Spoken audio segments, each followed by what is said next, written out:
get over this. You're not going anywhere. So it's not really.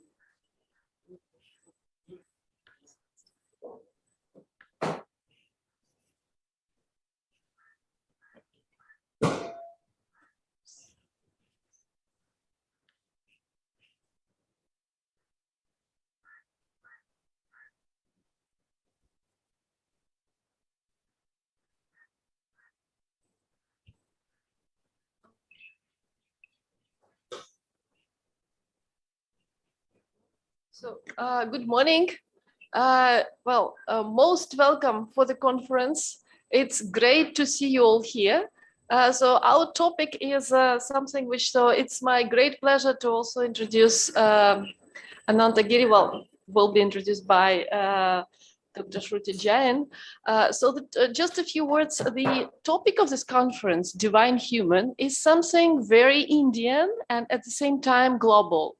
It's a universal topic of a human aspiration to realize our infinite human divine potential, which can be found in most prominently in Indian spirituality and philosophy from the times of Upanishads, from Atman as Brahman, but it is also present in ancient Greek philosophy, in Plato and Neoplatonism. It is also present in Taoism, Lao Tzu and Zhuangzhou in a bit different way. So it's a truly global human aspiration. And some say that actually entire progress, entire human evolution, cultural evolution and development, true development, is about realizing true human nature, which is infinite and unlimited and divine in nature.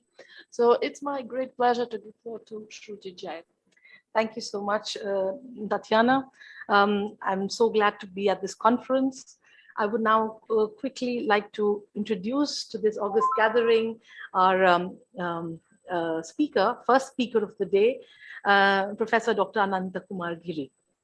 Professor Giri is professor at the Madras Institute of Development Studies at Chennai. He's also the associate member at the India International Center, New Delhi. And he is also the founding honorary executive trustee, Vishwanidham Center for Asian Blossoming, Puducherry and Chennai. He has a PhD in anthropology from the Johns Hopkins University in October 1994. And the title of his thesis was In the Margins of Shacks, the Vision and Practice of Habitat for Humanity. His areas of research interest are new horizons of human development and social transformations in India and the world, dialogues, dignity and responsibility, religion, spiritual mobilizations and social transformations, social theory and social movements, criticism, creativity, and the contemporary dialectics of transformations, creative transformations in education, philosophy, and literature. And he has a vast research, teaching, and work experience. He has been visiting scholars at umpteen number of universities in India and abroad. And he addresses today the topic, as we all know, human enhancement, soul, social, collaborative flourishing. Is that the one? Yes. And planetary realizations, new horizons of consciousness work, and cultivating new pathways of pragmatism, spirituality, and society. Over to you, Professor Giri. Thank you so much, Dr. Shruti Jain, for your kind introduction and welcome. Thank you with my heart to Dr. Tasmia and all dear and respected friends co-present in our collaborative thinking and seeking today and tomorrow.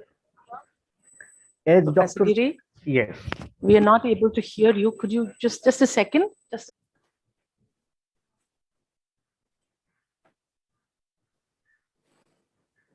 Now, can you hear me? Yes, absolutely. Yes, please. Yes. So, thank you so much to Dr. Shruti Jain and Dr. Tanya and all friends co-present. Now, Dr. Tanya very kindly shared with me to make an opening presentation. So I have changed the title and theme of my presentation to include the theme and many other contributions in our conference.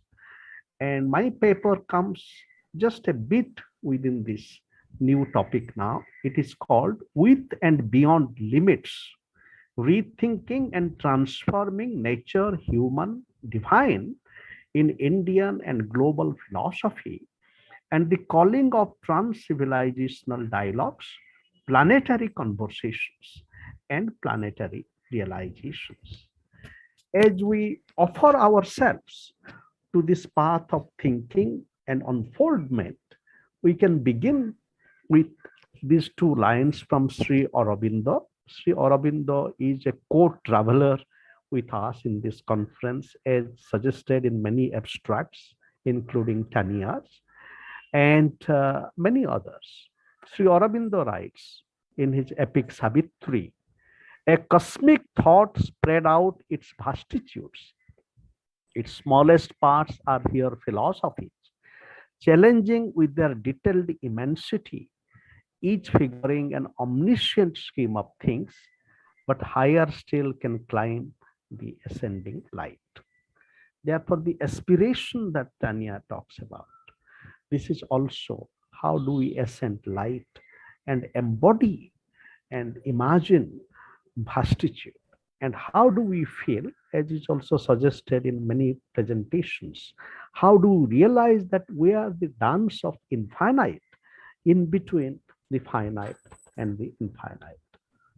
Sri Aurobindo also invites us to realize that we would have to reveal our hidden eternities.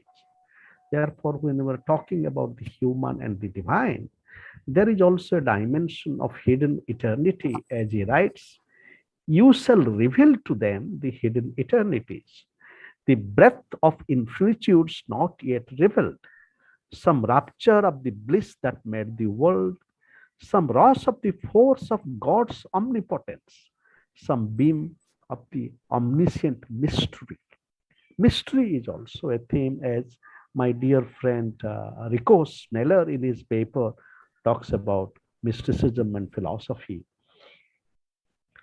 And as we move along, and especially embracing the phenomena of limits and its transcendence, we are also inspired by the work of Roberto M. Unger, as my own presentation also deals with pragmatism and spirituality, which I would not be able to elaborately present, but Unger's thought here is helpful. We are not exhausted by the social and cultural worlds we inhabit and build. They are finite. We, in comparison to them, are not. We can see, think, feel, build, and connect in more ways than they can allow. That is why we are required to rebel against them, to advance our interest and ideas as we now understand them, but also to become ourselves, affirming the polarity that constitutes the law-breaking law of our being. Therefore, as we are within limits, so being within limits is also accompanied by this creativity of going beyond limits. And in this journey also, we can get help from Gyani Bhatimo, whose work on weak ontology as a way of rethinking human nature and divine I would soon present. Bhatimo writes, at the horizon line, as the horizon line of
that notion of interdependence, which also can be taught together with themes like Patipacha Samupadda, the whole reality of codependent origination in Buddhism.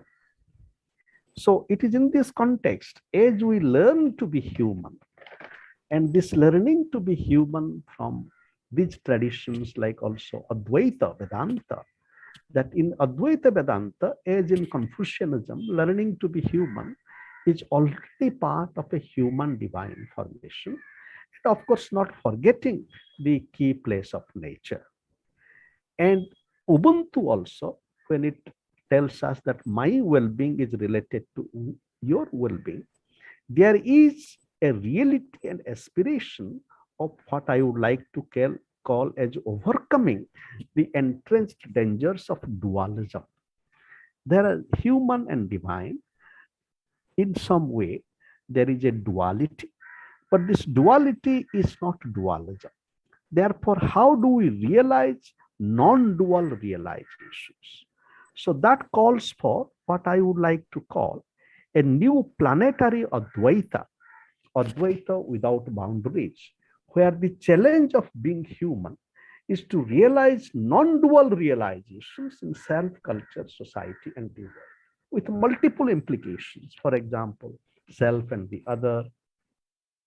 And it is also implicated with another fundamental challenge, and that is suggested in the paper of Anway here in our conference, when she's talking about the theme of the Divine Mother, and he is very creatively building on the work of Bracha Ettinger, who presents us what is called as matricial thinking. And Onway, in his paper, as it is presented in the abstract, he's telling us how that when we are talking about the human and the divine, there is this reality of the Lila of the Devi. And in this Lila of the Devi, there is the Chit Shakti. And this Lila is very important, the play.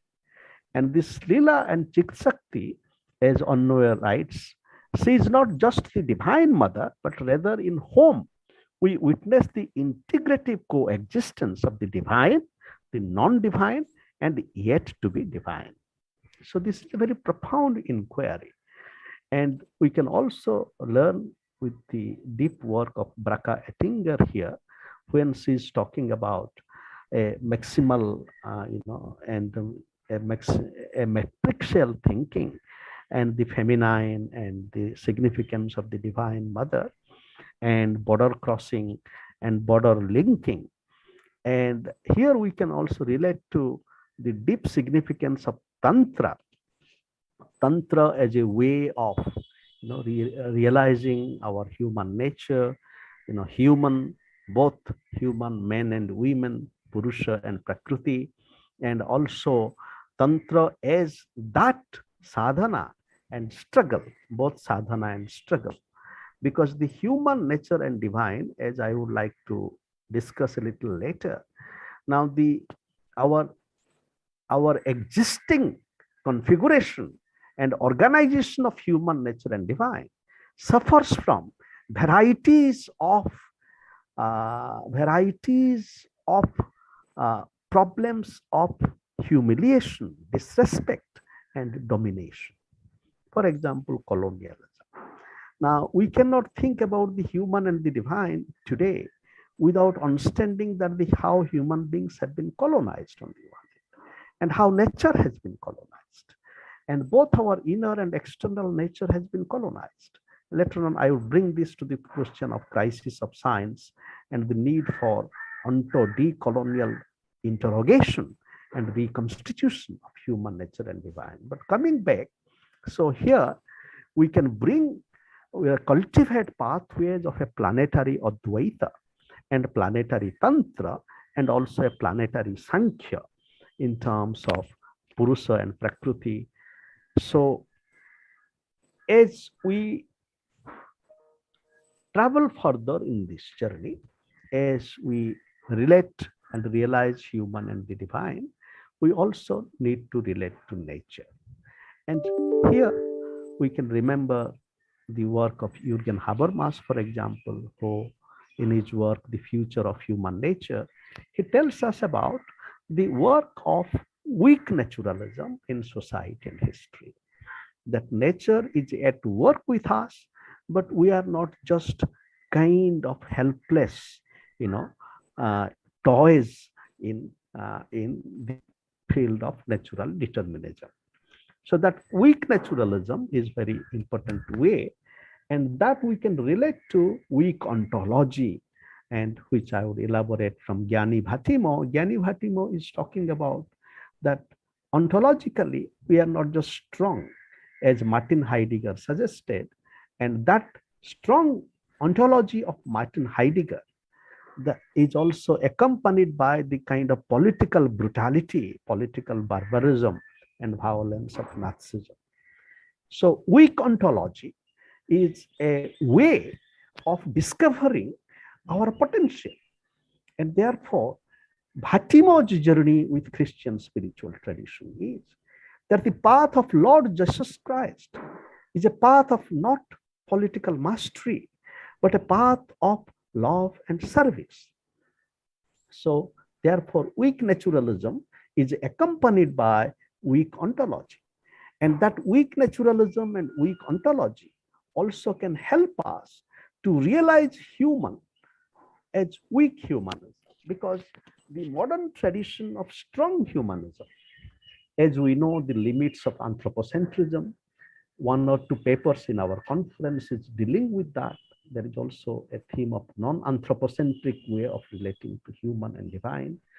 So therefore, we need to cultivate weak humanism and realize this as a challenge. And that weak humanism also can be related to a weak divine, because our idea of the divine as omnipotent God has led to a lot of challenges, because this whole omnipotent God, the discourse of the omnipotent God in political theology has been used to justify the omnipotence of political power. For example, sovereign. And that kind of sovereignty, omnipotent sovereignty, it leads to what our other thinker from Italy calls as bare life, Giorgio Agamben. So it is in this context, cultivating weak divine, where the divine is not just powerful, but the divine is also sometimes helpless. For example, during the Holocaust, where was the strong divine? And in Jewish tradition, there is a thought about hibernation of God in front of the slavish and barbaric and annihilationist, use of power by human beings. God sometimes hibernates. And in Odisha, where I come from, some of the saints, like Arakita Dasa, he has a book called Paramakande. It means the supreme weeps. So this idea of the divine as weak and fragile is helpful for us to realize the relationship between human nature and divine. As we move along, we can also relate to work of Pete Stridham, a very thoughtful sociologist and philosopher based in Ireland, originally from South Africa, who has had very fruitful dialogue with Jürgen Habermas. He writes, embodying cognitive fluidity, weak naturalistic ontology. I'm elaborating Stridham's work in this way. Embodying quick cognitive fluidity, weak naturalist ontology, explanatory critique and creativity, which is transdisciplinary, going beyond both scientism and naturalism, sociologism and culturalism, help us cultivate vision and practices of responsibility as part of an appropriate subject formation, as well as formation of creative institution for our new planetary society. So human nature and divine, so we need to have a different kind of cognitive fluidity now. Moving on, I here want to bring this whole idea of pluriversal politics from Arturo Escobar, a thoughtful anthropologist, and who is also talking about political ontology, but not in the sense of Martin Heidegger, but that political ontology is related to a pluriversal politics. And that pluriversal politics is going beyond the modern politics. And here Escobar writes, political ontology refers in the first instance to the practices involved in creating a particular world or ontology. It also provides a space for studying the relationship between worlds. And with political ontology seeks to highlight and promote the pluriverse while resisting the tendency to represent the world as if it were only one. It records the rise and political mobilization of relationality as a space for struggle and life force. It bears witness to the urge to rebel among many communities faced with the ravages caused by a world that has arrogated to itself the right to be the world.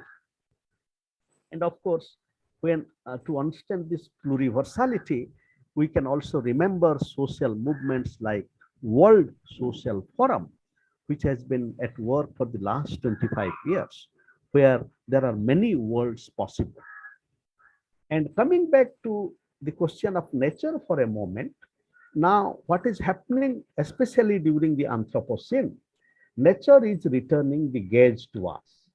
And in this quotation, for example, from Horn and Bergthaler, I am describing how there is renewed elements of agency and consciousness that humans share with many other beings today.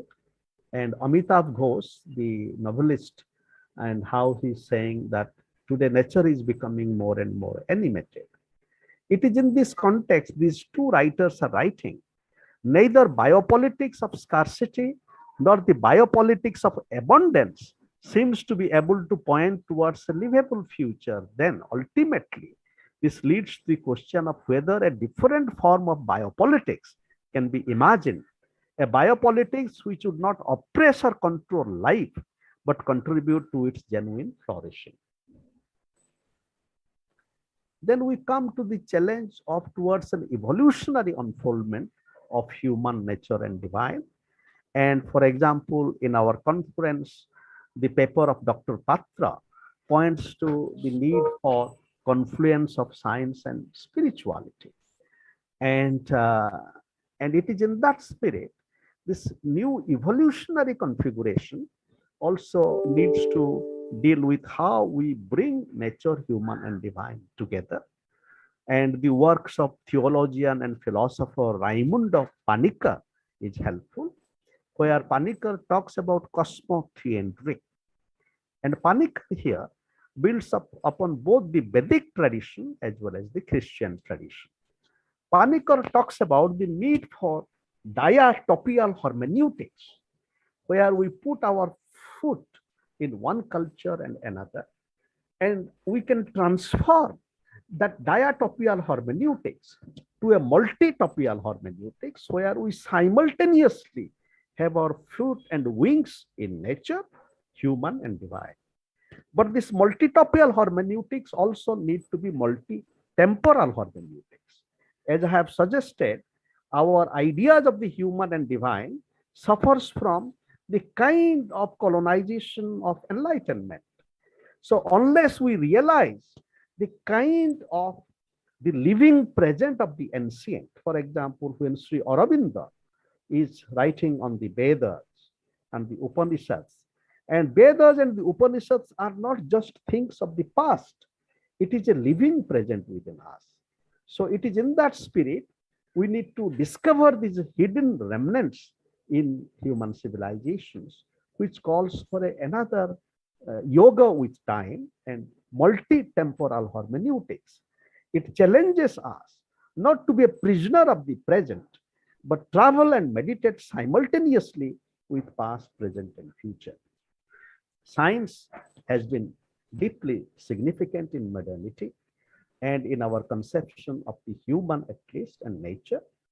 And of course, science constructs the divine in a redundant way. But starting from Edmund Husserl almost more than 100 years, the crisis of European sciences. Now, how do we go beyond the crisis of European sciences to realize and envision nature, human, and divine? In terms of cross-philosophical dialogue, we need to read Edmund Husserl with the great Indian philosopher R. Sundararajan, who in his crisis, beyond the crisis of European sciences towards new beginnings, he is talking about the three post-positivist turns. One is the linguistic turn, and the other is the feminist turn, and the other is the ecological turn. Speaking about the linguistic turn, as we know, the significance of both Wittgenstein and Martin Heidegger. But if we bring the linguistic turn to think about nature, human, and the divine, the challenges are, for example, when we are talking about language, now in modernity itself, there is already a desacralization of language. Now, modern language has its inbuilt limitation to understand the message of the human. As Habermas says, that we are in the context of the linguistification of the sacred. But the linguistification of the sacred is part of the story. How do we open language to realize the sacred, realize the mystical? As Wittgenstein himself has challenged us to realize the significance of silence. As Sri Aurobindo tells us, there are two powerful forces in life. One is the power of silence, and another is the power of speech. I wish to invite us to think about the linguistic term vis-a-vis the form of life. Because if Wittgenstein is talking about form of life, that any form of life also has the danger of neglecting life at the expense of form. And therefore, what constitutes human and what constitutes non-human is a question of life and death. Stanley Cavell, the great philosopher, tells us that how, in talking about form of life, we need to open ourselves to the spiritual struggle that is entailed in the form of life. So therefore, for example, if we look at India, nation state as a form of life, are our brothers and sisters of Kashmir, do they have less life compared to other parts of India? And for example, language, English language is now much more widespread. In a way, it is the global vernacular. But other languages, do they also not have the same dignity? So we need to link the form of life to the challenge of movements of consciousness. And coming to the feminist turn, how we need to open up the feminine in multiple ways, but also as suggested in Bracha Ettinger's work, and the ecological turn, how the ecological turn challenges us to rethink nature, human, and divine. And here we need to talk about a new social and ecological bodhicitta, and relating to the classic works of Gregory Bateson, Steps Towards an Ecology of Mind. I would be quick in my presentation. I realize that I may take another 10 minutes. Is it okay, Dr. Joyan? And to this, we also need to, I got a message, please. Yes. Now, is 10 minutes okay, Dr. Joyan? Yes. Okay. So yes, of course. Please go on. Okay. Please, yes. Thank you both. So to this, we need to bring the onto-decolonial term, because there is the problem of colonization of nature, human, and divine. And that onto-decolonial term also poses us a foundational problem of rights, justice, and responsibility. Because we might now acknowledge that there is a proliferation of rights of nature, for example. Now, if the human rights discourse has some limitation, then just extending the rights discourse to nature. Now, should we not think of a new language? And I would like to suggest that today we need to go beyond the language of rights and justice to envision a different language of responsibility to think about nature, human, and divine. Now, coming to the significance of technology, as we know in our conference, the whole question of enhancement and transhumanism and the role of technology is very important. My dear friend David Bartos from Germany and China, in his paper, he is challenging us to realize the significance of both inner technology and outer technology. He writes, these ancient traditions of philosophy, which take into perspective inner technology, have to necessarily complement the historical unfoldment of outer technology. So technology of self and technology of society. Now, as science and technology are being used for human enhancement, there is also the problem of domination, what I would like to call is the dialectic of emancipation and domination.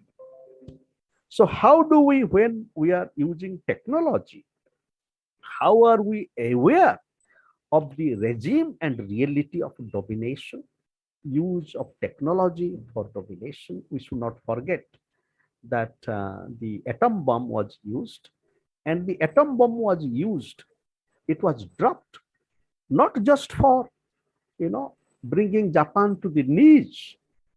The work of my teacher and the great sociologist and philosopher J.P.S. Ubrao, who has written deeply about science and culture and other issues.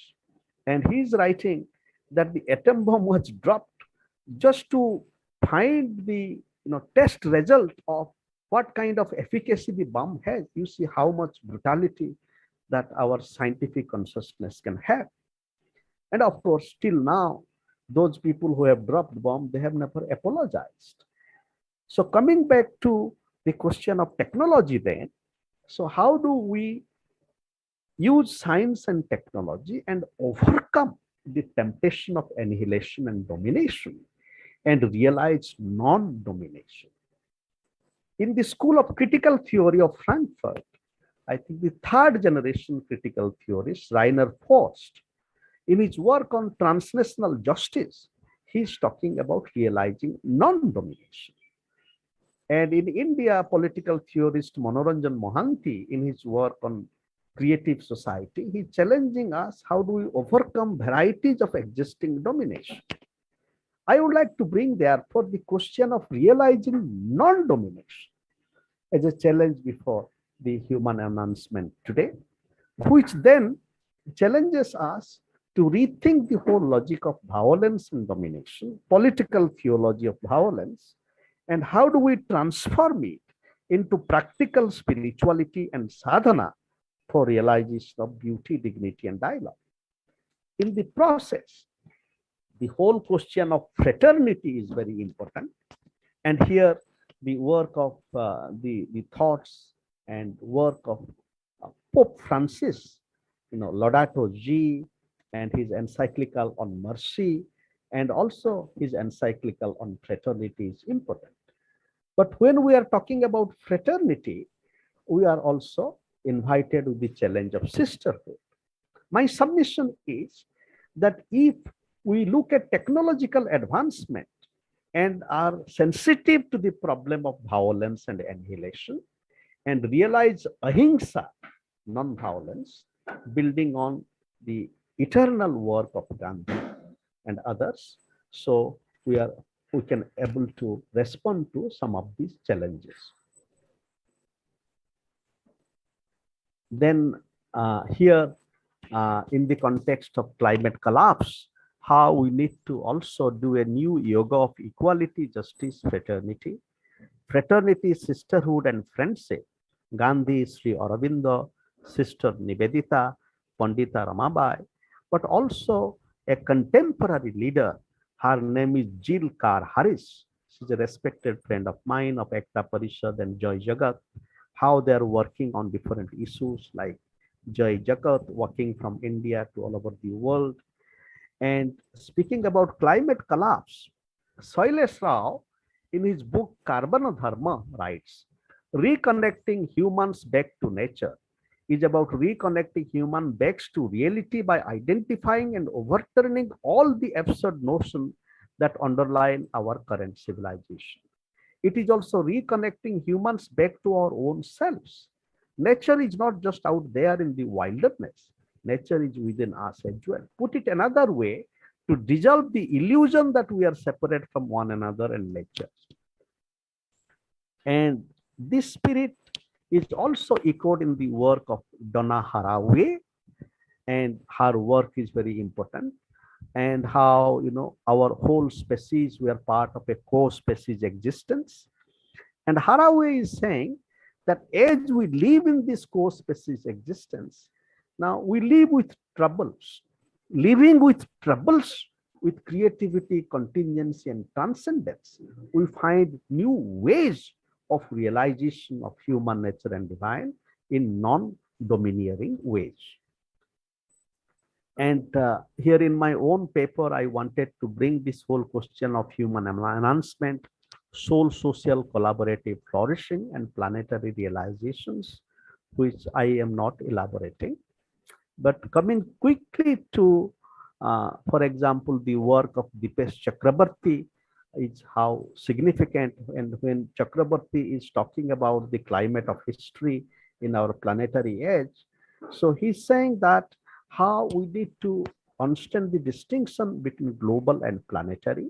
He's also reminding us of this work of Karl Jaspers, who is talking about the need to cultivate an epochal consciousness. For Chakrabarty and Karl Jaspers, this epochal consciousness is an ethical consciousness. But this ethical consciousness also needs to be an aesthetic consciousness. So I would like to submit that to confront the contemporary civilizational crisis, we need to bring ethics, aesthetics, politics, and spirituality together. And this brings us quickly to the problem of crisis of civilization. As Escobar is writing, the contemporary crisis is a crisis of a particular model of civilization or civilizational model, mainly that of Western capitalist modernity. And here we would have to go beyond axial as civilization towards a new civilization of ahimsa. And as our JGU friend and colleague Ramin Jahanabaglo, building on Mahatma Gandhi and Martin Luther King, tells us, which also resonates with the thoughts of thinkers such as Judith Butler, living is a matter of non-violent organization of the world with the aim of becoming more empathetic and interconnected. So therefore, this civilizational transition that we are confronted with, this transition to a different modernity, different way of living, is also accompanied by trans-civilizational dialogues, as I have already hinted at. And that trans-civilizational dialogue is also a cultivation of a new civilization of life and death. And how do we dialogue with death, for example? In Indian tradition, there are profound dialogues with death. Death is not our enemy, as also Sri Aurobindo does that dialogue in his Savitri. Coming to planetary conversations, as African philosopher Jonathan Chimakono writes, there is a horizontal dimension to planetary conversation, philosophical conversation, and a vertical dimension. My submission is that today, as we are engaged with Indian and global philosophy, we need to bring the horizontal and vertical together towards a spiral unfoldment, which involves cross-fertilization of roots and routes and new border crossing between pragmatism, spirituality, and society. Planetary realization today, therefore, invites us to realize nature, human, and divine cohabit our planet. And in that moment of cohabitation, how do we dwell? As Martin Heidegger would say, how do we really dwell? The art of dwelling. This art of dwelling today invites us to realize that we are children of our Mother Earth. And being children of our Mother Earth, as Mary Louise Pratt, the scholar of literature and post-colonial thinking, writes in her book, Planetary Longing, So we can build on indigeneity as a way of a different possibility. And we also need to dwell in a cross-species way, as Martha Nussbaum tells us about cross-species dignity, but also as Indian philosopher and spiritual sadhaka, P.R. Sarkar, Prabhat Ranjan Sarkar, tells us in his book Neo-Humanism, that Neo-Humanism is a different kind of humanism. So dear friends, I would like to conclude with a poem about the philosophical in this context. And this poem is called Non-Philosophical Vocation of Philosophy, Building Hearts, Writing Poems, and New Dances of Life. I'll just take 2 to 3 minutes. Non-philosophical vocation of philosophy, revitalizing philosophy in a non-philosophical way, building hearts of philosophy on the earth and in the sky. Wittgenstein living Cambridge and building a hut near Bergen in Norway. Heidegger living in a hut in Black Forest while lecturing at Freiburg in Brisgau. Gandhi living Savarmati and building a hut in Sevagram. Gandhi and Wittgenstein building huts with hands, singing the songs of history, war and peace. Heidegger does not use his hands to build the hut. He lives in a hut built by others. He does not write poems himself. He philosophizes with the poetry of Hölderlin. Wittgenstein wishes his philosophy was poetry, does not write poetry himself. As he reads Tagore's poems and translates his drama, Gandhi does not write poems like Tagore, but his life becomes an epic poem. Philosophy in a non-philosophical way, being human, realizing the limits of the human, listening to the songs of the birds, becoming birds and birds of philosophy, a non-philosophical philosophy with and beyond forms towards new webs, threads, and dances of life. Thank you for your kind consideration.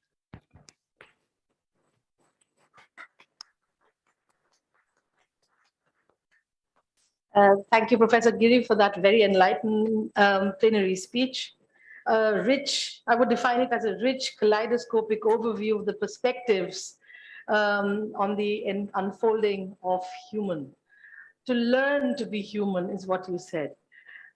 And the second very important aspect that you highlighted was the civilizational transition of ahimsa, the weak. I do not quite like the word weak here, since I am more, well, one is kind of conditioned to thinking of strong all the time, as you rightly said, but you say we need to cultivate a weak naturalism, weak divine, and call of love and collaboration. A kind of a softening of the being. Well, the second point that I also, in very much connected to this, was the idea of karuna, which you then also highlighted and talked about in connection with the modern enlightenment and the idea of Ubuntu, for example. You also then threw light on the idea of the human-divine connection, this interface from the various, so many perspectives that we are actually, it was actually for me a pre-reading plan for the entire conference. You actually also took the main ideas of the speakers and you highlighted those as well in your speech. I would like to now open the floor for discussion. Do you have any questions? Yeah, Sudeep, please. Thank you very much. And also, I was also wondering that you mentioned so many different perspectives. So it's also a reading plan for all of us. I will get back to this very important point that you raised about the crisis of science, mainly the Eurocentric science, or whichever way you'd like to put it. I would say crisis of science itself. And that I would also like to highlight in my own presentation. After a long period of time, we are seeing that there's some kind of confluence between ancient spiritual traditions and science coming up. Say, for example, we know that mainly between quantum physics and Buddhism, there is a lot of works going on, and I will highlight that works also. So, what would you suggest us, that is it going in the right direction, or do we really need to rethink more? That is it the case that they are really understanding the spiritual essence of this great philosophies, or is it that we are just building some empirical models out of that without thinking deeply? So thank you, Sudip. Keman achen? Yes, ভালো আছি। So lovely. I was so happy to read your abstract, Yes, so this convergence is happening. It has been already there for a long time in modernity. And it is not just new, the dialogue between, for example, Vedanta and quantum physics, and Niels Bohr and Heidegger, all these people we are really open to. They have been open to some of these streams. But today it is also happening in many interesting ways, sometimes with a great deal of serious learning. And for example, the work of the Dalai Lama and the institute, the Mind Brain Institute, in which physicists, scientists are involved. And also, as the Dalai Lama's life illustrates, the Dalai Lama is also learning science. I remember his statement that he loves telescope and things like this. So I think from the spiritual practitioners also, there is an opening to learning science. And that learning, then, it is not just at the meta-principle level and at the processual level, as more spiritual seekers also open themselves to the beauty of science, as for example, as we find in the life of Swami Vivekananda, and so as it happens more and more, so this this emergent convergence would have new breakthroughs.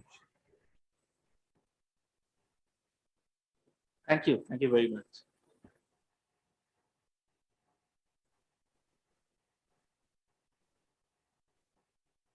Are there any other observations or questions?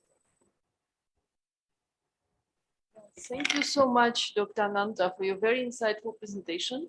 So my question concerns ahimsa, what you mentioned, and I think it's very applicable and very needed for the current political situation, for the current political events.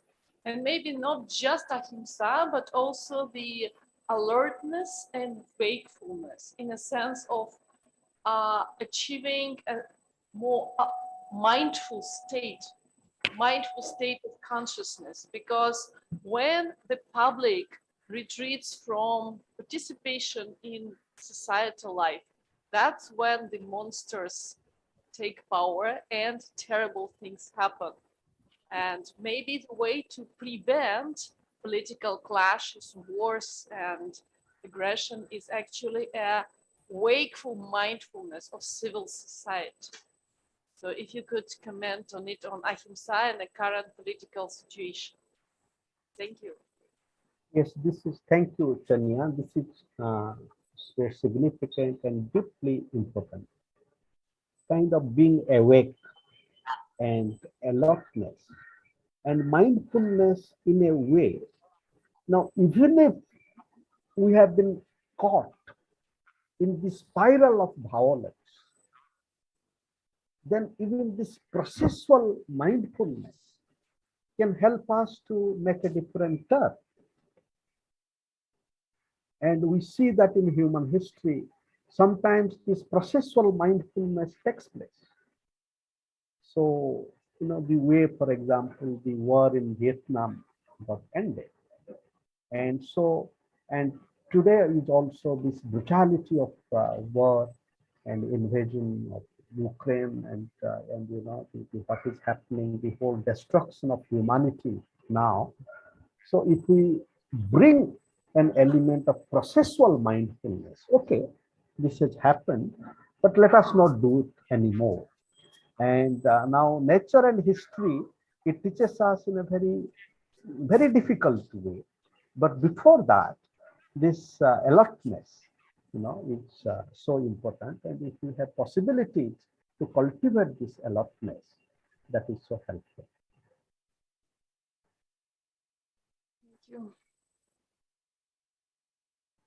Yes. Professor Giri, I was just wondering if we need to learn to be human, then what are we now? And how would we recognize when we become human? Now, this is a very important question, and I'm grateful to you. May I request your name, please?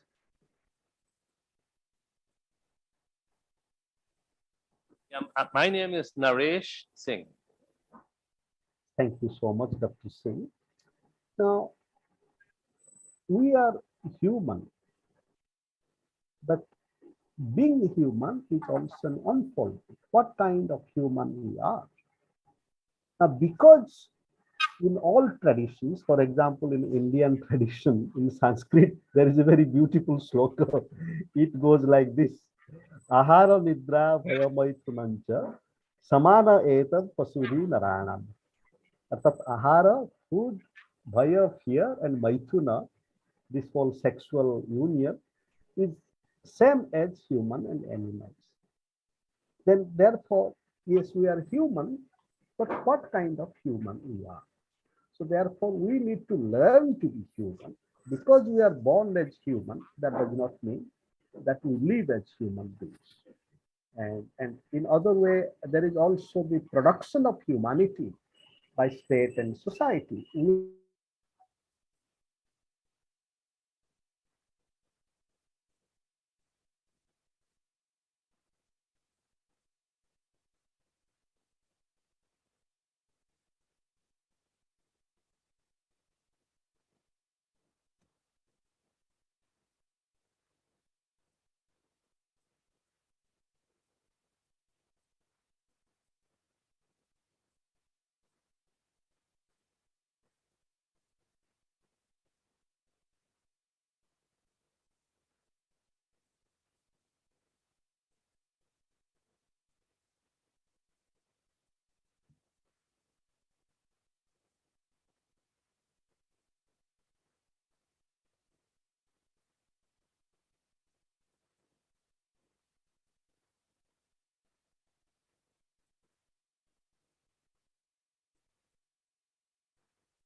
I had a network problem, got disconnected. Can you hear me now? Yes, we do. Yes. So if there was another question, I might have left it. No, we were still discussing what it is to be human. And what it implies, what does it imply to learn to be human? Yes. So learning to be human, for example, now there are, it is not just a model of being human, but certain essential, pathways of being human. Now, one important pathway is respect. And in Bhagavad Gita, there is this beautiful line, Shraddha, this whole word Shraddha, respect. So, being human is animated by a practice of respect, for example. And Albert Schweitzer talks about reverence for life. And of course, there are many other, important, points of being human. But at the moment, I could also only point to this.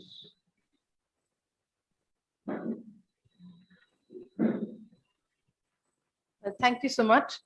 I think we can now go on to the next speaker. Thank you so much, Professor Giri. This was such a wonderful session. Thank you for being with us.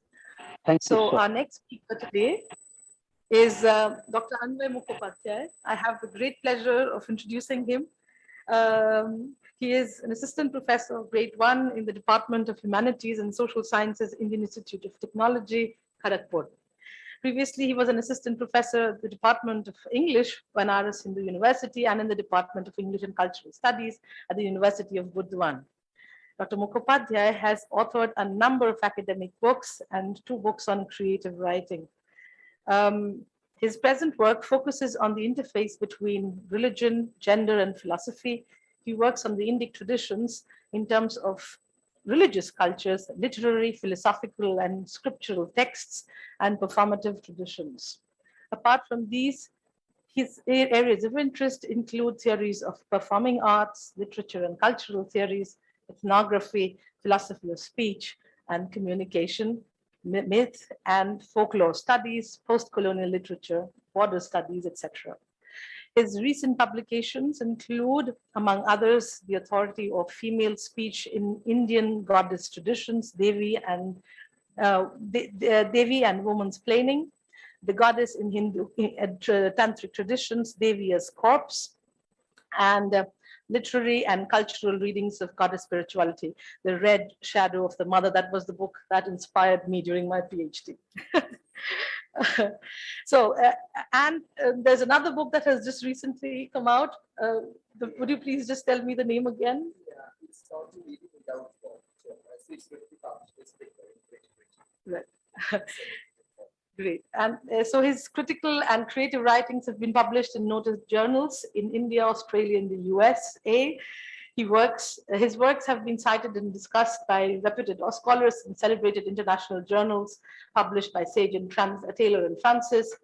And he has received so many awards, including, among others, the Indira Gandhi Priyadarshini Award conferred by the International Business Council, New Delhi, 2016, the Bharat Vikas Award conferred by the Institute of Self-Reliance in Bhubaneswar in December 2019. And to 2020, he was honored with the Yuva Ratan Award by the NRI Welfare Society of India, Delhi, at the Pravasi Bharatiya Kendra, Ministry of External Affairs, New Delhi. And his project, titled Archiving the Heritage of Hindu Spiritual Congregations in Varanasi, is running currently at the IIT Kharagpur.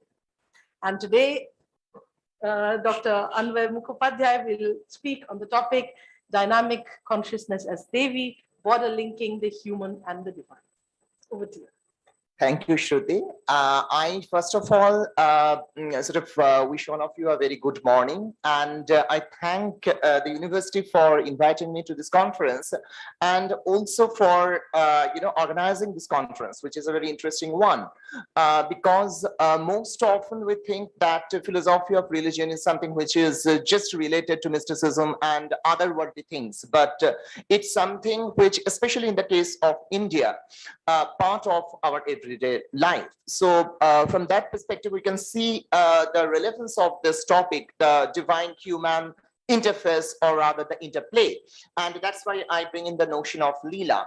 The reason why I say that it is most conspicuously available to us in India is that here we have a notion of multiple avatars. So the very notion of avatar actually implies the interface and interplay between the divine and what is generally thought to be non-divine.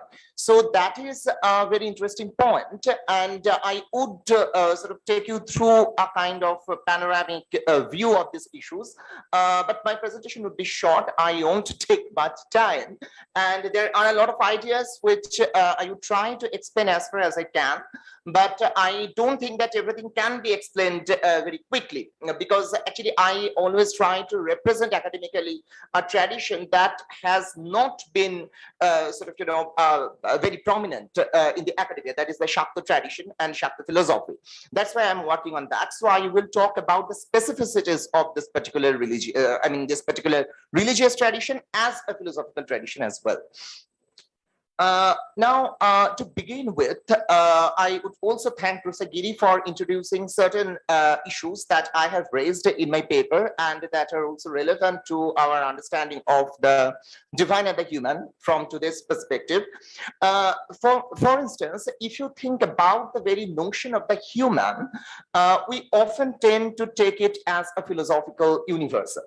Now, this notion of the human being a universal has been problematized by many feminist thinkers, probably most prominently by Adriana Cabrero, who is arguing that when we say that man stands for the human, then we are actually excluding the feminine dimension of this. So what we have in the case of an androcentric notion of the human is that the particular is camouflaging itself as universal. So man as human is actually a kind of false universal.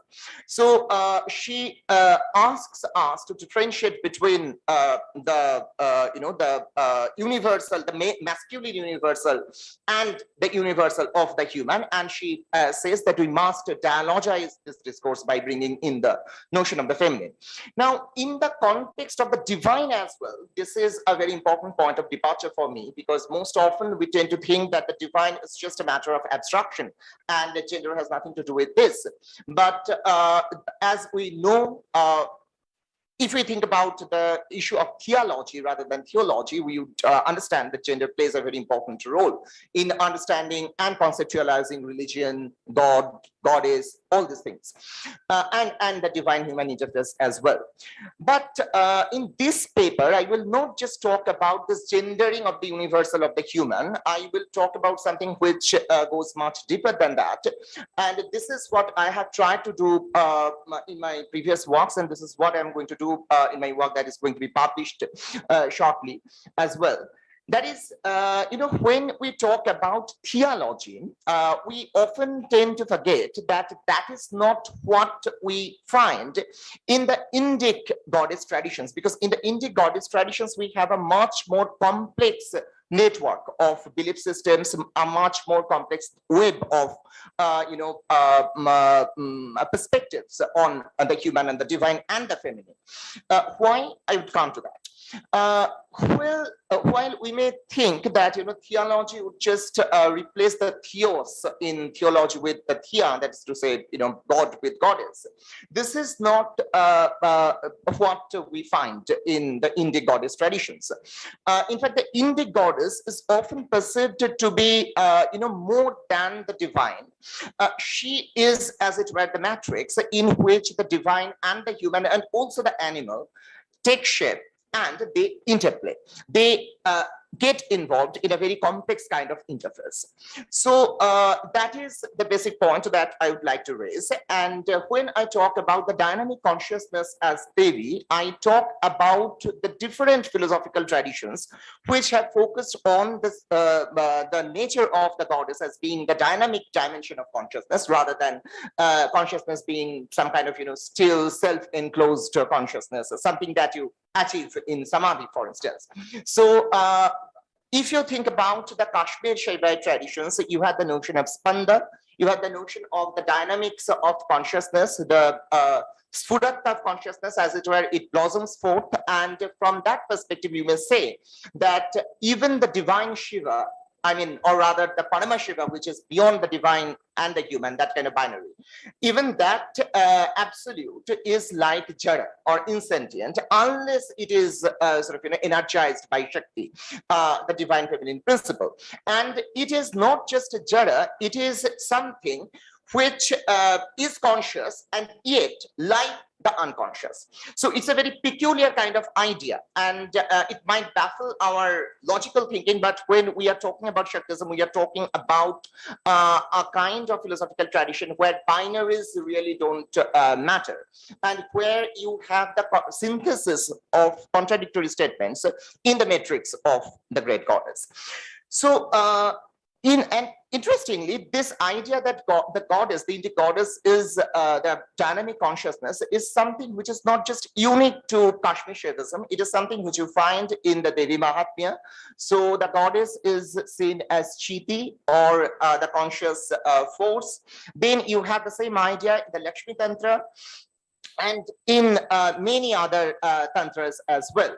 And we are all probably aware of this trope of Shiva being a corpse which is energized by the goddess. Without the goddess, Shiva remains a corpse, and that kind of thing. But what is more interesting is that when we talk about avatars, that is to say, the human incarnation of the divine, in the context of India, it's not just a human incarnation. That is also a very important point of departure for us. For instance, Vishnu has multiple avatars, and all of them are not human avatars. In fact, many of them are animal avatars, apparently animal avatars. So what is the role of the great goddess in all of that? Now, that is why I say that when we look at the Shakta tradition as a philosophical tradition, and also as a tradition that sort of, interprets the earlier Hindu texts in a radically different way, we come up with very interesting ideas. For instance, Ramakrishna Paramahansa, who was himself considered to be one of the greatest avatars, and in fact, he is called the Avatar of Varishta, the greatest avatar by Vivekananda. But he would often say that Avatar Leela, so the play of an avatar's coming into being, is something that becomes possible only through the intervention of the great goddess. And interestingly, he would use the term Yogamaya. So rather than using the term Maya, he would use the term Yogamaya to refer to this entity. Now, interestingly, this Yogamaya is the Maya that unites the opposites. So the human with the divine, and even the divine with the animal in this context. Besides, when we focus on the etymology of the term Maya itself, we find that Ma actually means to measure something which is unlimited and to make it limited.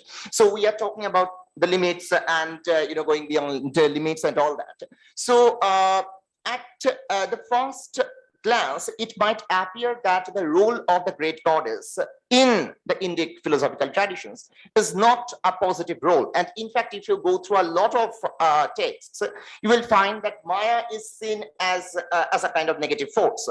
And this is what is reworked in the Shakta traditions. And it is said that if we appreciate what has made the unlimited limited, then we would be able to understand that it is also capable of making the limited unlimited. So it is as it were the portal through which the unlimited becomes limited and the limited becomes unlimited. And that is why I connect it with the matrixial thinking of Bracha Ettinger, because for Ettinger,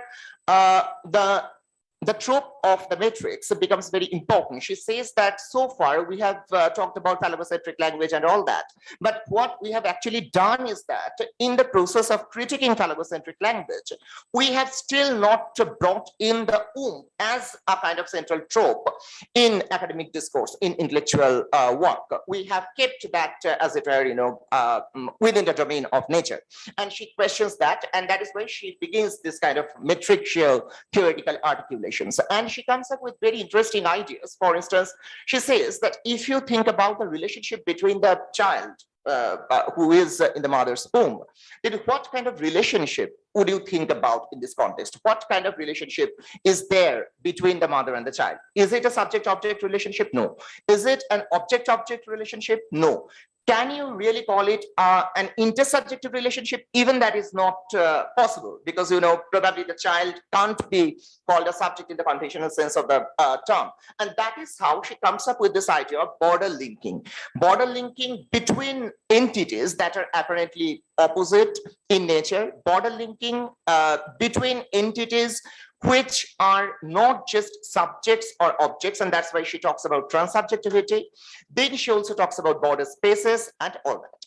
Now, Shruti referred to one of my earlier books where I developed this idea of the divine mother as being the matrix. I didn't follow the logic, propounded by sort of Ettinger. I didn't use that particular perspective. So my perspective was different because I was talking about the great goddess being two things simultaneously. One is matrix and the other a mediatrix.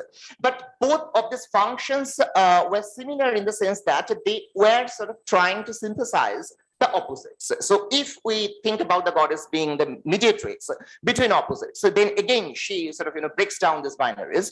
And if we think about the great goddess being the matrix, then we can say that it is that space within which the binaries can coexist, cohabit. And we all know that Judith Butler has talked about the ethics of cohabitation and all that, with reference to different religious communities, different ethnic communities and all that. So in that context also this becomes important. So I use these two central metaphors in that work.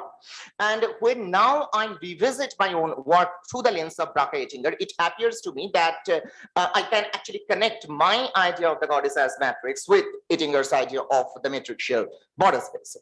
And interestingly, when we talk about the goddess being instrumental in bringing forth the avatars, and I repeat, not just the human avatars, but also the apparently non-human avatars, what we find is very interesting. While in the Gita, for instance, you have the idea that the god, that is to say the male god, Krishna or Vishnu, himself turns into these different avatars. So Sambhavami Yuga Yuga. So this Sambhavami is, this implies the subject being Vishnu or Krishna himself. So the agency lies in Vishnu, not in anybody else. But when you go to the Shakta-tantric traditions, you find that the agency is shifted to a different entity, that is the divine mother or the great goddess. Now, there is a problem with designating the Indic goddess as the divine mother. I will come to that later on. But for the time being, let's use this phrase as a kind of heuristic signifier. So what we find here is that, in the Shakta traditions, is that it is the goddess who makes the avatar possible. And interestingly, in the Devi Bhagavata, there is one passage where Vishnu is telling Brahma that he is compelled to assume all these avatars, all these, human and animal incarnations by the great Shakti, that is to say the great goddess. And he says that I don't do it willingly. So just look at the shift. And that's why I said that it's important to foreground the Shakta tradition as a kind of very unique kind of hermeneutic tradition within Hinduism, which reworks and reinterprets many texts that were produced earlier. So here the idea is not that Vishnu takes the avatars in order to save the world, that the agency, the avataric agency, lies in his hands, but rather this agency to create an avatar is now seen as lying in the hands of the goddess. So while on the one hand in the Gita you have this assertion that paritranaya sadhunam etc., I come into being as an avatar, here you have a different kind of idea. So this is from the Devi Bhagavata, book 1, chapter 4, and it's translated by Swami Vijnananda. Vishnu says, by the will of that Shakti, in yuga after yuga, I assume the tortoise, that is to say the Kudma avatar, boar, the Baraha avatar, man-lion, that is to say the Nrsimha avatar, and dwarf incarnations, so that is to say the Vamana avatar. No one likes to take birth in the womb of inferior animals, especially birds. It's in fact a bit funny too. Do you think that I willingly take unpleasant births as in the womb of boars, tortoises, etc.? Certainly not. So he says that this is not something that I do on my own. So I'm forced to do this. What independent man is there who abandons the pleasurable enjoyment with Lakshmi? So Lakshmi is the wife of Vishnu and takes birth in inferior animals as fish, etc. Now he's referring to the Matsya avatar. Or leaves his seat on the seat of Garuda. It becomes engaged in great war conflicts. O Swayambhu, that is to say Brahma, in ancient days, you saw before your eyes that my head was cut off when the bowstring suddenly gave way. And then you brought a horse's head, and by that help, the divine artist Vishwakarma stuck that onto my headless body. O Brahma, since then I am known amongst men by the name of Hayagriva. So Hayagriva is that avatar of Vishnu where you have the horse head placed on the griva or the neck of Vishnu. So this is well known to you. Now say, were I independent, would such an ignominy have happened to me? Never. Therefore, I am not independent. I am in every way under that Shakti, O lotus born. I always meditate on that Shakti, and I do not know any other than this Shakti. So basically what he's saying here is that the agency, the avataric agency is not invested in him, but rather in the goddess. But what is more important is that here we have probably a manifestation of the weak divine. Professor Giri was talking about the weak divine. So of course, Vishnu doesn't lose his divinity here. So he is a divine being in this context, but you may probably seek him within this Shakti-tantric framework as a weak form of divinity, who doesn't have this agency in his own hands. And interestingly, here we also have the animals forming the spectrum of this, this avatar lila. So here, what we find is that the goddess is not just conjoining the divine and the human; she is also conjoining the divine, the human, and the animal. For instance, if you think about the Nrsimha avatar, it's a man-lion avatar. So it's not just a lion avatar. So the divine is there, the human is there, and the animal is also there. And this is what I call border linking. So majorly, there is a border linking between the human and the divine, but there is also border linking going on between the human, the divine, and the animal. Now, to come back to this notion of expansive and self-reflective consciousness, the Chiti Shakti or the Pratavamarshini Shakti, as the Kashmir Shaivites would call her. So this is the Shakti that makes possible the expansion of the absolute consciousness, the absolute and the primordial consciousness towards newer forms of consciousness. And interestingly, this process is seen as a kind of, a kind of cyclic process whereby there is this expansion whereby the conscious becomes the unconscious, and Aurobindo brings in this metaphor of the double ladder of involution and evolution. So his idea is that without this prior mode of involution, you can't have an evolution. So it is not the case that we have, evolved from the amoeba, but rather the amoeba has, the consciousness of the divine involved within it. So that is the idea. But that is actually something which comes from the Shakti-tantric traditions, and Aurobindo himself recognized this. He said categorically that in terms of his sadhana, he was following the paths of Tantra. And there is in fact a direct connection between the thought of Ramakrishna, especially Ramakrishna's thought, and that of Aurobindo. In the case of Vivekananda, you have this idea that the human being is supposed to become limitless, and that has been extolled in various ways, that Vivekananda talks about the human being becoming limitless, and that is the crux of Advaita, that it releases your inner potential and all that. But interestingly, Vivekananda also acknowledged the limits of the human condition, and this is something which is less known than his assertion of the limitless potential of human beings. He acknowledged the role of the divine mother in limiting the human, and there was in fact a kind of tussle between the recognition of this limitation and the kind of enormous desire that he had to break free from all kinds of limits.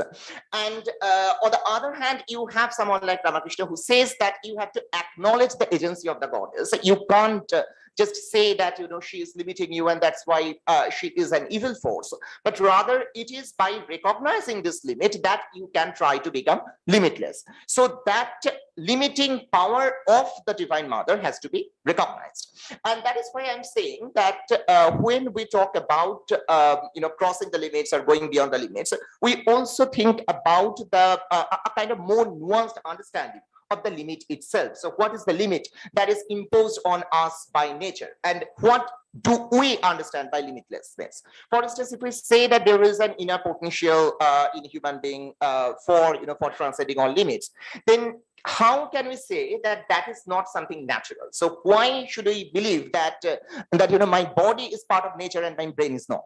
Right. So that is a kind of logical fallacy that we often commit. And this is what is addressed in the Shakta Tantric traditions. And it is said that if we see Maya as something which limits us, then the Maya is also a form of Mahamaya, or rather Mahamaya is the greater form of this Maya that can release us from this limits. Okay. Now, to illustrate the notion of the continuity of the human and the divine and the animal in Cavalera's thought.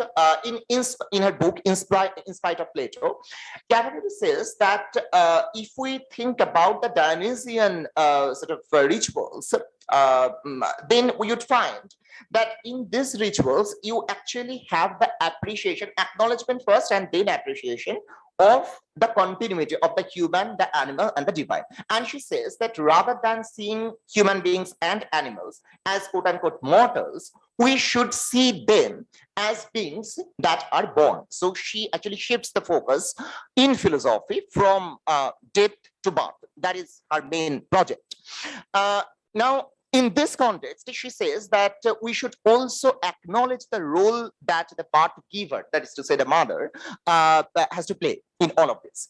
And then she says that here we have a notion of the divine coming out from all these rituals, where the divine is not non-animal or non-human, but rather it can be humanized and also manifested through the animal.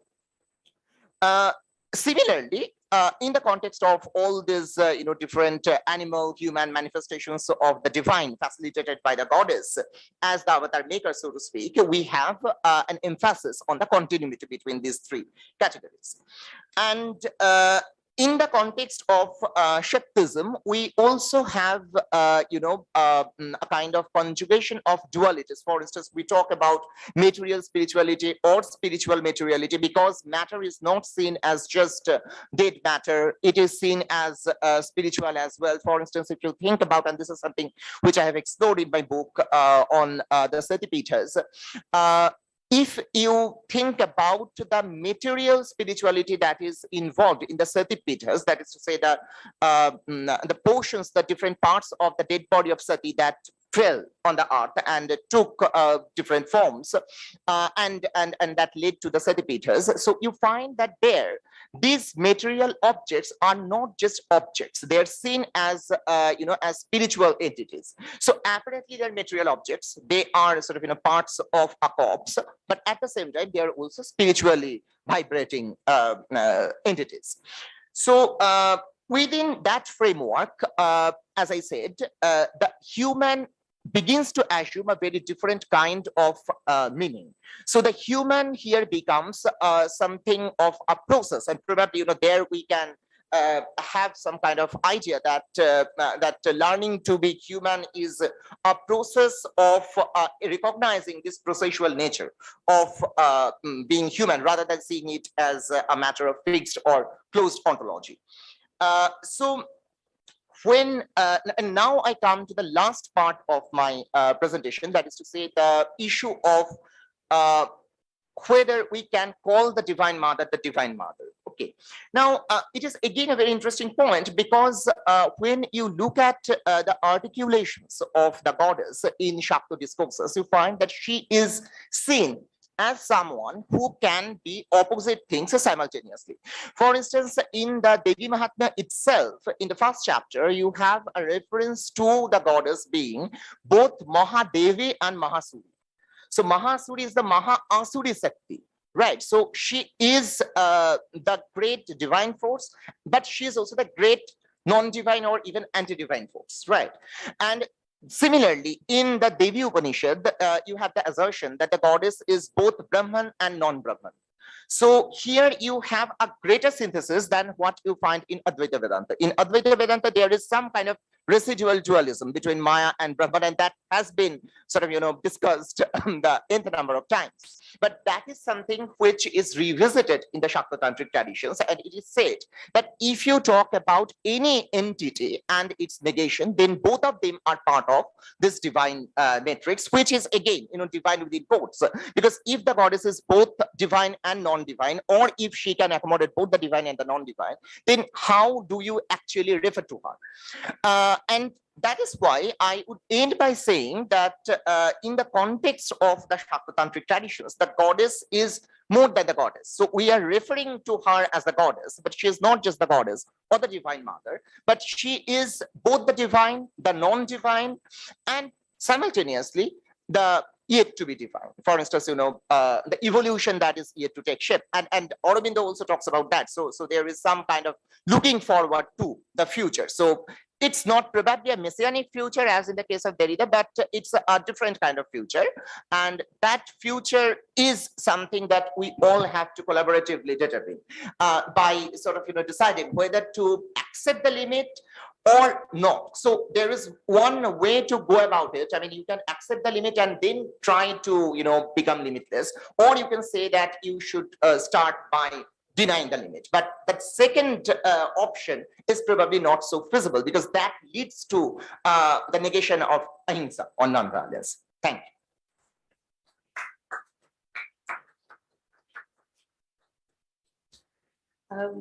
Thank you, Anvay, for this excellent talk on the idea of the Devi as a dynamic consciousness. I've read your books and I really understand where you come from, and I appreciate the idea, especially because it's such a fresh idea. You rightly said, we have been talking about the Maya several times. We have this idea, it has come to us via the German Oriental Renaissance. We know the Vedanta, Paul Joyce talked about it, a system, this Vedanta. Nietzsche digs it up. I won't also go into it a little bit. Yeah, so we have been, in fact, it is Sri Aurobindo and Nietzsche, that's where they actually also respond to, that's the text that they're responding to. But how they're responding to is also very interesting, because the answers lie in the Shakta tradition. They both look towards this ensoulment of the material, this matrixing of the thought that you mentioned. And that is exactly what I'm also planning to talk about in the evening. And I totally appreciate what you've told us. The idea of the border linking is also so so fascinating. Luz Irigaray in Jetalu, for example, she also talks about precisely this idea in one of the interviews. And she does talk about baby, pregnant woman, and the baby that she has, the fetus, that they are linked in a certain kind of symbiotic relation. But the idea of border linking is so beautiful. The term itself actually describes the entire thing. Also, the idea of placental negotiations in this context. Professor Anantagiri talked about weak. That's why I want to reiterate again.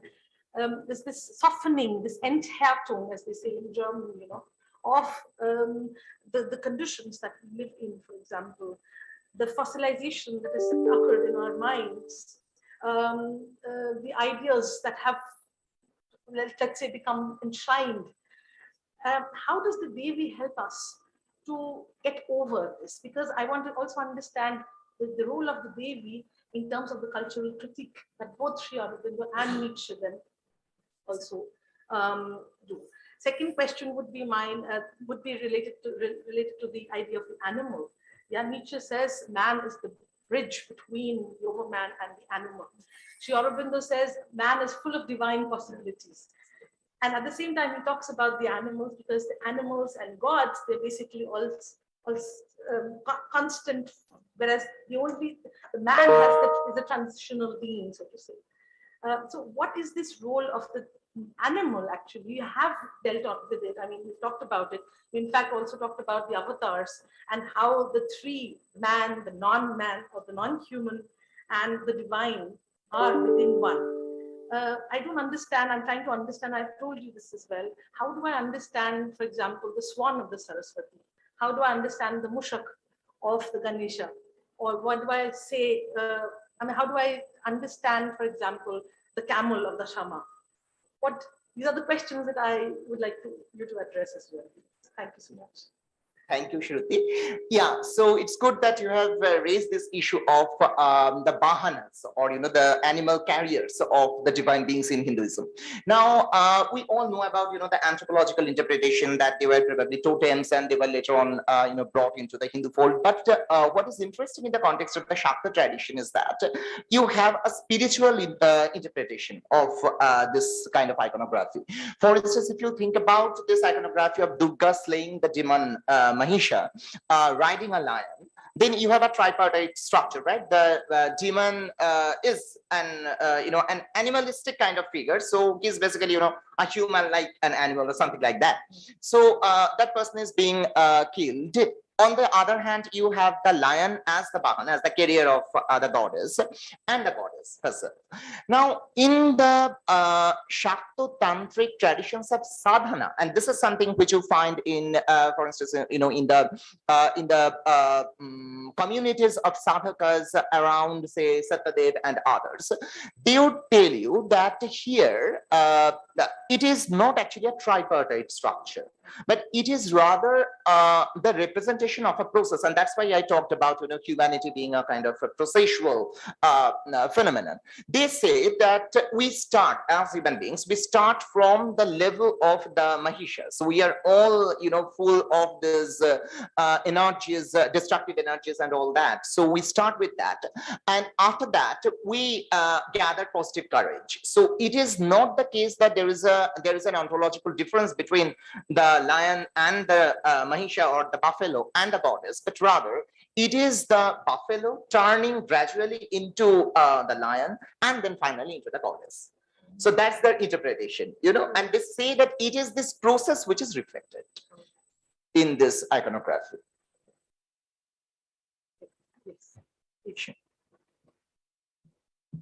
Yeah, thank you very much. It's very, very exciting and very interesting. Actually, I was also thinking that the areas that I am working in right now is mainly coming from quantum physics, but also the applications of that in various areas. And for this conference, I was mainly thinking about a confluence between spirituality and science. So I have mainly 2 points in my mind. The first thing is about the border linking that you mentioned. That's a beautiful concept. And Shakta tradition, really, I have to read more on that. I was mainly reading the Advaitic and Buddhist traditions, and because they have confluence with quantum physics, but Shakta tradition can be completely new thing. Now, one thing is that in quantum physics we have this idea of potentia, race potentia, which was Heisenberg's interpretation, that until and unless you measure a particular system, that system is in different potential of opposing characters, and this is very clear to the border linking kind of area, and there is a particular way of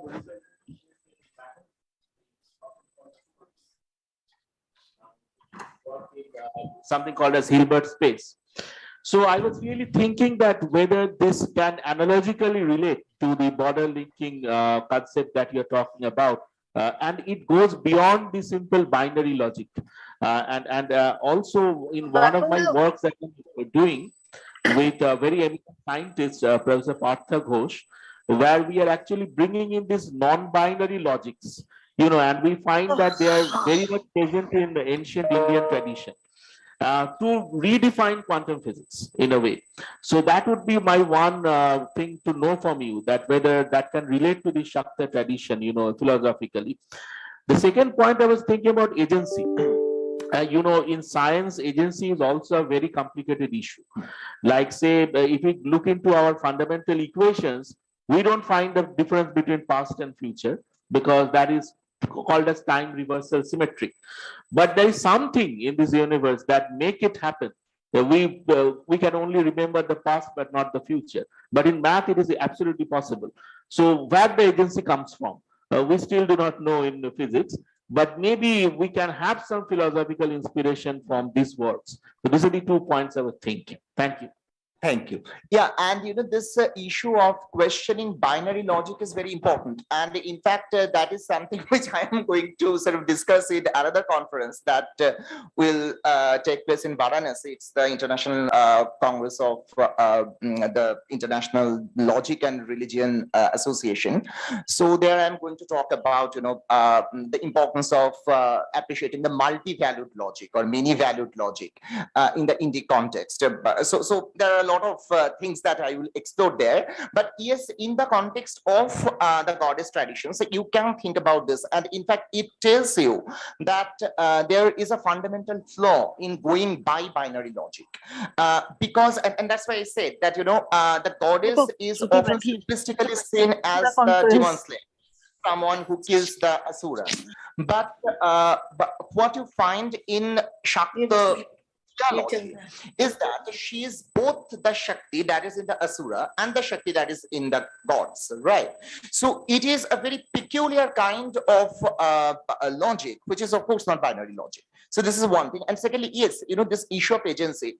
And, if you think about Shakti as Jara Shakti, then there is one thing, right? So then, in fact, we don't need to think about agency in the sense we talk about, an agential role played by a subject. But if we think about the conscious Shakti, then probably we may talk about some kind of, agency without an agent or something like that. And in fact, that kind of idea is there. And since we're interested in this, you can sort of, explore some other works as well. For instance, there was a very interesting Shakti Bhaskya written by Panchanan Tarkaratna, and that was actually a very innovative Shakti interpretation of, the Brahma Sutra. Now, earlier you didn't have a Shakti interpretation. There were other types of interpretation. So, and there he actually explores the fact that the goddess is both material and spiritual. So matter can turn into energy and consciousness can turn into energy. So energy is something that links these two things and sort of encompasses the domain of the insentient and the domain of the sentient. Thank you. Yeah, sure. Thank you so much. Wonderful, and it's really very enlightening. And I wanted to bring 2 points. One is about the border linking. This issue, basically the same issue, is also very much discussed in contemporary philosophy of technology in the context of cyborgs, chimeras, naturally born cyborgs who we are, and cyborgs trying to become divine. So if you look at, for example, the Ghost in the Shell, the anime series, I think the Japanese are also very good in this kind of cyber spirituality development. So I think this concept can also be very much applied. So the goddess is also in the True. Cyber field. In fact, the cyber field is the greatest field of Maya. It's the field of Maya par excellence, yes. And in a positive sense of the term. I mean, that's how I always see it. And the interesting thing is that when we talk about this technology, human interfaces, we actually go by the logic of this material spiritual kind of entity that is sort of fostered by the goddess. And there is a possible link. I mean, you can establish a link, or you can at least just draw parallel between the kinds of border linking that we see in the Shakta-tantric spiritual traditions and the kind of border linking that we see in Haraway and the others, for instance. And that is also something that I'm exploring. In fact, a paper is going to come out, so there I will be exploring, this sort of, how you can see certain philosophical traditions in the Shakta-tantric philosophies as prefiguring, the notion of new materialism and all that. For instance, on the notion of vibrant matter. So, in fact, many of the ideas of post-humanism might also draw some kind of inspiration from these Shakta-tantric traditions, this kind of non-binary logic. Yeah. And that can also radically redefine the human.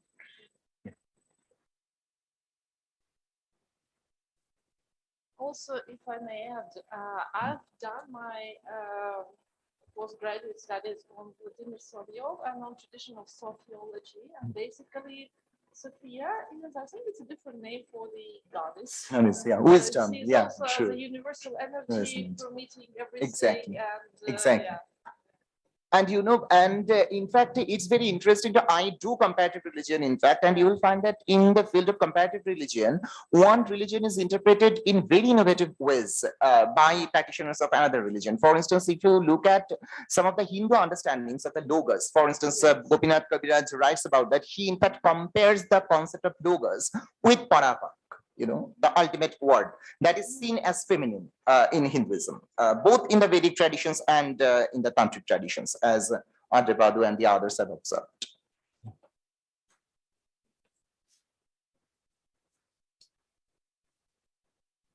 Okay, thank you so much, Dr. Mukhopadhyay. And now we go on to our next speaker.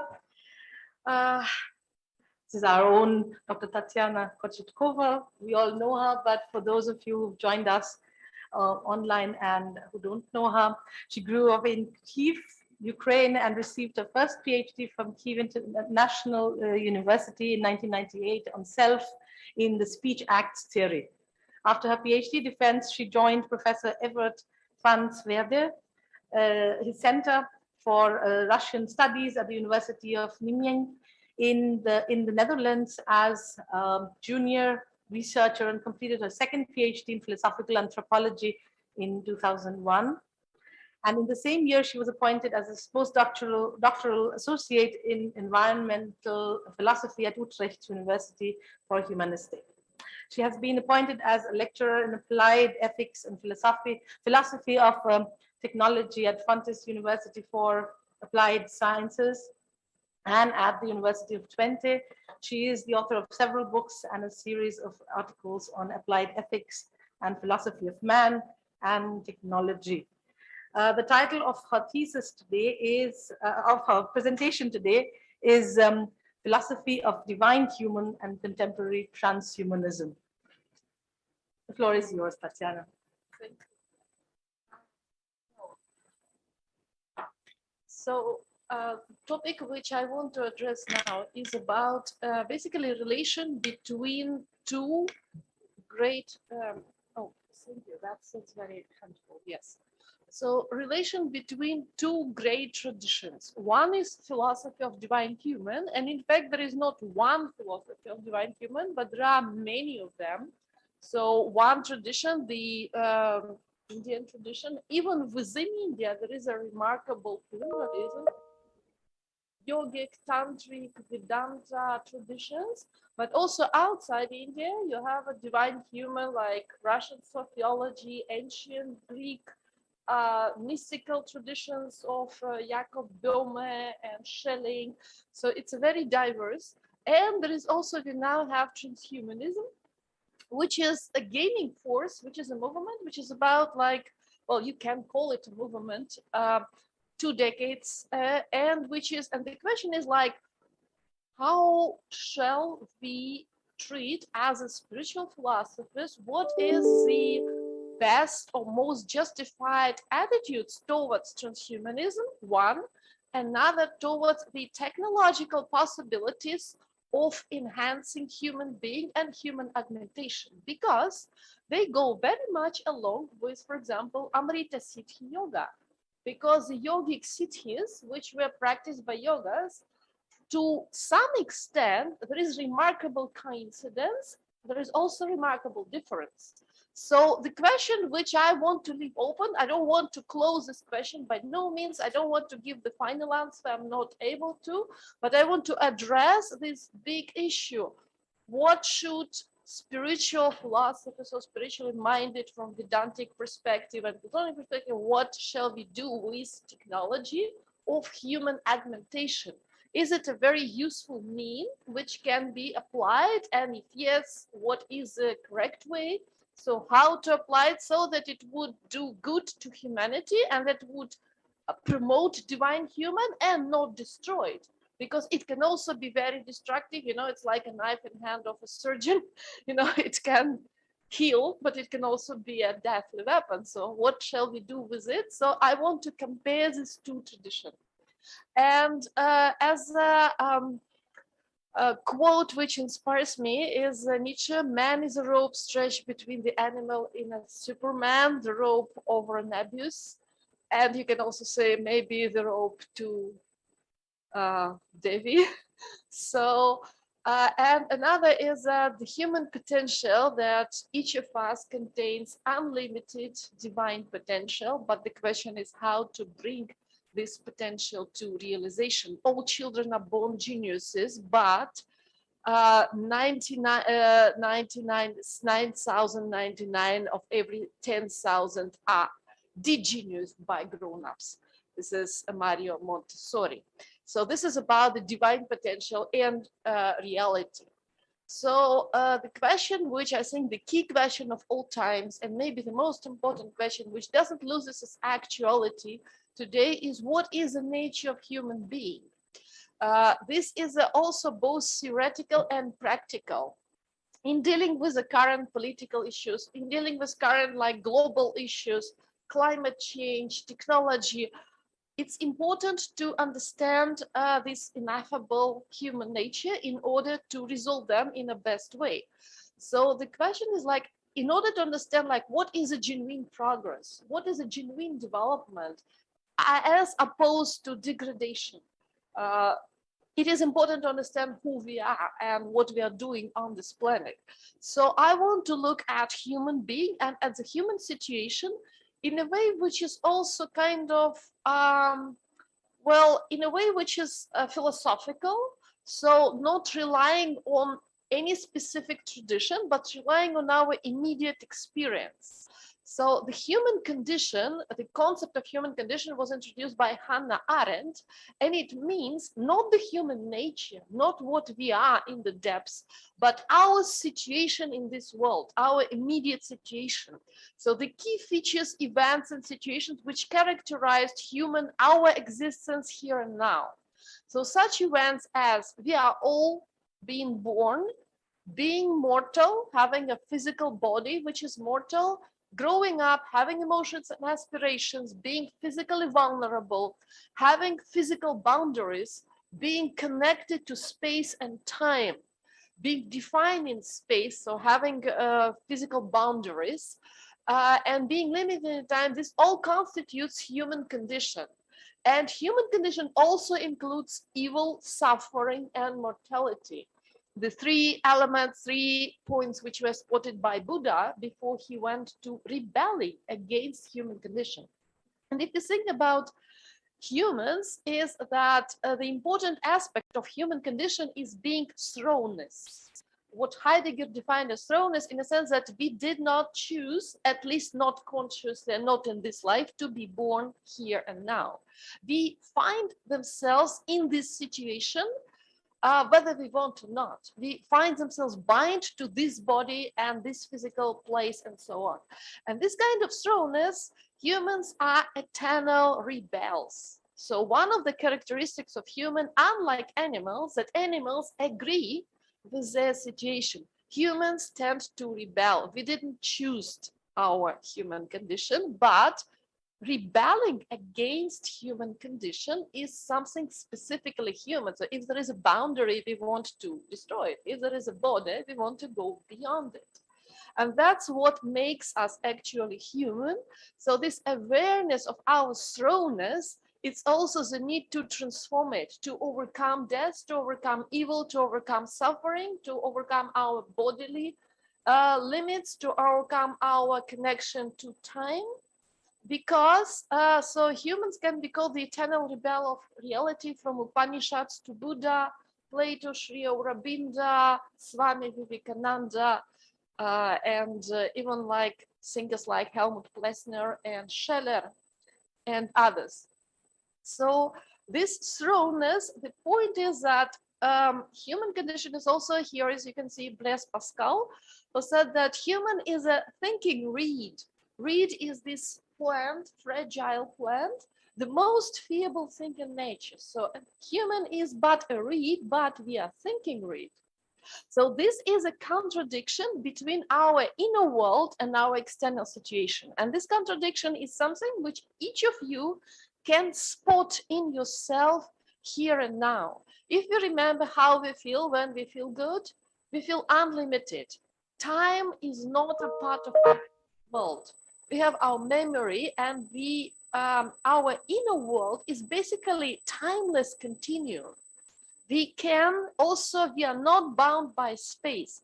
We can easily imagine like climbing mountains in Himalayas, being present on a conference here in Sonipat, and maybe also attending a concert somewhere in Paris or Berlin. So this is for our inner world, it's all possible. So inside, we are unlimited, we are timeless, we are free.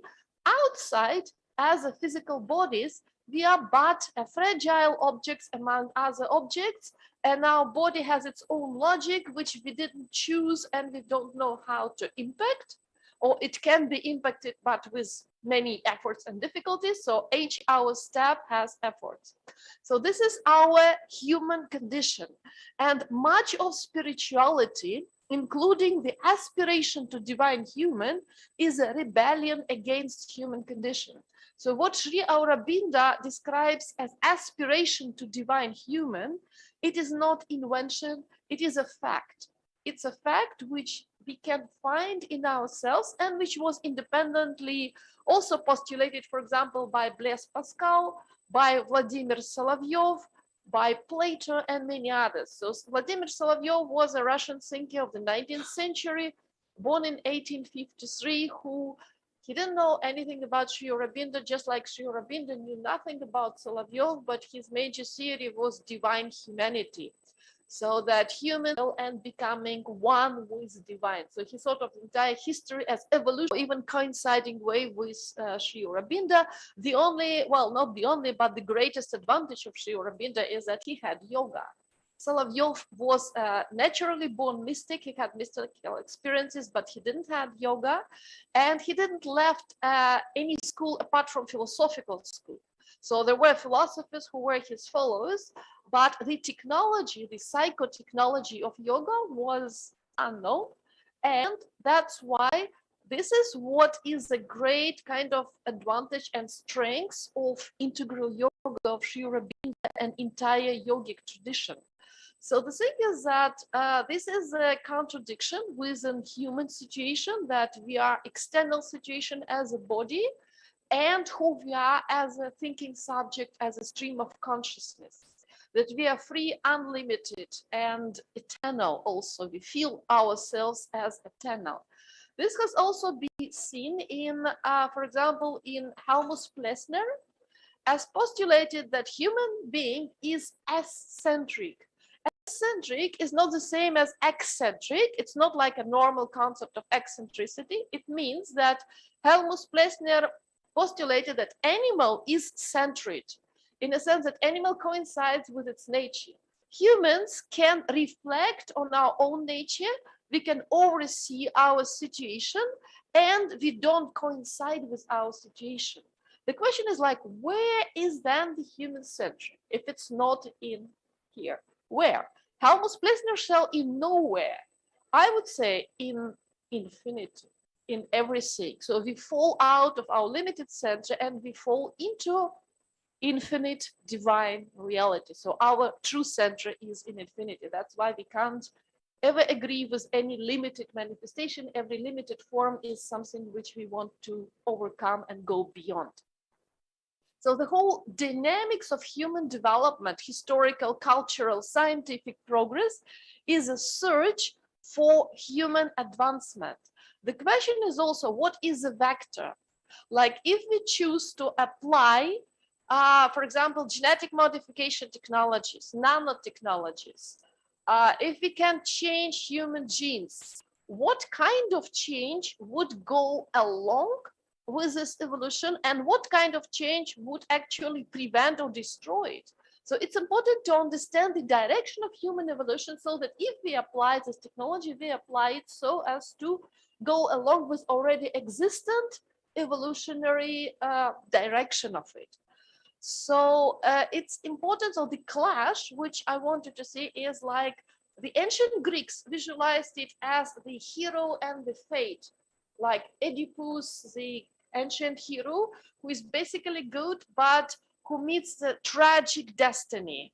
And the ancient Greeks, they had this sense, like some satyrs said, that human life is infinitely tragic, that the best for human is not to be born, and if you're born is to die, because we are mortal. They seen humans as merely mortals. So this opposition between the inner world and external world, the psychological state of inner child, creative genius, child, little genius, and adult or parent, I must, I ought, I should, so that's what the limits, and realization of our infinite potential, freedom, creativity, playfulness, absence of physical boundaries. This is the inner part, and the external part, what Plessner would call corpor. Corpor is a body, but a body as we have it, not the body we live in, like with the eyes of a doctor or the eyes.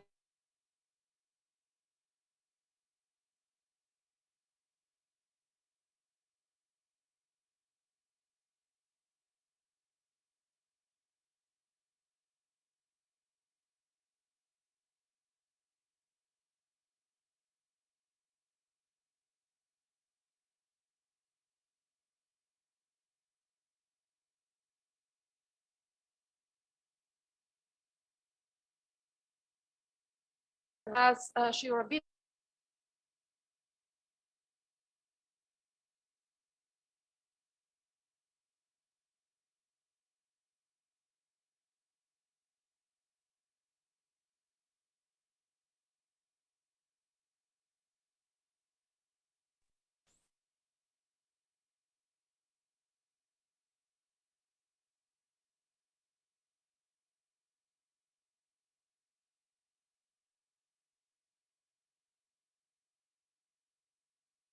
Thank you so much. I think I can just do. Oops. So this is the situation of human, and this situation is happening.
life in body after the spiritual transformation was one of the goals within integral yoga of Sri Aurobindo.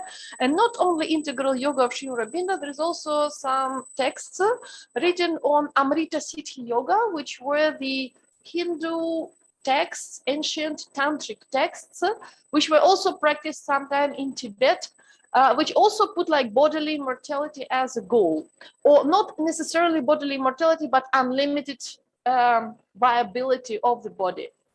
So this goal basically coincides. However, on the one hand, they work within the different frameworks.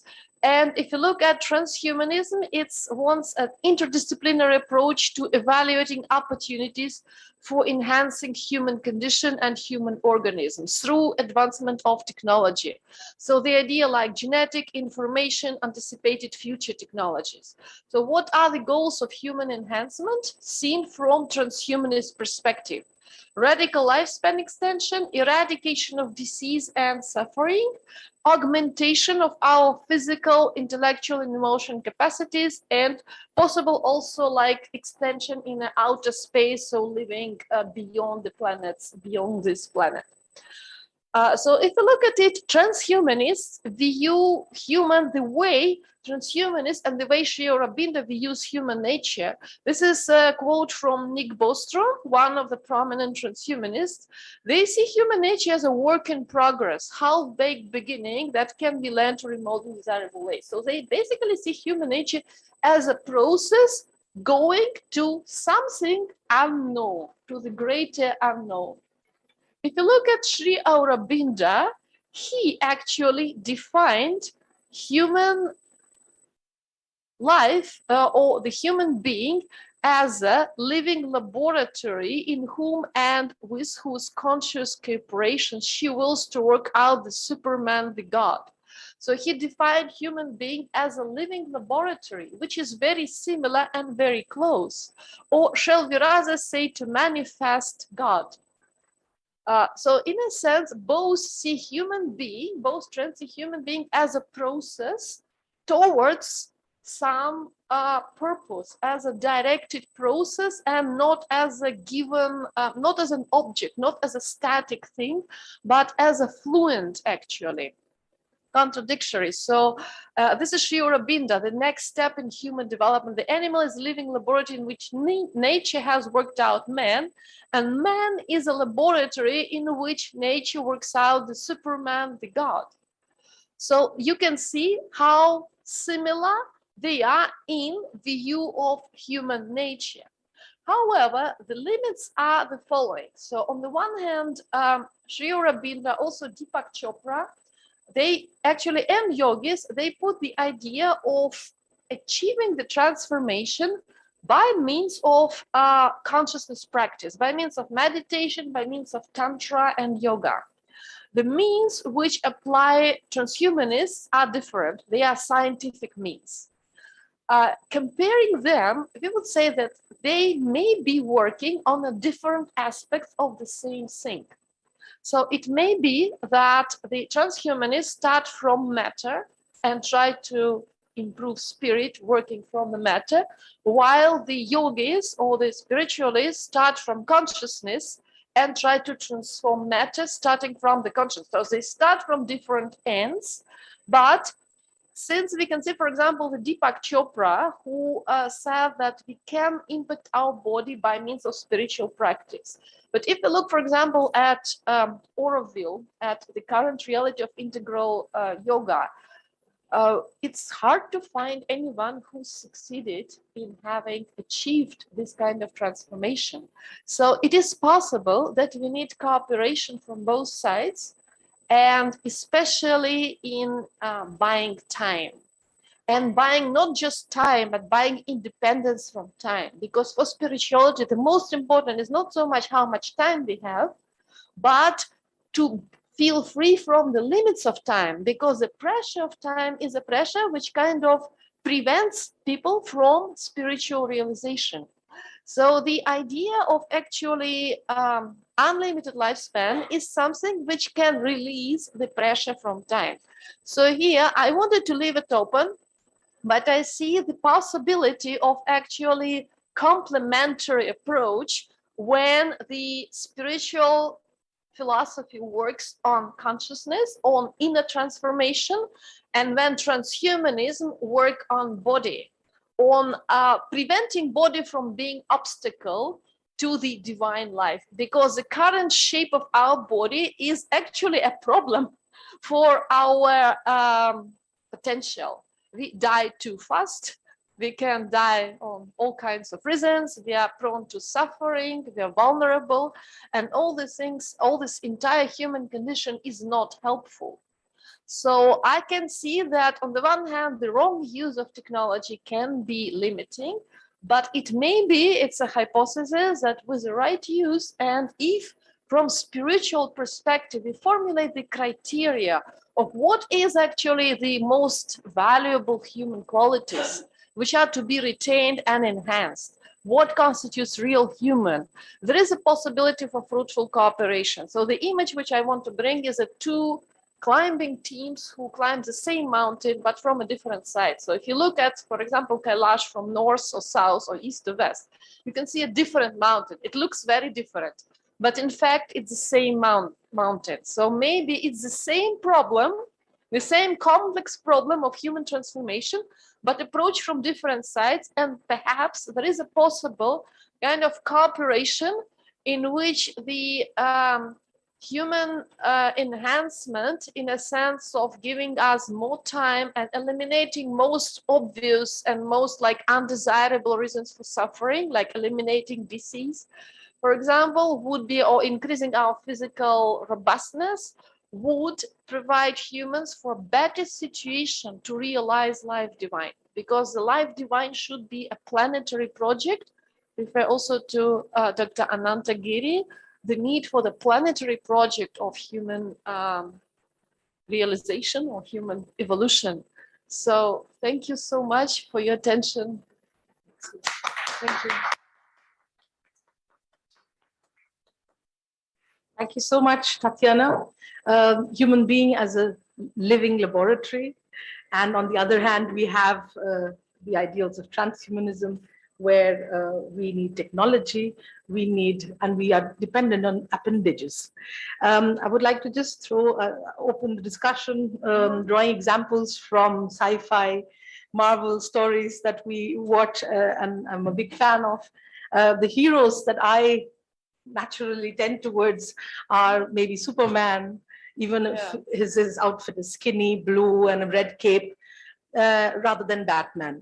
I would prefer Green Lantern in opposition to Iron Man, who is a billionaire engineer.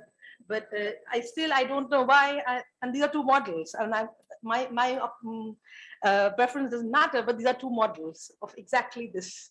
On the one hand, we have Shaktiman from the Indian scenario, the DD series that we had, who was exactly this, an embodiment of the yogic powers, who drew upon his yogic powers and then saved the world. Yeah. On the other hand, we have precisely these figures who depend on certain technologies. More often than not, you've got the X-Men, the mutants, etc. on the one hand. On the other hand, you've got, of course, like in the Incredibles, you've got, for example, the Incrediboy, who cannot do anything on his own, and therefore requires technology. You've got Dr. Osborn again, he turns into an arachnid, but he's actually inside a big, big robot. Yeah, his powers are based on technology, and these are the bad men in the movies. So now, how do you see this? Because there is a question of morality here, a very important. And secondly, the depiction of it, because that is how we look at the heroes and the villains. In terms of, say, someone who is actually capable of, has divine capabilities that generate from within. On the other hand, we have someone who is dependent on exterior appendages to save the world. Even if they're both saving the world, mostly they don't save the world, they're the baddies. That's how it's depicted, at least. Would you like to say anything there? Thank you so much. Very interesting question, and it's indeed a question of how the enhancement by physical terms relates to the real psychological spiritual growth and spiritual realization. And my hypothesis is that technological improvement can help a lot if we already have spiritual growth. So if you have a person who's growing spiritually, but technology can be of immense help in a sense of like eliminating disease, eliminating aging, basically buying time more for spiritual growth, but it will not do the job of growing, the work of the inner work of growing and advancement. It won't do for us. So alone, technology is not able to do it, and it's not its purpose. But if it is guided by spiritual realization, if it's guided by the philosophy, it can be a lot of help because, well, social structuring of human life is such that, in fact, most of people die even before they come on the to work on a project of any kind of spiritual growth, because we have this kind of a social matrix which requires us, you know, the family, the work, the social life, and usually like so we are also slaves of time, and there is a need to give us freedom, to give us space. So technology may provide us this space in terms of time and possibilities, but it will not do the work instead of the Atman, instead of our Jiva. So it is necessary to combine both. And of course, because without, we will just get a kind of a robot or a doll, which may look good from outside, but which will be deprived of inner life. And it's a very intricate cooperation, it's a very intricate interplay of how to apply human enhancement in a sense that would not destroy our deeper consciousness, our deeper spirituality.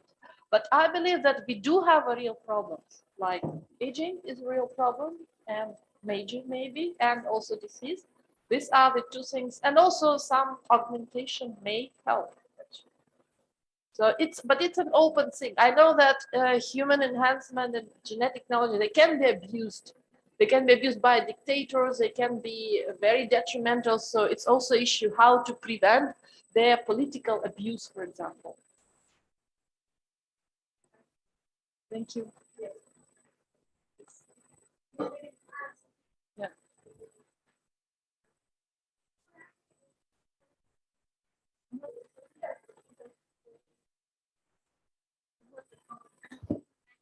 Different side of the mountain. So how do they really can? So and we spoke about the moral problems that might come with certain technology that can be abused. So how they can get interacted? How can you? How can they interact? Yes, Yeah? because if each one of them is going from a different angle or going through a different angle to this purpose of achieving this divine life, how can we prevent this Clash. How can we prevent clash? Moral issues? For me, it Moral sounds like issues. technological optimism that very easily can integrate with capitalism. Yeah. Well, one important issue is, of course, preventing political abuse of technology. So the application of this technology should be within human rights, liberty, legal framework. So the choice to apply or not belongs to the person in question itself, and is by no means decided by state. And it is consistent with human dignity, so within the liberal democratic framework, so that the choice and the autonomy of the person is being preserved. So preserving human rights, human freedoms, human autonomy, not making technology abused by any kind of dictators or states. This is one important issue. And another issue is, basically, technology, as I said, it can buy us more time. By giving unlimited lifespan, by stopping the shortening of the telomeres or stopping the biological clock, it can give us more time. But what we do with this time, it depends on the person itself. Someone can waste this time. Someone can, for eternity, I don't know, play computer video games or do something else. So there is no way you can prevent humans from wasting their time if they want. But if there is intention, if they have the sparkle, if they have this project on working on their inner growth and development, then being independent from time can be a very big advantage. It can help a lot. Like not having a deadline helps to relax and be creative and realize your inner forces.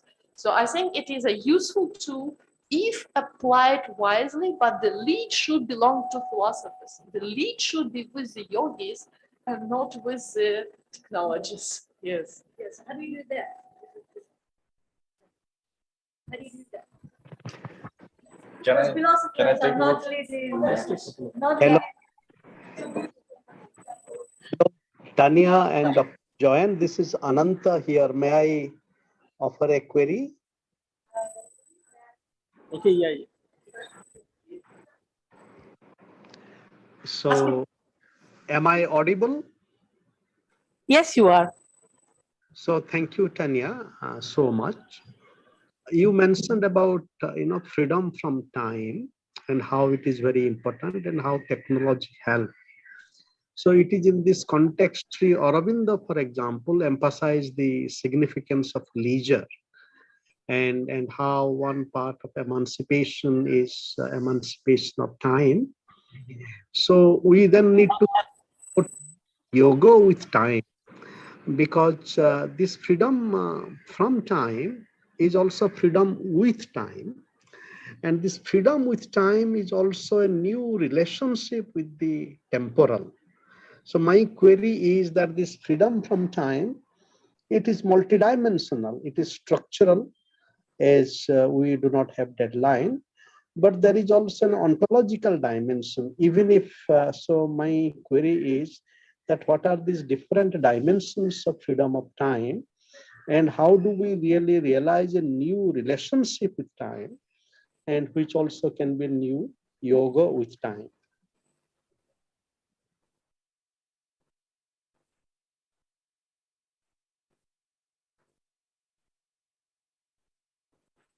Thank you, Ananda, for your question. Indeed, so the multiple dimension of time, indeed. So I wanted to quote Hermann Hesse. His Steppenwolf, one of his protagonists, Hermione, she said, like, when the Harry Haller asked her, "Are you spiritual?" She said, "No, because I don't have time." And she said, like, spirituality needs not just time, it needs freedom from time.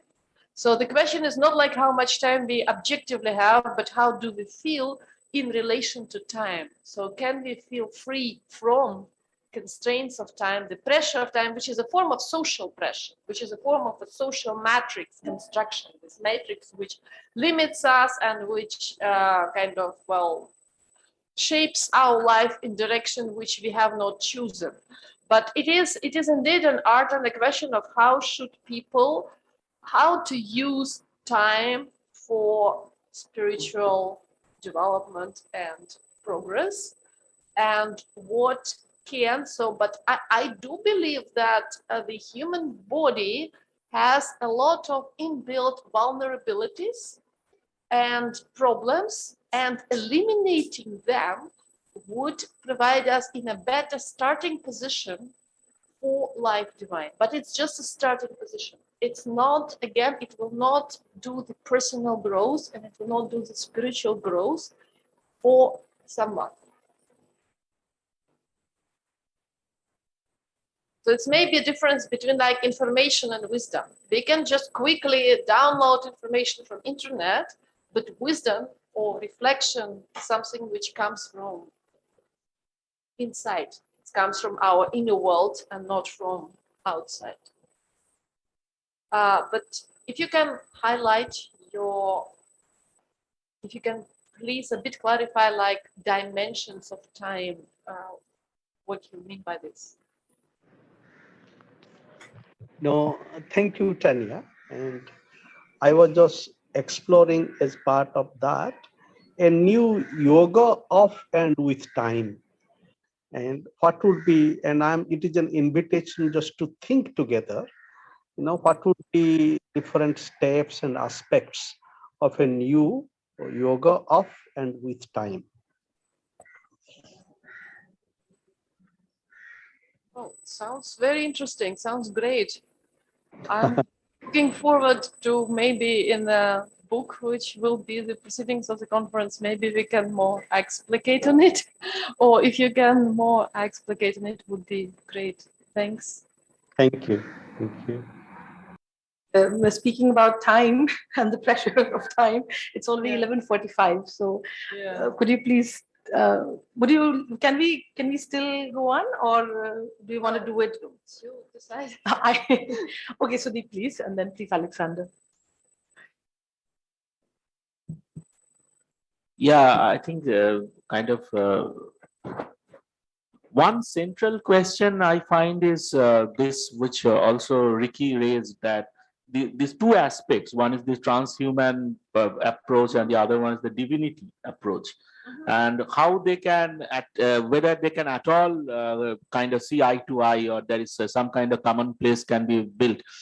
I think that going back to the science, you see that whether it is information technology or all the other fascinating news we keep on hearing, like quantum computing, etc., they are all based on the philosophy of computation. So computation is the power there. So their hope, going back to Alan Turing and even earlier Gödel and so on, they always thought that computation may be the key way in which you can also read mind and consciousness. So if it is can be considered that computation is basically which give rise to consciousness, then what Nick Bostrom and others are suggesting, that transhuman this approach can also coincide with the divinity approach. On the other hand, if we go back to the spiritual traditions, one of the basic premise of most of the spiritual tradition is that mind and consciousness is beyond computation. So it is something that non-computation is happening, which also goes back to some of the views of Sir Roger Penrose. They have also mentioned this kind of thing. So if consciousness is fundamentally non-computation, then divinity in human is fundamentally different from transhuman. We can never have this eye-to-eye meeting between these two perspectives. That is what I was trying to think, but I would like to kind of get from you that what you think about this. Thank you. Thank you. I think it's very interesting. I think actually transhumanism includes various approaches. So one of them, for example, is genomics. And genomics is it's not approach to consciousness, it's approach to human body. It's simply working on, for example, stopping the shortening of telomeres. So shortening of telomeres is what stands behind aging. So it's simply if they switch off this process, the body will stop aging. So this is, I think, one specific useful thing which can be done and which doesn't depend so much on computation or not, or how do we understand consciousness. So this is one approach. There is also nanotechnology, which can also understand, like, basically, I thought of it more as not so much like consciousness, but simply improving human body, simply augmentation of human body. While not, I know that there is a strand of, can we be downloaded into computers? Can we be kind of, what is the relation between mind and body? Is it like a software and hardware or not? But that's approach. I think that this is a part of transhumanism, but not the only part of it. So the other more maybe simple, more mundane part, which is like genomics.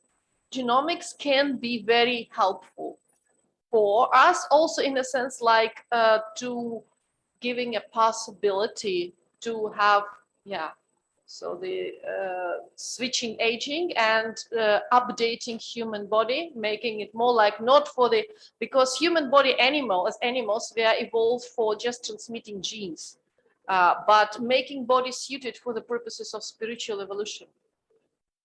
Yeah, I think that indeed, I agree with you that the non-computational understanding of consciousness is necessary and the computational understanding is limited.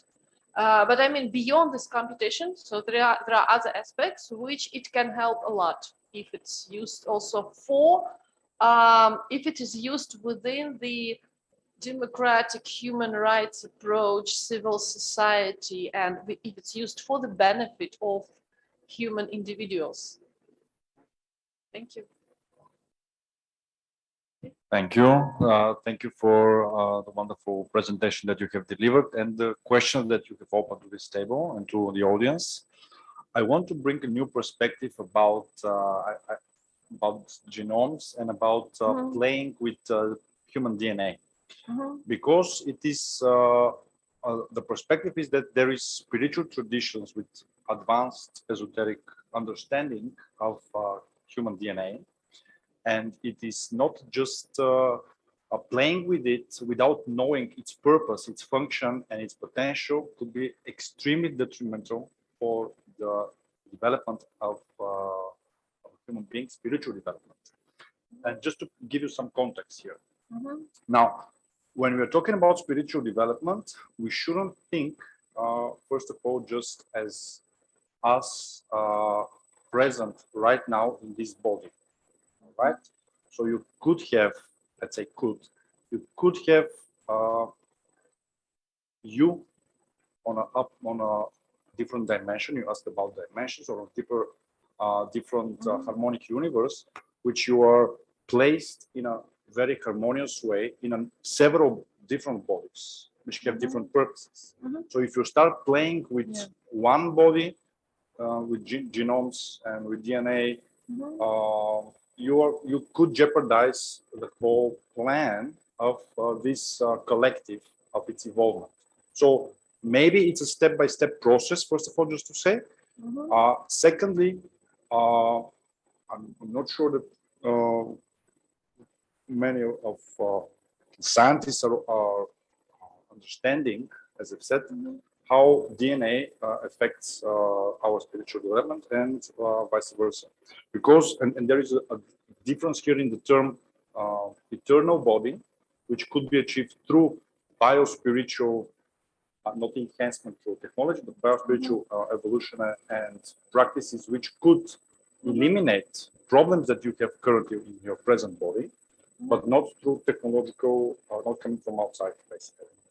And the potential for the human to ascend is located in the DNA, according to the traditions that I'm going to talk about tomorrow. So if you start playing with the DNA, you could be stuck in a location that you're not supposed to be for a period of time. So there is a lot of things to learn before start playing and giving the scalpel to a 5-year-old and give him the operation table. This is my point. Thank you, Alexander. I'm really looking forward to your presentation. Thanks.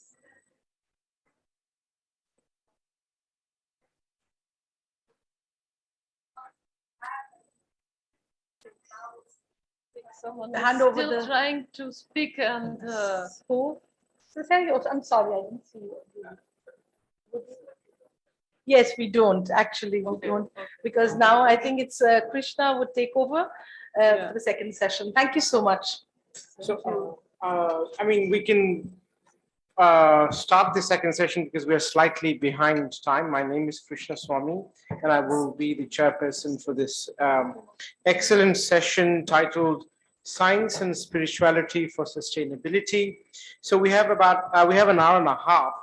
So maybe till 1:50, 1:55. And so we have 3 presenters, and before I invite the presenters, you want, okay, then I think we need a break. Okay, let's take a 5-minute break. Sorry, yeah, let's take a 5-minute break. We'll come back by 12:30, 12:35, yeah. Sorry.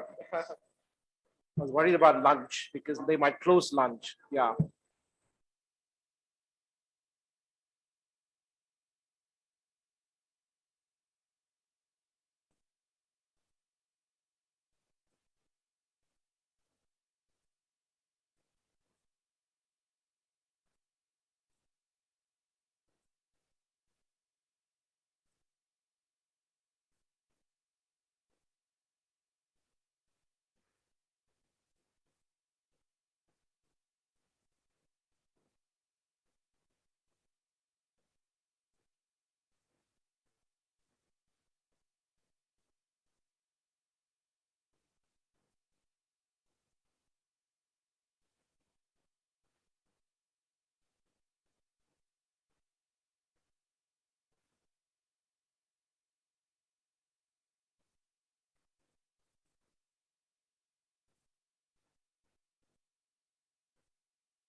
Uh, okay.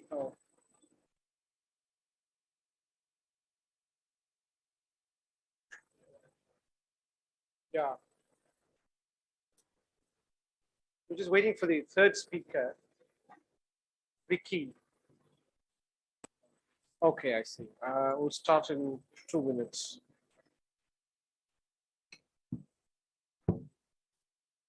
And mine's after lunch. Yes, yes, I think it's one of the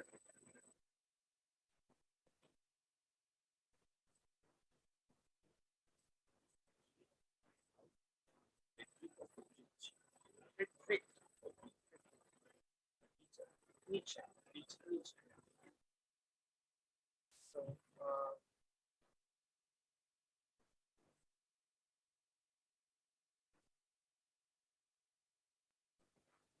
okay, maybe we can start.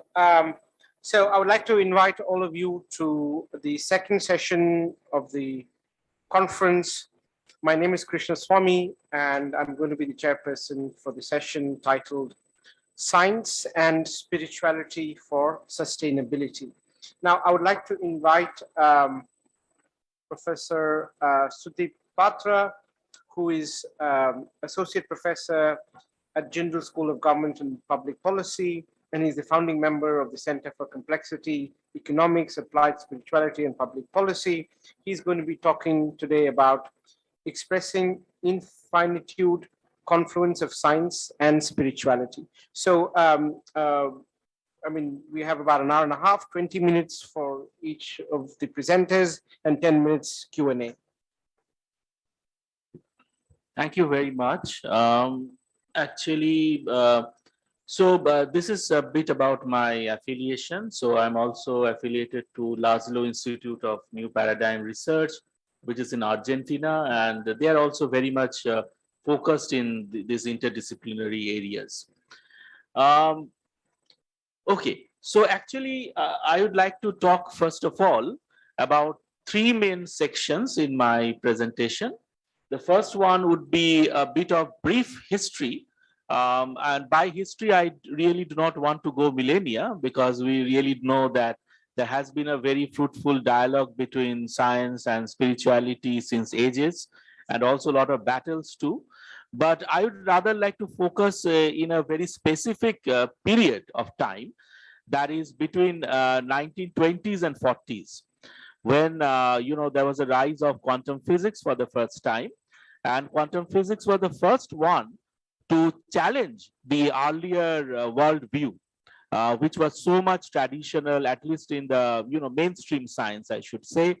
So I will spend some time to go through that and see that what kind of inspirations we can still draw from that kind of exchanges that happened in 1920s and 40s.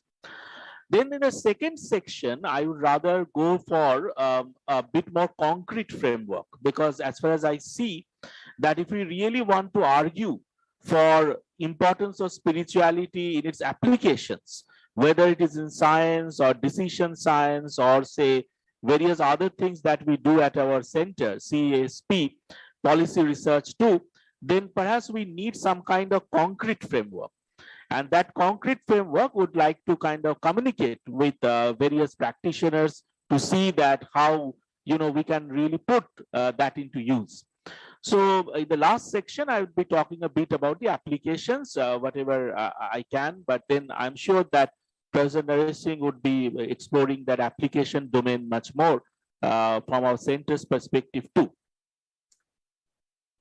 Okay, another interesting thing I'd just like to mention in the second subsection, I just mentioned one interesting word which was coined by Adi Shankaracharya, who was one of the perhaps the most important proponent of Advaita Vedanta, that is Aparaksha-anubhuti. Now, Aparaksha-anubhuti is something like that. It is beyond intellectual realization. So ultimately, if you want to realize God or divine or all the things that we are talking about, you need to move beyond simple scientific or technical understanding. But having said that, I will also say that the path towards moving towards that, that is, say, for example, the path of knowledge or jnana yoga, as in our tradition, that is never bereft of logic.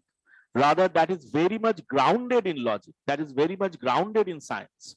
So this is one point that I would like to make in the second subsection, because, you know, otherwise it always seems that spirituality is rather kind of like different from scientific discourse. That myth we need to break. So that I find is important. Suddenly, I will get back to these two great gentlemen. And, you know, we talk a lot about them at our center too.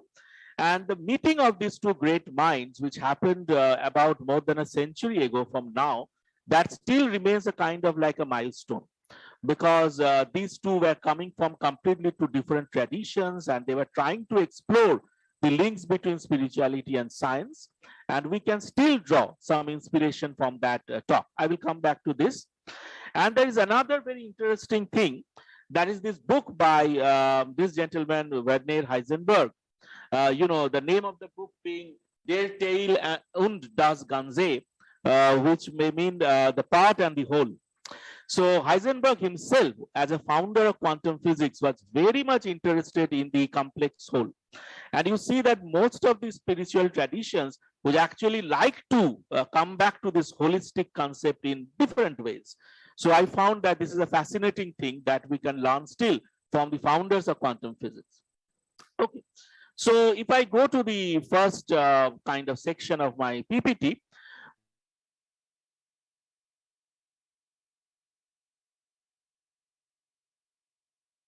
basically, and in 1925, you know, there was this super paper written by Heisenberg, who was still a very young mind, I think 24, 25, and he goes to a place called as Helgoland to recover from yellow fever. And there he writes the first paper on hydrogen atom spectra based on quantum mechanics. And that's the birth of quantum mechanics, basically. Earlier to that, there was also another phase, which is called as quantum theory, which was proposed mainly by Max Planck and Einstein. But later we know that Einstein has this famous, you know, tussle with all of them. Now you see that I have started with a very interesting line. The line is getting rid of the ghost. Now here the ghost doesn't mean biblical ghost or holy ghost, something like that. It means something of a misconception. The misconception is about the very subject-object split that we were talking about in various other great talks that we heard. That subject-object split remains the, you know, the traditional scientific view as of now. Now, I was reading a very fascinating book for some time, this Quantum International Relations, which has just come out, 2022. From our center, we know many of the philosophers who are working in this area. Now, they have been alluding to this phrase a lot. This means that with the rise of modern science, mainly quantum physics, how is it possible to come up with a different worldview than the subject-object split of the earlier Newtonian worldview? And this new worldview, that is a more holistic worldview, that is very interestingly draws a lot of inspirations from ancient spiritual traditions. And that is one thing that we need to establish in modern science, but with concrete frameworks rather than, you know, very qualitative thinking. So that was my inspiration for this particular phrase. And I find that some of the social scientists, even back in 1930s, they were using this particular phrase, getting rid of the ghost. So they would like to kind of go for a new framework of science, of doing science, which was holistic and which was not based on the split. Now, if we start with the founding fathers of quantum physics, for example, Niels Bohr, definitely, who was rather the father figure of the so-called Copenhagen School of Quantum Mechanics, and various others, as I have mentioned here, whether it is Bohr or Max Planck or say Max Born or later on Schrödinger and Wolfgang Pauli. They were all coming from various different backgrounds. There is no doubt about that. but they were converging into various interesting concepts that was embedded within quantum physics. You see, for example, Niels Bohr was very much deeply motivated by Kant and various other spiritual traditions. You know that Kant has also various important treatises on the kind of complex whole and all these ideas. Later on, we also see that another very interesting aspect was given by Pauli. So Pauli was another brilliant mind in coming up with quantum physics, and Pauli corresponded with another brilliant psychoanalyst of his time, that is, Carl Jung, for a long period of time. And they proposed an interesting framework based on philosophical ideas, that is a philosophy of holism. And that philosophy was that the reality is neither physical nor mental, but it is only when in our limited capacity that we try to measure something or we try to actualize something, it appears as to be mental or physical. Now, this particular philosophy, unfortunately, was not given a lot of attention at that time. And here again, I will come back to my point of computation, because you see that since Second World War, the whole shift in modern science went to computation. So they were all about like increasing computational powers of models and so on, and computer science, information theory. So due to the rise of this computational philosophy, a dictum was coming up, which is shut up and calculate. It was a very famous in quantum mechanics too. I think it was started by Richard Feynman or so I do not know for sure, which simply means that don't ask foundational questions, don't try to think about spiritual tradition, that is too dangerous for science, just keep on doing computation. That is what you are up to. But again, that myth has to be broken. So Pauli and Jung started doing that, but at that time it was not that popular. I find it quite interesting that after a long period of time that thinking is coming back, and just few years ago, a bunch of like very good scientists, they wrote a book on Pauli-Jung conjecture. So that kind of thinking is coming back. I will also mention two other frameworks here before going along. The first one is by Heisenberg himself. So Heisenberg, you see, if we go back to quantum physics, which was really a challenge to the earlier domain of Newtonian physics. How? For example, even if you think about special relativity and general relativity, which was Einstein's brainchild largely, even that was also very much embedded in Newtonian worldview. Yes, mathematically it was much more novel, much more creative, much more non-linear, one may say. And also we have completely a different view of space-time, coming up with time travel and time is an illusion, which we can talk later on, block universe view so-called. But again, Einstein's view was also very much based on subject-object split. And there again, I come back to the conversation between Tagore and Einstein. Now, what happened was that Tagore, before meeting Einstein, he was meeting Heisenberg. So Heisenberg came to British Calcutta at that time, and he spent some time with Tagore. And perhaps Tagore must have been kind of fascinated by the ideas of quantum science, which was emerging. And also importantly, Tagore himself was very much grounded in Vedantic tradition. Though he was a Brahmo, but he was very much kind of aware of all that. Many of his poems also talks about that Atman or Brahman and holistic being. So when Einstein and Tagore started conversing, the journalist who was present in that room of New York Times, he reported that as if it was seeming that two different planets were trying to converse with each other. So it was not much, they couldn't kind of convince each other, but it is very important for these two world views. Einstein was still trying to recover the Newtonian worldview. He was trying to say that, okay, in case of beauty and art, I can see that there is this consciousness there. So you cannot remove consciousness out of that. Subject-object split dissolves. But in case of science, you still have to retain that split and do science as it is. Tagore's point of view was that no, even quantum physics is trying to challenge that. For example, in quantum physics, we know the famous measurement problem. That is, still you do not observe a particular system. That system remains in the state of potentia, as Anway was so beautifully putting that, border lines, border linkings. And it is only when you observe that particular system that potentia becomes existentia. Now, what is the meaning of observation? That's a very big murky field and very dense literature in that. But that is where Tagore was coming from. So Tagore was saying that, well, you cannot remove subjectivity completely. You have to understand that subject and object are mingled into a whole, if you even want to do science as usual. Now, this is one thing that I think that we need to bring back. And we need to bring back with the help of a good logical structure, that will try to convince the practitioners. Now, Heisenberg also has this beautiful idea that this is the realm of potentia before you observe something, and potentia goes beyond binary logic. Or in other words, say, for example, the famous Schrödinger's cat. So both dead and alive. Actually, the right way to think would be neither dead nor alive. It is Maya again, going back. Now, how to bring back to existence? There comes your existentia. Now, Heisenberg was trying to mention that bringing back a non-binary thing to binary, how consciousness can play a role there. Now, very recently, with the great scientist, Professor Stuart Kaufman, and another young collaborator, Dr. Amir Hussain from Iran, we have been working in that particular area.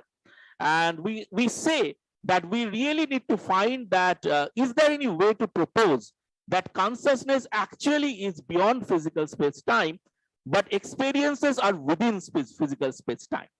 And we are drawing certain mathematical frameworks as well as inspiration from spiritual traditions. So that is one work that I just like to mention.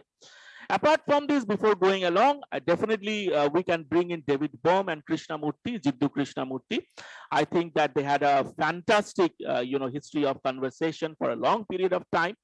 And Krishnamurti and both Bohm were very much convinced about the complex whole, which again they draw mainly from Buddhist tradition and so on.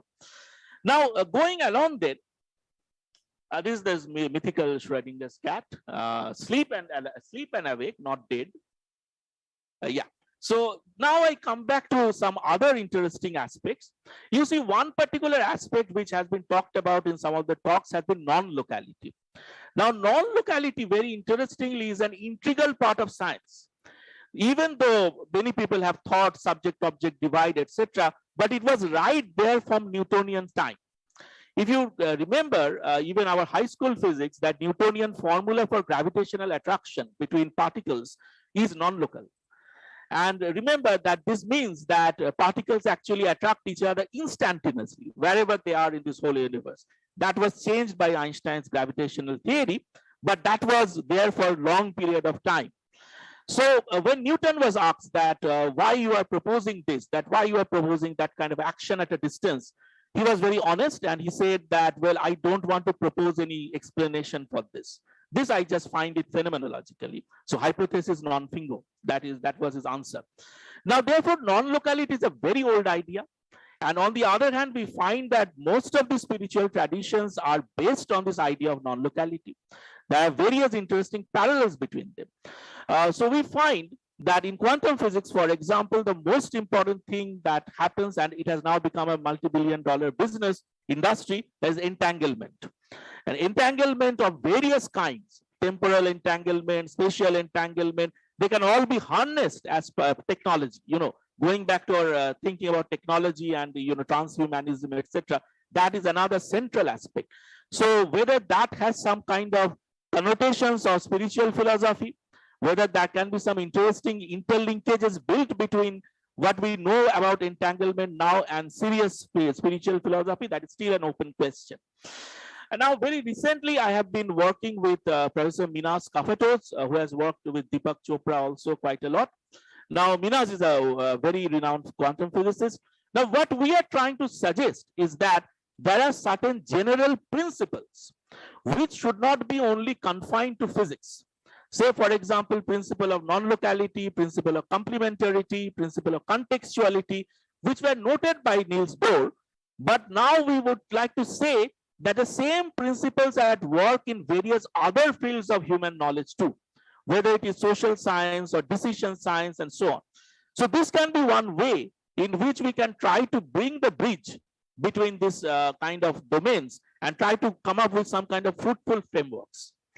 So this actually leads to my next point, that is the importance of logic and mathematics in the ancient spiritual tradition, the other way around, because we have to kind of make the marriage from both sides.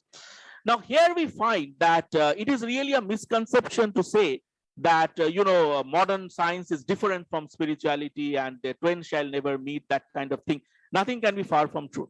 If we go back to Buddhism and Advaita and Jainism and various other world philosophies, I'm sure they have been very well grounded in logical structures. And very importantly, what has happened is that those logical structures are non-binary in most of the cases. So this is a great way, if we really explore those ancient logic, to kind of explain various modern scientific explanations, which are difficult to get through with the help of binary logic, as well as decision science, which I'm just coming back. I will just mention one particular point here that is made by Carlo Rovelli, who is like another great quantum gravity expert of our times. Now, Carlo Rovelli has come up with another interpretation of quantum mechanics. Quantum mechanics is notorious about hundreds of interpretations. Now, Carlo Rovelli comes up with one interpretation which he calls as relational quantum mechanics. Now, relational quantum mechanics is very much based on Mula Madhyamika Karika, that is going back to Nagarjuna and Shunyavada Buddhism, which would say that, all is there in this whole universe is relations. So without relations, no kind of entity can be realized. And relation is the ontology. So it is the relational ontology view. That is a quite interesting technical literature being developed in that line.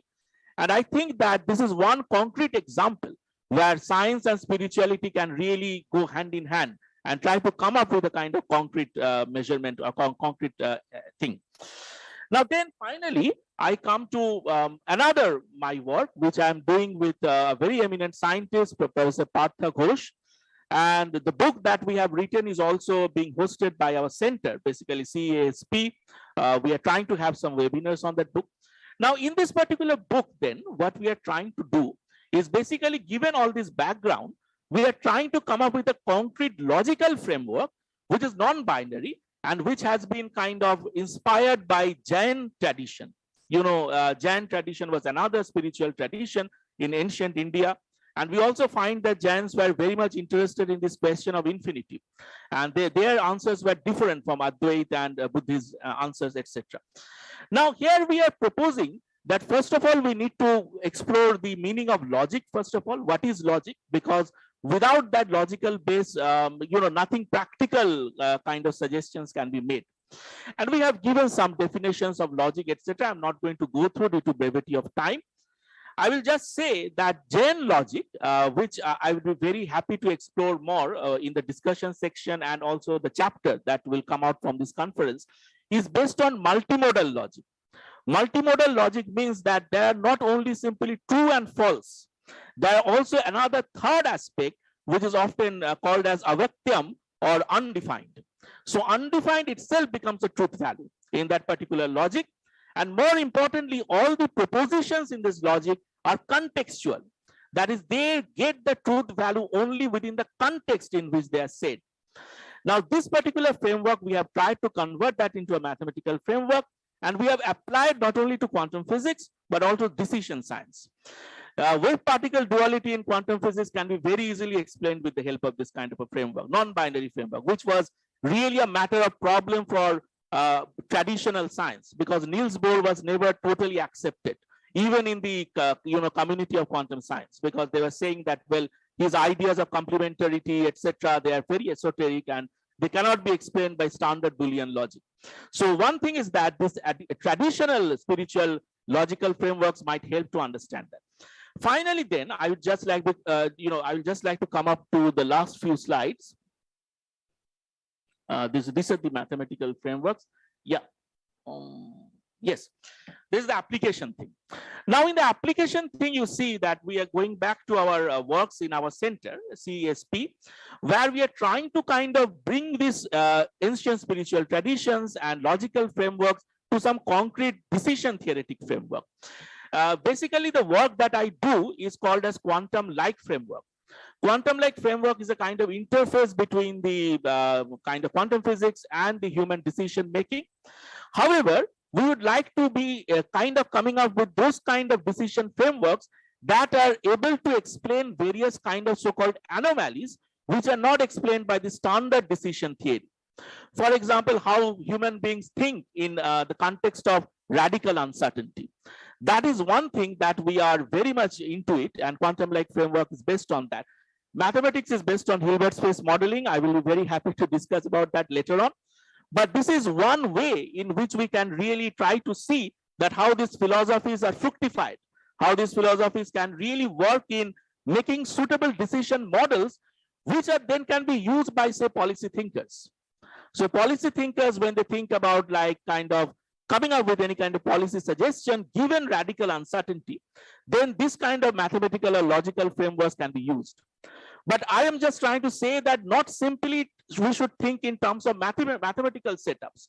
They should also have this sound spiritual and philosophical basis. The grounding should be very well understood. Otherwise, we'll again get back to computation. Otherwise, we'll again get back to shut up and calculate kind of thing. And we keep on facing crisis after crisis. So I will say that that is the way I would like to kind of give a summary of the works that are being pursued, both myself and in the center. I will be very happy to take questions in the discussion session. I would like to end upon by one of my favorite poets, T.S. Eliot. You know, T.S. Eliot perhaps has written more than anyone else on the modern crisis. So if you go back to his modern epic, The Wasteland is like all full of like horrible, you know, memories of war and horrible memories of degradation, decadence that we are talking about. So he ends this whole epic saga by chanting Shanti, Shanti, Shanti. That is the famous Shanti mantra in Advaita Vedanta or various other sects. And these three Shanti had actually mean Shanti for physical body, Shanti for mental body, and Shanti for spiritual body. So I would like to end there, but definitely open up this conversation. Thank you very much. Thank you very much for this excellent talk where science and holistic philosophy you're hoping to bridge. And I'm also excited to know that you're working on creating mathematical models for different kinds of, and applying it into decision theory. Excellent. So now I would like to open it up for questions. We have about 8 to 10 minutes for questions. Yeah. Dennis. Yeah.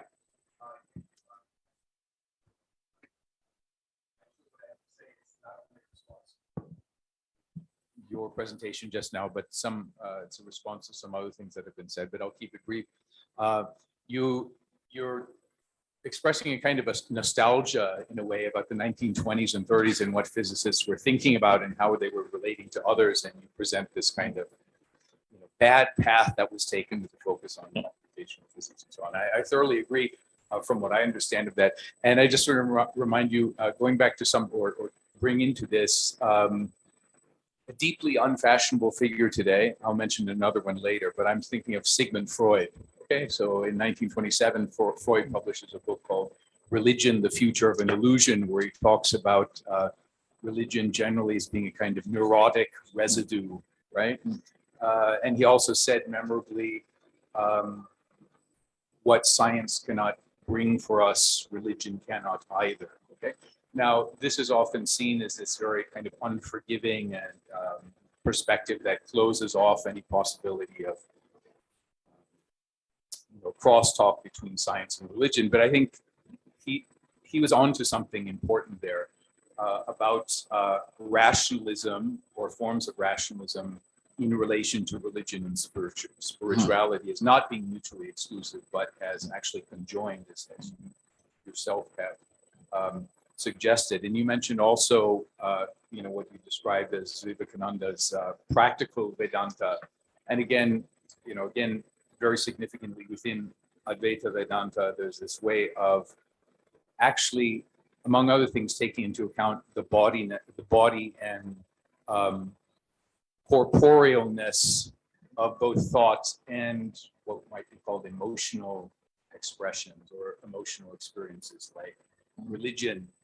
So people in the 19-teens and 20s, like Rudolf Otto, talking about the idea of the holy as his particular way of getting around religion and kind of anthropologically trying to explain what different religions have in common, is pointing at, well, there is a physical experience of religion also, and we experience religion within our bodies, or we experience longing for the holy or connection.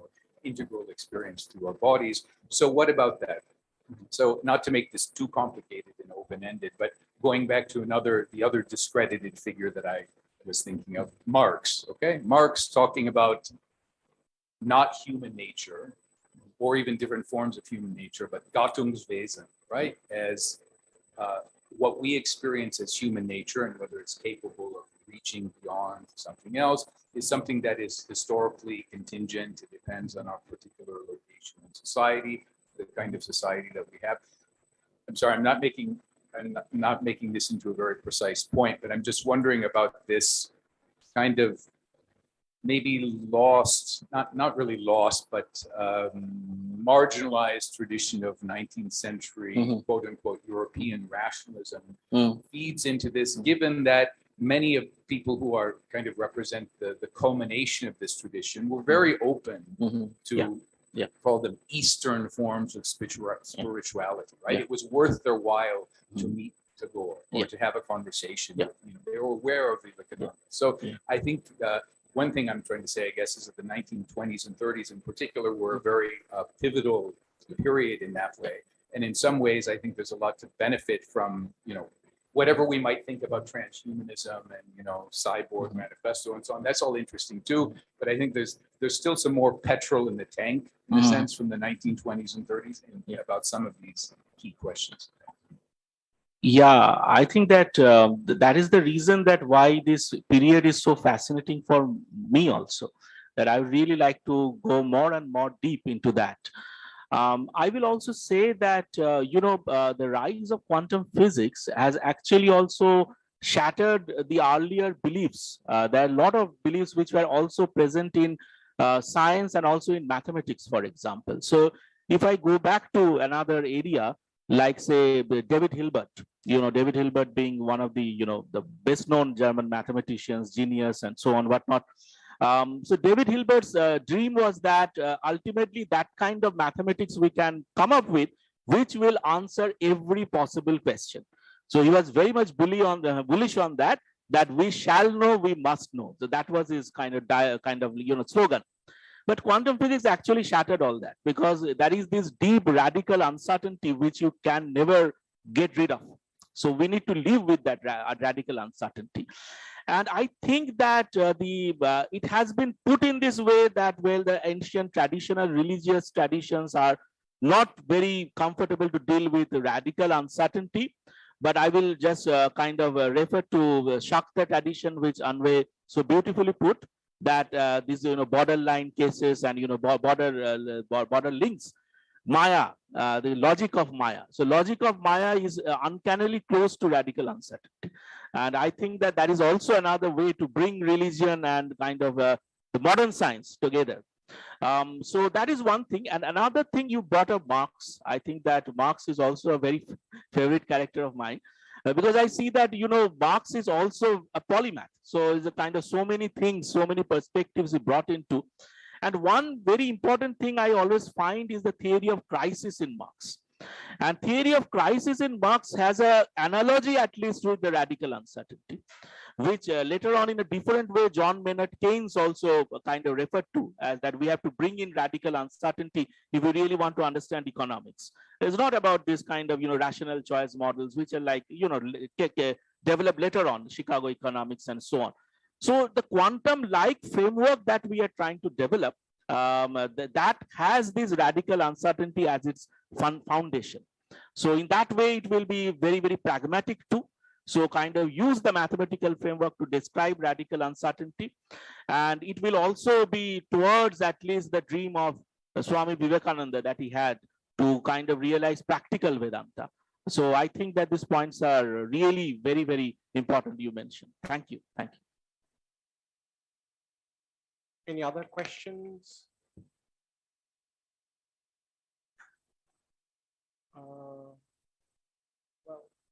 If we have no other questions, then thank you very much for this excellent talk. And yeah, we'll move on to the next presenter, who will be Dr. Naresh Singh, who is Professor and Vice Dean of Jindal School of Government and Public Policy. He's also the Director of the Center for Complexity Economics, Applied Spirituality and Public Policy. He's going to talk about the divine human, the Anthropocene, and the transition to a more sustainable world.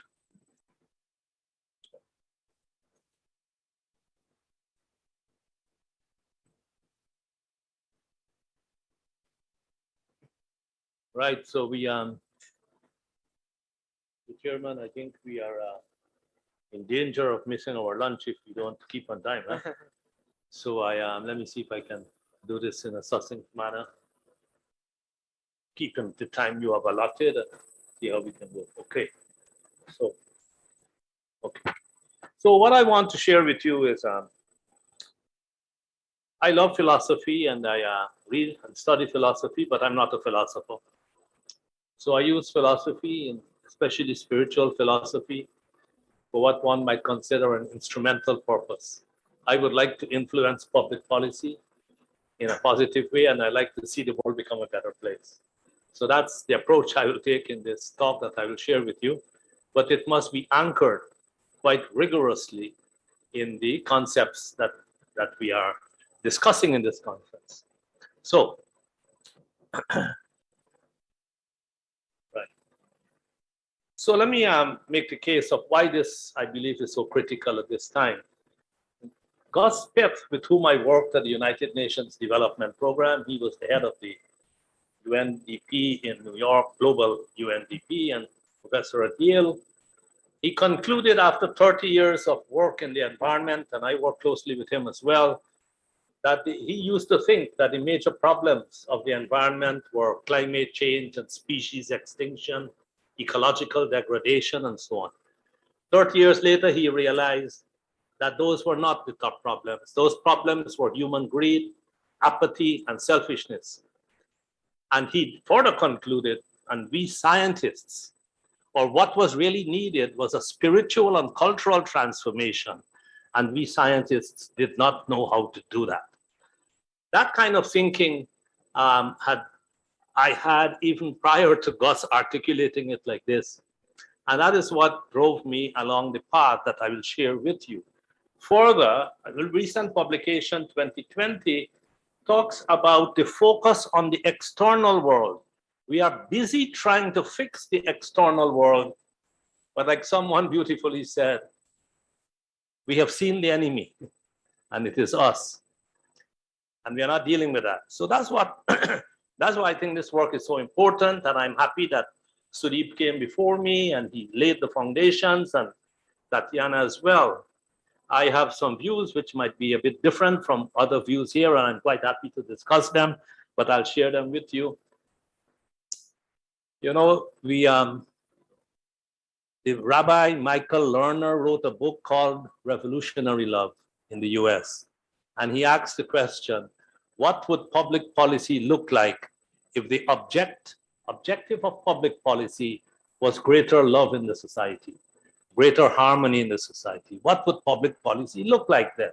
And that's one piece of the work that we are doing now at our center in our school. So government is focused entirely, public policy, on increasing GDP per capita as we know it. So the goal, the vision of India is to be a developed country by 2047, and we will have a pretty high GDP per capita. But does that mean more degradation, more unhappiness, more inequality? Maybe not 500 million in abject poverty, maybe 300 million. Is that what we really want? So we need to question it. How do we do that? I would show you that the way to do it, and this little diagram I have here, which is taken from Ken Wilber, and some of you who have read Integral Metaphysics, and the integral maybe we call it a meta theory.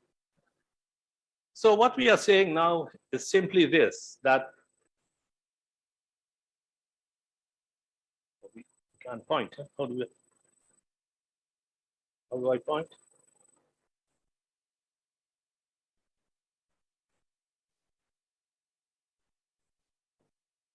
This is the pointer. All right, I'll just talk. Never mind. So So you see the box, the bottom right, the systems. That's the collective external. That's where we make public policy. It's all about systems thinking. And we do. And we realize that systems work is very important in the external collective. That's where public policy is made. So all this work about systems thinking takes place there. Now, that's all we used to do some time ago, but now we also have work being done in culture. So we have anthropologists here, I believe, in this conference. And the work on anthropology has made very good contributions to public policy. There was a time when the World Bank only had 2,000 PhD economists. They hire anthropologists now, and they hire sociologists. They're trying to reform. Still a far way to go. But so the work on that culture is coming into public policy. And we have behavioral economics, behavioral science, and behavioral science and public policy. So that's coming in as well. The missing dimension is human spirituality. That's why we believe that this work is so critical now. The box on the top left-hand side, that is the individual interior. Now, it's a big challenge. How do you make the link between those two? Huge challenge, right? But we are taking that head on, and we think that we can do it, and I'll show you why we think so. Now, the spirituality I am talking about is secular spirituality. It doesn't have to do with religion per se, but fortunately, it does not contradict. At the mystical core of all the world's major religions is the same teaching. But I don't get into the ritual and the mythology, so to speak. So I can give you a definition. It's a human experience that we are talking about. The spirituality we are dealing with, it's not, you don't have to know anything about religion to be spiritual. In fact, one big issue that I want to write a paper on soon, maybe we'll write it together with somebody here, is the question, is India too religious to be spiritual? I think that's a real big problem in this country, as I observe it. And it's really paradoxical and ironic at the same time, where the world looks to India for its spiritual glory, spiritual wealth and knowledge, and yet we have India busy mimicking a Western approach. I'm not saying that we don't have 500 million poor people to get out of poverty. We need to do that. But how do we do it? Now, here is what you might find a little disturbing, some people, so I apologize for that. But everybody loves Ralph Waldo Emerson. Can you see the bottom line of this? Yeah. He says, as men prayers are a disease of the will, so are their creeds a disease of the intellect. I'm arguing in support of this statement that blind beliefs, that's why this thing needs to be rational, as my colleague Sudeep was pointing out. Blind beliefs is not the way. And the spirituality we are talking about does not require any belief that you cannot experience or you cannot explain, okay, by the intellect or otherwise. So mysticism is not rooted in faith, principle, dogma, or even belief. That's the point. And we're going to talk a lot about mysticism. All right. I do a quick, I wouldn't take time to go through this, but in case anybody doubted me about the difference between religion and spirituality, I have a slide to show you all the differences, right? When you teach this thing, you have to make it clear to the students. So they're going to ask you, what is the difference? So let us make it clear. So the only first one I will point to is religion asks you to believe, spirituality asks you to look. This is about a search, okay? And in fact, the way the search happens, you don't have to go any place, right? It's a matter of removing the darkness, removing the fact that we don't know who we are. That's the only thing we need to do. So we do not need any time, in my view, to get there. You know, it's about the now. It's about the present. It's not about the past and the future. And that is why I have a different view from Tatiana. That is about learning to be present now. You can live forever, for 1,000 years. And if you haven't learned to live in the now while meeting all your deadlines, then, and in fact, when you start to learn, like I found, I thought I'd go crazy. I can't meet any deadlines. I work for senior levels in the federal government of Canada, as well as in the United Nations and so on. So you're running a large organization, lots of big budget and timelines and so on. When you learn to live in the now, you become so much more efficient. It's not funny. Anyway, so we don't want to go through all of that. Big point I want to make is that when I searched deeply into all of the world's major religions, the mystical core was essentially the same teaching. That's what was fascinating to me. And now I'm not talking about the Gospels, which I've read thoroughly, of Jesus. Jesus taught in parables. I think he was pointing here.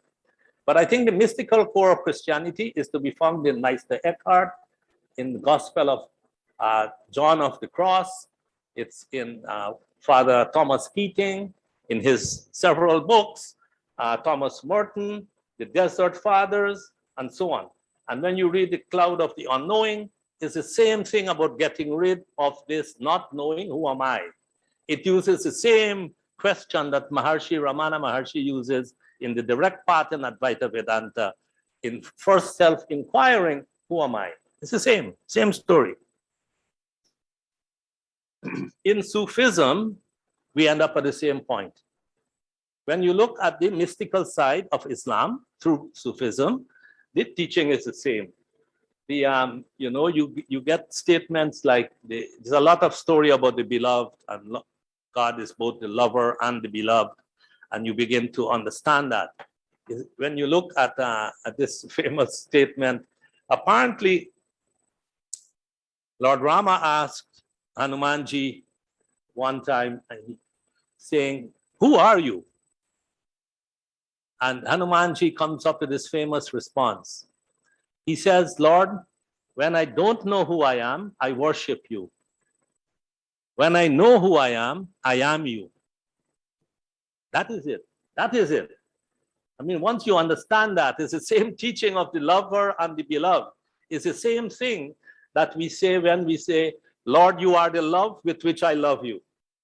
It looks like a lot of crazy words jumbled together. And this can only be understood through deep, quiet, contemplative reflection. So it is one thing to cite 1,000 references.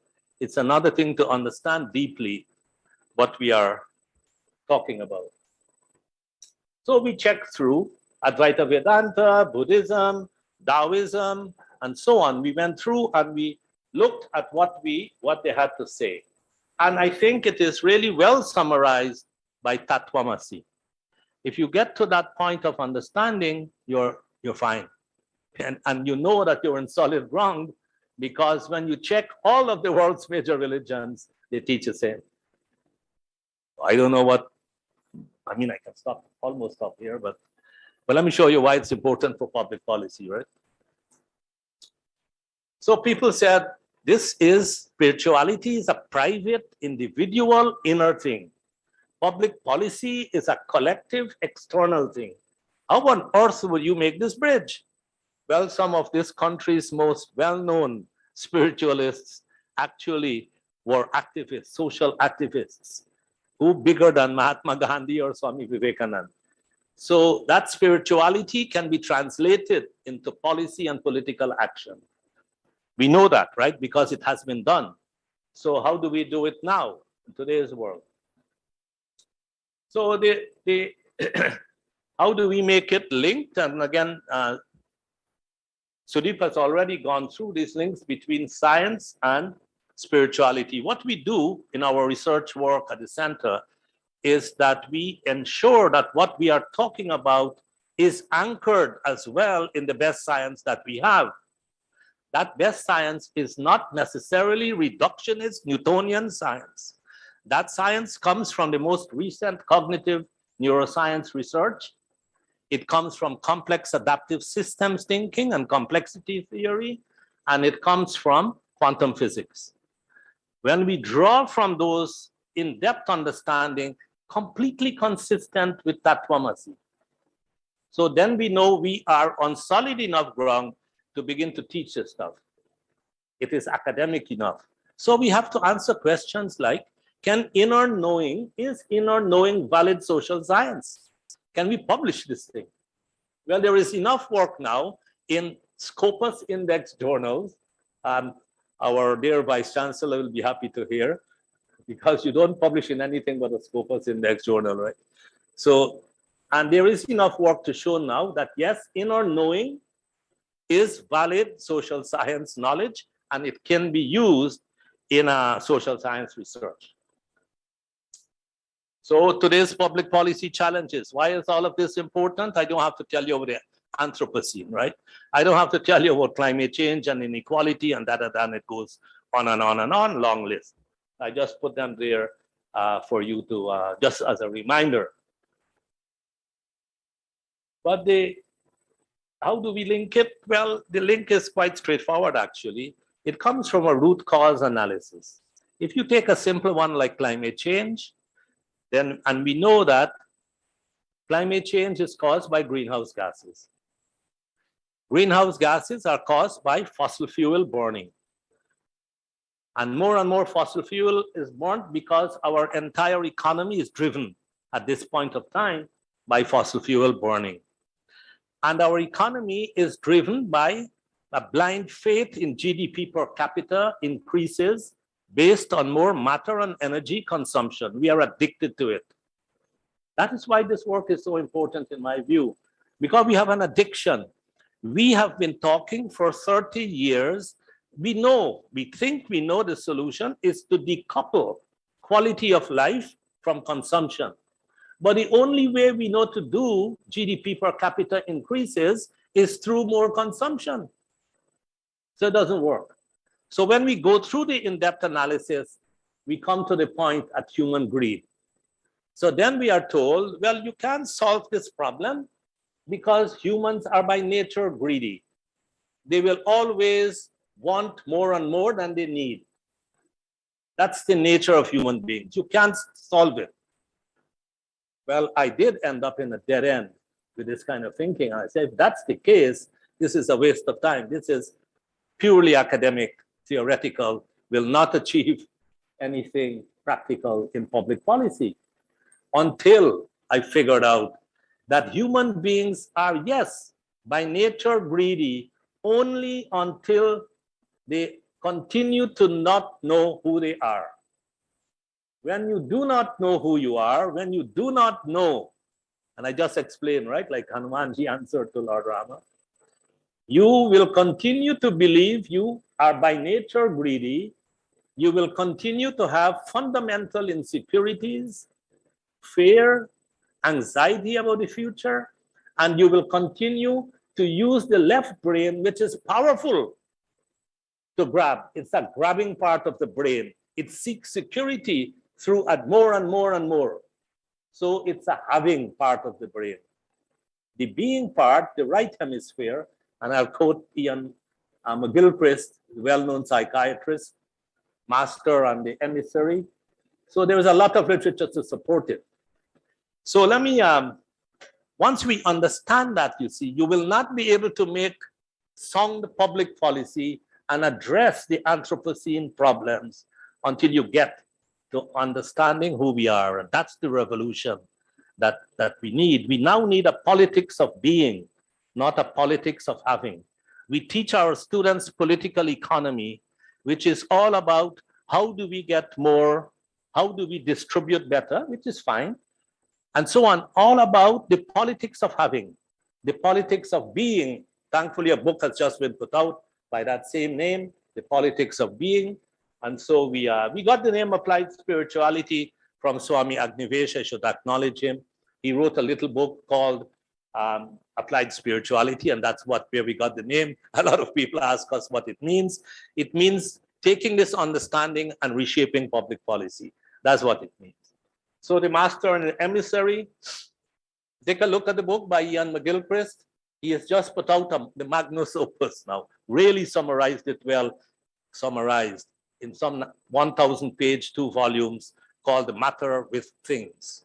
So he's put out his really big, powerful book recently. But that goes in depth to show you the human nature, and that Western civilization, dominated by the left hemisphere, is in the mess it is. The problem, of course, is that India and countries which should be leading are in fact following the Western tradition. And that's of no value, I believe, to the world. Of course, our friend Einstein, we all have to quote him before we finish our presentation, right? So it's the same point that McGilchrist makes. We have an intuitive mind, or if you like, our spiritual side. We have our rational side, which we need for the transhuman's work, if you like, and that's fine. But the problem is that we have created a society that honors the servant and forgotten the gift. That's all we are arguing for. So when we look at the possible role in public policy, depending on how you view the world, the answer comes out to be yes, no, or maybe. And then we can figure out the ways in which it can actually be applied. And so we do work on the Sustainable Development Goals through the lens of applied spirituality. Now there's good work on spiritual capital, which now allows us to link it to all the theory of capitals. And there is now a book out on Buddhist economics. So now we have sound work and thinking on how to make the links to public policy. So I don't have more time. I can't give you the treat that is left behind. I will share with you the slides so you can take a look. But that's essentially the argument. I think you might have gotten it by now. Thank you, Mr. Chair. Thank you very much for this really fascinating talk about how we can apply spirituality to public policy. I myself have a couple of questions, but I will first take questions from others. We have about 10 minutes for questions. Thank you for your wonderful presentation. I really deeply agree that the biggest problem beyond climate crisis and other social problems is like a lack of spiritual awakening. And indeed, like not knowing who we truly are. But the thing is that, like, my question is, if we manage somehow to wake up the large part of population to realize who they truly are, what are the pathways? What are the options of outcomes? Because there was an interesting article, which I don't agree with, but it was saying about Advaita and natural world, like will it lead like to sacred nature, or will it be indifferent nature? So will it, like this kind of awakening, the concept of oneness, tattvamasi, will it lead us to the activity in here and now, enlightened activity in here and now, which would make our world a better place, or will it lead to acceptance of the world as part of divine the way it is? So I just leave this question open. So what interesting would be to know your opinion on it. So will the spiritual awakening lead to civil, climate and other activity, or will it lead to acceptance, or maybe loving acceptance, or are these two different from each other? My understanding leads me to answer as follows. Once we get to that level of awakening and understanding our true nature, we will become more compassionate. We will recognize, in fact, the heart of the problem is, you see, that right now we don't recognize that we share the same consciousness. And so this separateness is the source of the problem. When we recognize, or first, when we think falsely that we are separate from each other and separate from nature, we then do the overexploitation that we do. That's the damage of nature. The recognition of that unity, that oneness, I believe will naturally lead to a more compassionate civilization. So that's the first part. But I think hidden in your question also is, would we have to wait until we have 50% of the population of the world awaken before we get better, or 80%, or even 10%? You know, Maharishi Mahesh Yogi, I think, worked out a formula, the guy from Transcendental TM, the one who taught the Beatles and so on. He had figured out that I think 10% or something of the world population, if in meditation at any one time, we will have world peace. I am not optimistic that that will happen, nor am I optimistic that enough people will awaken in time for us to have a planet with us. We will have the planet, but the conditions under which humans find themselves might not be tolerable. And that's why I think public policy needs to get involved. If public policy doesn't get involved, we will lose the race. That's my thinking. Now, how to get it in the public policy is what I just been outlining, and we are working on that now, and hope to begin to talk to some senior policymakers in this country to see how to get it there. Thank you. First of all, thank you for this wonderful presentation, and I completely share your understanding of the need to apply spirituality, and if you want to say even common decency and humane attitude in public policy. There were so many things that I'd like to comment on. Maybe we can do this during the break. So I will focus on one, how to say, question. I would like to see where are you at. I have observed in the last, I would say, 20 years, maybe, since I was a student, then our governmental policy is designed wrong. And despite the recommendations and despite the logic not to have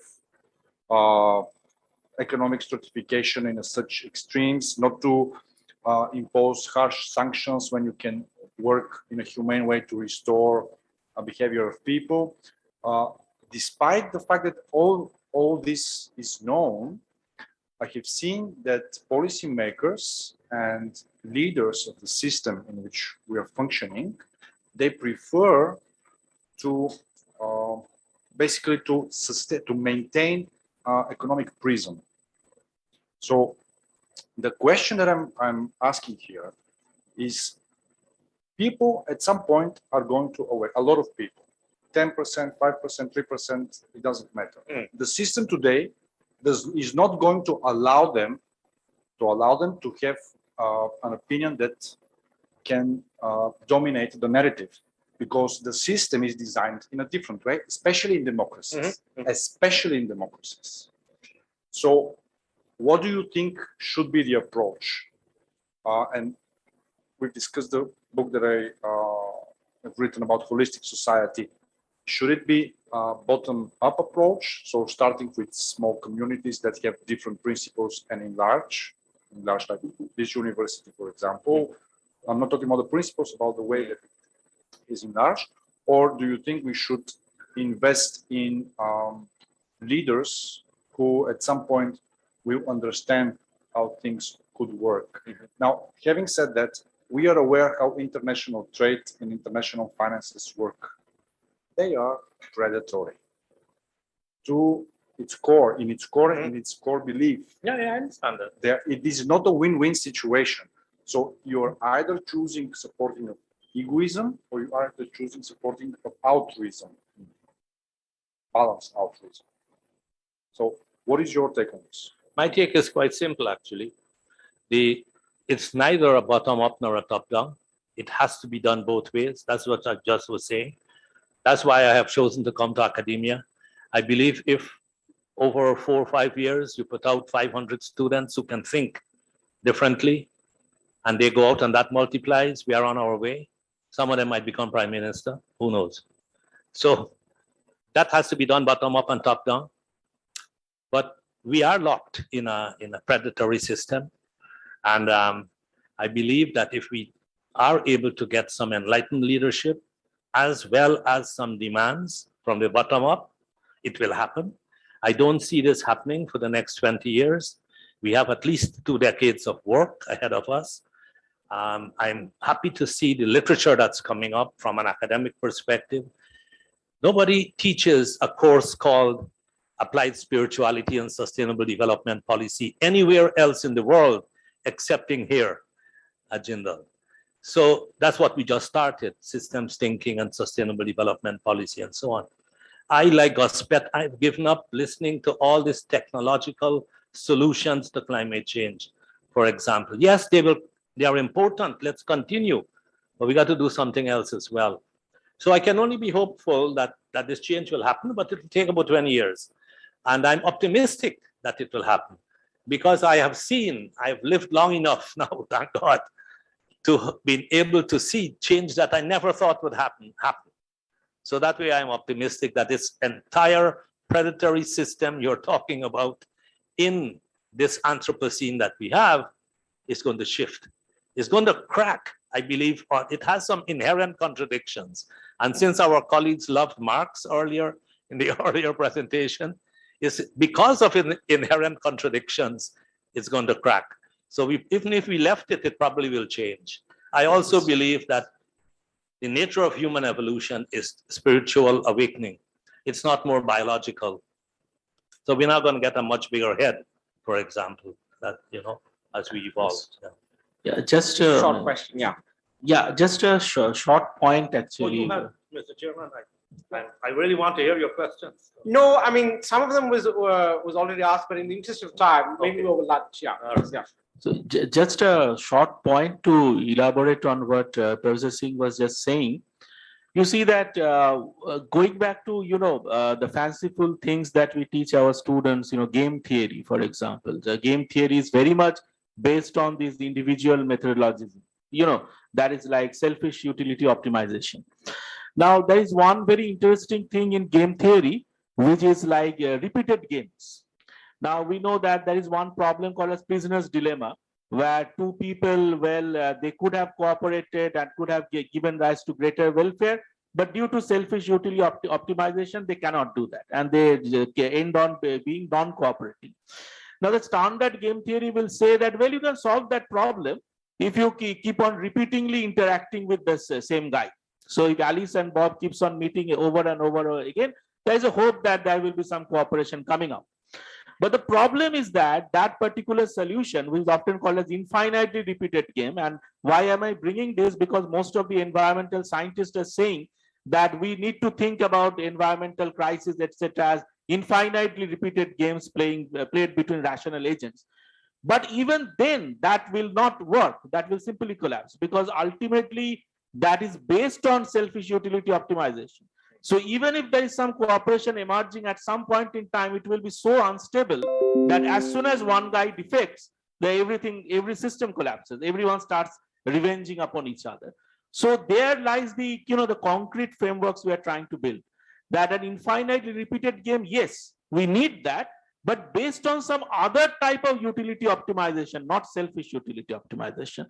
If this kind of frameworks can be concretely built, and if our students can really go out and kind of convince the policymakers that we need to have a different kind of approach to set up these games, often called as mechanism design, etc., that will make real difference, because ultimately otherwise we'll come back to the same equilibrium, the selfish equilibrium concept. See, the big shift, if I might, in 10 seconds, the big shift that we have to make with this game theory work is not to have infinitely repeated finite games based on maximizing utility, but we have to begin to play games not to win, but to continue to play.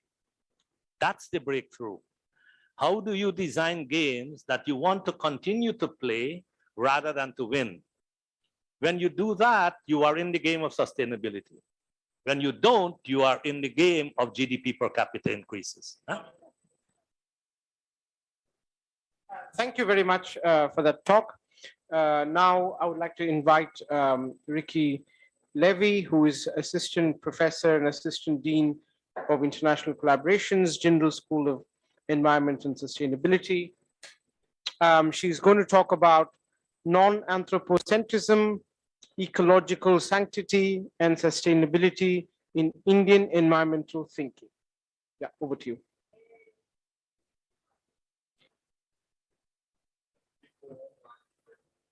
And I will speak, all right? Okay, you can hear me okay, all right. So thank you very much.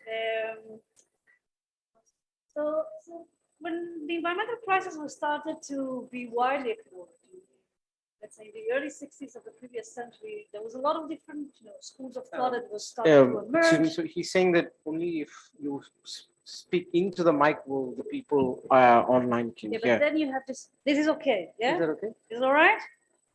Okay, so, yeah. Okay.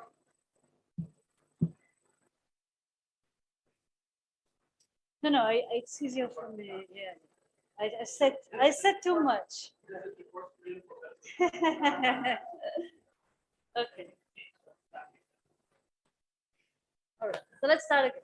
So when the environmental crisis was widely recognized in the early 60s of the previous century, there's a lot of different school of thought that emerged. And everyone was trying to understand what is this environmental crisis? Why are we environmental crisis? And of course, how can we deal with it? How can we solve it? For the sake of our argument, I'm just going to two schools of thought that to a large extent contradict one another. One, which is often referred to as technological optimism, basically argued, we have such incredible science, such advanced technologies. Every environmental problem that humanity will face, we can find the adequate technological solution. The other approach, which I think that the school of thought that represented the most is a school which is called Ecological, basically argued that the degradation of the most fundamental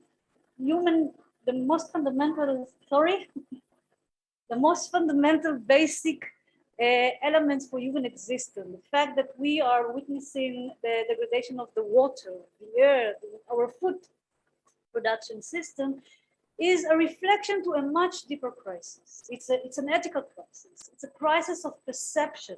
It's a crisis of how human and nature are basically organized with one another. Some of them even argued that this is a problem of a very concrete way of thinking, and put the blame, if you want, of the anthropocentric Western worldview, of the monotheistic worldview.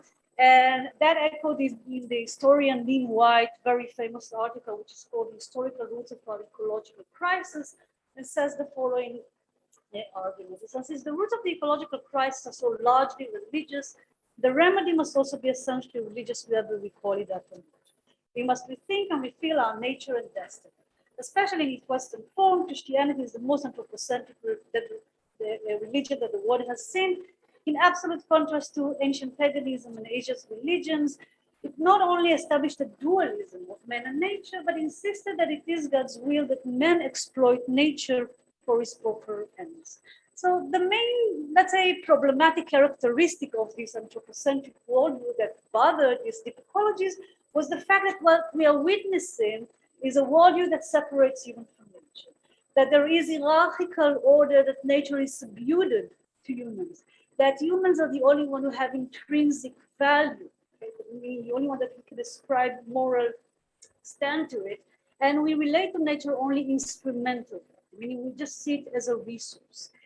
This argument was expanded by the deep ecologist of Capua, that I think corresponds very well with what you said, that doesn't only, these characteristics not only relate to the theological Western worldview, but rather also to they are embedded in the scientific worldview, the mechanistic worldview, and that is the problem. That was the incentive to say, okay, let's go to look for different culture, what we refer to as non-anthropocentric worldview, and see what kind of organization do they offer between humans and nature, and we might find practical or theoretical inspiration. And Asian religions in general, and Indian in particular, were a very major source for non-anthropocentric influence and perspectives. And there was a lot of work that was done between certain schools in Indian thought to ecological, that really referred, we have what we can say ecological sanctity within certain schools of thought, that there is a care for the environment, that nature is divine or sacred, or that nature has intrinsic value. And I think this is very much expressed all the main characteristic of the non-anthropocentric worldview, that we are interconnected. Okay? And so it presents a worldview that humans and nature are interconnected, that nature has intrinsic value, and we can see a more of a network kind of structure rather than hierarchical ones. And it reflected, I think, in what we can see even if we travel a little bit in India, what is known as the sacred geography, that some certain natural elements are embedded with sanctity, mountain peaks, certain rivers, of course, and sacred woods. However, due to these kind of appearances, they also started to ask whether non-anthropocentrism is a sufficient condition for sustainability. Because what we are seeing here, these three women are not standing in the Himalayan snowy peaks, yeah? They are standing in the midst of the Yamuna River. They are surrounded by industrial toxic foam. So on one hand, we can say, yeah, they're completely demonstrate, because what they're doing a puja, yeah? They completely demonstrate an ecological sanctity. However, we cannot say by any way that this is an embodiment of sustainable system. Okay? I want to use another example that I think makes even a stronger argument that maybe non-anthropocentrism even undermines sustainability. And the Indologist David Kingsley joined a group of pilgrims, the devotees of Shiva, to the Ganga River, to Varanasi, that of course the peak of this pilgrim is to bathe in the Ganga, hoping to get them closer to liberation, to get the moksha.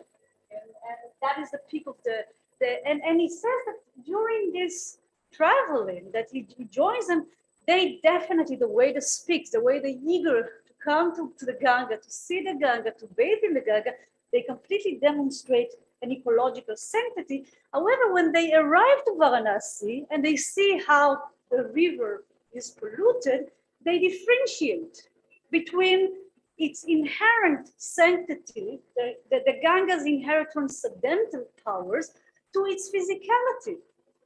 And when he asks them, and sometimes they even litter the river. And when he asks them, okay, how do you say, when on one hand she's sacred for you, but you do not relate to its physicality? And they say, one devotee says, how can we even harm such a goddess with pollution? Okay, meaning that they differentiate between the physicality of the river, undermining it in a sense. It is much less important than the transcendental image of the river. So in this sense, it even undermines any possibility for sustainable. It doesn't motivate into a sustainable action. But where can we find sustainability in its hardcore, I would argue, is in the Indian environmental movement. And the reason that we can find a sustainable or embodiment of sustainability and not just ecological sanctity is due to the fact that what we are seeing here is, first of all, the birth of the Indian environmental movement. I guess that all of you are familiar with the phrase to hug trees. So the chipku in Hindi is to hug. So this is where this phrase comes from. And what they are doing, they're hugging the trees. They're embodying. They are embodying the ecological sanctity by hugging the trees, but they are doing more than that. And in order to understand why that will eventually be examples for sustainability and not just ecological sanctity, I want to introduce additional two environmental theories. The first one is known as traditional ecological knowledge, or TEK, which is a body of knowledge that really springs out from the daily usage of these communities with their ecosystem. Okay, and because of that, they know exactly what is the boundary. Okay, where is the limit of these ecosystem that we are using? Therefore, we will not extract more natural resources than the ecosystem can generate. Otherwise, we are starting basically to undermine it doesn't matter which natural resources we use. Okay, and I will use it just to exemplify this point because it's a crucial one. You didn't notice, but there's a pond here in the middle. Okay, and in the pond we have 100 fish. Okay, and this fish regenerates 10 new fish on a weekly basis. Now, if all of us, we are the stakeholders of this pond, and let's be a little bit non-anthropocentric, let's say there's a few more birds and a bear, okay? And all of us are, let's say we are catching 10 fish or less on a weekly basis, then we will not undermine the natural capacity of the ecosystem to rejuvenate, meaning theoretically it can last forever.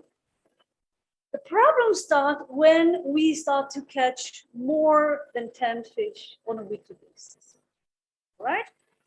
And that is fundamental because this is, if you want, an a priori condition. This is what the ecological, okay, comes before the social or the religious or the cultural taboo that we can view afterwards. As Ramchandra Goa said in regards to forest, the dependence of the hill peasants of forest resource was institutionalized through a variety of social and cultural mechanisms.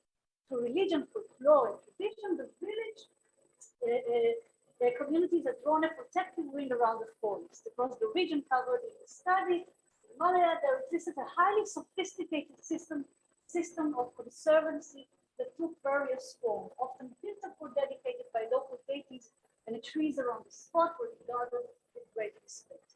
So we can see that the cultural or religious or the social mechanism will come after we know what is the ecological restraint of the ecosystem that we are managing. Vandana Shiva even expands this argument to say it really relates to multiple various different natural resources that are being used. So this is the first one, traditional ecological knowledge.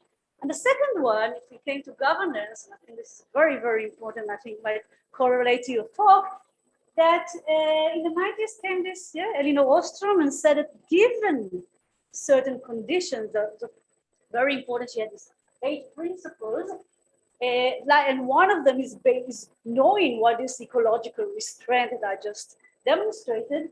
Local communities can manage the natural resources better than if they were managed by the government or by private hand.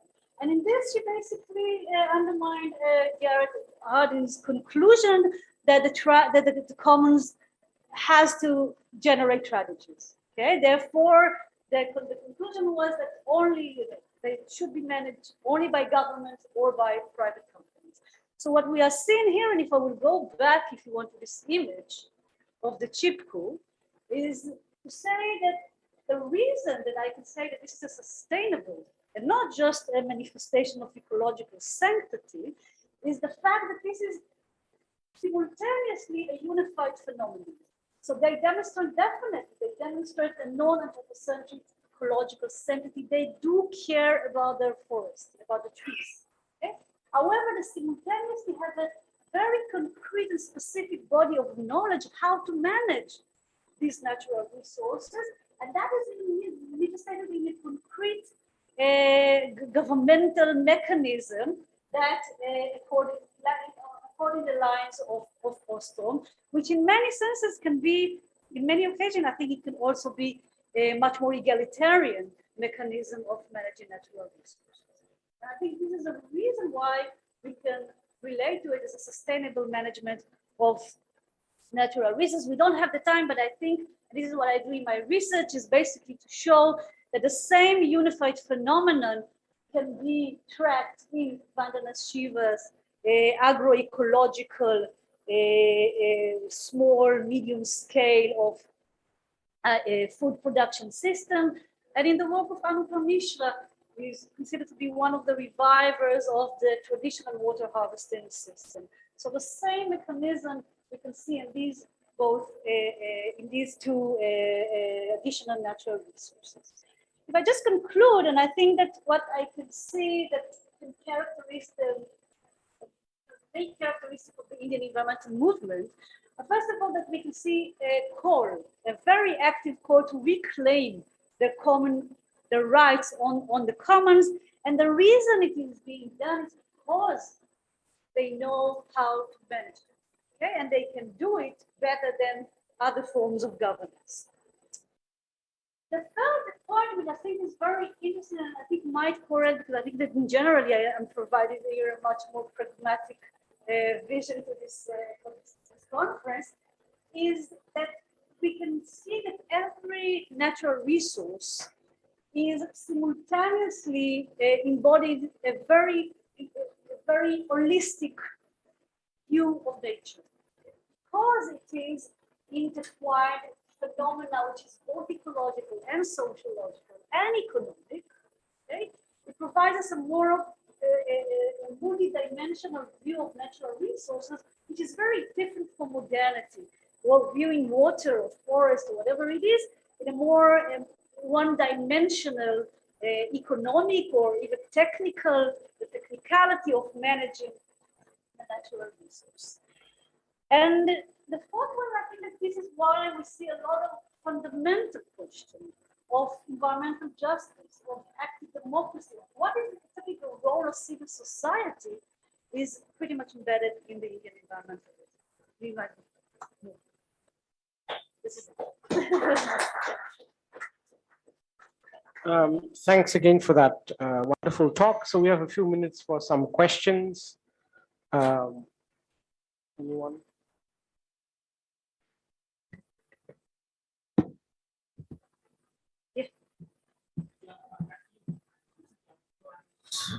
I was wondering from yesterday's great talk, which we had at the JSGP. Yeah. So everyone is thinking about this, like kind of setting up the rules of the law, the global commons, for example, and so on, how to create the laws effectively such that sustainable development would work. Yeah. And I think you also very interestingly pointed out that in your presentation. And I think that here lies a great opportunity to collaborate with what we are coming up at our center. Coming up with these alternative frameworks of understanding human decision making and kind of alternative to selfish utility maximization framework.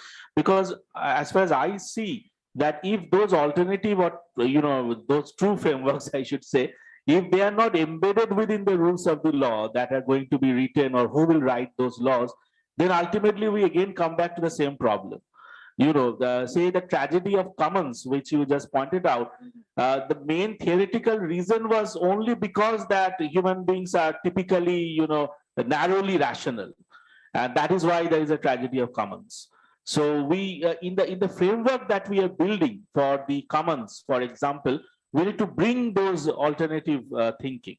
Otherwise, that is the way to go, as far as I see.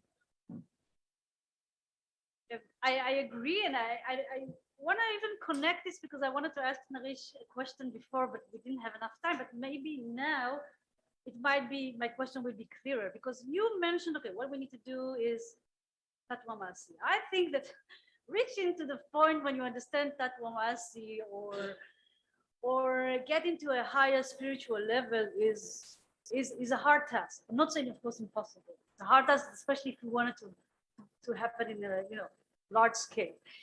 I'm saying, and here I'm using Gandhi and I'm using Karl Polanyi, the historian of capitalism, and Gandhi said, greed is old as the mountains. Greed is not something that came just now.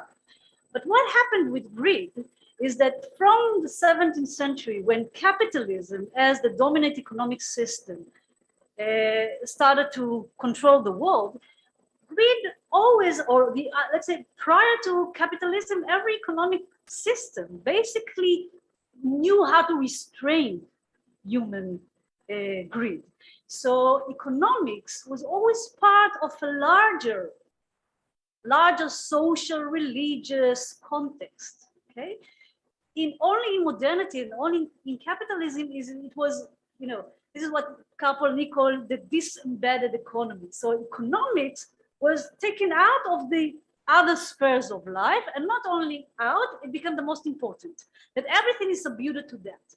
And I think that what we can say in the Chipko, as I said, it was a very, very brief presentation, the fact that the ecology, how much the forests reproduce by quantity, we can really quantify, that is the economic, that will determine the economic aspect. So this is, if you want, I think, exactly the twist that we need. So first of all, we need to change, we need to restrict our greed in the way that we use natural resources, but we need to do it in a different economic setting, or we need to restrain, if you want, capitalism, because that greed from being a vice turned into a virtue, okay? And that needs to be changed. And I think this is I think the core thing that we need to do in ecological economics. Yes. So let me just clarify. I explained the foundational arguments when I talked about tattomacy and so on. I don't expect, like I also said, that the whole world to understand this before we get change. That's it. But I also don't agree that it's difficult. But you know, the point I want to make is that what you have presented, I'm an environmental scientist, it happens to be, and we've been doing this for 40 years. This is the external collective box, all of it. TEK, management of the commons, all of it. And we've known it for all this time. And yes, it helps. It's doing good stuff, but it's not going to be enough. The real underlying change. In other words, how do we rescue our reason from technical rationality? And that's what I'm advocating. So the understanding of the separateness, if I spent a lot of time, I had a master's student try to trace historically how come humans got separated from nature. And that's where it lies. So we can teach kindergarten this understanding of separateness without tattomacy. And then we get foundational change. But I'm also suggesting that the work in the box of the collective, whether it's community level or higher up, national level, will be helpful but not enough. That's what I'm arguing. And the fundamental change to capitalism will not come from capitalism in a hurry. Marx will probably shake in his grave, but it'll come now because of the Anthropism.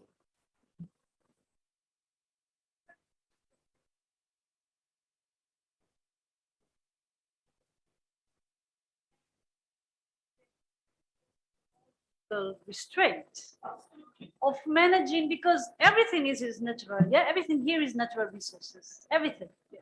So if we implement it on every natural resources that we consume, but we cannot implement restraint until we get to a different understanding of our relationship with nature. So I think I agree that okay, it's not one precedes the other. I think maybe we need to do it simultaneously. Okay, we agree on that. Can I say something that again I think should be included in this equation? Why I don't think this will be enough. I agree that it is very needed. Imagine that you have all the instruments and the data, and you know, as you have said, even today, you know where, for example, we should stop over exploiting. For example, I want to point out something that leaders, they are not most of the political leaders right now watch how they have reached their position. So you have a system which is taking I don't want to say sociopaths, but it's not taking common sense people, and it is giving them the opportunity to rule and to make decisions. So those people, if they know, for example, with your example with the fish here in the pond, if they know, they're not going to apply it because they cannot use victimizer philosophy to rule over their citizens and over other nations. So this is something that it should be recognized. You have different attitudes among leaders who are not, it is not in their interest to use this kind of environmental stability. And I'll give you an example from my field. It is outer space. Outer space has been acknowledged since the 1967 as common heritage of mankind, and the idea was to be exploited with an organization that provides in an equitable manner the resources. Since 2020, the Americans have made basically a proclamation in the form of executive order of the president that they do not see it as common heritage of mankind, global commons, and they're going to do whatever they want with outer space resources. So, and this is what's happening now with the Chinese, with the Russians, with Europeans, and India is going to participate in the same way. Why? Because if you have one leading player that starts to take from the fish, then you start thinking about yourself. He's imposing this mentality of you become a victim. So everybody starts taking from the fish. Oh my goodness, this is the biggest. Yes.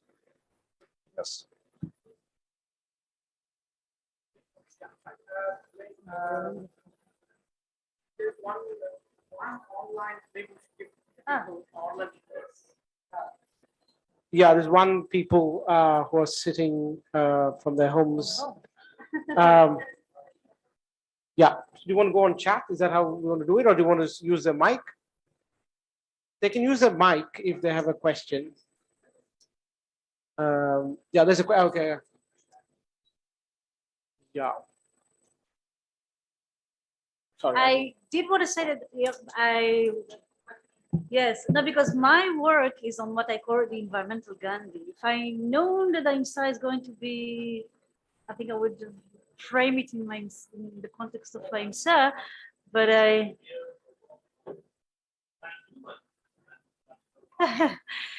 think I think that the context of Gandhian analysis, and because when you think of it, he was the most important influence on the Indian environmental movement. I think there you can find a lot of connections. Just to add, thank you so much, wonderful talk, and also about the your image of like Ganga polluted and performing puja in a polluted river. It seems to me that it is unapplied spirituality. It's a kind of division or split between like spirituality on the one hand and economy, which is completely kind of unleashed from all cultural regulations on the other hand. That's what produces it. It's not this woman, it's not the puja, it's the economy, which is completely kind of, yeah. Of course. I just wanted to, you know, put the finger of the limitation of non-anthropocentrism. This is that was the point. Maybe I'll just read out the comment from one of the listeners. He says, very interesting talk. Human enhancement technology can be hijacked by the corporate sector as well. Probably the bigger threat comes from corporations rather than governments. The bigger moral issue is that human enhancement has been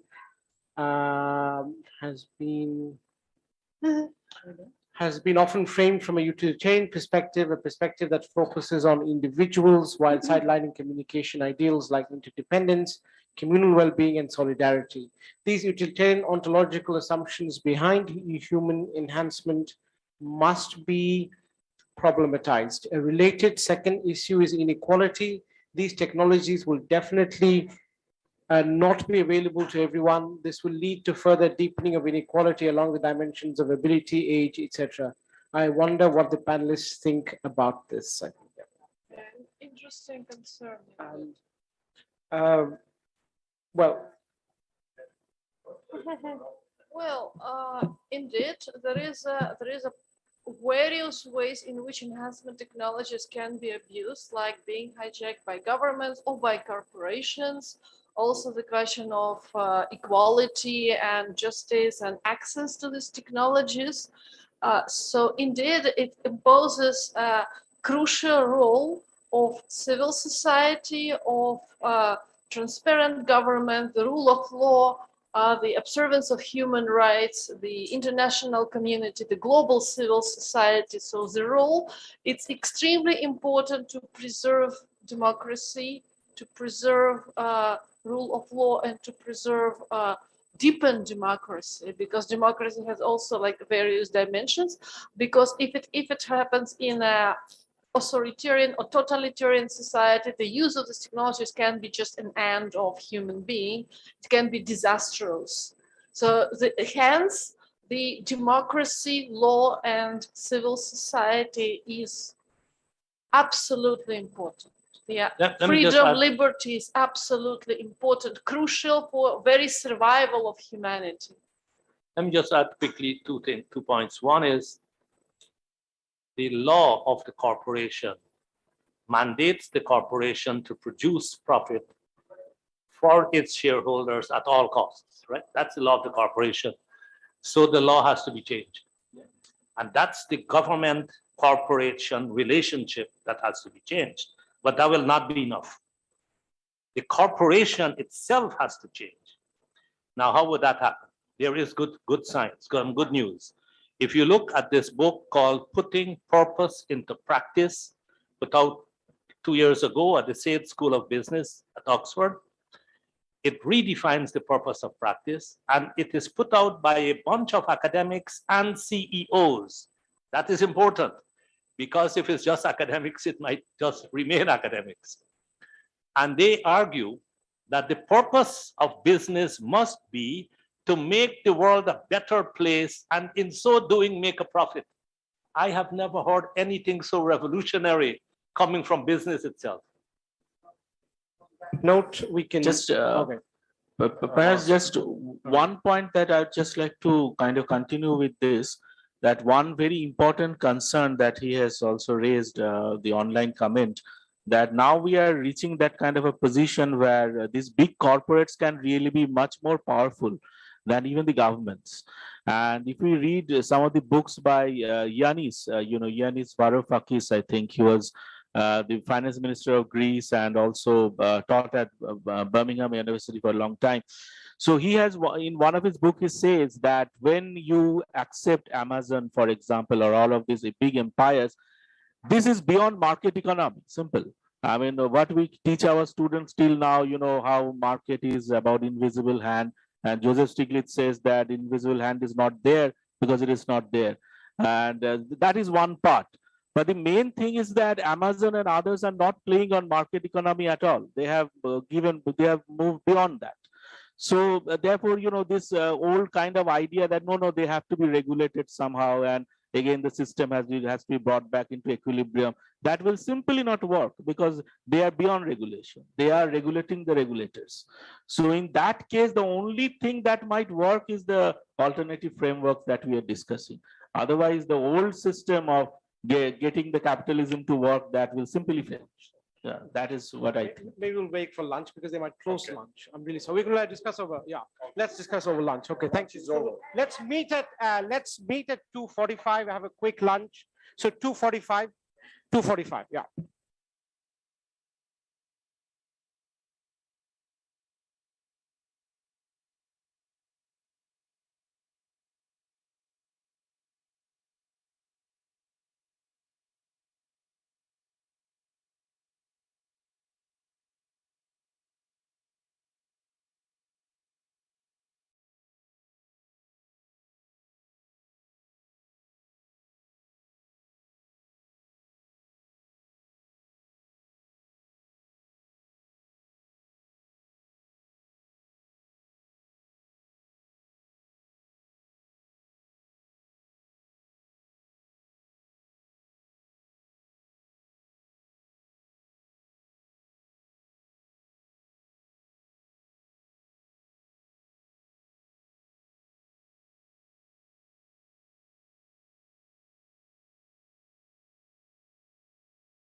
to 20 minutes, how much more time I have.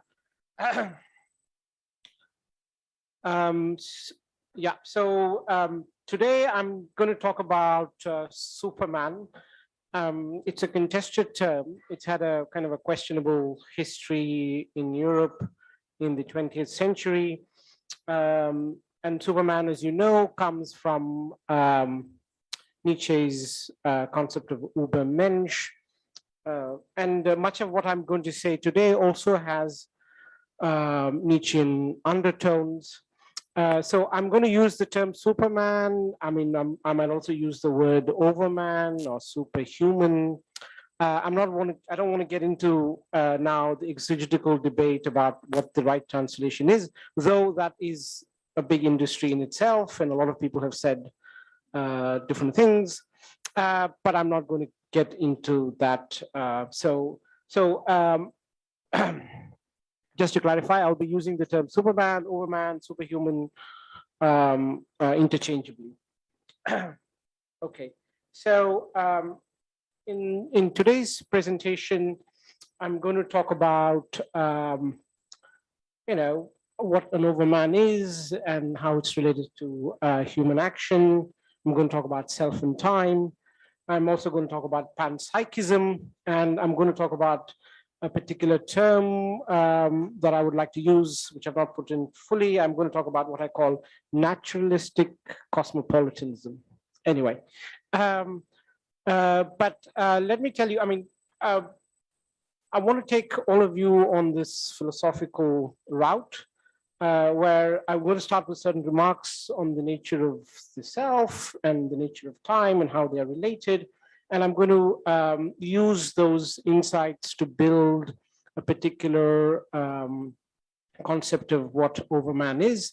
It's a kind of an inflection of that concept, which is going to be my own.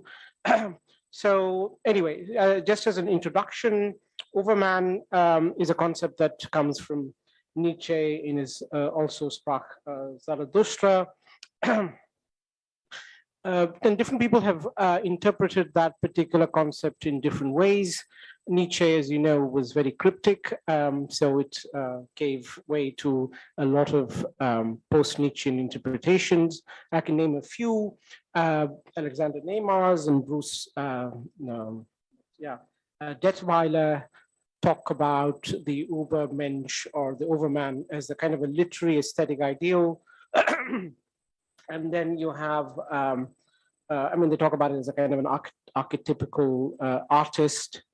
And then you have someone like Kaufman, who talks about the overman as somebody who has somehow overcome certain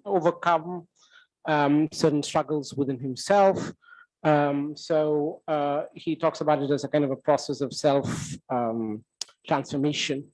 And then you have others, for example, Heidegger famously wrote on Nietzsche, I think the article called "Who is Nietzsche's Zarathustra," if I'm not mistaken.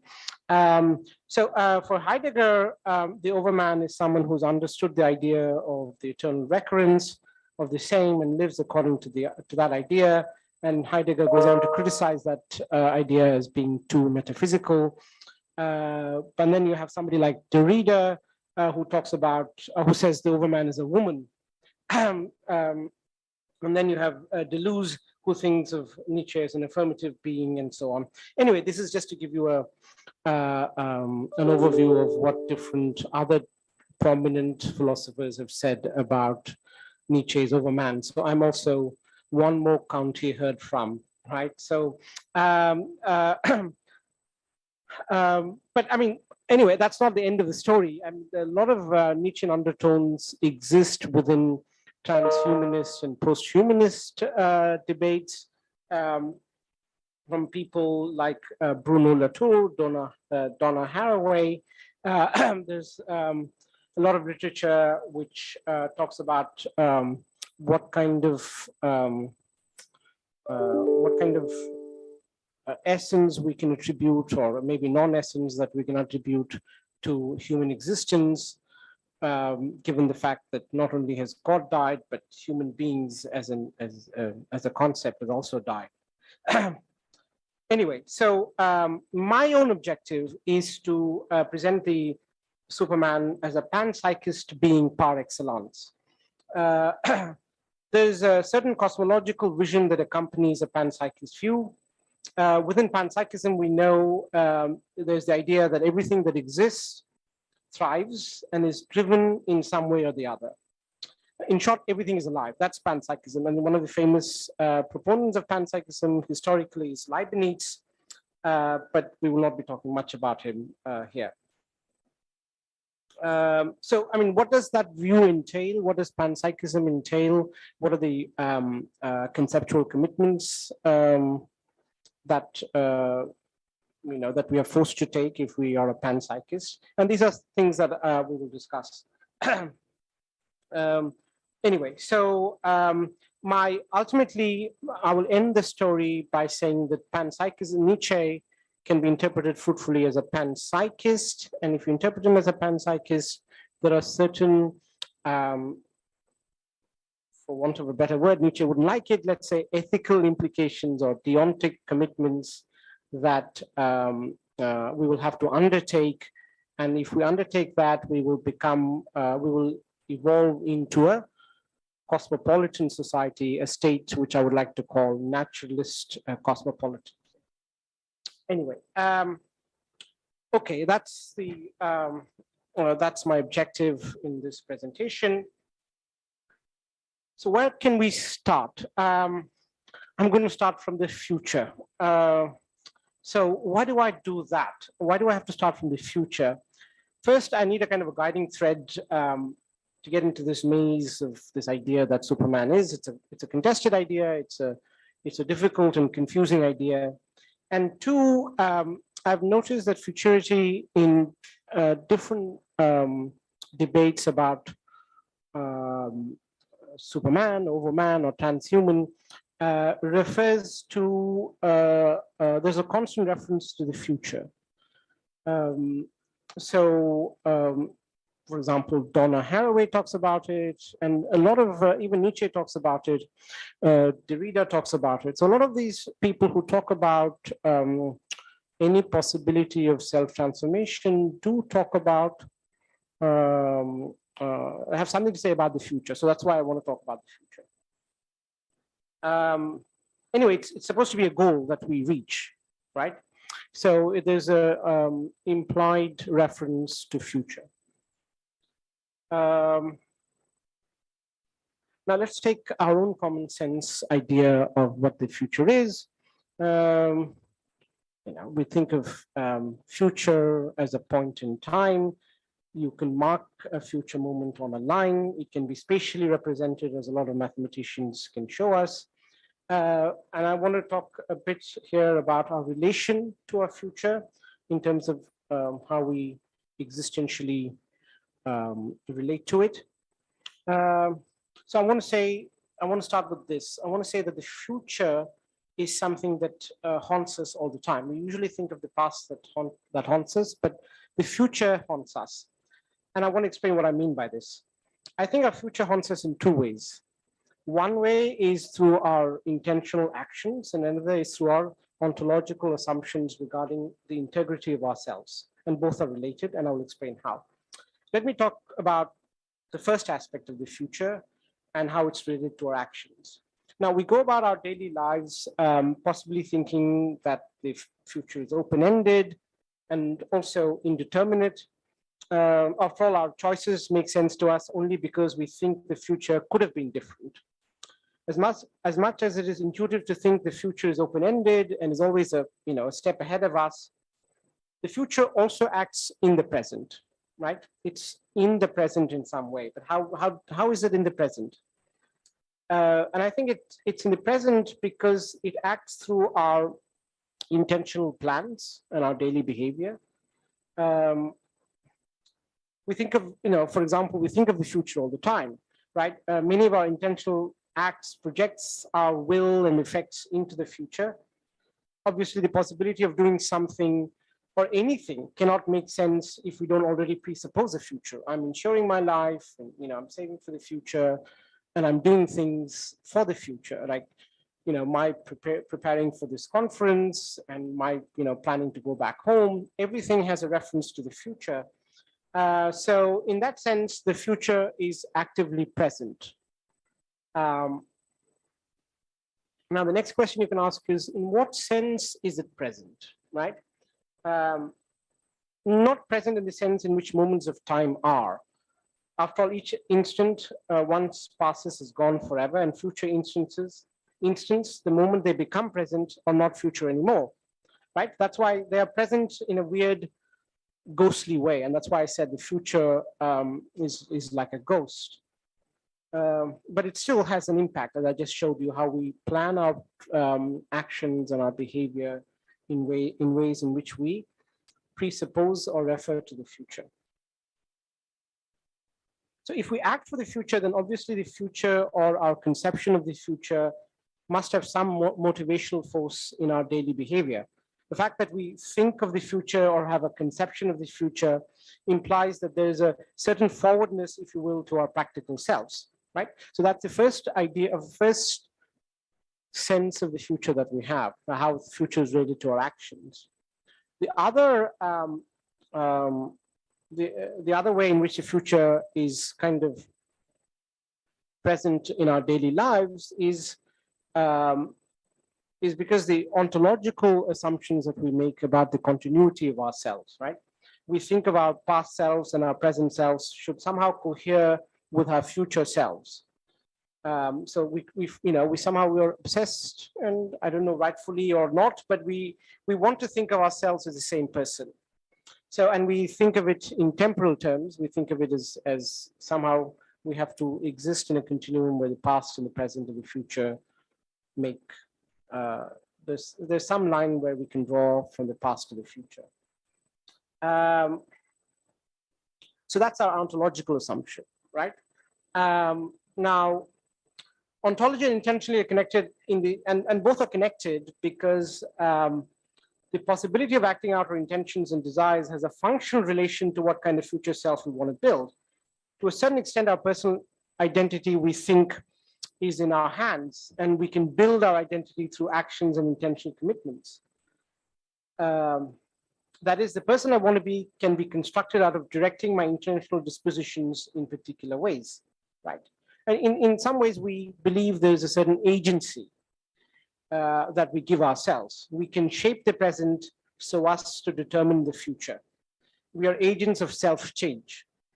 Okay, so this is the picture there's a traditional picture we have about agency, about the future, about ourselves, about our actions. And so we think of ourselves as being somehow free, or the possibility of having a future is determined or constituted by us being agents in some sense or the other. Now this idea is what I want to problematize. I want to say that this idea of agency is kind of chimerical, right? I'm going to problematize this by talking a bit more about our ideas of the future. Now we do tend to project correctness of conditions, right? Correctness of behavioral conditions. This is how I want to be, and then you act towards that particular notion or concept. So we have these correctness of behavioral conditions of the future only if the future can be said to be determined, right? But paradoxically and problematically, the fact is the future is underdetermined, right? What I mean by that is the future is, however you describe the future conceptually, there are almost equally compatible ways of describing it alternatively, right? So you can describe the future in almost infinite ways, and all of them are equally possible. So that's what I mean by the future is underdetermined. And the other thing I want to talk about is there's always, when we talk about the future, there's a mismatch between our hopes and our reality. Future by definition is something that we hope for, something that is never in our grasp. And so by definition, whatever we hope for, we never achieve, because there's always a future ahead of that, right? A future in whatever language you want to describe, the future will outstrip the descriptions that you can give of itself. And the third point, which I mentioned earlier as well, future will always be ahead of us, right? I mean, there's no future point where I can reach and I said, I have reached the future, because the future is going to keep on moving. Okay. So this is what makes us say future is always going to be flowing, right? It's always going to keep moving ahead. There is no resting point for the future. Even, a future will exist beyond what we can always think about. Now, when we talk about the future being flowing, and I will try and show why the idea of the future as we hold it as something that is always flowing kind of contradicts our traditional notion of what agency is in the next slide. But I just want to talk a bit more about what future is.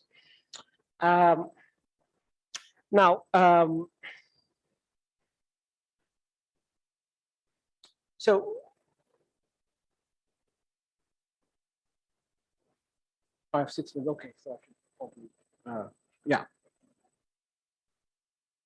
Maybe I'll quickly go ahead.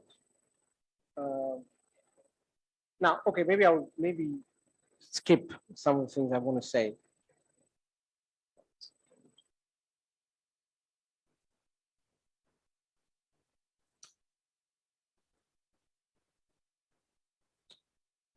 Yeah, so this is interesting, right? This is an interesting phenomenon, which is that the future still lies before me, so to speak, unconquered. And why so? Why is this an interesting phenomenon that time always moves forward and the future is something always ahead? Why is that? That's an interesting phenomenon that we may need to philosophically come to grips with. If the future is always flowing, does it even have meaning to say we are intentional beings who set up conditions of fulfillment for the future? The whole notion that we have a self becomes shaky if our agency is merely a myth that we have constructed for ourselves. Because after all, as I said, the condition of agency is that you project a certain state in the future which you think you've achieved. But if the future is always moving ahead, then maybe agency is not so firm a concept after all, right? So that would imply we can't be set to change the world. Maybe there is no privileged position for human agency, and the whole talk about shaping one's life and oneself, for that matter, becomes questionable. Now, if that is the case, if future is how I've described it to be, then there are certain lessons that we can draw about what kind of a self we think we ought to be. Now, if future and time is always flowing, that would also imply the self is also flowing, right? It's a flowing process. So then what is the self? Ourselves, if they're not free, are probably moving forces or drives with no capacity to alter the future. If I have no capacity to change my idea of myself, then who am I? Myself, as I said earlier, becomes a process, and the boundary of a self becomes fuzzy. And the self itself is an abstraction. Let me explain why these things follow if we can't be said to have intentional agency in the sense that we delineated in the earlier slide. So to understand it further, we need to know our relation to the future more accurately. It's a fact that we keep moving into the future because we're a bundle of interests and drives that propel us into the future.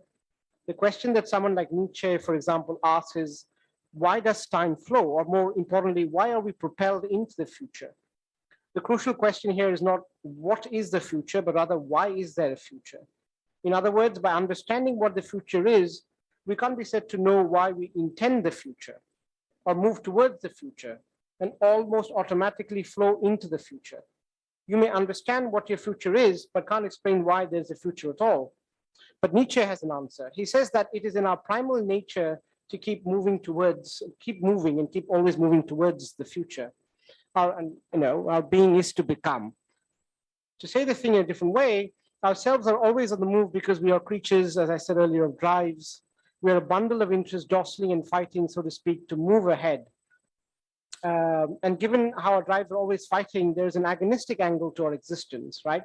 So we are a kind of a living theater in which our multiple interests fight with each other. But these fights are unending fights, and at all moments, there's always a winner. But for one drive or interest to win is not for another drive to die totally, but to win in one context and to be capable of losing in another context. There's no reason why in another context, what won the day might not lose to its opponent. Everyone lives to fight another day. In this framework, the fight is never over and no one loses completely and no one wins completely. Wins and losses are relative to a situation. Losing and winning are capacities that we have. Like capacities, though some capacities might remain unactualized in some situation, doesn't mean the capacity itself ceases to exist. For example, I have a capacity to walk, but now I'm sitting down, but that doesn't mean that I've lost the capacity to walk. Similarly, to die is a capacity. To die doesn't mean one ceases to exist once and for all. In one situation, if you die, in another situation, you can be alive. There's an underlying force which you can call, call life, which enables one to exercise the capacities to lose and win. As Nietzsche says, whatever doesn't kill you only makes you stronger. So the drive to live is in all of us, and inheres in all our micro-existential states. Out of that will to live, which Nietzsche calls will to power, a self emerges, which in some ways is always winning and always losing. It dies and lives. To say a self emerges is probably not the right way to put it. A self cannot exist but as a bundle of energies, if you will, that can re-emerge or resurrect, if you will, again anew. It is this constant re-emergence of this will or the self that is unique to being a self. To say, therefore, there is a self is to refer to that constant re-emergence of the new self through re-engaging with the past self. So how much time I have? Okay, done. Oh, I'll just finish this. Okay, just give me a minute, sorry. So how do we understand the new self that emerges that I just talked about in the earlier slide? The first thing that strikes us about this new self is it's a self that in some sense is not some thing in the sense of having an essence or a being. The self is more like a capacity to keep fighting. It may lose every moment, but still it doesn't lose its fighting spirit. It keeps on moving. It's a constant upsurge to win in different myriad ways that makes it a self-transformative self. A self that is constantly changing itself so that it can re-emerge out of itself stronger, and nothing can beat the self. Now, the self is that which emerges out of a bundle of agonistic energies and drives. Obviously, what we can call a self becomes a temporally arbitrary notion. What we call the self now may not be the self the next minute. All selves are becoming in this state. The boundaries of a self is not any more physical boundaries, like my body being the boundary of me, but can be that will to power that I exhibit each moment. There are no boundaries to a self. The self exists in some state everywhere. Here, obviously, some people might say there is no self at all. If there's only becoming and there's no being, why do we need to have the notion of a self at all? All I can say in defense of the need for a self will become clearer in the next slide. To preempt what I'm going to say, a self is a condition of the re-emergence of being. Okay. Now,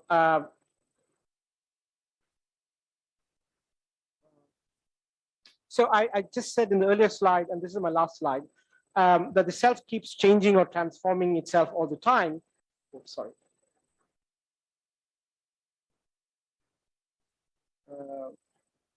If it's always changing, why can't we hold a radical Heraclitean idea of becoming? I'll try and explain why. The fact that, and I'll explain these terms in a bit. The fact that self-transformation is a natural process of existence implies that there can never be a goal towards which a self aims. To aim to change in a particular way will imply that there's a state in which the process of transformation ceases to be and has reached its target. Self-transformation is not a goal, but is an existential state. Now, given that there can never be any goal towards which one's self transforms, then the act of transformation itself is the goal. In such a case, one can either let go so that one's own self-transformative drive takes its own course, or can take an active stance towards that self-transformative process. I think Nietzsche veers towards the latter. And that's why I think there needs to be a self which naturally becomes the condition of transformation. Every kind of self-transformation would be uninteresting and would not denote a progression toward anything. To indicate time and progression, it is important that one occupies actively the multiple sites of interpretation. The idea of active interpretation is again not to be interpreted in a normative sense, but in a sense in which our active engagement with ourselves is open-ended. In other words, we have to think of the self as being interpretive without necessarily conforming to a meaning pattern. That is, a self is something that actively selects which drives to promote and which to set aside. It does it without any purpose, but not randomly. The only goal, if at all, is to reaffirm the multiple sites of power that is inherent in us. In other words, the self is that which can act as the engine of reaffirmation. Drives by themselves only fight with each other. Drives and interest only affirm through its agonistic potential a certain order of things. But what is needed is for that distribution of power nodes to realign and reaffirm itself in many ways. If there were only drives, it wouldn't make sense to say any one or drive, any one interest or drive won or loss. The condition of winning or losing, as we saw earlier, is to be able to win and lose again. Without being able to lose or win again, there can never be a fight, because you can't lose even once if you didn't even have a chance to win. If you were born to lose, you can't be said to be born in the first place, because birth was a victory. To be alive is to be victorious. If everything that exists as such drives in some form or the other, then everyone and everything is a Superman in such a case. The only responsibility of the more evolved Superman is to help others develop his ideas in a more clear fashion. In this case, the duty of the Superman is to collect together in the universe everything that can reaffirm itself. We can never kill for fear that if we kill, we're denying to ourselves the possibility to reemerge or give birth to ourselves. This is what I call naturalistic cosmopolitanism. I've skipped a few lines, maybe we can talk about it in the Q&A. Yeah, thank you. I mean, I went over quickly some points. You may have to just repeat them. Yeah, sure. So we'll take about 6 or 7 minutes, I Yeah. guess, for Q&A. Please.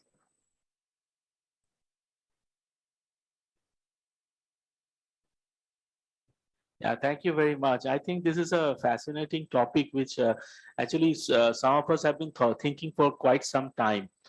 And coming back to time, in most of the physics theories, time is just an illusion. So there is no existence of time at all. Now, say Einstein was famous in saying that time is a persistent illusion. Now, coming back to the main thing, as far as I find, which is fascinating for me all the time, is, this concept of agency. And concept of agency in various perspectives, like I come from the scientific perspective, you see that whichever equation we write in science, in quantum physics, in classical physics, in whatever, except thermodynamics, then all of the equations, there is this strange feature of time reversal symmetry, which means that past and future are on equal footing. You cannot really distinguish between them. So there is no concept of distinction between past and future. Then the question is that why do we remember past and don't remember future? And then there is all this the theory about emergence of agency. Some way the agency emerges. And one favorite kind of the area of scientists is thermodynamics, where this concept of memory comes from the concept of entropy, basically. So entropy, second law of thermodynamics, though it's called as a law, it is a statistical law, basically. So I was very fascinated to see that what can be interesting confluences between the agency concept that you are bringing in, based on the concept of future, for example, the ghost of future, and this concept of science, that agency is also actually an emergent concept. So can there be an interesting link between them?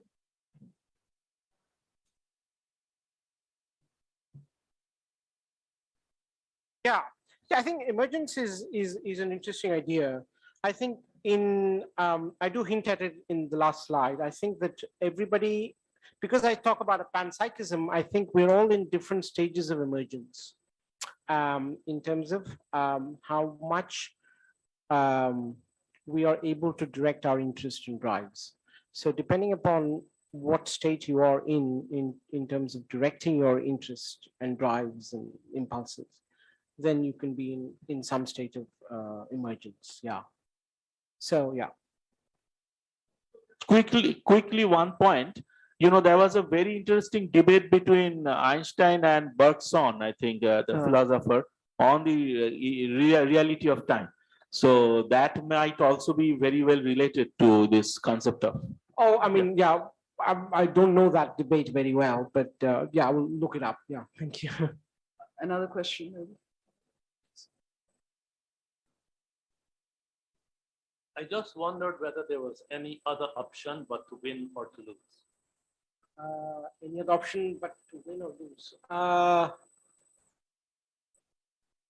There is, I mean, from my framework, which is kind of borrowed from Nietzsche. I mean, according to Nietzsche. Yeah, according to Nietzsche, I think you neither win nor lose. I mean, yeah, that's the third option. You neither win nor lose. Yeah. So if I might just extend that. Yeah. From the morning's conversation. Yeah. If you play a game. Yeah. You can either win or neither win nor lose. Yeah. But the last option only occurs if you play the game in order to continue to play the game. Yeah, that's a. But I mean, Nietzsche says that you don't have an option but not to play the game. So, but there's no option of not playing the game. So this idea that you have to enter, the voluntary entry of a game is not an option. You're always playing the game. So yeah. Thank you for your presentation. So Yeah. if I may summarize, is it like that Nietzsche's vision of Superman is a transformed agency or a person in which agency is different than from so-called ordinary person? Is this right? Or how would you characterize this transformed sense of agency in a Superman? But I think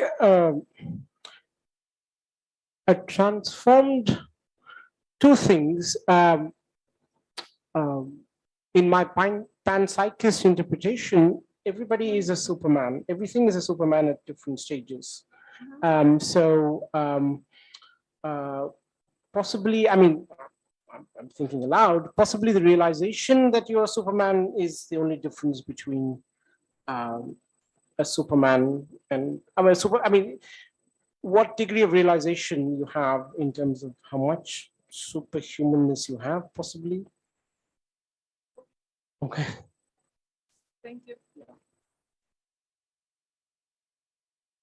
Any other questions, or please?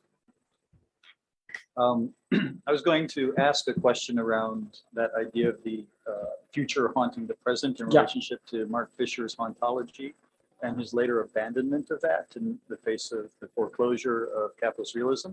But I actually want to put that into practice. Talk more about cosmopolitanism, which you didn't get to. You're haunted by the future of your presentation that you didn't cover. And can you tell me how your idea of cosmopolitanism differs from, say, the notion of the carnivalesque? Okay, I don't know the notion of carnivalesque, but I can talk a bit about the cosmopolitanism that I had in mind, which is still in its very initial inchoate stage. But the idea that I was talking about cosmopolitanism is a consequence of the thesis of panpsychism, right? So if everybody is in different stages of being a superhuman, then what is my responsibility towards other things, right? Other things, including other human beings or other things. So my responsibility towards, say, the plant or yourself is to if I know that if I know everybody has this sense of superhumanness, to allow that superhumanness to come out as much as possible. Because I know that one of my conditions of self-affirmation is that I never let anything else die, because the moment I let something die, then I'm denying myself the possibility of re-emerging in a different way. So if I affirm the idea of death, right, which means the death of anything or killing for that, or the using something for my own gain, then I am denying myself, in a way, my self-interest is tied to the interest of everybody in the sense that I'm not in terms of how much I can gain out of it in terms of happiness or utility or anything of that matter, but in just because I believe that the idea of myself and my continuation of myself. Does that answer your question? Okay.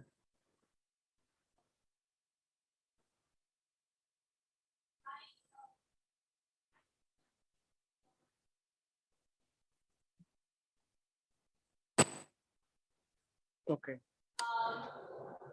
It might perhaps be in the way those words are also framed, because cosmopolitanism implies a form of civilization, whereas panpsychism doesn't necessarily, there's a form of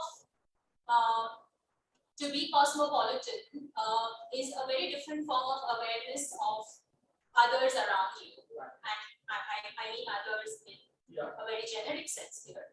Whereas panpsychism is a much more relational form of thinking, being, and awareness, don't you think? So this idea, I mean, cosmopolitanism, I think I'm spending way too much time with Shiv, but it's like very well behaved. Yeah, I understand that. Whereas panpsychism doesn't have to be, and that perhaps that gap is where the carnivalesque comes in, where the sense of difference happens at a very, very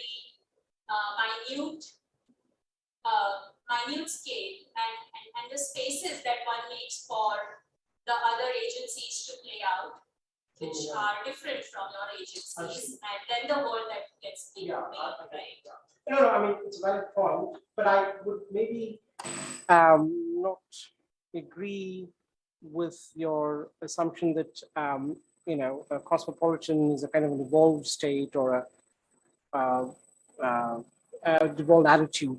But I think there's awareness of the others that you talk about as a condition of cosmopolitanism exists even in pre-reflective and sentient beings. And I mean, the plant is aware, in a way, aware of the earth. There's a certain context in which it's not aware in the sense we are aware, but there's a certain sense of awareness.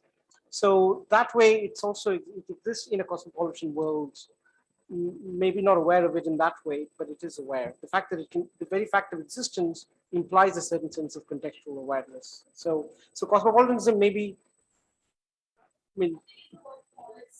or maybe that is, which is maybe, but yeah, okay. We're just going to have to move on. Thank you so much. Professor Thomas Michael. Okay, I'm going without PowerPoint today. It feels a lot like when I quit smoking decades ago, so bear with me. I'm going to try to trace out very quickly a line of thought that also goes through the question of Zarathustra's overman in relationship to the larger agenda of looking at perhaps posthumanism or the human and the divine and how they intertwine and eventually separate. I will return again to the Nietzschean concept and figure of the Übermensch, the overman, prophesied in the narrative text Thus Spoke Zarathustra, which is completed from 1883 to 1885. Nietzsche, the fabulous, and if you're not sure, read his Ecce Homo, he's quite clear about it. But he's also a fabulist. He creates figures of thought, calls up mountains, caves, summons a companion dwarf, operates as a prophet, assembles crowds of naysayers. It's a singular work of theory fiction before the term existed, but it's also a testament and a prophecy. He suffers from a Cassandra complex, or Zarathustra, a bit like Bruce Willis in 12 Monkeys. Nietzsche's style is a biblical rhetorical structure in this text, which also was required reading during the First World War. That's where the joke about Nietzsche and the backpacks came from. But he was harboring new models of a higher order of a superhuman to come. And he does this through a process that in our terms might be better described as amplified subjectivity and the focusing of new energies. De Chirico, the metaphysical painter, said famously, "I am the only one who has ever understood Nietzsche, and all of my paintings prove this."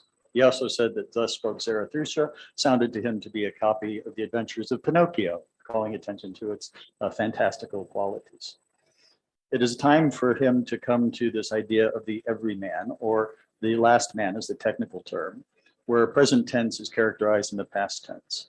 The last man ideally being situated in the past, even though they're in the temporal present in the story.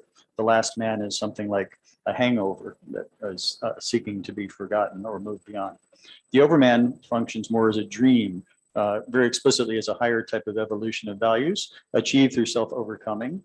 Nietzsche points out in his private writings that the scholar grinds, but he points out that the overman sculpts. In the process of operating in that society of the herd, and he uses the herd mentality to describe the 19th century chaos of emergent modernity, is almost utopian and seeking of an equilibrium state. He pointed out that the three quintessential characteristics of the Germans, which will also be their downfall, was beer, sausages, and newspapers. But for him, the overman is an ideal and it's a process. It is a type of moment of punctuated equilibrium, or something like a participatory nonlinear dynamics long before the term existed. Nietzsche's science at the time was fundamentally classical thermodynamics. And in this case, overman as a figure becomes something like an avatar of some future open system dynamics. But we have to keep in mind the overman was a 19th century theory fiction. The overman is directed towards a goal unseen by the rest of the herd. Their slave morality makes them blind to these possibilities. And this morality that he proposes is beyond good and evil. The overman remains a teleological force and therefore tied into 19th century science. Fragments and clues are scattered within the multiplicity of histories leading up to Nietzsche's time. And he is not only a writer of fragments, but a collector of fragments. His 19th century project of the Superman laid out very explicitly in the genealogy of morals. He says in one of the first introductions to it, we find as the ripest fruit on that tree, the sovereign individual, something which resembles only itself, which is broken loose again from the morality of custom. The autonomous individual beyond morality, for autonomous and moral are mutually exclusive terms. In short, the human being, and this is the answer to your question when you were asking about agency in the Übermensch, the human being who possesses his own independent and enduring will, who is entitled to make promises. So that's the technical definition of the overman, a creature with the right to make promises. And in him a proud consciousness, quivering in every muscle. That's his poetic description from the genealogy of morals. The overman represents a crossing from the last man to the overman, a line or a trajectory. There's also a mythical genesis, a creative evolution, where the overman, as transformer, probably Optimus Prime, powered by vision and an energy like the sun, full of the birthing and bursting of stars. The development of the soul is an intermediate phase of development articulated in the genealogy of morals. Energies that we have, our will to power, are blocked socially as a containment device and turned inwards. This fills what he calls the empty balloon that becomes the soul, inverting the image of a binary morality of the outside in the process, kind of like a pinhole camera process. Nietzsche observes the waning of the sacred in modernity. Classical thermodynamics is only a partial explanation of this spirit. It's a manifestation that you can find in the same energy that makes bodies, but also the spirits within the bodies, all locked into a materialism. And Nietzsche was explicitly a materialist, and much of his unpublished works that were later put together as The Will to Power examine this world without metaphysics explicitly. But that also requires a new science, a science around changes of state, phases of space, changes of identity. Unresolved questions of the change of the status of consciousness in the overman is a persistent question. We have a process described quite often, that it's artistic creation of the self, arising from the provocative mechanism of extreme destruction and extreme creation, always, always increasingly extreme in the overman. The dire context of Nietzsche's 19th century waning culture operation sets in motion his theory fiction here. Scholars can read entropy states, the death of God theology, his demand for an end to metaphysics, in some ways that was corrupted by Heidegger, and also the human all-too-human traits that lead into the net of nihilism. Instead of this, Nietzsche adopts an ancient religious mythical figure, the dawn of a new age. And we also have to note the significance of the figure of the dawn and the sunrise as apocal. Also, I'll point out how that figures into Aurobindo's opening of Savitri. So in the age of resentment and nihilism, the late 19th century, but also today, society is a recursion and exhaustion of the social world. Nihilism is extraction without end. Nietzsche pointed out that we should rather will nothingness than not will. And this is the basis of the nihilism that he seeks to overcome through his vision of the Übermensch. Man, meaning the last man, is part of a wider smoothing mechanism of the social. And that is something to be overcome as well. Man is a rope, as we've heard in almost every presentation. fastened between animal and Superman, a rope over an abyss. The path of the Overman is directed towards chaos. Not only is it over an abyss, it's taking us to chaotic states. That is why we must live dangerously, and the Overman must be a perpetual risk accelerator, sacrificing and operating excessively and artistically, as the congealed present is a trap of inertia. So how do you lose your herd status? The experience of being in a living aporia, stuck. This is also a question of subject formation. Around unseen goals first manifest in an undecidable event. A particular type of tightrope over a particular abyss is how subject formation begins. It is there that the Overmen will come to be charged with the obligation to create the revaluation of all values out of an extreme distancing and abandonment of slave morality. The Overman, quote Nietzsche, who has organized the chaos of his passion, has given style to his character and becomes creative. Aware of life's terror, he affirms life without resentment. So the Overman is a harbinger of dangerous modernity. Modernity itself, as we know from Weber and others, is just a descending cage of determinism, a materialism of resentment, of lack and negation, where the divine and the human are uncoupled and disenchantment reigns. The Ubermen's potential is a figure, while capable of tyranny, who can also channel all of this will to power in the production of creative world building. The Overman, who is a work of art, a life that is a supreme work of art, is also the beginning of the joyful new science that Nietzsche said that we need over 120 years ago. And this joyful new science is a science of perpetual overcoming, of achieving higher and higher energy states. So just to summarize the Nietzsche section, Nietzsche's energy is a classicizing vitalism in the will to power, this idea of unrestrained energy. Will to power is a reactor for future politics, for an optical unconscious, according to Walter Benjamin, for a political unconscious, according to Jameson, and even the strange new physics of new materialism. But in this energy systems, we have a horizon. Nietzsche offers the horizon, the closed loop and closure of eternal recurrence, which is a challenge to any sort of linear or metric or machinic time. It allows for the diversification of time scales, where a moment and eternity are dissociated and then reassociated. The moment of recognition of eternal recurrence as a first thought, as a thought experiment. And remember, it troubled him so much he didn't publish it for years as he tortured himself explaining this idea of eternal recurrence. It's an affirmation, though, of a first event, a primal scene, a new dawn. It is a moment of maximum inertia. In 1884, in the middle of writing Zarathustra, Nietzsche penned in one of his notebooks, he described Ralph Waldo Emerson, the American transcendentalist who was alive at the time, as glorious, great nature, rich in soul and spirit, and the author who has been the richest in ideas in this century. If you've read Nietzsche, you know that Nietzsche respects no one. He called Kant, do you remember what he called Kant? The fog. Hume, pig. Nietzsche's writings are littered with condemnations of the history of Western philosophy, but he only, exclusively, and there are contemporaries. And his notebooks of Emerson are heavily annotated. Even when he started to suffer from mental illness, he scribbled ecce homo on all the margins of Emerson's books, not his own. Yes. Says, never have I felt so at home in a book and in my home as, and I may not praise it, for his book is too close to me. The performative qualities of Zarathustra contain something of a resultant introspection, which is in Emerson. He doesn't copy Emerson, he learns from Emerson as an equal. We trace some references to prior echoes of Emerson's construct of the oversoul, which is an idea that obviously influenced Nietzsche's development of the terminology of the Übermensch. The force that energizes creation in Emerson's terms, he calls it a power that works on its will in our age and hour. And this is what he calls the oversoul. Emerson, in discussing the force he feels, is in every inanimate and animate object in the universe. Is this pantheism? Is this immanence? It is the foundation for the American transcendentalist movement, this kind of pantheism across a natural environment. Emerson says the philosophy of 6,000 years has not yet searched the chambers and magazines of the soul. Man is a stream whose source is hidden. Our being is descending into us from where we know not whence. Let me quote Emerson on the origins of the oversoul. The soul is in man is not an organ, but animates and exercises all the organs.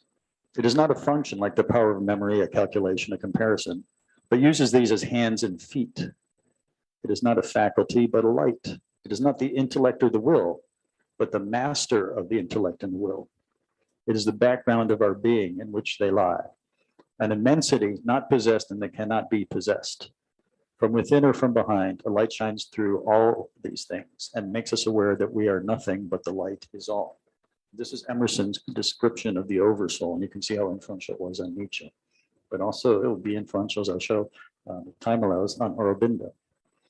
The oversoul is an enhancement, a type of transducer that moves from one energy state to another. Emerson points out in his essay the influence of the Vedic model of sense.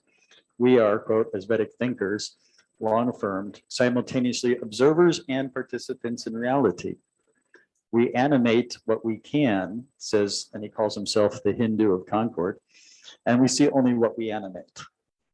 The production of effects through recognition, animate matter, and even the possibility of distributed sentience are all located within Emerson's writings, which Nietzsche was devouring at the time he's writing Zarathustra. Emerson shares with Nietzsche the Heraclitean cosmos of perpetual change and conflict, which Nietzsche described as a monster of energy, eternally self-creating, eternally self-destroying. Notice also the Hinduism there. A vast play of contradictions, which is what Emerson describes as the series of balanced antagonisms. This is what Emerson called power and form, what Nietzsche called Dionysian and Apollyon, and later he would call the will to power, this world of flux. Says in this world of flux, Emerson quotes, this is where being passes into appearance and unity and variety. This is strange as the historical Western philosophical question, probably the oldest one. Is the world one or many? This debate has driven much of Western philosophy. The abyss is always the zero, but maybe the overman is a one. And between them, the tightrope is an intensity of an event space in future history, an unfolding of a type of particular adventurous spirit. It is a line that is direct, unlike the coiled and looping closure of eternal recurrence knots. The tightrope reciprocates between extreme danger and extreme focus. It creates a dynamic consciousness of a world actively in flux. Existence is neither a purely objective phenomenon here or purely subjective, but a war between inner and outer forces. Maybe this is the question of can we win? Existence, therefore, is also a poetic phenomenon. And for Emerson, the poetic is also the core of the oversoul. The art of seeing and the thing seen, the seer and the spectacle, the subject and the object are one. This is Emerson. We see the world piece by piece, as the sun, as the moon, an animal, a tree, but the whole, of which these are shining parts, is the oversoul. He spotlights the movements of the soul. He anticipates Nietzsche's visceral and vitalist autopsy, where Nietzsche said he sought to seek out the entrails of the human soul in his process of marking the end of modern morality. Emerson says the soul circumscribes all things. It contradicts all experience. In like manner, it abolishes time and space. The influence of the senses has in most men overpowered the mind to the degree that the walls of time and space have become to look real and insurmountable. And to speak with levity of these limits is in a world a sign of insanity. Yet time and space are but inverse measures of the force of the oversoul. This unmooring of the constraints of time and space produce a world of flux, but in sharp focus, and obviously of extreme influence to Nietzsche, not as an escape into another world, but an intensification given as the dissolution of all a priori limit conditions, with time and space being the most explicitly Kantian. To conclude our discussion of Emerson, Emerson's imperative for shaping Nietzsche's imperative. The soul's communication of truth is the highest event in nature, since it then does not give somewhat from itself, but it gives itself or passes into and becomes a man who it enlightens, or in proportion to the truth it receives, it takes it from itself. The nature of these revelations is the same. They are perceptions of an absolute law. They are solutions of the soul's own questions. They do not answer the questions which the understanding asks. The soul answers never by words, but by the thing itself that is inquired after. And he concludes, revelation is the disclosure of the soul. So we know that the narrative of Zarathustra is one type of this revelation. The oversoul is a type of collective unconscious. The oversoul is a timeless landscape of superimposed events. And the oversoul may be a prototype of the noosphere. Third segment, Aurobindo. We know that Aurobindo was strongly influenced by Nietzsche in a very particular and narrow way. They both appreciated and had a profound knowledge of Greek philosophy, especially the idea of Heraclitus and a world in flux and becoming. Aurobindo rejected almost exclusively the writings, published the posthumous writings of the will to power of Nietzsche. But he very explicitly was drawn to the idea of the overman. Aurobindo first employed the idea in a final sense in a notebook when he jotted down, this is a note to himself, transfer the center of the active consciousness from the mind to the supermind. The supermind is the seat of the superman. He took the term superman directly from his readings of Nietzsche. And he started with Ecce Homo, was the first book he read of Nietzsche, just 15 years after Nietzsche died. Superman differs considerably from Nietzsche's, though. He says, Aurobindo, the deity within us may confront us either with the clear, joyous, and radiant countenance of the god, or the stern, convulsed visage of the Titan. Then he says, Nietzsche him the Olympian, but presented him with the aspect of an Asura. Aurobindo's mind, coming from this exploration of the Nietzschean principles of dynamics. As a consciousness, it's a materialist, as a spiritual mind. It's also an evolutionary model of consciousness that he explicitly adapted when he constructed the order of rank of consciousness in his work. And this is material I'm still going through right now, starting from the idea of the higher mind, the illuminated mind, to the intuitive mind, to the overmind, and then at the ultimate peak, the supermind. For Aurobindo, mind is an organic part of this mystical and metaphysical theory of origin, nature, and destiny of creation, where consciousness liberates itself. Life is the first step in this evolutionary process. Mind is the second, but it does not finish with mind. It releases itself into greater and greater levels of consciousness, which become supramental and eventually spiritual. His hierarchical view of the consciousness of spirit is summarized as the absolute. You can also go down, following the Nietzsche, and come down from the mountain. Trace a line of descent and involution from unity and absolute of the supermind, a type of wisdom that is more human than human. The supermind does not correspond in any way to Nietzsche's idea of the overman, but is inspired by it.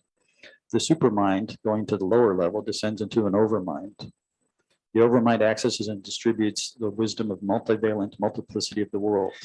The overmind is a principle of global knowledge. It is also the source of intuitions radiating from it. The overmind has a protective role in that it prevents the dazzling effects of truth as possessed by the supermind. The overmind has been called the golden lid that conceals the truth from ourselves.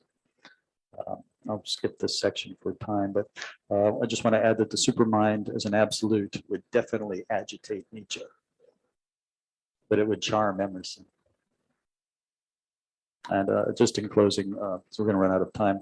I promised to have a mention of this idea of the dawn. Nietzsche wrote a book about the dawn. Savitri starts with a description of the dawn confronting all the worlds. This is Aurobindo's writing in The Secrets of the Veda. The dawn confronting all the worlds through high uplifted art and their perception of immortality. Do thou move over them like a wheel, O new day, traveling over an equal field. And the rotation of the sun across the open fields is obviously a strong metaphor that Nietzsche was using to talk about the dawn of a new era. If there was more time, I would talk about how Aurobindo also discussed the idea of a Gnostic being and how that ties into Bataille's writings coming from Nietzsche about solar excess, which takes us into a lot of discussions about contemporary thermodynamics, both in science and culture. But I will cede the rest of my time to questions and to the other presenters. Thank you.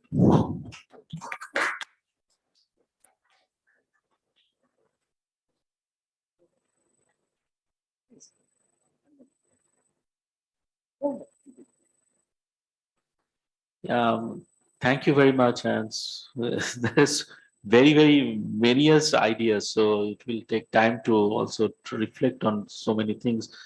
I was mainly interested in 2 or 3 points. One point was that your mention of classical thermodynamics, and you mentioned that perhaps is not fully sufficient to capture Nietzsche's philosophy very much. So I'm wondering that a very new subject is on rise. This is just like about a decade or so, not even that. That is quantum thermodynamics. So this was earlier not known. I mean, earlier thermodynamics was a very, very classical physics concept. You know, it's all about like ultimately everything is deterministic, but there is some kind of emergence, and this emergence is about this second law of thermodynamics, entropy, etc. But very recently, scientists are going into quantum thermodynamics also. So at the center, there is indeterminacy, there is radical uncertainty. So I would really like to wonder that how this rise of new kind of a thermodynamics, at least the philosophy of it, that might be related to Nietzsche's thinking on chaos and nonlinear dynamics. Yeah. So that would be. No, it's a fascinating point, and it's only been in some contemporary recent scholarship. Nietzsche's writings on science, particularly his disapproval of positivism for its closing down of creative destruction and higher states. But it's in the concept, I guess the exegesis of the theory of eternal recurrence, which called into question everything from potential sources in the Stoic model of the universe collapsing on itself and fire and being reborn. Heraclitus also pointed that out. So there's occasionally these thought systems where the universe collapses and comes out again and again. There's another strong influence from Schopenhauer, who was quite fascinated with Indian philosophy.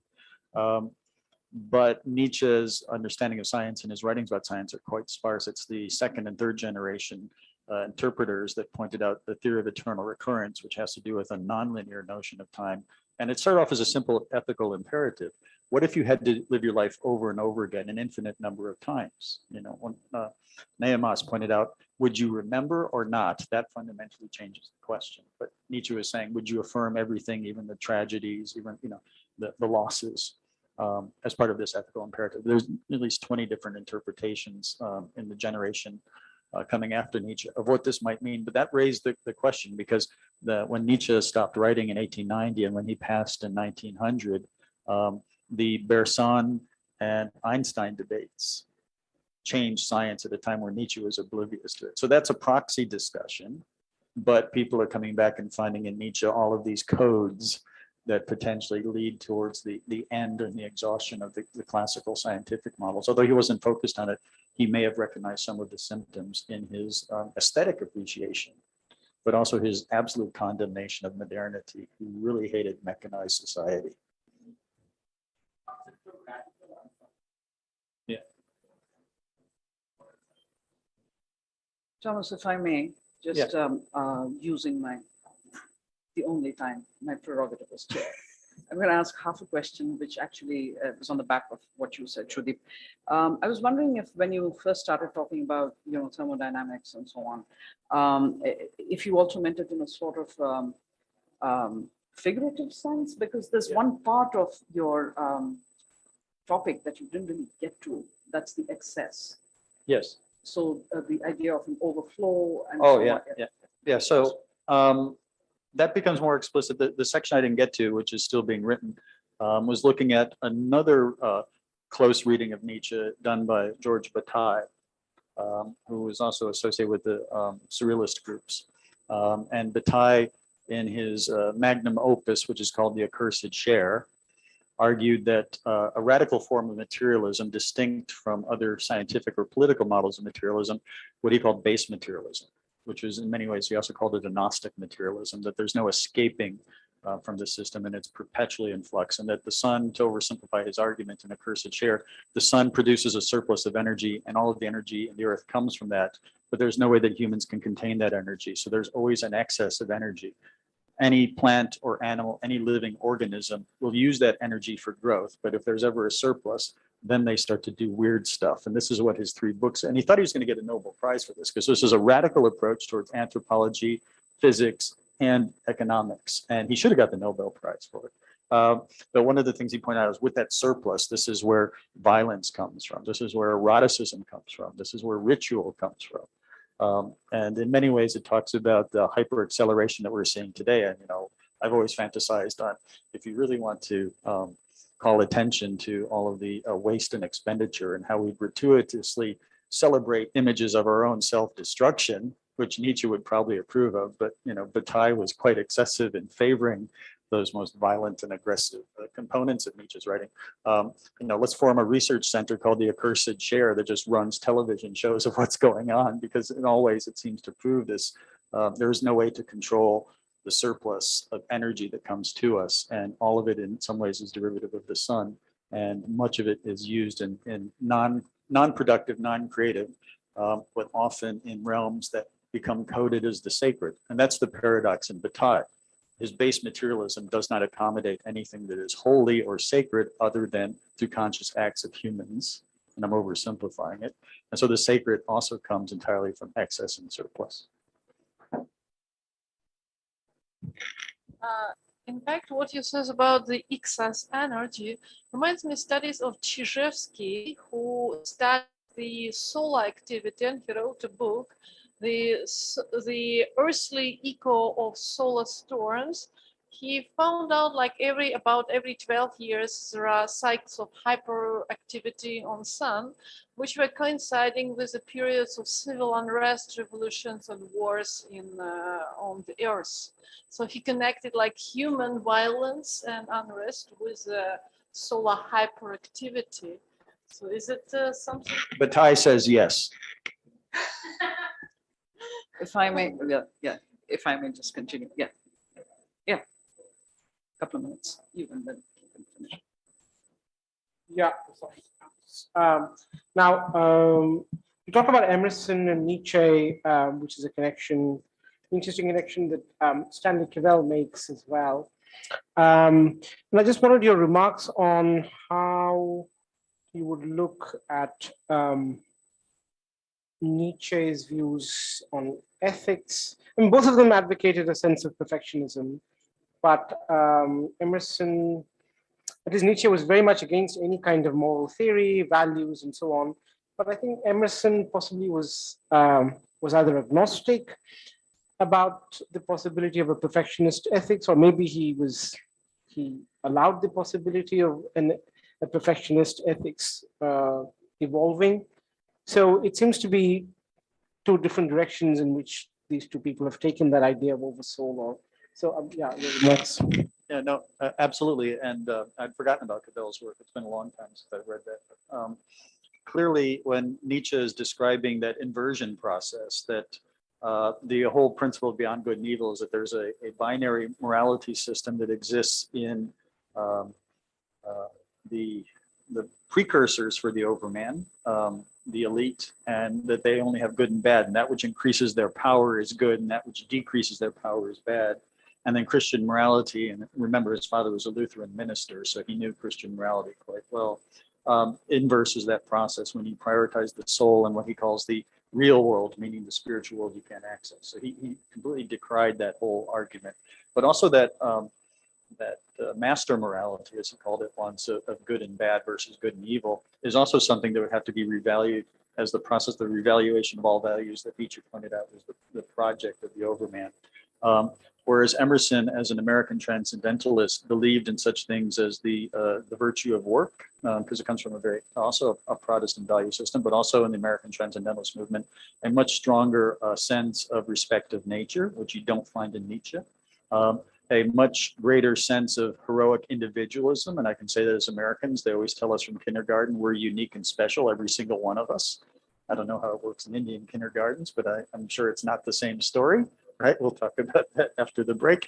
But one of the consequences of that is also, if you read, at the same time he's writing The Oversoul, he was working on the other popular essay, Self-Reliance, which in many ways is a manual towards how to educate yourself and not be contaminated by the unethical practices, but also I think just the crudeness and the insufficiencies of the uneducated. So there's an elitism in both. And Nietzsche, Nietzsche had a very privileged background growing up too, and he abandoned all of that. But he also understood how important, again, the overman is not someone that bestows values to bestow values. It is the breeding of a creature with the right to make promises. So there's a much deeper project. Emerson would recoil at that idea as an American.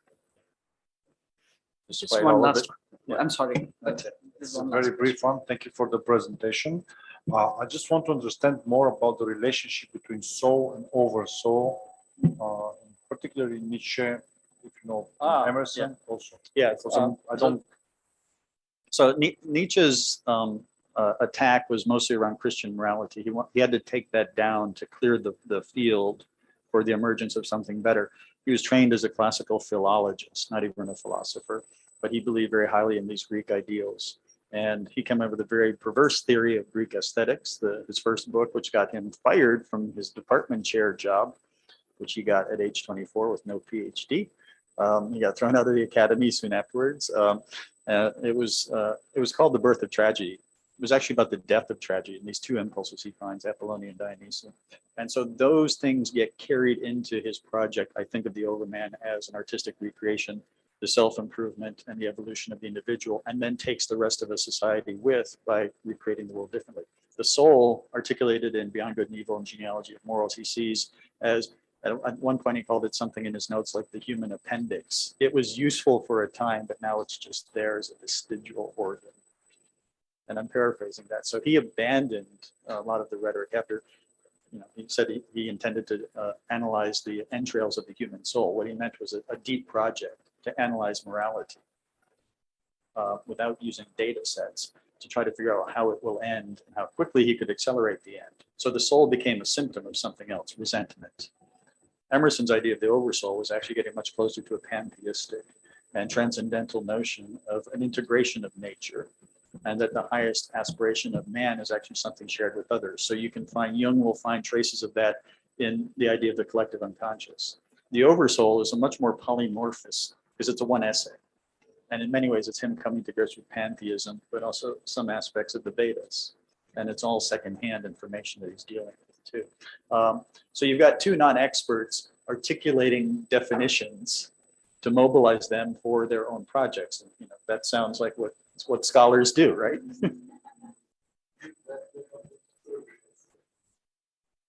We're quite out of time. Sorry, we could take this after the break.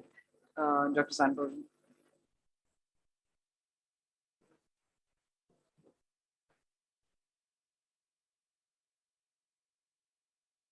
From the start, my slides are very minimalistic, and also second, more importantly, I'm not going to have any references to Einstein today. So this makes me a bit of an outcast today.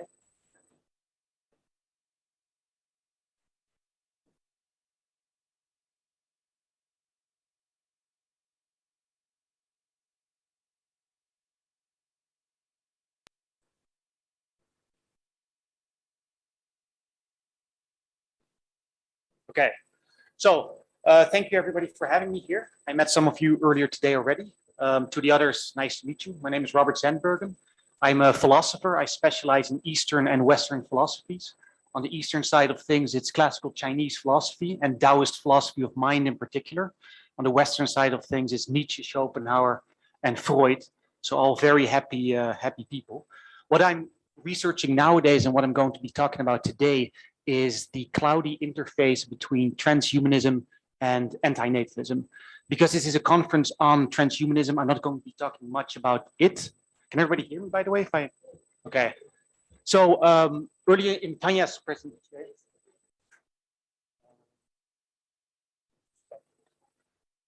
sorry. So earlier in Tanya's presentation, we saw a definition by Nick Bostrom. He said that nature is unfinished business. We can remold it how we desire. I think that sums it up. I'm mostly going to be talking about anti-natalism, the second term in the formula here. I'm sure that people are less familiar with this term. I do think it's an important term because I regard this as the most significant philosophical counterpoise to transhumanist aspirations in general. So I'm going to be talking about some of the similarities between the two movements, also some of the dissimilarities, and I'm also briefly going to be touching upon why this matters at all. Now, when we look at the term anti-natalism, it consists of two parts, anti-natalis. So from the Latin, this literally means against birth. Now, the term used to be used in population studies and by historians in works of a demographic nature. In the 90s, there were some very important works written in which historians refer to certain parts of Nazi atrocities as anti-natalist. So in the Third Reich, so-called desirables were inspired by the government to reproduce as much as they could. And this policy was designed to foster reproduction. So this was called by these historians pro-natalist, right? Being for birth. On the other hand, so-called undesirables were of course, not only inspired, but actively forced to not reproduce. And so their reproductive rights were quite significantly curtailed. And this was called by these historians anti-natalist. Now, the term is still used in this way in historical works, in demography. It also refers now to a more or less self-conscious philosophical movement. Interestingly enough, the process whereby this became a movement started off in the mid to late 90s, same time where transhumanism really became a thing. Now, of course, beyond this superficial commonality, there are more interesting parallels that we'll jump into in a bit. First, I'm going to say a bit more about being against birth, because what comes to mind first when I mention this might be this wave of childlessness that's sweeping modern societies in general, and economically, let's say, privileged places, industrialized places, and also certain communities within countries. There's an inverse relationship between education and reproduction, right? In general, when women are more highly educated, they choose children less and less. So if you look at a place like Singapore, South Korea, Japan, fertility rates are way down and fall far short of the replacement rate of 2.1 or so.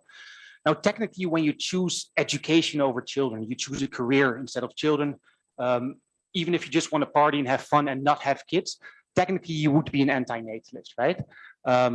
Likewise, if on my way back to Delhi tonight, I have an unfortunate accident that literally takes away my reproductive capacity, I'll also technically be an anti-natalist. Contemporary anti-natalist philosophers, however, go a few steps further. They're not just anti-natalists because of practical, or in the case of that accident, very impractical reasons. They argue that reproduction carries with it very significant moral, ethical problems. These are so grave that it would be better if we would stop reproduction altogether. Now, it's generally held by these anti-natalists that our problems in life are so severe that we cannot solve them any other way than by stopping reproduction completely. Now, phrased more poetically, perhaps, this means that the only way we can solve the human predicament is by dissolving our own presence in the world at large. Now, what this, I actually skipped a, okay, yeah, like I said, the slides are very minimalistic, so you didn't really miss out much. But so this also means that reproduction, far from a natural and an innocent phenomenon, is actually quite harmful, and it would be much better if we stopped it. So the anti-natalists argue that we've been trying for many millennia to make our lives better, and we're making small strides, but we're not quite reaching the target yet. So in most parts of the world, child mortality is way down, life expectancy would be way up. In general, most of us here are going to be healthier and wealthier than our ancestors, but anti-natalists argue time and again, our lives are still marked by this strange sense of suffering. And annoyingly, when you read any of these works, they don't give a definition of suffering. So when you read between the lines, you get this impression that it has something to do with our status as conscious creatures, right? So we suffer because we are conscious, it's in our nature.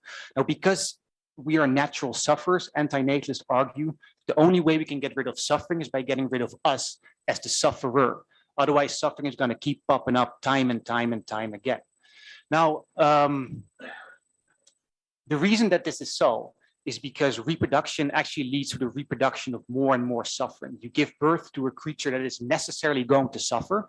So this extends and expands the scope of suffering continually. So anti-natalists want to stop this engine of suffering. When you stop this, the logical outcome will be that you stop the human population, right? You stop human existence. Human annihilation is a frightening prospect, but for anti-natalists, it's actually quite a happy prospect because they argue that it's the only way to get rid of suffering, right? So where we think extinction might be scary, they think, well, it's the only sure enough way that we can get rid of suffering. Now, we should be careful, of course, when we talk about extinction. And in general, when we talk about anti-natalism, transhumanism, we open up a whole Pandora's box of darkness. The most famous anti-natalist philosopher now is David Benatar. He's a Jewish South African analytical existentialist, and he argues that we should work towards our own extinction non-violently and voluntarily. So by educating people, he hopes that they might follow his own example and not reproduce. And he argues in a fair enough way that we can then still have meaningful and fun lives, albeit under the umbrella of our own extinction, right?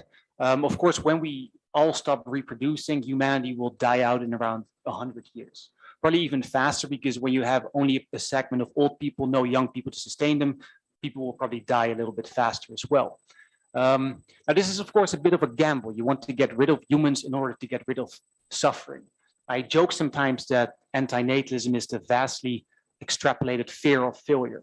This reminds me of something else. When I was in high school, it was mandatory for me to study French, and I hated it, and French definitely hated me back. I remember vividly before an exam, I would seriously contemplate not going, because my logic was if I don't go, I'll fail, but not because I'm actually bad at the French grammar, but because I wasn't there. And something similar is going on in antinatalism, where rather than participate in this ongoing quest for human improvement, they opt out. And they say, well, there's no use to this. Let's just get rid of us slowly but surely, live our lives to the fullest. In 100 years or so, all our problems are going to be solved. Now, this is, of course, a bit of a strange claim to make. Suppose that this morning I would have been terribly nervous about being here before you all and speaking before you and embarrassing myself, whatever. Suppose that I would decide to kill myself this morning. I would then make sure that there was no possibility that I would embarrass myself before you, that I would fail at this conference, whatever that might mean. But I think most of us agree that this is a bit of overkill, right? Likewise with antinatalism. If we get rid of us, we get rid of a lot of things, right? We don't even only get rid of suffering, we also get rid of traffic accidents, we get rid of cancer, we get rid of heartbreak, toothache, we get rid of global poverty, global hunger, global warming. There might still be climate change, but it's not going to affect us, we're done. So it's a bit of a lazy solution. And strange as this sounds, this actually brings us to transhumanism. It's a bit of a tough act to follow, isn't it? So there's not a lot of mention about transhumanism and antinatalism in the same work or in the same breath. David Benatar, wait, let me actually go to the, okay, yeah, so we've seen this. Okay, David Benatar, Smiley behind extinction, right? Okay. So David Benatar himself, he mentions transhumanism a few times in an introduction to a more recent work, and he's pretty negative about this. He commends transhumanists for sharing his diagnosis that life is all about suffering. He also commends them somewhat for trying to do something about this against all odds. But he argues ultimately it's completely pointless. The only way to get rid of suffering is not by enhancing us technologically, scientifically, but by getting rid of us altogether. Now, there's an interesting story from the Western mythological corpus that I think is quite illustrative here. And Benatar doesn't use this, unfortunately, but Schopenhauer does. And in some sense, Schopenhauer can really be seen as the godfather of the antinatalist movement. So this is the only image that I have here. So there was a mythological king, and his name was Danaos. He had 50 daughters called the Danaites. And these 50 girls were forced into an arranged marriage with the 50 sons of another mythological king. Understandably, these girls weren't so happy about being forced into such an arrangement. So most of them decided to kill their future husbands. Their punishment was that they had to empty out these big jugs of water into a bottomless pit, right? So that they were condemned to do something useless over and over again, because they were never going to fill this urn or this bucket at all. Of course, this is reminiscent of the more famous punishment meted out to Sisyphus, who had to carry this boulder up a mountain, only to see it tumble down again from the top, and he had to do this again and again and again. So for Benatar, transhumanist calibrations are much the same. People are trying to do something to no avail. There's never going to be an end in sight. You can keep tweaking, but we're never going to get rid of suffering at all. So this means that there are pretty interesting parallels between both movements. Both transhumanism and antinatalism view the human, as we traditionally understand it, as metaphysically and existentially flawed. We fundamentally lack something, and that is the freedom from suffering. Now, both of these movements, in one way or another, are trying to overcome the human. Right? Antinatalism does so negatively by getting rid of the human. Transhumanism tries to do so positively by enhancing it regardless. Now, because antinatalism is interested in ending specifically human existence, we can perhaps formulate its express aim as the push towards human non-existence, right? When there's no more humans, there's a mathematical chance of exactly zero that there will be any humans who suffer. But like we talked about, there's also going to be a chance of zero that there will be any humans that are happy or in love or content, right? The chance of anything will be zero. Because transhumanism is trying to enhance our being in spite of this challenge, we can perhaps formulate its express aim as the push towards non-human existence. These techno-scientific calibrations might lead to creatures that are so different from us that, technically speaking, we're not talking about human beings anymore. We know all these science fiction stories about cyborgs and then post-humans and terminators. Yeah, so because of this twin pursuit of human non-existence and non-human existence, I view both movements as two sides on the same neo-nihilist coin that is slowly but surely entering circulation. And I refer to this as neo-nihilism because I argue that when you want the human, or when you argue that the human has reached its expiry date, all the institutions, rituals, traditions, practices that we've built on top of this traditional understanding of the human, these must also necessarily fall. Now, I'm not arguing that there will be some sort of philosophical Belfast and there will be transhumans and anti-natalists living in different neighborhoods, going to different bars, not talking to each other. In all likelihood, this dialectic, this interaction, this interface is going to remain quite inconsequential even for people actually studying this. But I do think that it's interesting that such radical exit strategies can be formulated at all. So I think at no earlier point in human history could something like transhumanism or anti-natalism be formulated. Equally interesting, at no earlier point in history could this be found persuasive by an increasing amount of people. And of course, we can look at Dante, we can look at Ovid and say, hey, there's transhumanism there, but we are talking about a more or less concerted effort now. So I think that the fact that we can bring these two movements into each other's orbit is quite telling about 21st century mass media humanity. Of course, I don't have any solutions yet, but I'll likely be studying this for a few more years. Hopefully in the future, I'll be able to communicate some sort of solution to the conundrum to you guys at another conference. Until then, thank you for your time and attention, and I hope there will be some discussion.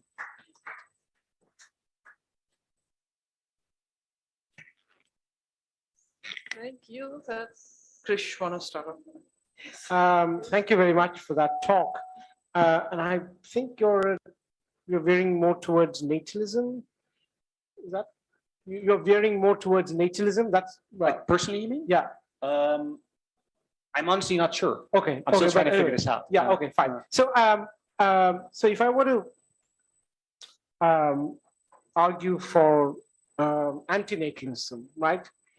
I would say something. I would start with something like what maybe Foucault would talk about in terms of the fact that we all live in a kind of a biopolitical regime where there's some kind of governmental reasoning where population control or population increase is a method to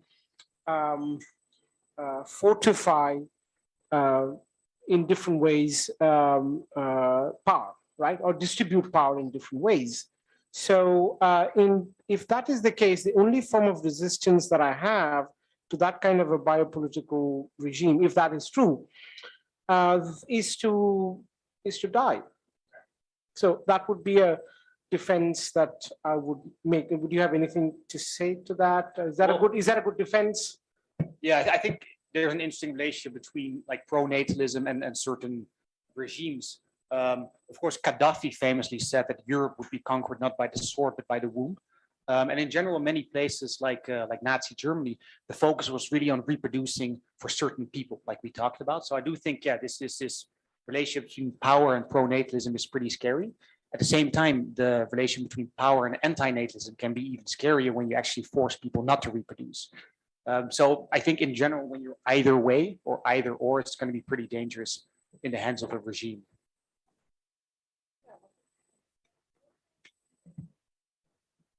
okay. Thank you so much. Very interesting. But at the same time, I want to say that transhumanism cells see themselves as not at all annihilation of human and not a kind of denial of human, but affirmation and continuation of what already was in human nature. Like there is a book, Andy Fisher, I think, Naturally Born Cyborgs, and he claims that cyborg means using technology. We always used fire, we always used clothes, we always used language. So because we use language, fire, and clothes, we are already cyborgs. So being artificial is our nature, and we always wanted to make our life better, so improve it by means of industry, economy, agriculture, and whatever. So by doing it, transhumanists just go, they basically continue the line of progress and medicine, which has been already there. And I would argue also from transhumanist viewpoint that even though the human life contains suffering, but it also contains happiness.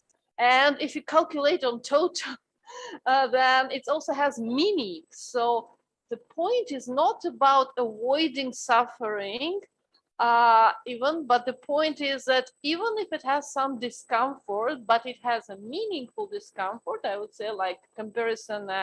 So not all suffering is a problem. For example, like if I'm doing sports, if I get sore muscles, okay, it's a discomfort, but it's a discomfort that I just dismiss as unimportant because, well, I enjoy sport. I give you just as an example. So not all suffering is a problem. And they basically want to a complete human. So the transhumanists see human as a process, as a kind of embryonic proto-divine. So they see human as a God in training. You can say gods in training. I think it's something Vivekananda also used something similar. We are gods in becoming. Yes. So this is by no means anti-human. So transhumanism is actually, it's a humanism plus. At least, and Nick Bostrom and transhumanists are very much concerned about by no means allowing human extinction. So human extinction for them is a worst case scenario because until there is civilization, there is future, and we do want to have future. So we don't want to lose future. We don't want to lose this planet. We don't want to fail it to climate crisis or political any issues or anything at all. So in this sense, I would say transhumanists are humanists. So you just have a bit of a technological maybe idea fix, but that's addition. So. Yeah, no, I agree 100%. Of course, I don't work for the Transhumanist Federation or so. So it's my own views. It's not the official view. But I do think, and you mentioned this as well, there is some sort of fundamental insufficiency in the human which transhumanists are trying to solve or complete, right? Yeah. So perhaps I'm exaggerating the suffering part, but I do think that what connects these two movements is that they view some central insufficiency at the heart of human existence that they want to treat or overcome in very different ways. So of course, transhumanists don't hate humankind, but neither does David Benatar. He says he's actually a humanist as well, and he wants to help humans by getting rid of suffering, even if that means getting rid of the human altogether. So I think that there's definitely interesting parallels.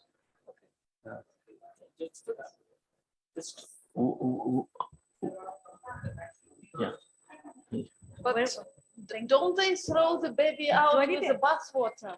Yeah. There is this expression, you don't throw the baby with the bathwater. I just wanted to ask if there is any background connection to Paul Ehrlich and population bomb, which is a very important school in environmentalism as part of the environmental crisis, for the emergence of the anti. Yeah, so like anti-natalism and that's a big concern for them. So David Benatar himself, he used to only talk about suffering, but now he added this sort of misanthropic argument that really looks at our terrible influence on the world at large. So he basically says if you don't have kids, it will be better for the environment. And that's sort of becoming a mainstream view where politicians in the US are also sort of talking about this, saying, well, people in many parts of the world are going to have less kids if we want to do something serious about. Less kids, it's different than no kids at all. Yeah, of course, yeah.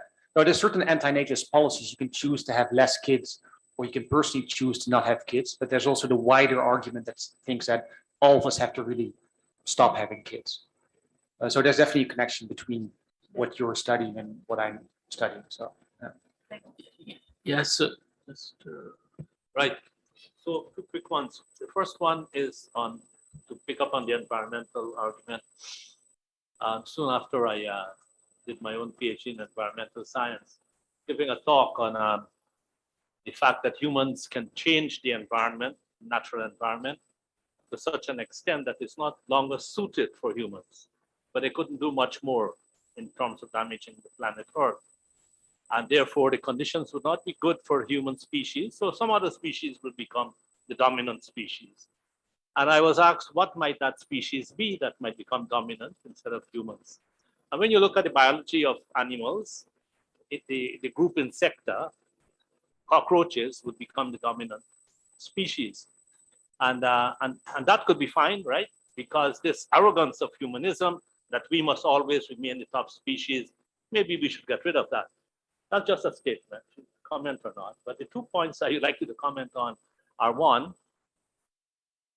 on suffering. The world's most profound treatise on suffering, philosophically and spiritually, comes from Buddhism. So I'd like you to react to that and see if you're familiar with it, how does it compare with this anti-natalist approach to dealing with suffering? And the second one is on poverty. In some places, one can see the policies of a country are anti-poor, not anti-poverty. So why don't we get rid of the poor first of all? Wouldn't it make sense to an anti-natalist? You know, we have maybe about 800 million globally, and let's say 1 billion poor people. We can start there. Wouldn't you say? Would you agree with that? I'm anti-natalist myself, but I think that that's No, a very from the interesting. arguments. Yeah. So David Benatar, for instance, he does talk about this, and he argues that the most equal thing in the world is just to get rid of all of us, right? So he's very much against this. Can we start with the poor, maybe? Probably not, no, because that would violate some moral principles that he has. This is also why he wants to. Some. Oh, but a lot, yeah. He argues he wants to help humans not suffer, and he argues he's tried everything, but the only thing left is to really get rid of them, because it's so grave and so significant, and the grip of suffering on us is just too strong, right?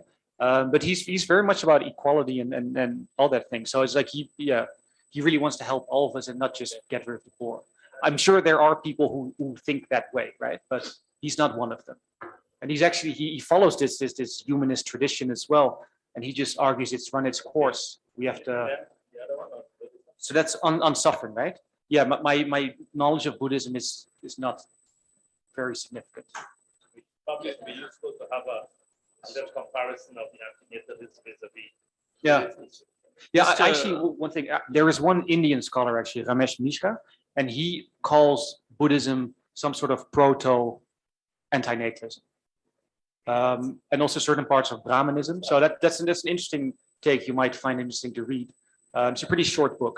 It's written by Mishra? Yeah, but then his artist name that he uses is Ken Coates. For some reason, he wrote that book under a pseudonym. But yeah, so he's the only person I know who looks at Buddhism and antinatalism. What was the name of the book? No? Yeah, I can look it up later on. Yeah, I'll let you know. Yeah.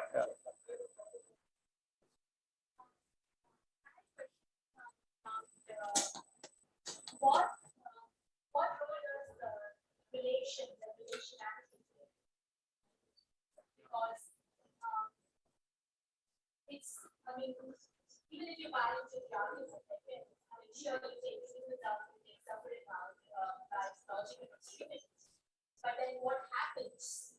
What is the kind of attachment when you take this key element of an otherwise intended bed of flows of energies and flows of intensities, flows of dimensionalities, and the human is known in each of these passages that sort of makes up the world as we know it. So I'm quite curious what is So do you also mean like human relationships, like marriages and these kind of stuff? I mean, what humans do to the planet and what happens to the planet through humans. Yeah. And there's a transformation that the human presence is about. Yeah. And what happens when you take that out of the equation? Right. Yeah. So first of all, Benatar thinks that the human presence in the world or in the universe even is bad, is terrible even. So he wants to get rid of it because of that. What happens to the planet then cannot really be answered because we don't know. There might still be things like climate change, but we're not there to check it. I think it's also a quantum physical argument, right? You cannot really look inside of this box to see if this cat is dead or alive. So for all practical purposes, it doesn't matter if this cat is dead or alive. So I think it's the same with the fate of the world. What quantum physics argues for, like, sure, you cannot find out, but the presence is still very much part of your apparatus that is being measured. So that there's a form of co-constitution which is happening. And sure, you can't see what is going on because you are the one part of making that relationship. But what I think it's a very simplistic way that yes, we have humans So what you're saying is that there's acknowledgement that we have influenced the planet badly. So we should take ourselves out of the equation. So the planet can be left to suffer on its own. Yeah, that's actually an interesting point, and that's something I've been grappling with. Thank you. I understand it better now than before. Yeah. I also think it's weird that you cannot address the harm already done by getting rid of yourself, right? So you make sure that there's no more, let's say, suffering in the future, but there has been like millennia of suffering already. So you cannot erase that, and you cannot do anything about that. So that still remains even if you're not around. I think what might be useful,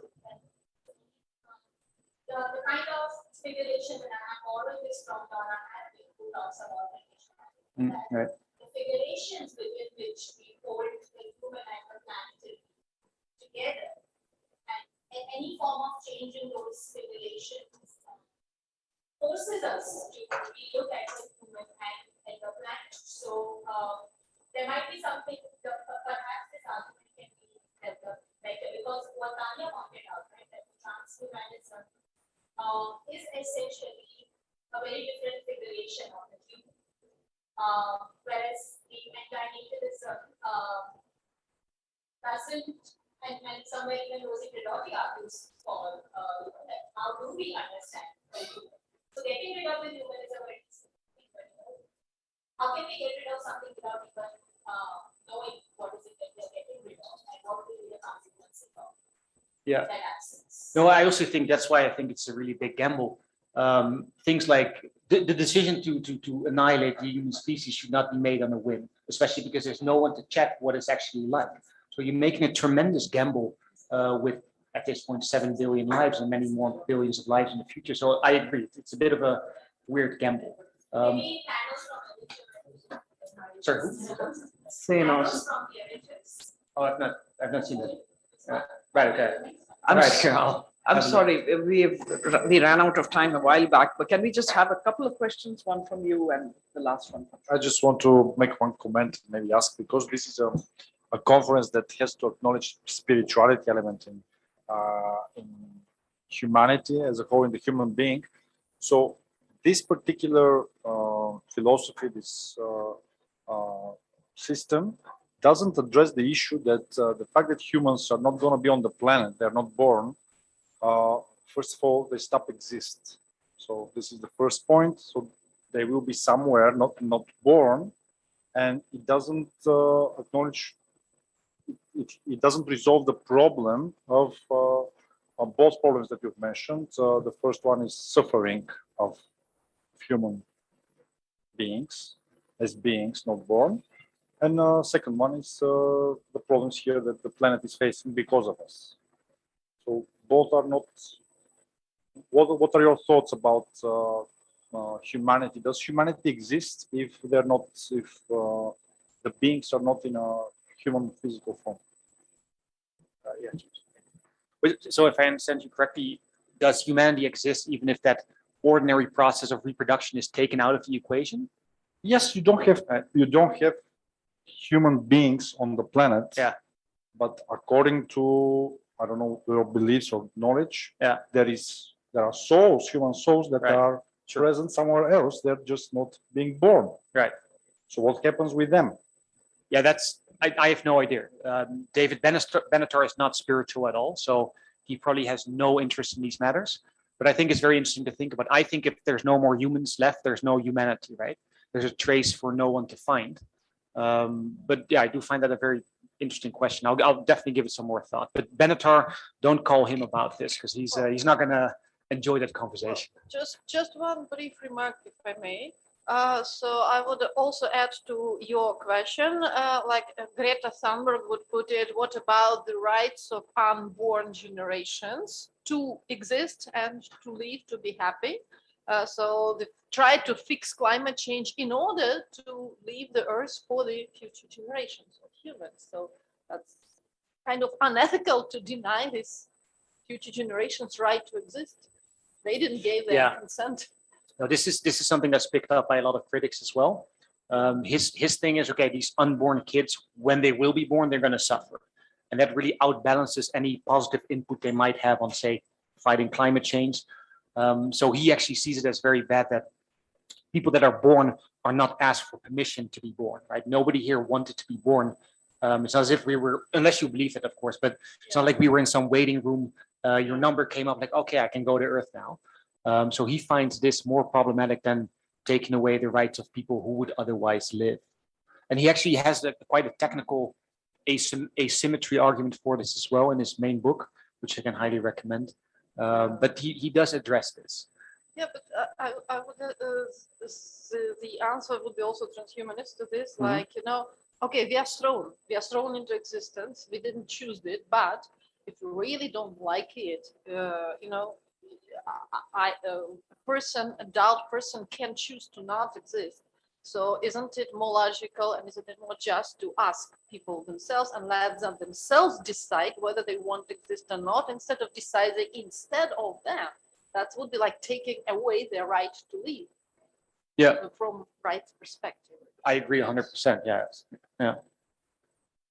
There's nothing more I can add. I just, I agree. It's a good point.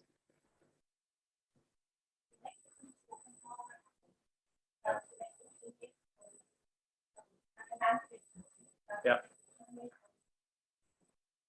So Benatar is he's an analytical philosopher. So those kind of people really don't like Schopenhauer and Nietzsche, these kind of guys. He does cite Schopenhauer, I think 5 times in the book, but it's also just always like a footnote. So there's no like detailed engagement with Schopenhauer. And he would probably reject that suggestion if you would bring this up. Yeah. Yeah. Yeah. I'm not too sure whether this is all right. Somehow one question is of back.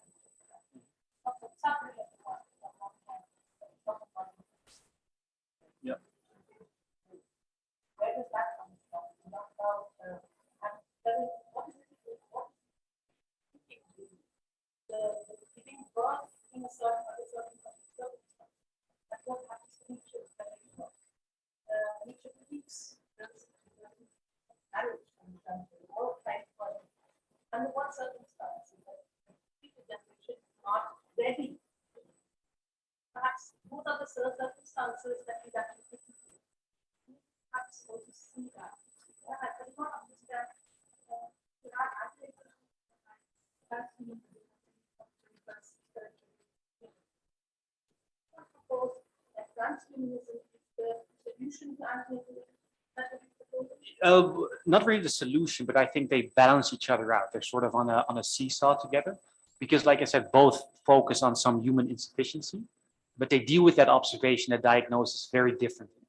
So I don't think.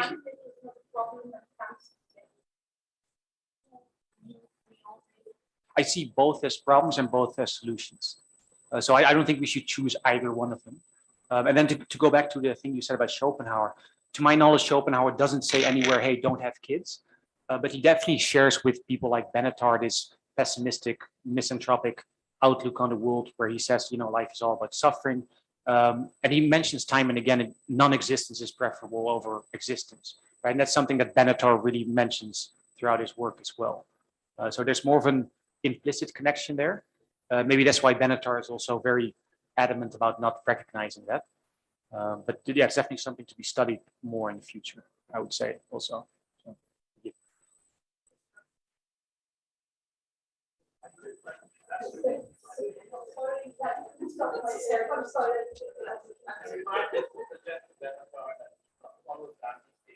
Right.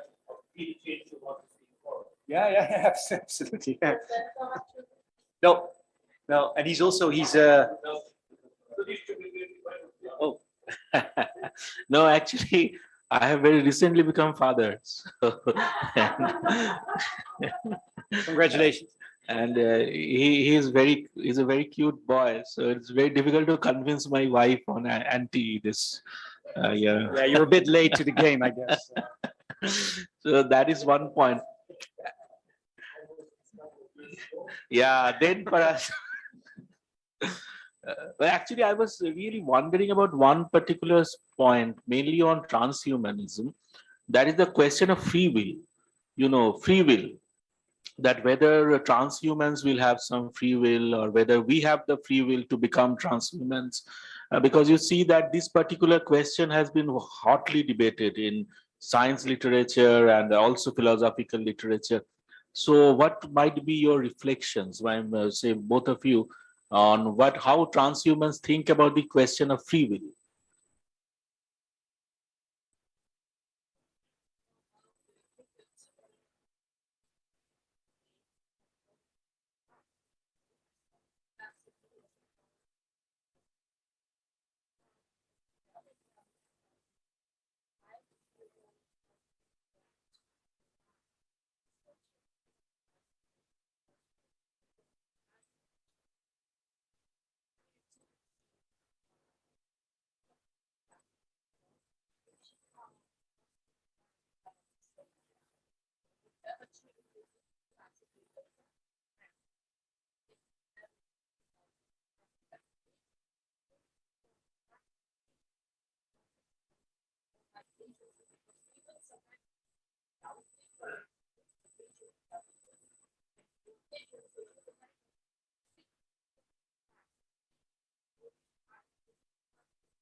next session on the metaphysical approaches to divine human, which is to look at the metaphysics and ontology vision of reality, or various different visions of reality which underline divine human projects.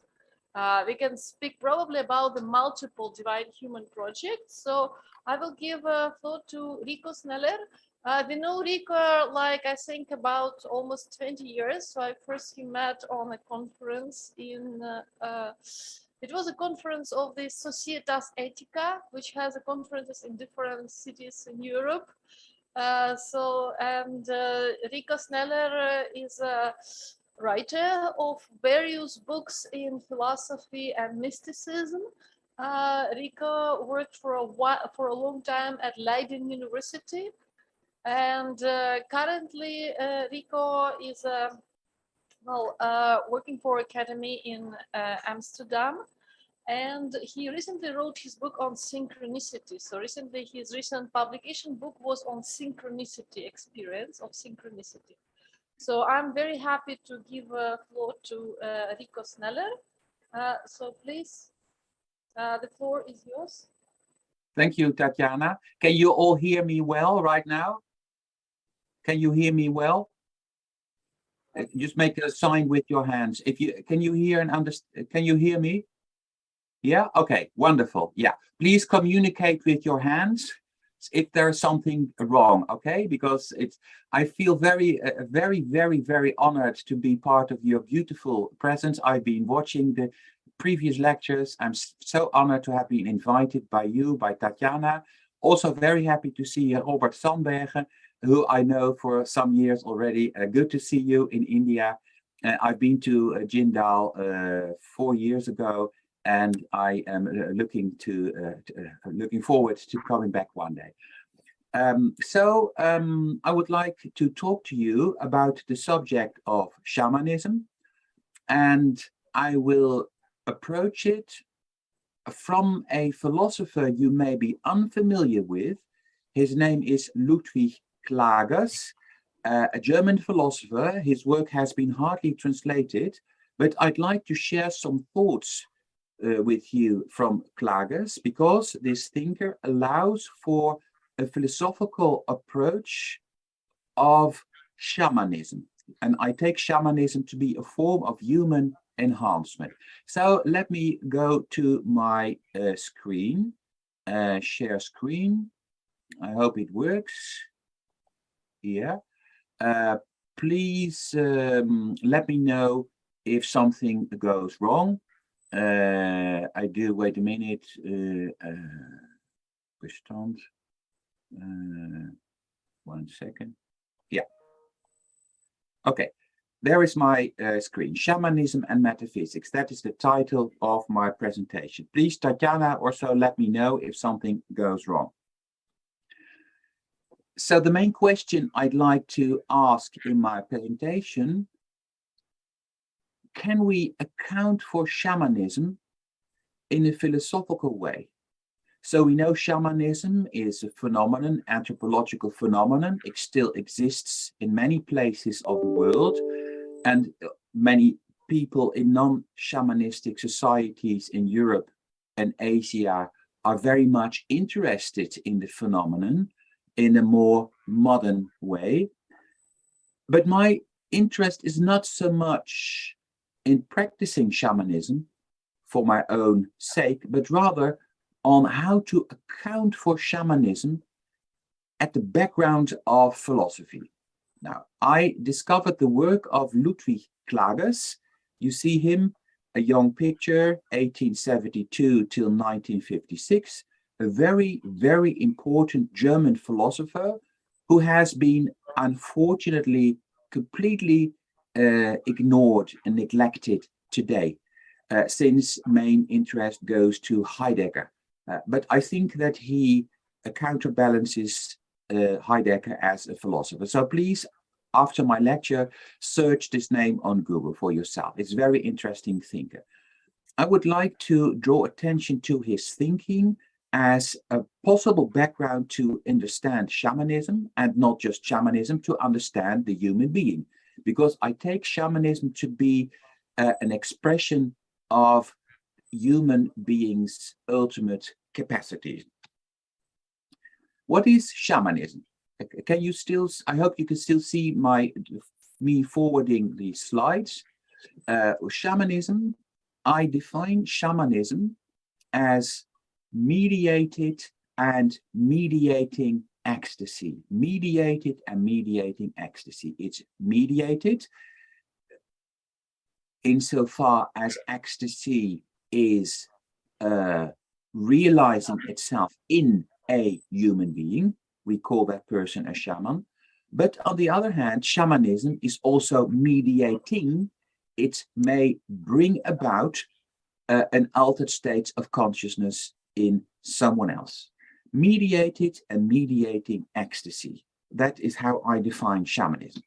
Let me go to a quote from someone you may know her name. Her name is Joan Halifax. She wrote a book in the 70s called Shamanic Voices. And I would like to read this quote with you by way of introduction to the phenomenon, anthropological phenomenon of shamanism. What does she say?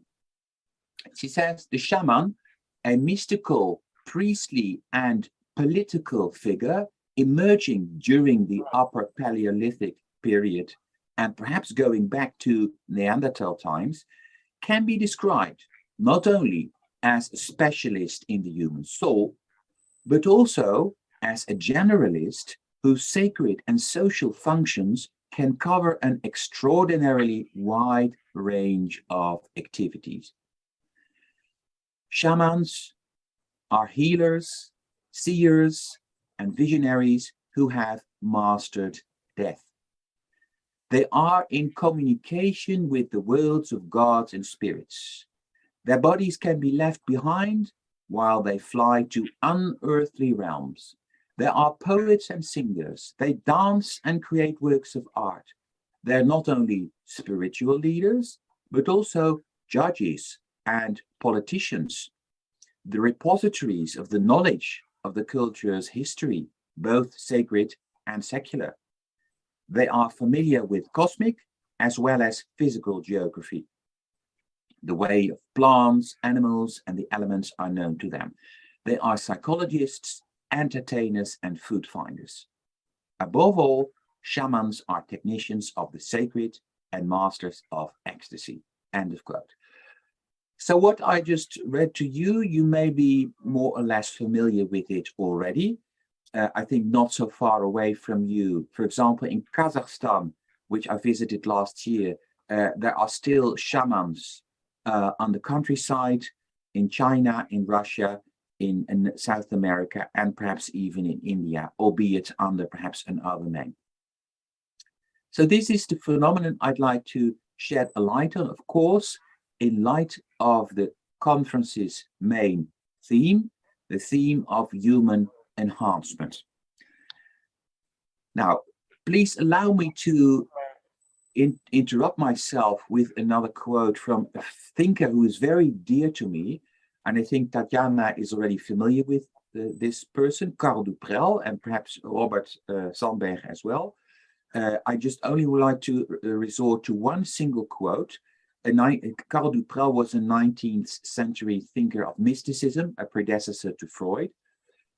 But my main point is now for what he said in his philosophy of mysticism, the following quote. He said, instead of wondering that thinking can be unconscious, we should realize that in fact, only unconscious thinking exists. That is, a thinking that is accompanied by consciousness, but is not produced by it. A thinking that is accompanied by consciousness, but not produced by it. End of quote. So this quote, I just take it from the context, but I find it very interesting. A 19th century thinker from the Schopenhauerian tradition, but in a slightly different way, who accounts for thinking as an ultimately unconscious activity. Our conscious thinking is only the upper side of a movement going on deep down in the unconscious. So this might bring us perhaps a little closer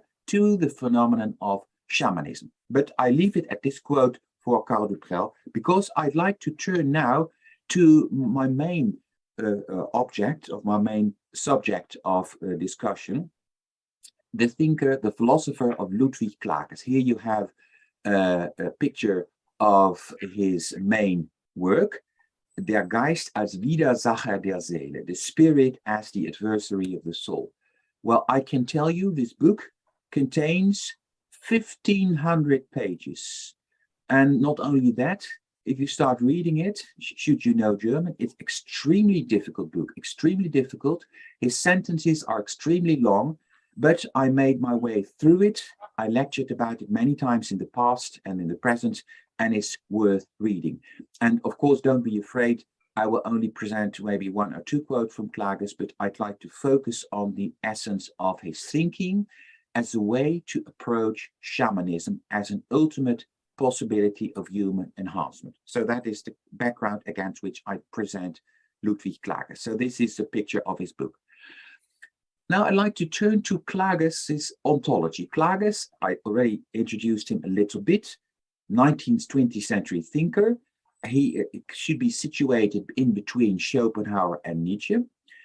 And if you allow me to immediately go to what one may call his ontology. Well, it's a bad word because Klages doesn't believe in the term being, but we must make ourselves clear a little bit, and therefore I use the word ontology. How does Klages' ontology look? What does it look like? Well, Klages makes a distinction between two metaphysical realities.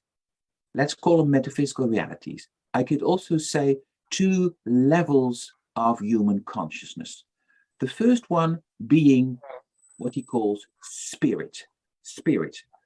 What is spirit? The other one is soul. I already announced spirit versus soul. And to be very superficial and easy, for the sake of brevity, let us already say spirit is evil and soul is good. But that is superficial, but for the sake of clarity. What is spirit? How does Klages define spirit as a level of consciousness? He says spirit, it is in fact the same as that which we usually call reason or will. Note that for Klages, reason and will come down to the same. They are one and the same thing. Reason is not different from will. Reason and will, they are two sides of the same coin. They are both what Klages calls spirit. Now, what is spirit more? Spirit is the principle of interruption. It is the principle of interruption. What does spirit interrupt? It interrupts anything continuous, anything continuous. What, for example? Well, primarily life processes, vital processes, anything which is continuous, which goes on and on and on. Spirit is that which interrupts. And by interrupting, and please note that I'm going very fast now, by interrupting life, by interrupting anything continuous, it is ultimately destructive. It destroys the continuous. It destroys.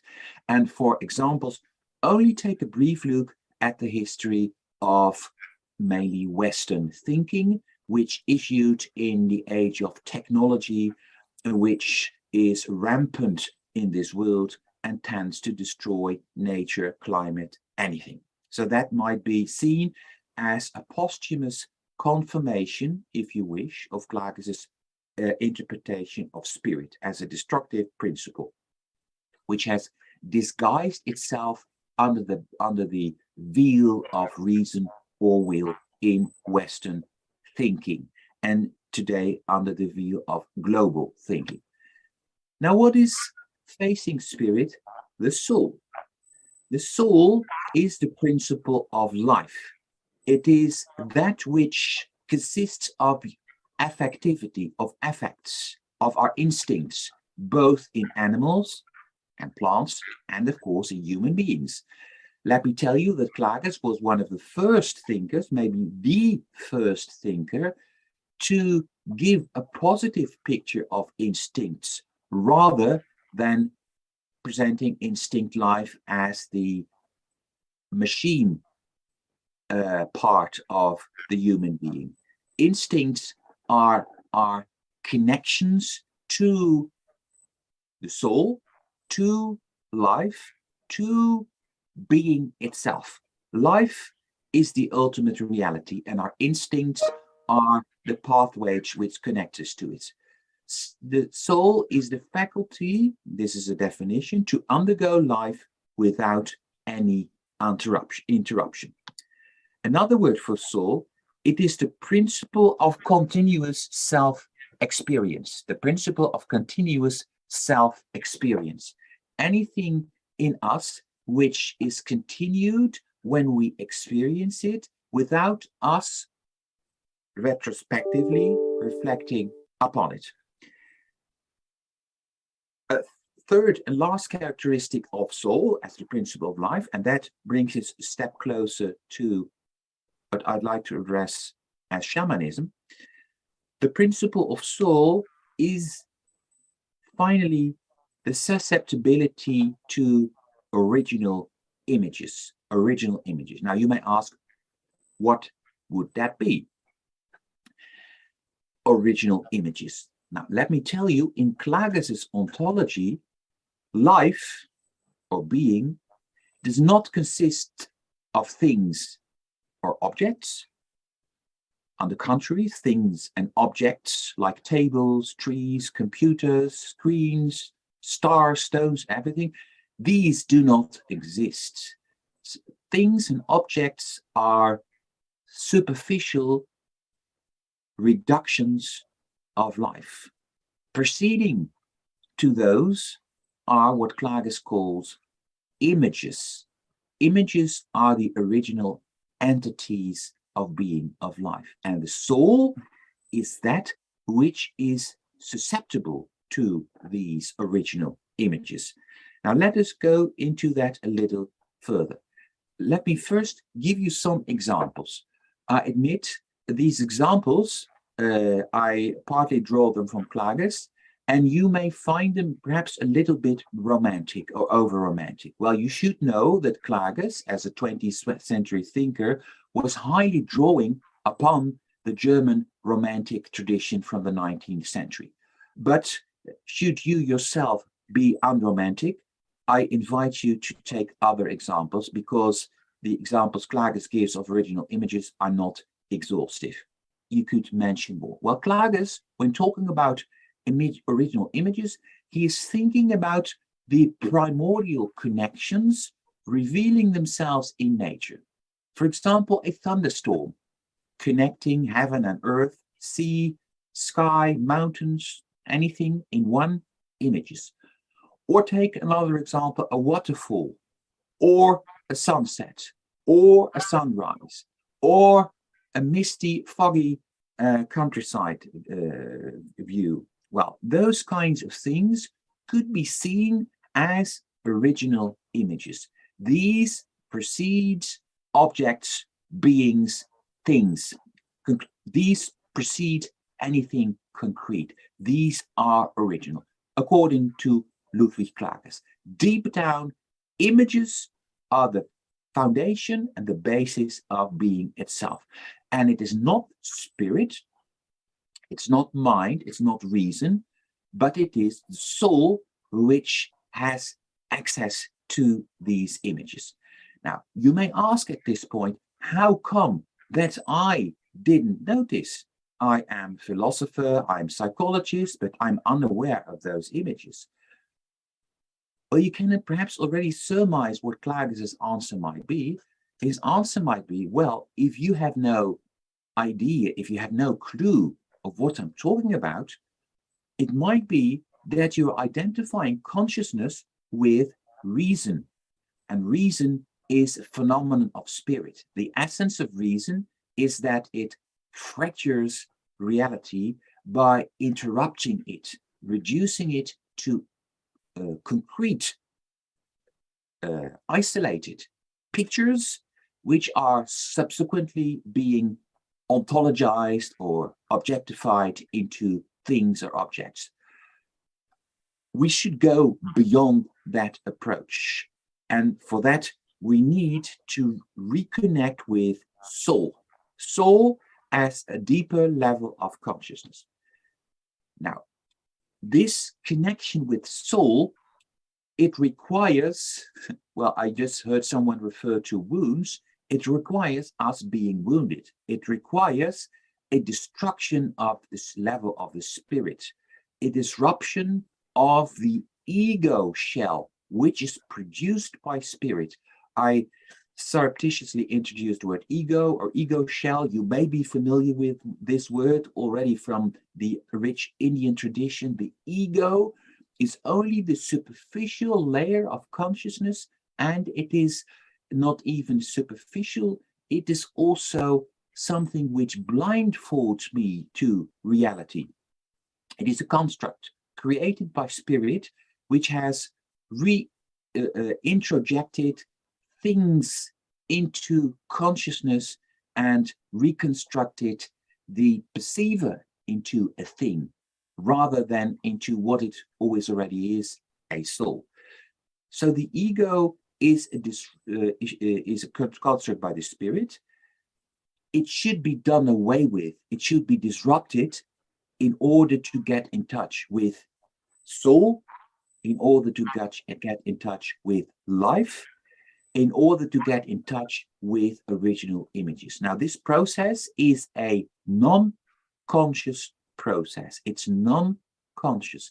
I cannot reflect upon it. It precedes consciousness. It's a non-conscious process. This may give rise to some questions, but we can discuss them hereafter. Ecstasy is the process in which the ego shell is disrupted, in which the spirit construction is disrupted, in which an individual is reconnected to the soul. Now, you may say, perhaps I understand what he's talking about.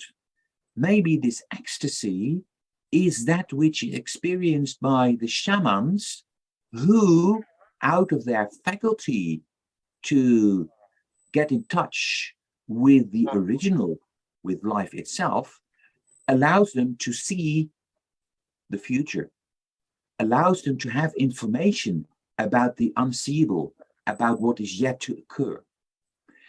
Now, Klages makes an interesting distinction. He says, well, ecstasy, of course, it's related to what one might call clairvoyance, but it is not the same. What is the difference? Clairvoyance is something conscious. Ecstasy is still unconscious. You see a picture of the shaman. There's a quote.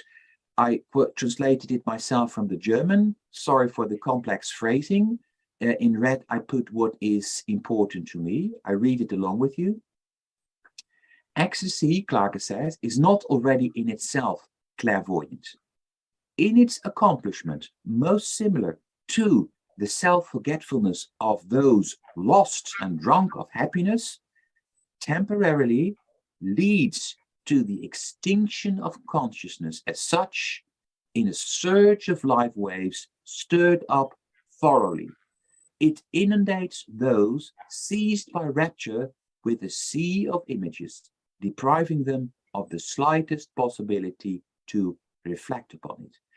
End of quote. For an example, please imagine that you're standing on the seashore and enjoying the waves and the tidal force of the sea, and that you're falling down and turning upside down, and you're head over heels into the sea, and you feel the water and the stones and the sand making you dizzy, but you don't have any capacity to reflect upon what is happening to you. You are absorbed by the sea, in other words, absorbed by life itself.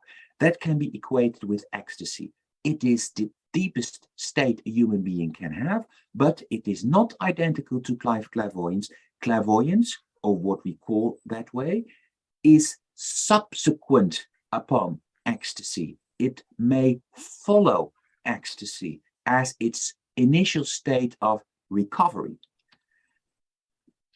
Another quote, still translated by me: to bring about the aforementioned state in a person, the shell of the eye must first blast. this occurrence will be accompanied by a concussion of conscious experience, which can be remotely compared to a burst of the strongest emotions. In this concussion, which under particular circumstances dies away in the sudden jet of mantic pronostics. So a mantic pronostic, clairvoyance, might originate in the state of ecstasy as its outcome and as the first stage of return to, let's say, everyday consciousness. Now, I'll come to a last topic. Sorry, this picture may be frightening a little bit.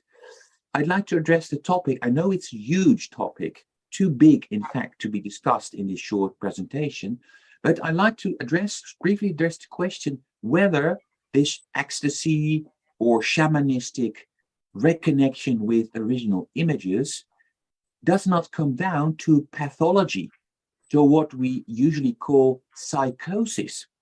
Now, here you see a picture. I'm hesitant to show it because it's a terrible picture.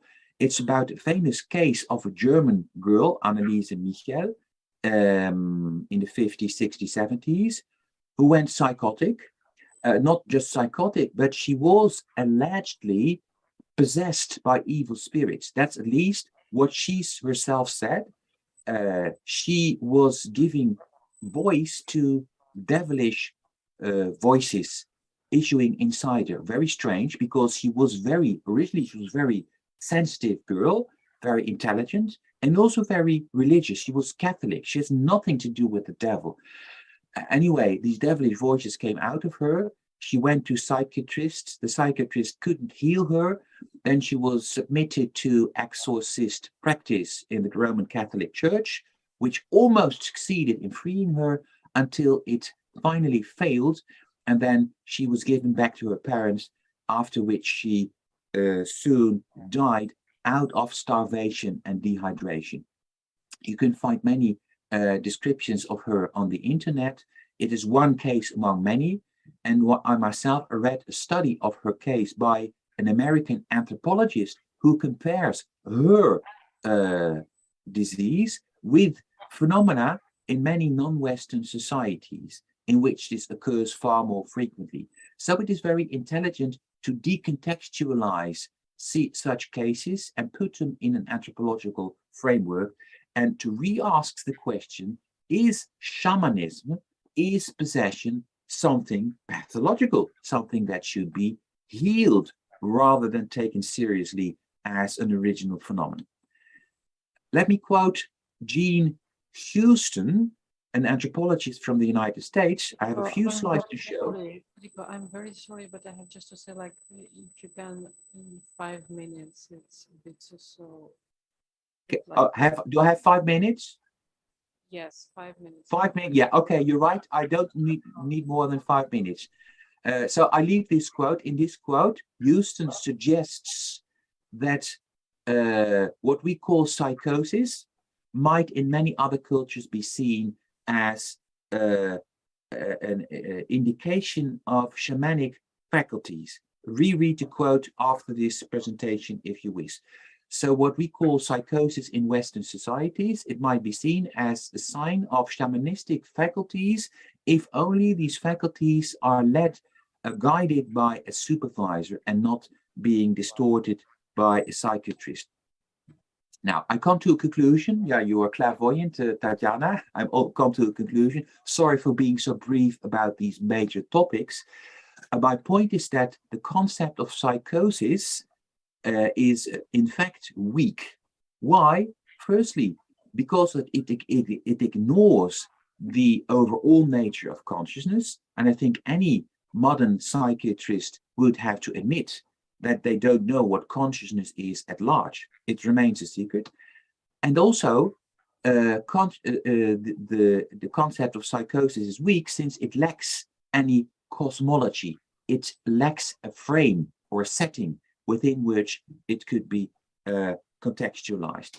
Now, I come to conclusive aims. This is my last slide, Tatjana. Thank you for being so indulgent with me. two claims I have, and then I'm done. Shamanistic phenomena, they urge us to reconsider common anthropology, psychology, cosmology, and theology, to recontextualize them and put them in a wider framework than the narrow in which we compartmentalize human phenomena. And finally, my final claim, and that is the end of my presentation, what we call psychosis in regular psychiatry, it may partly consist of society's ill management of highly gifted human beings. Psychosis may partly consist of society's ill management of highly gifted human beings. So that was my presentation. I hope I didn't abuse too much of your precious time. Sorry for reminding you about time, but thank you so much. It's really excitingly interesting. It reminds me of actually of a spiritual crisis. There are several books published on spiritual crisis and seeing psychosis as actually spiritual crisis. So thank you, Rika. Any questions? Yes, please. Yes, I just thank you very much for the presentation. It's completely a new topic for me also to kind of realize many things. I was just wondering that what is the concept of consciousness in this framework? Because say if we get back to Eastern philosophical traditions like Advaita or various others, their consciousness is like fundamental. So there is no kind of increase or decrease of that or change of consciousness. Everything else, all the other experiences are rather within consciousness. But how would you relate shamanism with that kind of a concept? So what is consciousness here? Yeah. Thank you so much, dear Anwar. So firstly, of course, this is another conceptual framework coming from Western philosophy. That needs to be said. But interestingly, this way of thinking, in my view, approximates, if you allow me, Indian traditions, albeit by using different terms. In a way, Klage starts by bifurcating consciousness in two levels. First level is the spirit level. One may also call it is that in us which identifies, that in us which equates being with concrete things, objects, that in me which is predominant in thinking. But the other level he calls soul, that is that in me which connects with what I perceive, that which relates to it, which is immediate connection to it. That is what he calls soul. And that is an original faculty. So, of course, it may need more time to see which Indian concepts should be applied here. But to go fast, I think the spirit level of consciousness in Klages, it is distortive. It destroys being. It is artificial. But somehow it intervened. It is a tragic phenomenon in world history. It started in the Western tradition, but it has in the meantime dominated the entire world. And Klages is very, very pessimistic about what is going to happen in future. But he believes that, well, what he first calls the non-conscious or life, that is real consciousness. The non-conscious is real consciousness. So I hope this helps a little bit for the moment. Thank you so much, Anwai. May I have a question to you, Rika? So it reminds me of what I heard from Natalia Zhukovskaya, who is an anthropologist and who studies Siberian shamanistic practices. And she said that basically they have phenomena of a shamanic disease, which is when a non-shaman becomes shaman or challenged to become shaman, there comes a period of shamanic disease, which someone is kind of approached by the spirits, and a person has a choice to accept it or not. So if one accepts this challenge, one becomes shaman, but one can also refuse. So there is some freedom in this choice, but in fact that it comes through shamanic disease, and healing from this disease is a kind of negotiations with the spirits. So one has to clarify the ground whether either accept spirits or to reject them and convince them to leave a person. So there was a case when a granddaughter of a shaman had shamanic disease, but she decided to not become shaman because that was her choice. So she managed to convince them to kind of leave her. Many thanks, Tatiana. And of course, I know what I said is too short to be discussed in this conference, but the topics you can think about it, James. But I have a theory about what we call psychosis, which is a very tragic thing if people become psychotic. But I have a theory that several cases of what we call psychosis are ill-guided, and they might point at human faculties that are starting to reveal themselves, which only need supervision by someone capable of dealing with them, rather than being domesticated by a series of medicines. That was my hypothesis. And I took some examples of anthropologists who make similar claims, suggest that psychotic people in the European American sphere might be future or prospective shamans had they been born in another culture. There are several publications about spiritual emergency. The spiritual emergency as a kind of, well, shamanic disease, but undiagnosed or misdiagnosed. Yeah. So do you see any kind of optimistic solutions for this situation?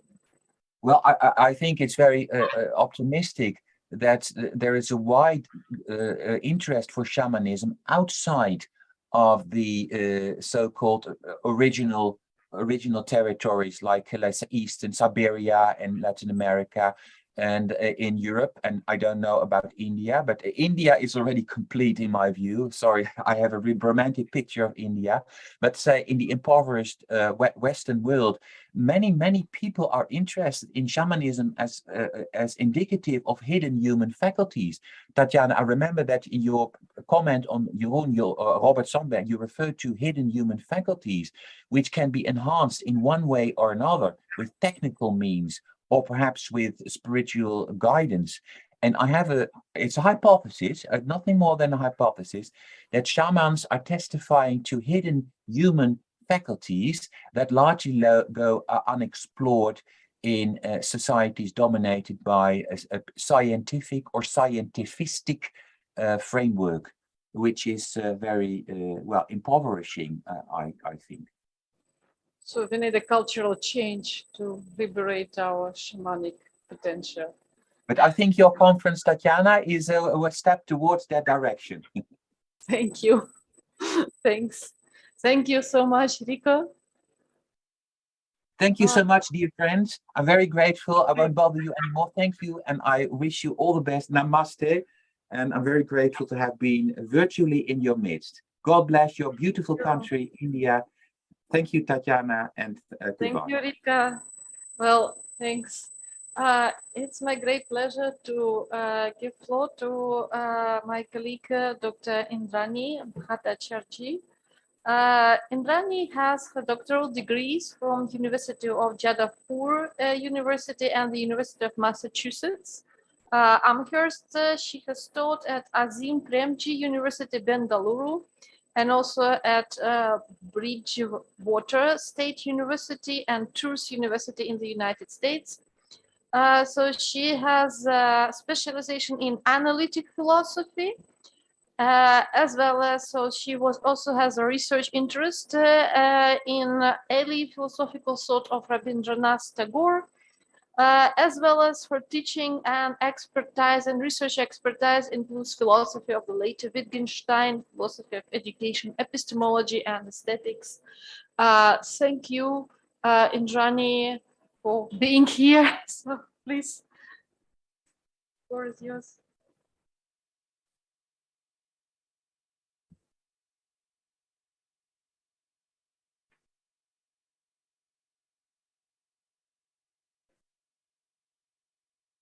That bit about analytic philosophy and Tagore didn't go down so well. I'll try to make amends for it if I can. It's an in-joke, I'm sorry.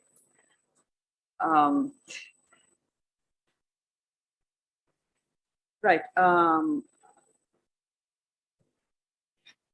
So this is an unfortunately titled piece. It looks perfectly boring. I'll go on to the next slide. Just the last bit here.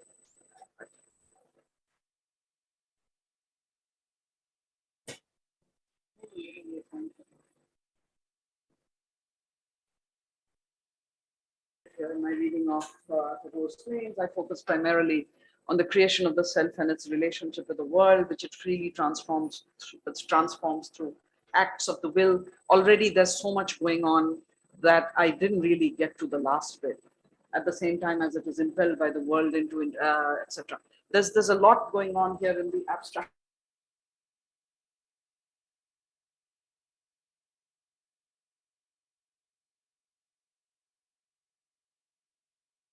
My talk was supposed to deal, according to my abstract, with the early philosophical thought of Tagore, which would be around, his writings from 1908 through 1916. But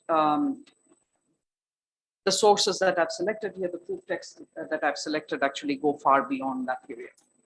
Okay, so I'm going to ascribe to Tagore a variety of humanism premised on the potential for attaining perfections. And I'll explain that S, the plural S, in a little bit.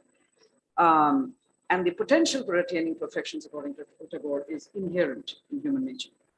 Thus, in my presentation, I'll interpret divine human in the title of this workshop in a somewhat non-mysterious way. For Tagore, the potential for attaining perfections is the divinity in human beings. For this potential or capacity is in excess of what is needed to fulfill our material and emotional needs. And this is Tagore's account of the human surplus, which he develops later on in 1930 in The Religion of Man. So the exercise of this potential does not, exercise of these capacities does not bring about material gains or success. It might, but that's not the main purpose of the exercise of that potential. It merely serves to reveal or express the self to itself and others. So its primary purpose is self-expression. An example that Tagore likes to use is that of the martyr's sacrifice, which is neither required nor ordinary in any sense of the term. It comprises what philosophers term a supererogatory act.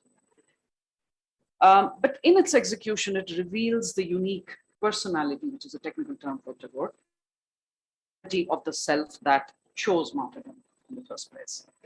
In dying for an ideal, or in a less extreme instance, striving for it, let's say, by endeavoring to cross the Pacific on a raft, or scaling Mount K2 or some such, we give expression to the divinity in ourselves. For as Tagore argues more clearly in The Religion of Man, such acts are valuable not when they're weighed in terms of personal success, not in the fact that you actually ended up climbing Mount K2, but as symbols of the quest for excellence that is peculiar to our species. So to be really kitschy, this is echoed rather nicely in what Neil Armstrong ended up saying, one small step, etc. You know the rest, right? Giant step for mankind, or humankind, as one might say. The exercising of this potential that human beings possess in excess of their needs, there's some references there. And the self and spirit, these are terms that I will use interchangeably, because I want to use the term spirit because I want that to be the central, the root word to go on to what Tagore means by spiritual. Spiritual simply means of the self, of interest to the self, relevant to the self. He might mean other things also, but to begin with, that's what he means. And that's my attempt at giving some kind of a definition of personality, that those are not Tagore's words at all. So this specifically human resource is the source of all human works, most significantly for Tagore, who is an artist, of artistic endeavor.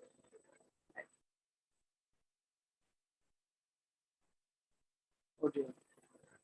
So I'll just read the bit that you can't see. There is no upper limit on the number of projects that a person might take on during her lifetime in order to attain a dimension of human perfection through their means. Now, by perfectionism, I mean the view that human beings should seek to realize their humanity through the pursuit of projects that serve to express themselves more fully or perfectly.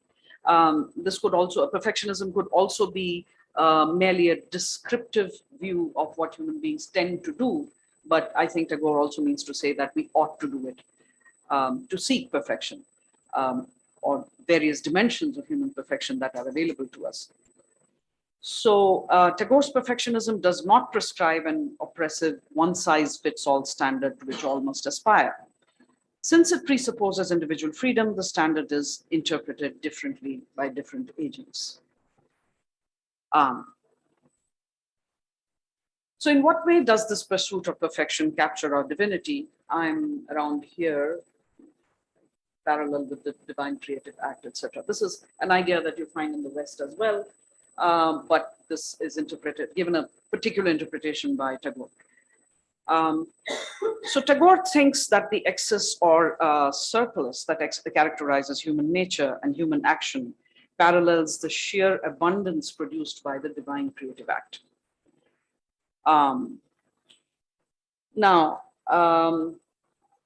You can ignore the Sanskrit if you don't like it, or you don't care one way or the other. It's all right. It doesn't really matter, but I'll just read through it. So this view seems to, this entire view of the surplus or excess appears to build on a reading of the verse, that's the Shanti Partha, that's, the invocative verse that prefaces several Upanishads.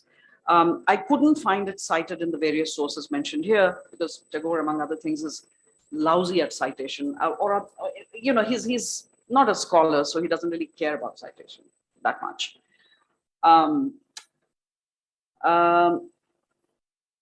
The verse is, you can read it if you wish to.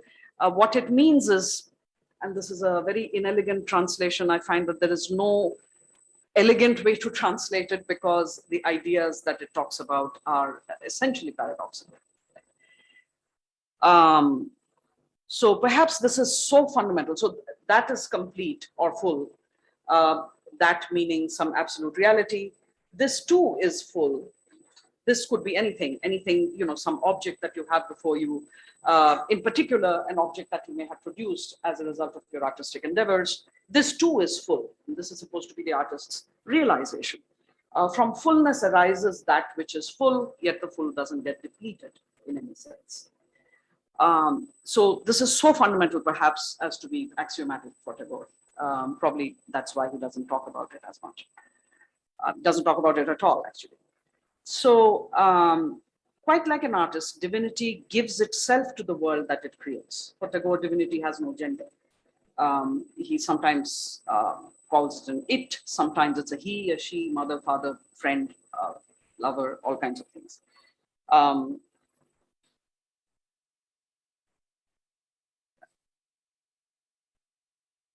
Creation is a reflection of divine nature because it is depending on your Advaitic theory.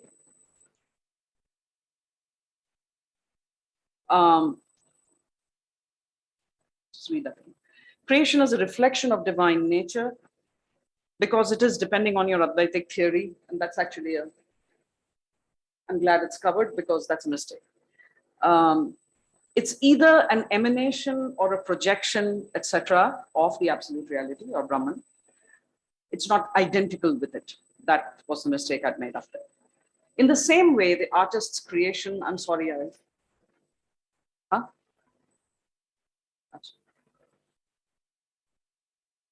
You might remove that. Yeah, but I read through it. If it's all the same. The next slide. I don't want to lose time, so I'll just.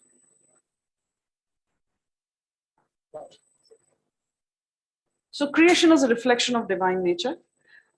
In the same way, the artist's creation is a reflection of her own self. Hence, the felt need to create, as well as the act of creation, are spiritual in the strict sense alluded to earlier, of the spirit, relevant to the spirit, relevant to the self, relevant to self-expression. If I don't express myself in my work, then I don't know who I am. Essentially, that's what Tagore is trying to say.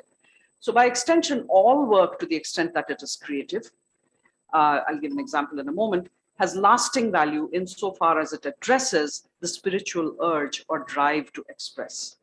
And through expression, to know the self in relation to things and persons in the world. So teaching, one imagines, is creative work, unless circumstances tend to alienate the teacher from the fruits of her labor, in which case, of course, it's not creative at all. It's what Tagore would call constructive work. So work discloses to us the reality of our own selves. And I'm using the term discloses in the Heideggerian sense, roughly.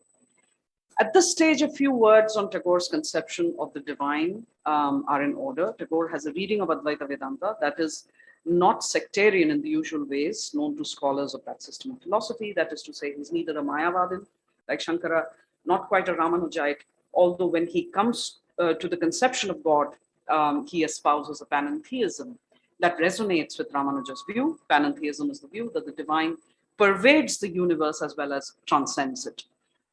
This makes God both immanent in the world as well as a transcendent standalone entity.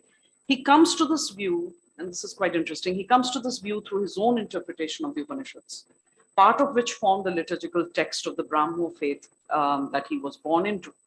It seems to me that his reading of the Upanishads is also non-sectarian. Tagore reads them as one poet might read the work of another. And several of the Upanishads are in verse, though not all. In other words, his approach to the texts is assimilated rather than discursive and analytical. His reading discloses the meaning of the Upanishads, their truth, as he might say, by harmonizing them with his own insights. He's a synthesizer of a very high order, it seems to me. The more I read him, the more I realize that. So several of his insights, of course, had arisen from his extensive meditations upon the texts themselves, as well as from his experience as a creative artist. Now, if you're reaching for an analogy, here's a very crude one. Think of a really first-rate singer doing a cover of a classic song, right? So in that way, making it his or her own. I'm sorry, I'm thinking of Elvis Presley. I shouldn't. Anyway, think in particular of the kind of resources that she would bring to bear on her version of the song. So I've hinted at something that I'd better make explicit. I'll just quickly go through this. Through his work as an artist, Tagore has had a personal relationship with the divine. For him, the question of God's existence, etc., is not up for rational analysis. In fact, reason for him would be the wrong tool to use to investigate what is for him a matter of experience and therefore beyond the reach of doubt. I don't want to do anything about that. That's just Tagore for you. So that is all I will say about the subject of God and Tagore's worldview. Now for some proof text for the claims that I've made thus far. You can't read it, I'll read it for you. Through creation, man expresses his truth, that is to say, that of the unity apprehended inwardly, what he calls personality. Through that expression, he gains back his truth in its fullness. Human society is for the best expression of man. By society, he means samaj, he doesn't mean nation, like community of persons. And that expression, according to its perfection, its idea of perfection, the society's idea of perfection, leads him to the full realization of the divinity in humanity. When that expression is obscure, then his faith in the infinite that is within him becomes weak. Then his aspiration cannot go beyond the idea of success. His faith in the infinite is creative, his desire for success constructive. One is his home, the other is his office. Here's a passage from a much later essay written in the final year of Tagore's life, which gives a summary of the view. The human being longs to make this given world of his in terms of some deeper truth, something nearer his heart's desire. some image of perfection hidden in the soul. His birth was not a perfect embodiment, and man is forever haunted by a sense of incompleteness and incurable dissatisfaction. In order to gain himself truly, he is moved towards self-creation and self-transcendence. In the image of the ideal, man makes himself. What are his arts and literature but a reflection of this image? Thanks to them, even in a fragmentary universe, he's able to glimpse the total truth of nature and himself. Or as we say, to know himself.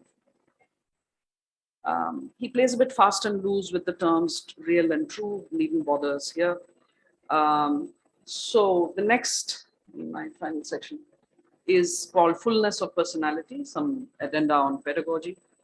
I will now list a set of claims that Tagore makes about human nature generally and about the nature of education for the attainment of fullness. First, somewhat inelegantly, I think, he claims that growth is the movement of a whole towards a fuller wholeness, rather than an enlargement which adds to the dimension of incompleteness. PWRT, that's English Works of Rabindranath Tagore, Volume 2. He thinks that a child is born whole in the sense that her capacities are not hived off from one another as a result of the kind of education that focuses on different educable aspects of the human being. So what you have is a set of capacities that are organically related with one another. They mesh in with one another. It's what you have is an organic whole that by a process of education, you then sort of deconstruct, not in a good way always. We've all been scarred by education in some way. So she doesn't need to be trained, for instance, to respond to the affection of her parents and siblings. She recognizes the affection for what it is. And in her imagination is able to form personal relations with the things around her. To assist such a creature in her quest to know herself is to orient her towards the quest for perfections. This is to be done through a process of addressing the whole personality of the child in one's pedagogical efforts. This is distinct from educating the whole child or whatever it is that most educationists mean by it. That is to say, not only through helping develop each of her capacities singly, he's not saying this must not be done, but also by way of sending her forth, as it were, to seek avenues for self-expression of herself as a whole, as an organic thing. This is to be made possible through a more or less self-driven exploration of nature, community, and the arts.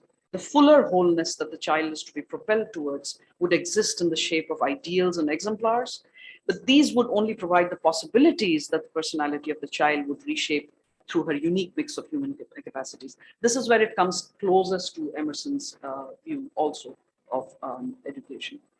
But I don't have time to say anything about Emerson on top of saying what I have to about Tagore. Secondly, the child's ability, I'll be done shortly.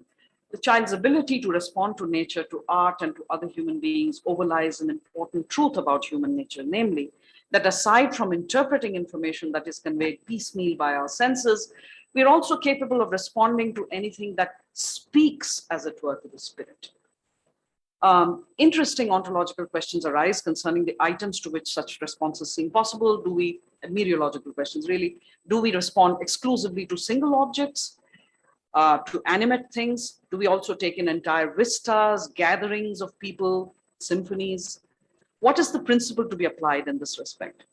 Without going into terribly scholarly issues, Tagore claims that when we respond to, say, art, or to the sight of a flock of geese flying south from Kashmir, this is the subject of a famous poem of his, we recognize in such experiences the stamp of personality.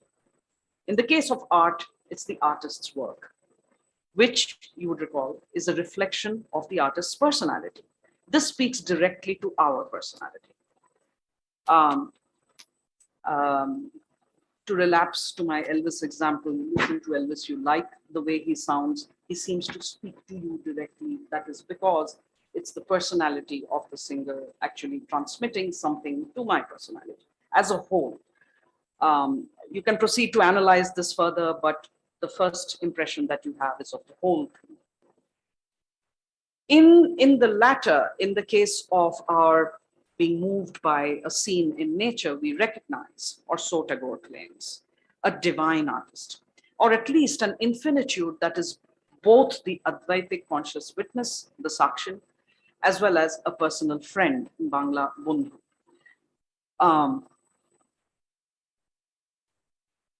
Yeah, and there's some text, you can read that if you wish. This is, I really tried to experiment with the pronoun them, because Brahman is neither he nor she, and the result is absolutely horrible. I'm sorry about that.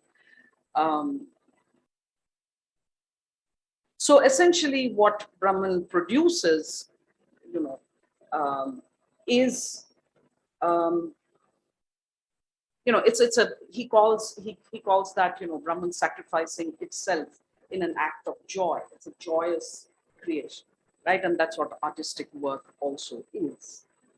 Okay. And there's a synthesis of all of the powers of Brahman in producing the world, and there is a synthesis as well in all of our perceptive capacities, if that's even a term, when we appreciate what Brahman has created. It's kind of the idea.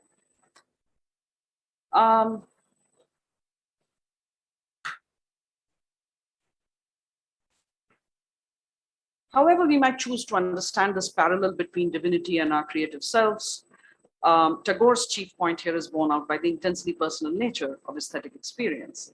Think of a Van Gogh painting standing before one, right? Especially when the object of appreciation manages to capture the artist's creative will. For Tagore, what is expressed in artistic work is a harmony of disparate elements.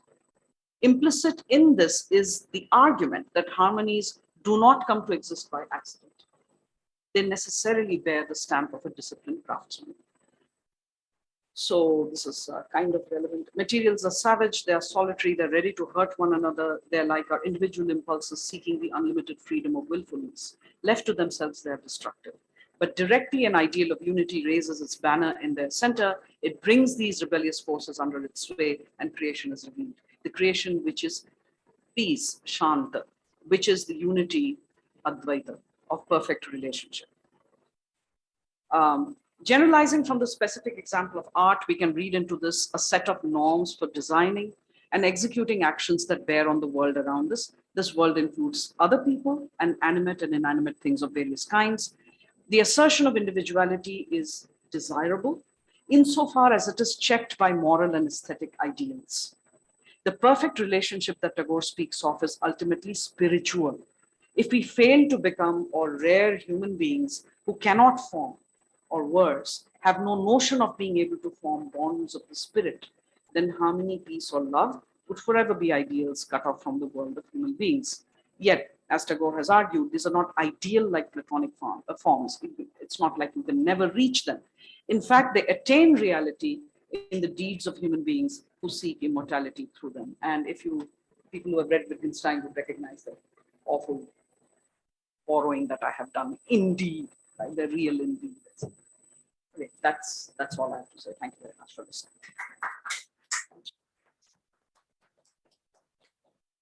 Thank you so much, Andrania.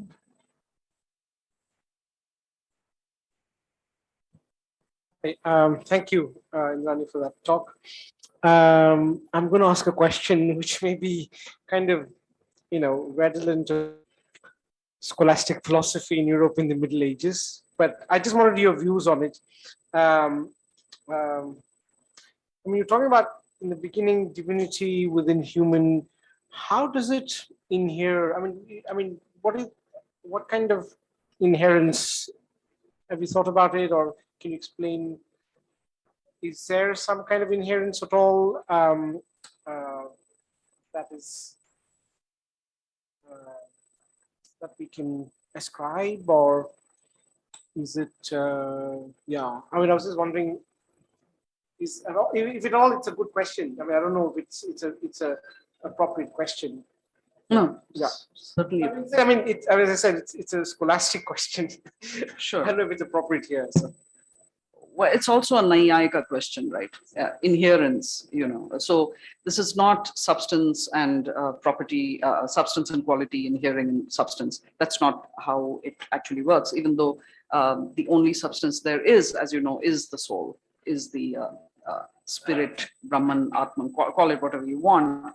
So I don't know if it is possible to talk in terms of inherence of a Shakti or, energy, because that's what creativity is in the end. Is it possible to talk about Maya inhering in Brahman? I don't know if that is at all done. I guess I don't know that there's a clear answer to a question, but I would call these capacities, creative capacities, Shaktis. And the other question as to whether Shakti is in here in the soul, I don't really know the answer to. I don't know about that. Okay.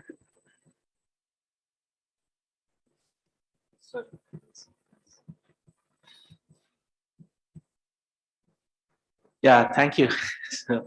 Yeah, so when it is Rabindranath Tagore, we all get excited a bit. So, at least in Bengal, he's actually an industry without meaning or not meaning, I don't know, but it is there.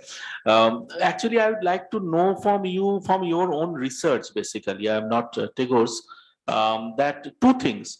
The first thing is that it is very well known that Tagore and scientists at his time, mainly Jagadish Bose and later on Satyen Bose. So they were very close to Tagore, and Tagore dedicated a book to Satyen Bose later on.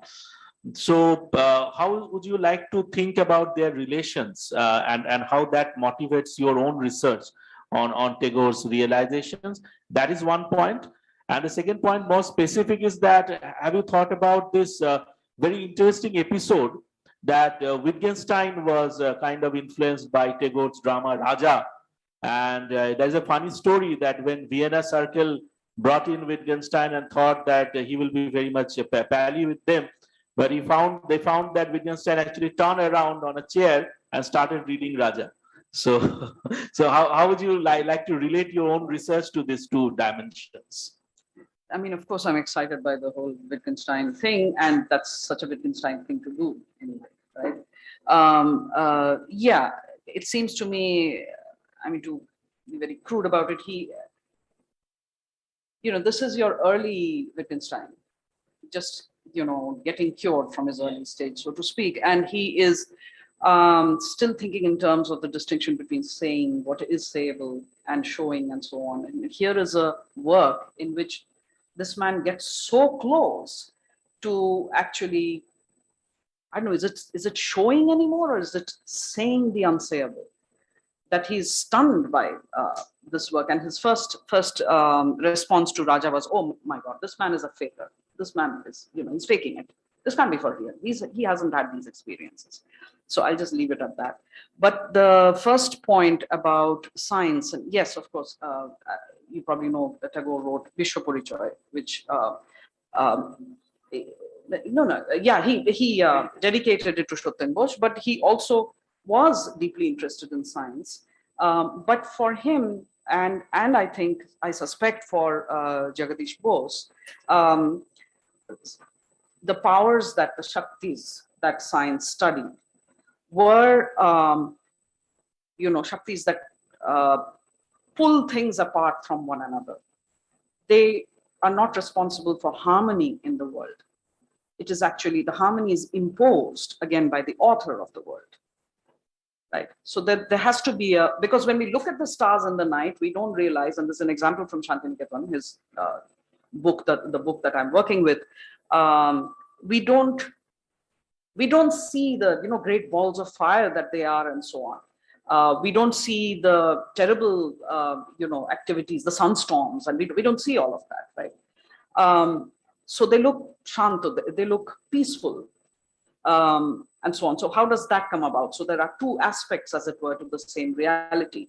One that is studied by science, but what science studies is essentially divisive Shaktis, whereas, when you get to understand the spiritual side of things, I don't really necessarily want to get into spirituality versus science, etc. I think in his thought, there is an attempt to bring the two together. Yeah.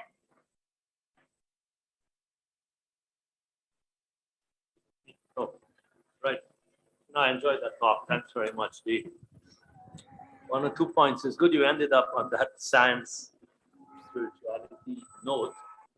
You know what? One of the things that struck me was when you mentioned Tagore's definition of growth as the movement of a whole towards a fuller whole. It's fascinating to me because we study complex adaptive systems. And in these systems, we see autonomy and interdependence. So each part is a whole, and yet it is a sub-part of a bigger whole. And it's like what one might call a two-phase level. It's not hierarchy, so we have invented a new word called holarchy to recognize that kind of whole. So it occurs to me that science is now saying and explaining the behavior in so many systems, social systems, economic systems, ecological systems by this principle. And we are doing some stuff on that. So that was one thing that struck me with this beautiful poetic language and with the science doing it at the same time. The second point I wanted to make was, and it came up all day, you know, this expression, human expression, whether it be art, poetry, whatever, or others, coming from either excess energy and therefore following the second law of thermodynamics, which means we will have to move to a lower potential. We have no choice but to act. In fact, in the Bhagavad Gita, Krishna says to Arjuna, and Arjuna asks, which is greater, knowledge or action? And he says, try in action and see what happens. And you can't, right? You have to act. So on one basis, on one level, it is the excess energy, wherever that comes from. The other level is from quantum physics. David Bohm talks about the implicate order and the explicate. So the implicate order is the potential which then manifests itself into the manifest world, which is more, you know, the quantum physics explanation. And the third explanation, which is more spiritual and completely consistent with the science, is the consciousness of play. Whether you call it Brahman, you know, in its language you use from the Tagore, I think was in the sacrificial but joyous transformation of absolute consciousness into this dynamic play, Leela or whatever else. Now, these are all entirely consistent. The one question I had, these were just observations, which I sort of hit me as you spoke, was why did you struggle with the pronoun for Brahman? Why did you think it was not appropriate? Did you think it was sacrilege? Oh, no, I just tried to do something fun with it. The plural, as you accepted, was pretty ugly, wasn't it? The plural didn't work. Yeah, that didn't work. Yeah, that didn't work. No, but the it could work. No. But itself, yeah. Yeah, no, it is actually from like phenomenological perspective, you have the inner and outer, and it is for an object. So it's like objectifying, like making something. No, they can be living beings. They can be maybe I don't know. Yeah, that's it. Yeah, but Tagore has this fun way of going from it to yeah. What? Oh, he does. Vishwamata and all. He says all that.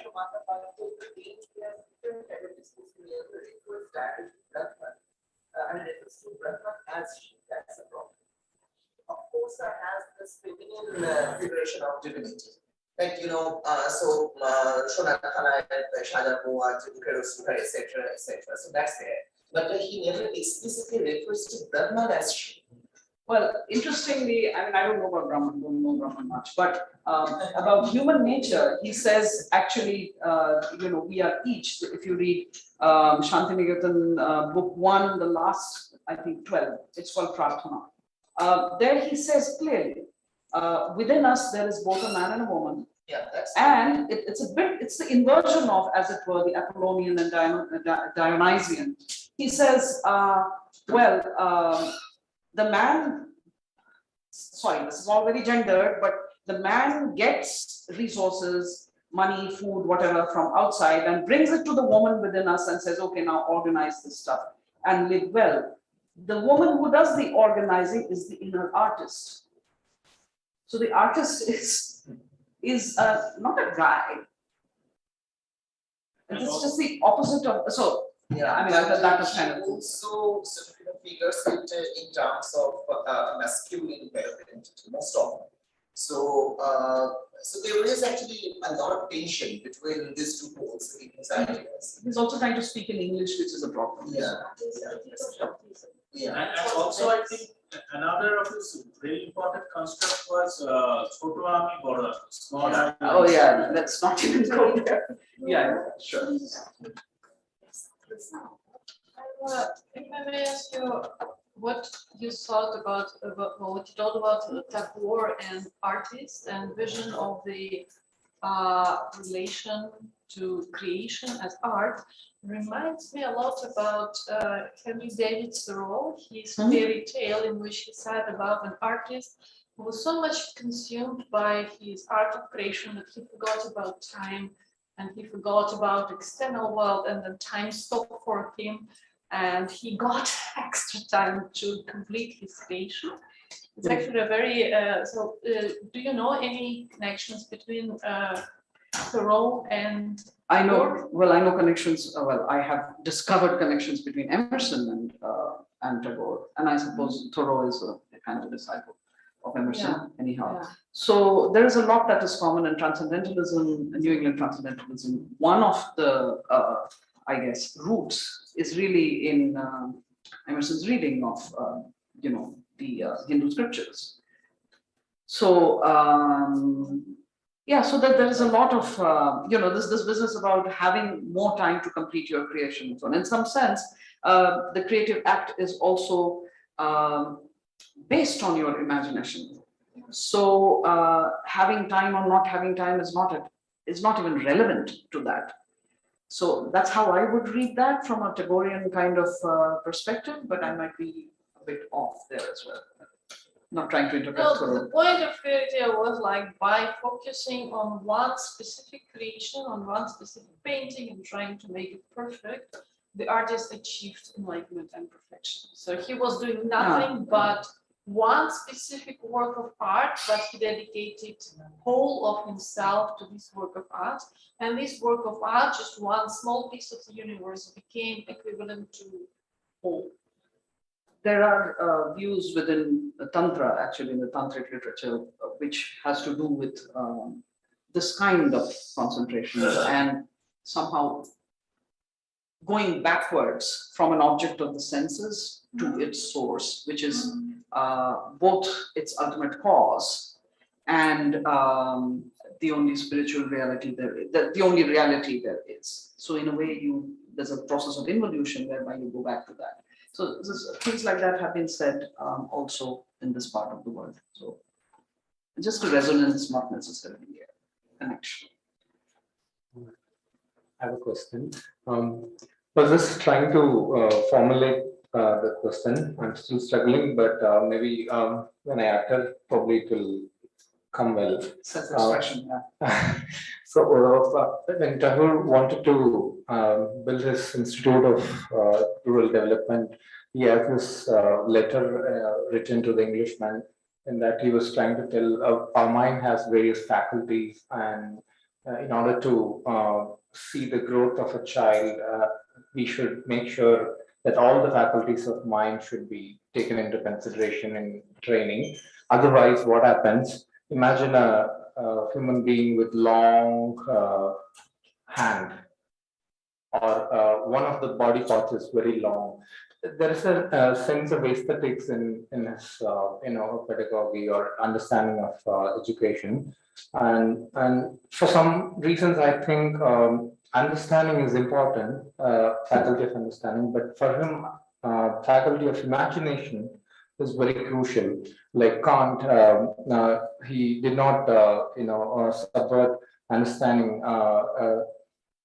as the understanding is the primary faculty, but he somehow realized the importance of imagination to a greater extent towards his later writings. In the same way, I believe Tagore may not have spelled this out, but for him, as much as understanding is important, expression or imagination is very important to push the boundaries of the self, or even to know the limits of the self. To an extent, a flower, a tree can communicate to the other. So if you see a tree is beautiful, for whom? For us, and just by its existence. So you see ethics, aesthetics, and also knowledge, understanding. All these comes in the form of truth, beauty, and also a sense of morality is weaved, interwoven. So I think the wholeness and the growth makes sense only if we actually spell the importance of imagination without compromising its importance. Yeah, I didn't get a chance to say this, but at various times I formulated a view which is not as well formulated as I would like it to be for the purposes of writing my monograph, which is that imagination for him is actually a source of knowledge. It's a source of knowing the truth in a way that the other faculties cannot help you to know, which is unlike any of the other schools. It's an Advaitic view, but not quite Advaitic. I don't think Advaita says imagination is a pramana. Doesn't say that. But for Tagore it is. I can't really formulate the argument for that because I've forgotten it. I forget it every once in a while. But he says many times that is the case. Imagination allows you to get a true insight, to get insight into reality. Yeah. So it's able to you're able to project a certain picture by way of the imagination, which contains the truth about that thing, whatever it is that you're trying to understand. It could be the self, it could be, so for him, art is a way of making your way back to the divine. Also, sorry. Yes. Yeah, the Tagore side. Oh, sorry, you were? Just maybe a follow-up. I was Just just wonder this one. Hello. Hello, good evening. May I ask a question? This is Ananta here. Good to hear you. Please, Ananta, please go forward. May I ask a question, please? Yes, definitely. Yes, so thank you. Thank you, Professor Indrani. I am Ananta here. And I'm trying to understand in this realization of the divine. You very insightfully told how Tagore read Upanishads in a poetic, both Vedas and the Upanishads in a poetic, in an unorthodox way. And in this reading, how he was influenced by his own tradition, and especially Islam also, and his genealogy, his roots in Kabir and Islam, and also the Baul. This is my first query. The second query is about creativity and how this creativity can be read together with Tagore's challenge to us about crisis of civilization. And that is a continued challenge today. And in our contemporary times, crisis of civilization has really attained a sense of life and death. It is in this context how we can build upon creative circles and Tagore's sadhana of creativity to really respond to the crisis of civilization, and what would be an alternative civilization from the perspective of Tagore's sadhana. Professor Giri, your second question is probably too large for me to get into, because that would mean getting into crisis of civilization, which is text by Tagore, as you know. But as far as the first thing that you said goes, I don't really see much influence of Islam, but I do see a tremendous influence of the Gospels, of Buddhism, particularly Indian Buddhism, early Buddhism, on his work. And of course, if by Islam you meant Kabir, then Kabir is, I don't know what he is, Muslim or Hindu, it doesn't seem to matter.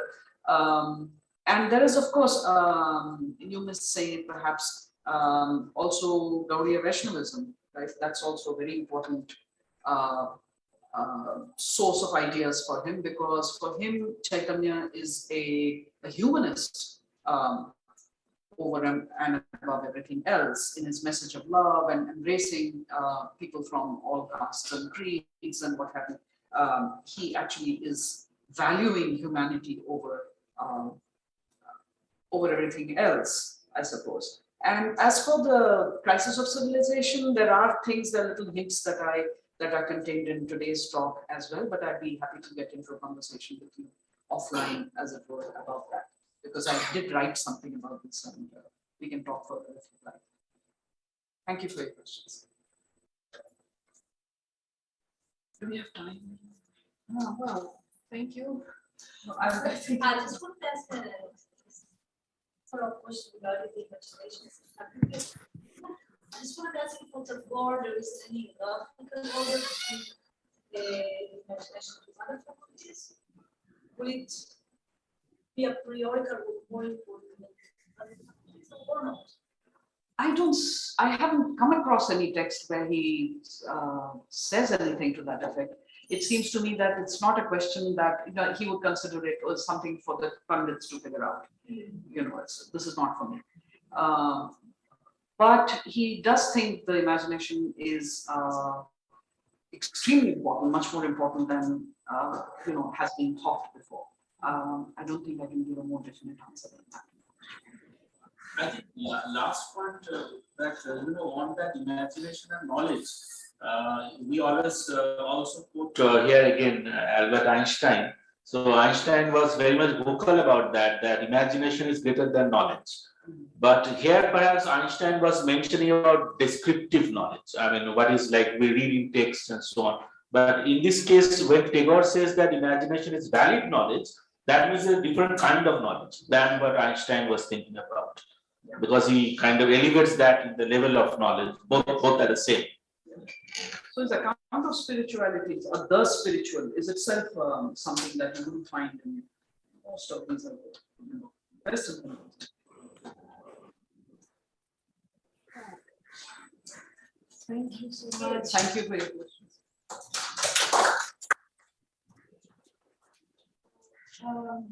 It's my pleasure to introduce Dr. Shruti Jain, from the Language Center, and who has done a PhD at Jawaharlal University. Please. Thank you so much, Tatiana. It's been a long day. I think we're all tired, but I still try to, I'm there. The title of my paper is, can a meaningful life also be a life divine? This has been obviously formulated a little provocatively, because I also wanted to see what it is exactly, what are the differences between the approaches that Nietzsche takes and that of Aurobindo, who was deeply influenced by Nietzsche. So an overview, I'm going to break the paper into 4 parts, which is first the brief introduction. Secondly, I'll contextualize Nietzsche and Aurobindo. Thirdly, and that is the main point that I'm making here, and that is the tantricization of the Vedanta,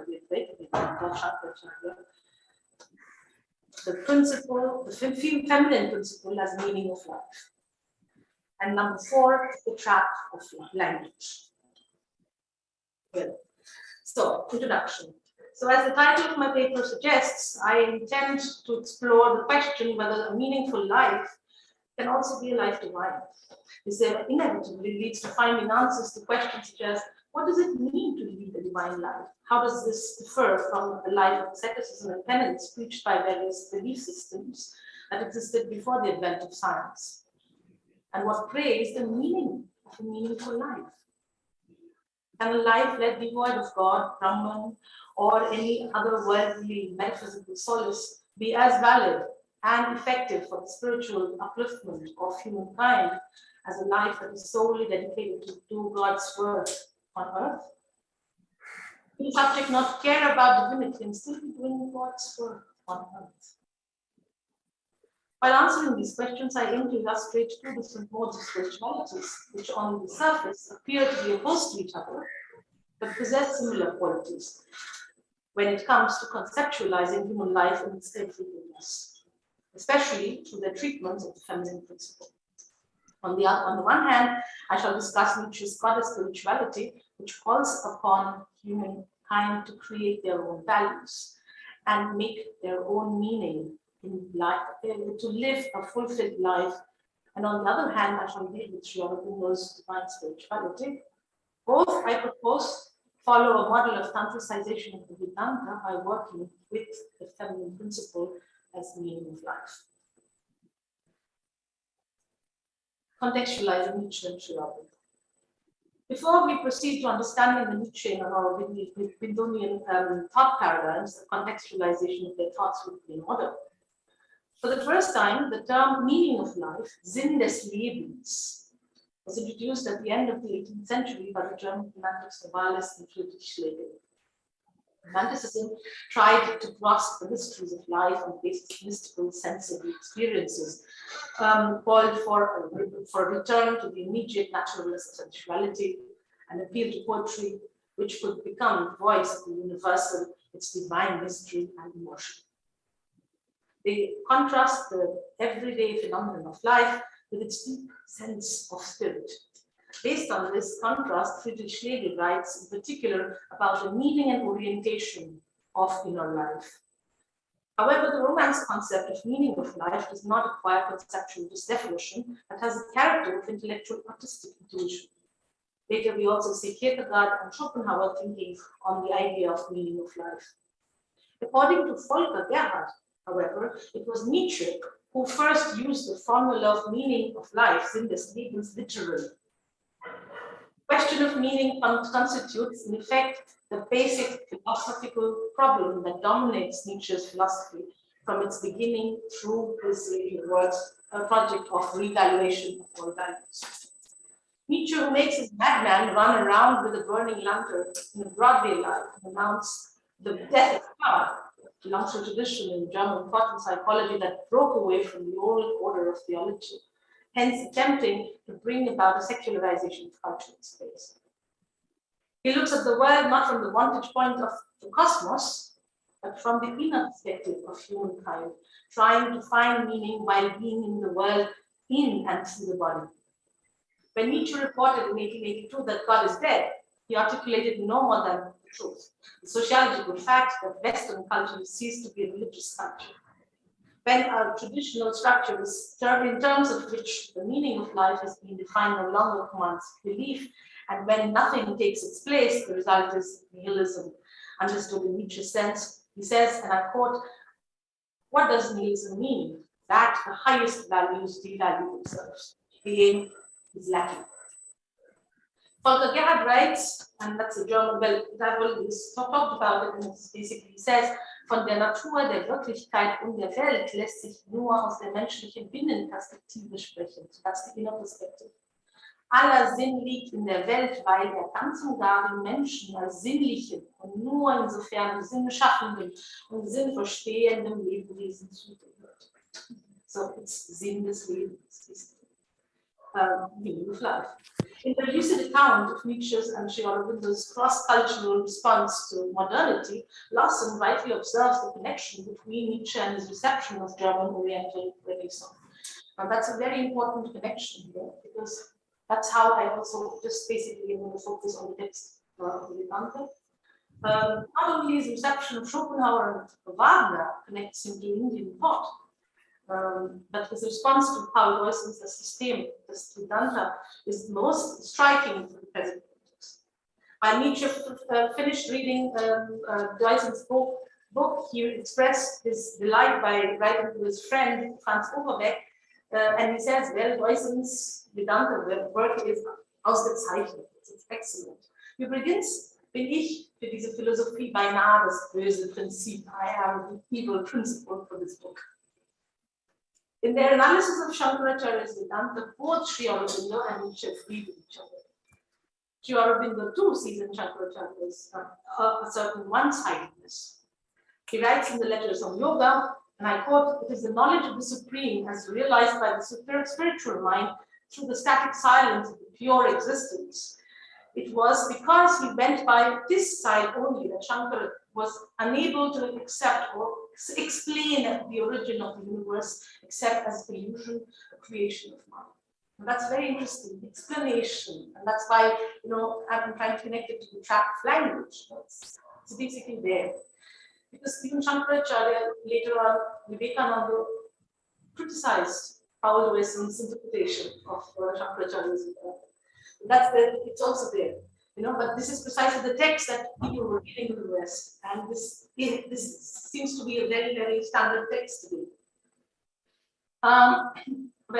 So it was because he went by this side only that Shankaracharya was unable to accept or explain the origin of the universe, except as illusion.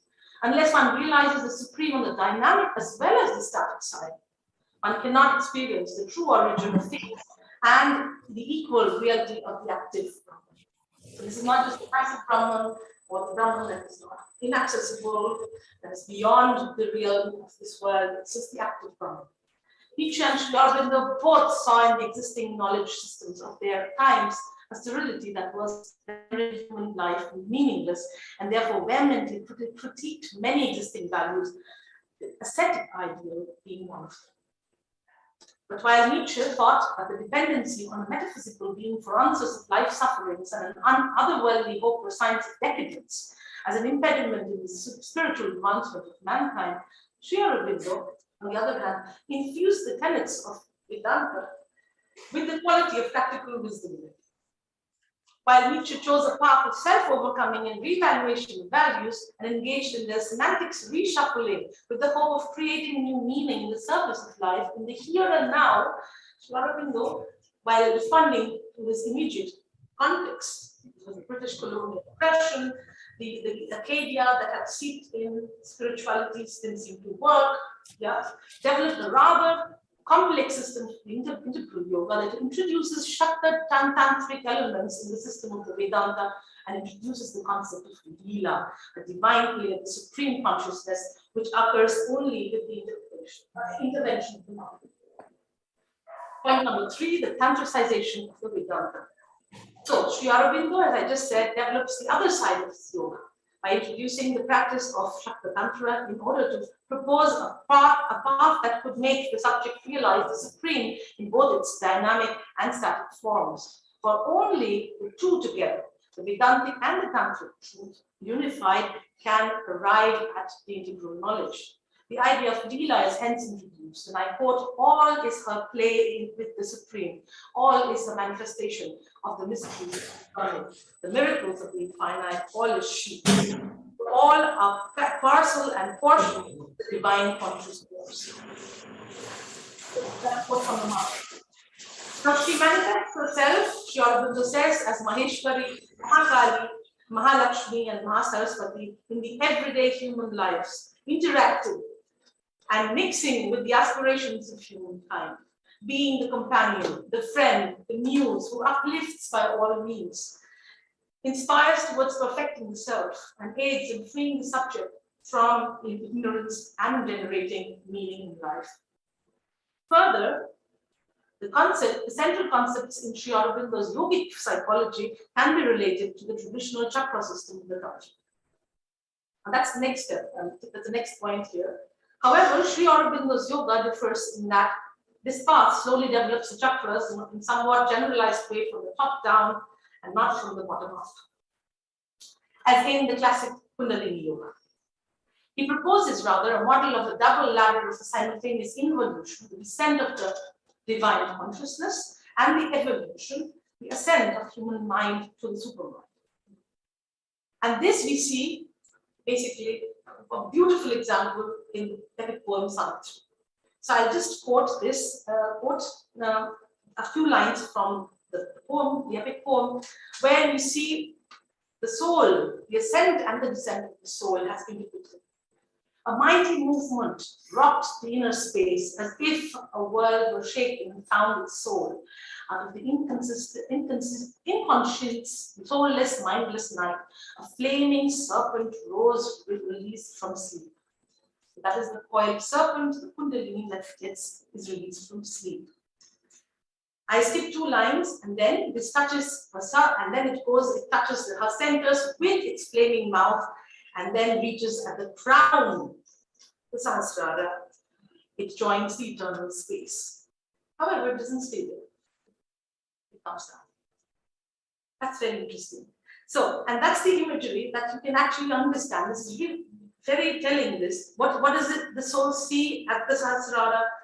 It is also beautifully depicted. An image sat of the original power, bearing the mighty mother's form and face, armed, bearer of the weapon and the sign, whose occult might no magic can imitate. Manifold, yet one she sat as guardian force. A savior gesture stretched her lifted arm, and symbol of some native cosmic strength. A sacred beast lay below her feet. I'm assuming it's the lion. A silent flame-eyed mass of the living force all underwent a high celestial change. And now the soul comes down, and I just simply quote those things. Where does it go? In the country of the lotus, the head, the Sahasrara, in the castle, and then in the castle of the lotus fixed the brows, that's the Agya Chakra. And then it comes down to the Vishuddha Chakra, which is in the passage of the lotus of the throat. And the heart's impulse runs towards word and act. So that's the Anahata Chakra. And then it goes down to the navel lotus, broad imperial range, in the deep place where once, and then that's the last, where once the serpent slept. A firm ground was made for heaven's descending might. So that is the evolution and the involution process that's being shown here, depicted in this book. Interestingly, though Nietzsche himself would have he called himself a person who would never support spirituality. The term spirituality would never occur to him. Yeah, even mysticism was a word that was perhaps that he critiqued. Yet we see a certain pattern even in Nietzsche. And Nietzsche rejects the existence of an absolute consciousness. Unlike Shaktism, there is no place for a formless, transcendent, metaphysical object truth in the Nietzschean scheme of thought. He set out to find the answer to how to maintain, in Peter Sloterdijk's words, the vertical tension, if the higher region had been removed. Vertical tension, if the higher region was removed. After announcing the death of the Christian God, and with that the denial of hope and otherworldly salvation, he devotes most of his thought to the world of appearances or to life. But while doing so, he heavily relies on gods and goddesses from Greek mythology and treats them not as divine entities, but as forces that drive human life. Here you will see the connect that I draw with the Greek mythology in the next part of my paper. Like Shaktism, Nietzsche too endorses an aesthetics of everydayness. And I quote Anurag Upadhyay here, the difference being that Nietzsche only strives towards a meaningful life, which he would explicitly resist calling a life divine. According to Nietzsche, and I quote Sloterdijk again, the main thing in life is to take the minor things seriously, quote unquote. Coming to the text of Zarathustra we see always carries a caduceus. That's the staff of Hermes. Everywhere it goes. And the caduceus is the symbol of the Kundalini Shakti. His eagle and the serpent are not seen in an antagonistic relationship, but they are always in harmony. The energy centers, the chakras, have been known since Plato. Now that was again, I thought, where is it coming from?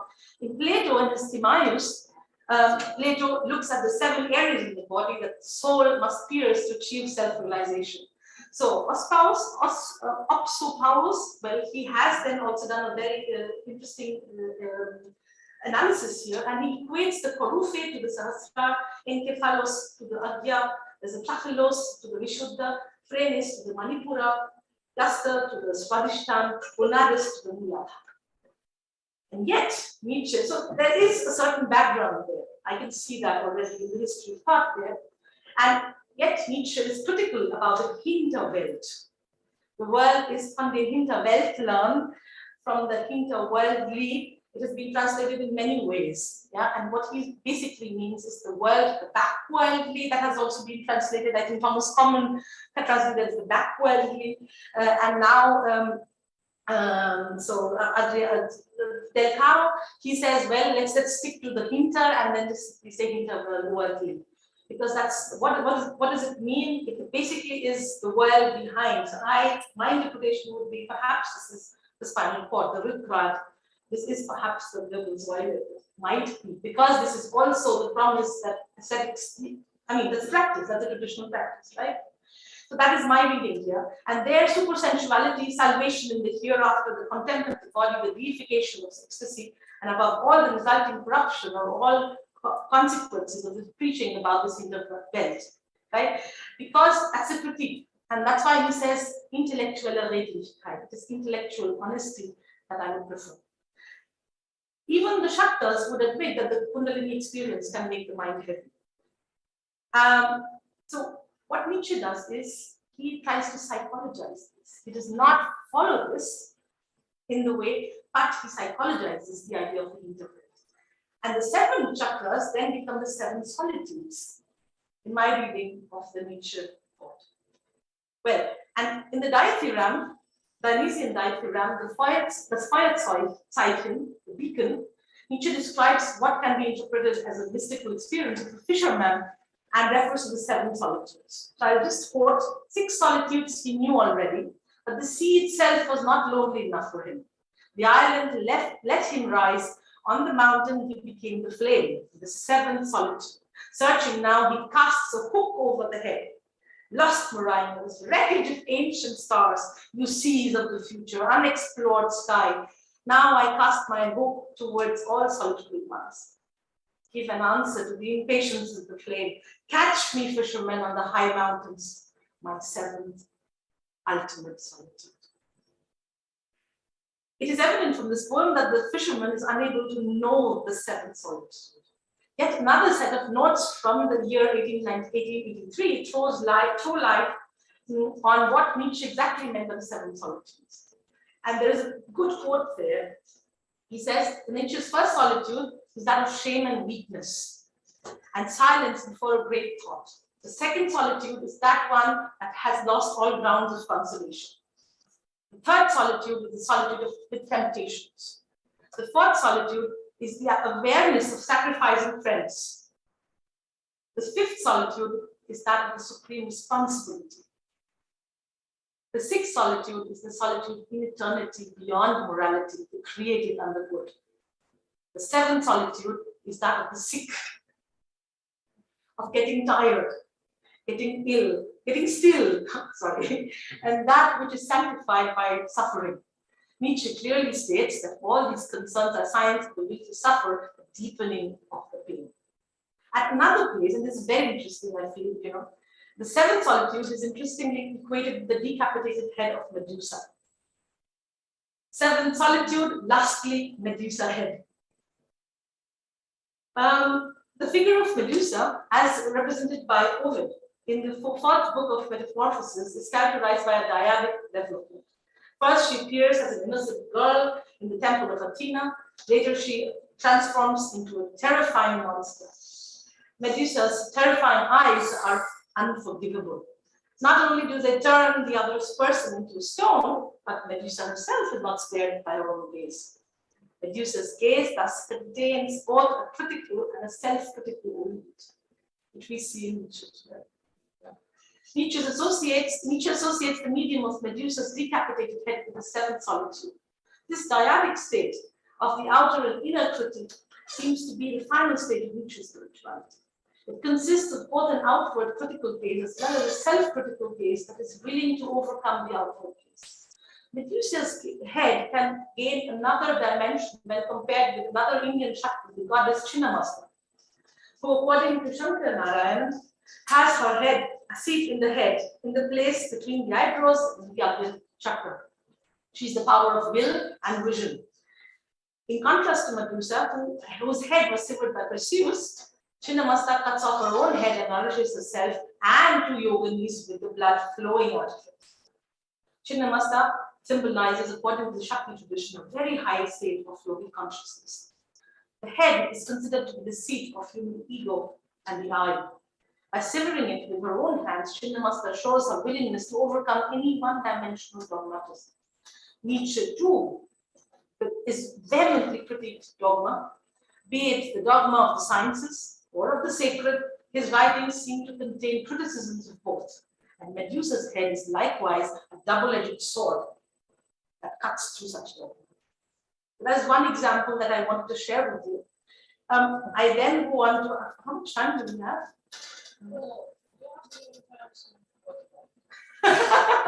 Already just left it. So I was I follow Ms. advice. The other thing. Well, so and then.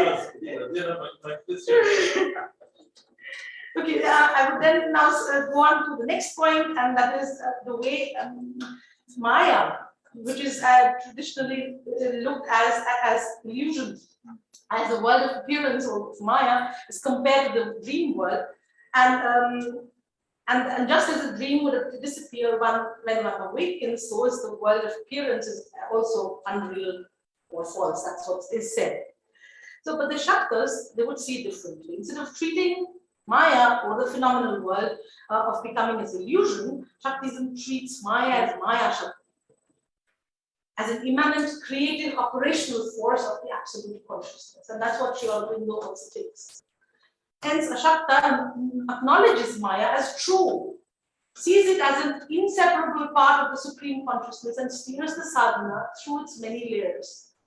Interestingly, in Nietzsche's view too, and I quote from the Birth of Tragedy, the Dionysiac shows itself to be the eternal and original power of art, which summons the entire world of appearances into existence. The Dionysiac power of art resonates greatly with this notion of Maya Shakti. And I think I see in Nietzsche's work also this art, this Maya Shakti being played out. It's an insignium of precisely this, because he uses the Shakti, the Dionysiac power of art, to critique the wrongs in the world of appearances.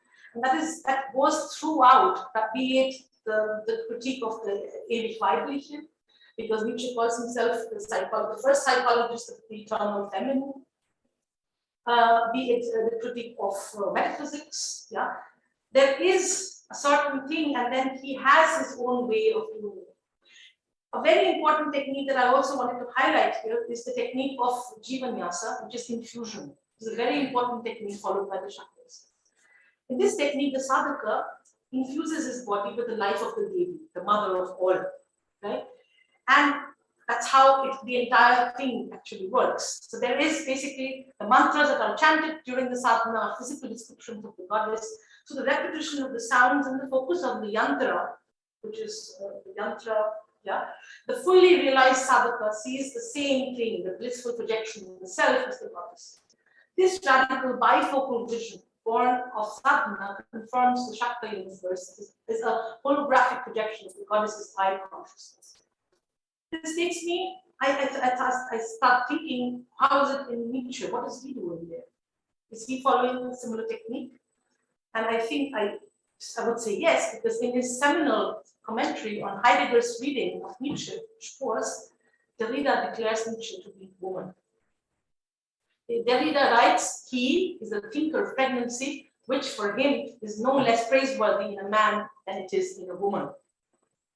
In a similar vein, David Farrell Krell argues in Postmoderns that to write with dogmatism, Nietzsche found himself writing with the other hand. Without dogmatism, Nietzsche found himself writing with the other hand, the hand of woman, who is just veils in style. Nietzsche himself writes in the Ecce Homo, as my father, I am dead, as my mother, I'm still alive and growing old.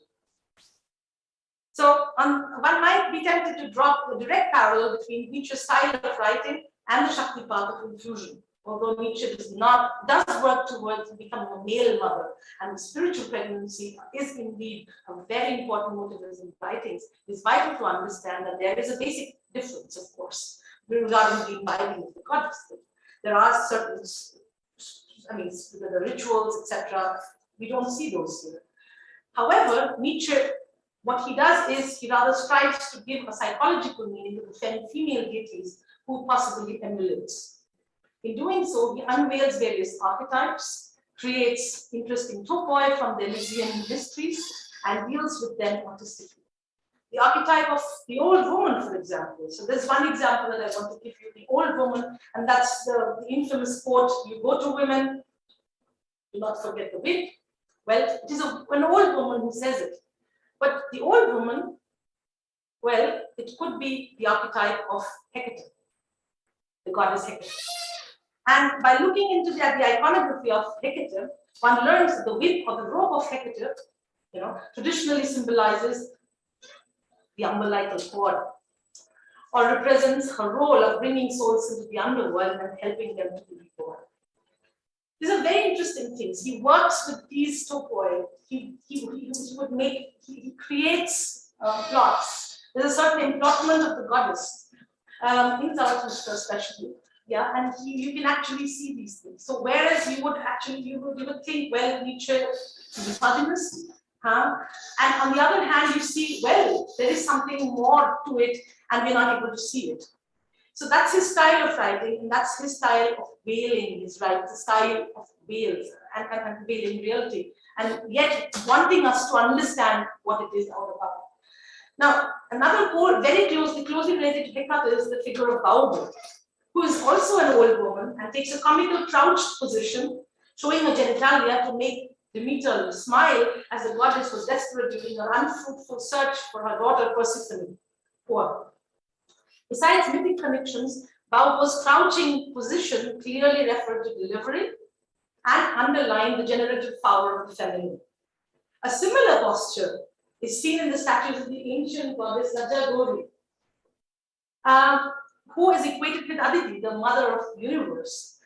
Here, the goddess is seen in the Uttanpat, a birth position, where the broadly spread out legs are drawn up laterally and bent at knees. The soles of the feet are turned upwards. Their modeling and the contraction of the toes shows the tension and struggle which attend the process of giving birth. This is a yogic position. And a bodily experience of birthing and experiencing labor pain, which are indeed experienced by sadhakas, male or female, on the path of self-realization. At this juncture, one is reminded of Osho, who described his experience of enlightenment as being painful. It was like when a woman goes into labor, when a child is to be born, the woman suffers tremendous pain, birth pangs. That's a quote from Osho. At another place, he writes, when that energy awakens, the second birth happens. It is the birth, you are both. You are the mother and you are the child.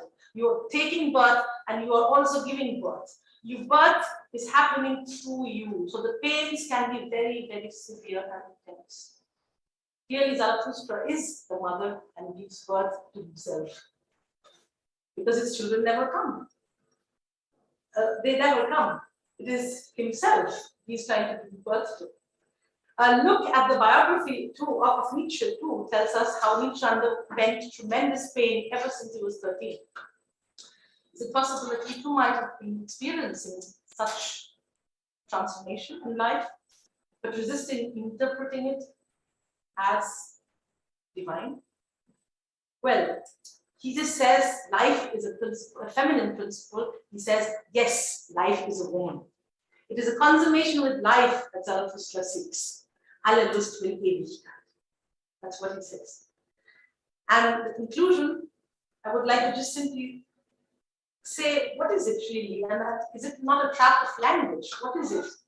It's not a trap of language. Sri Aurobindo, in spite of the various similarities, He calls Nietzsche the mystic of will worship, the troubled, profound, half-luminous Hellenizing slave with his strange clarities, his violent half ideas, his rare gleaming intuitions that came marked with the stamp of an absolute truth and sovereignty of light.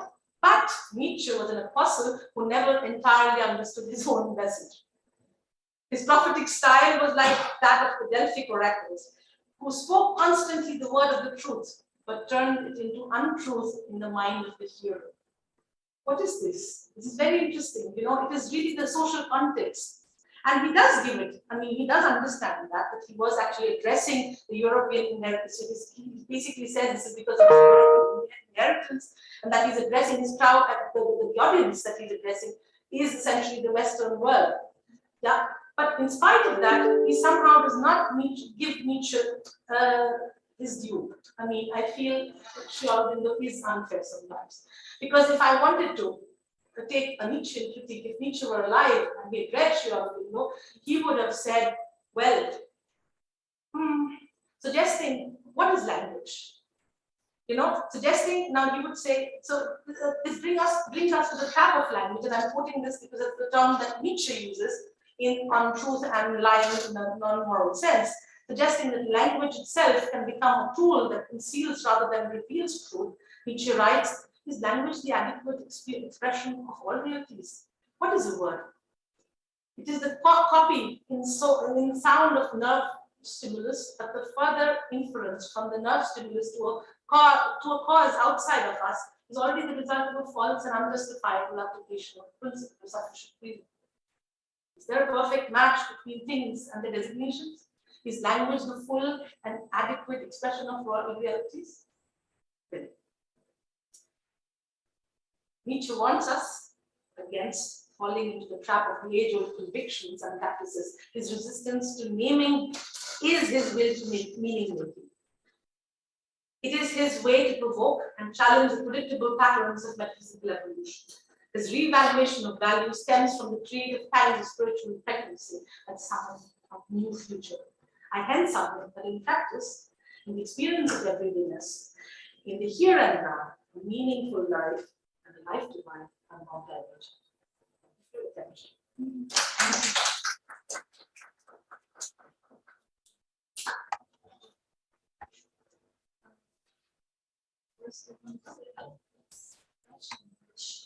Thank you for such an insightful and in-depth Nietzsche and discovering like Nietzsche was starting human. I have no idea about it, but thinking that actually about marking is that this idea of giving voice to oneself, that's literally the medieval treatise on the secret of the golden flower, which was a Taoist treatise, Taoist alchemy, which is like giving voice to own immortal entity, which is a transformation. So that is yoga, the transformation into like growing immortal body within yourself. That's another way of understanding yoga. Yeah. Mentioned by Paradox, and by the way, it's useful also. So imagination as a force of knowledge, knowledge about the unconscious artifacts and the acts of imagination. That's literally much of this dualistic alchemical thing. And also, I read in Nietzsche some kind of like between the lines. It seemed to be like subconscious, very religious, spiritual, mystical, somehow. Like he said, I would believe only in a God who can dance. Yeah. Or the beauty of God hides me like the star, like the sky hides the stars. Right. So, but he could like as if he was against his own mystical tendencies, like he would not allow himself to be a mystic. Maybe it was because of his issue with Christianity, which he wanted so much to demarcate and do his own alternative. So it's kind of, there is an inner struggle. I don't know.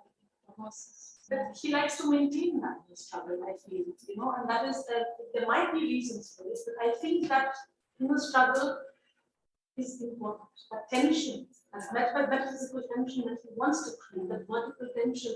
Otherwise, we do fall into patterns, as I said, of predictability. And that's not good for any spiritual evolution. What is the tension? If I already know that there is a God up there who's taking care of me, but yes, there's hope. The idea of faith, there is that does give us. I mean, even Sri Aurobindo says that religion is like it's like a scaffolding. You know, we need religion, and yet at the same time, he also says, well, that's just the scaffolding. We'll have to eventually be. Well, we'll have to take it off. You know, so that is very important. I feel this is extremely interesting that Sri Aurobindo also understands this. I feel it is required, I think, in any religious, any spiritual project. If anyone, I think that's the tension that we need to be in. That's the dilemma, the tension of doing something or at least overcoming something. And I think that's very important, self-overcoming that he keeps talking about, self-supervision. What is this? If not, this, and it is not about the Superman, it is not a teleology. It is really in the now. It is now in being now. So it's a question of liminality. And hence, when Krishna was saying, well, you know, super, over, doesn't really matter, it does matter. The word super has got this connotation, and this is the greatest that I could achieve. Superman. Whereas over, still, you know, it says, well, this is actually a liminal condition. This is a state of, well, transcending something, transcending our limits. And that's why it's important that we are very careful about the language that we use. You know, I mean, it's very important. Thank you very much. This is very fascinating. I have maybe two queries and one observation from my side. You know, when you were like describing Aurobindo's project, which is really very fascinating.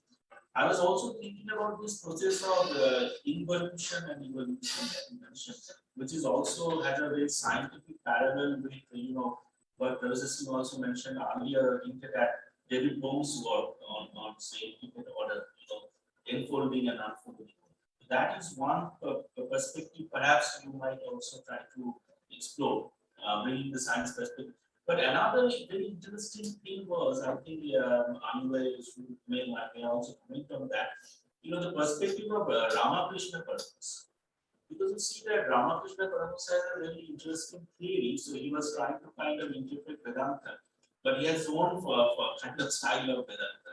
So he called that as Vijnana Vedanta. So Vijnana Vedanta is something like there are three categories of people. One is like me, who is ignorant, what to do, what to do. That is one thing.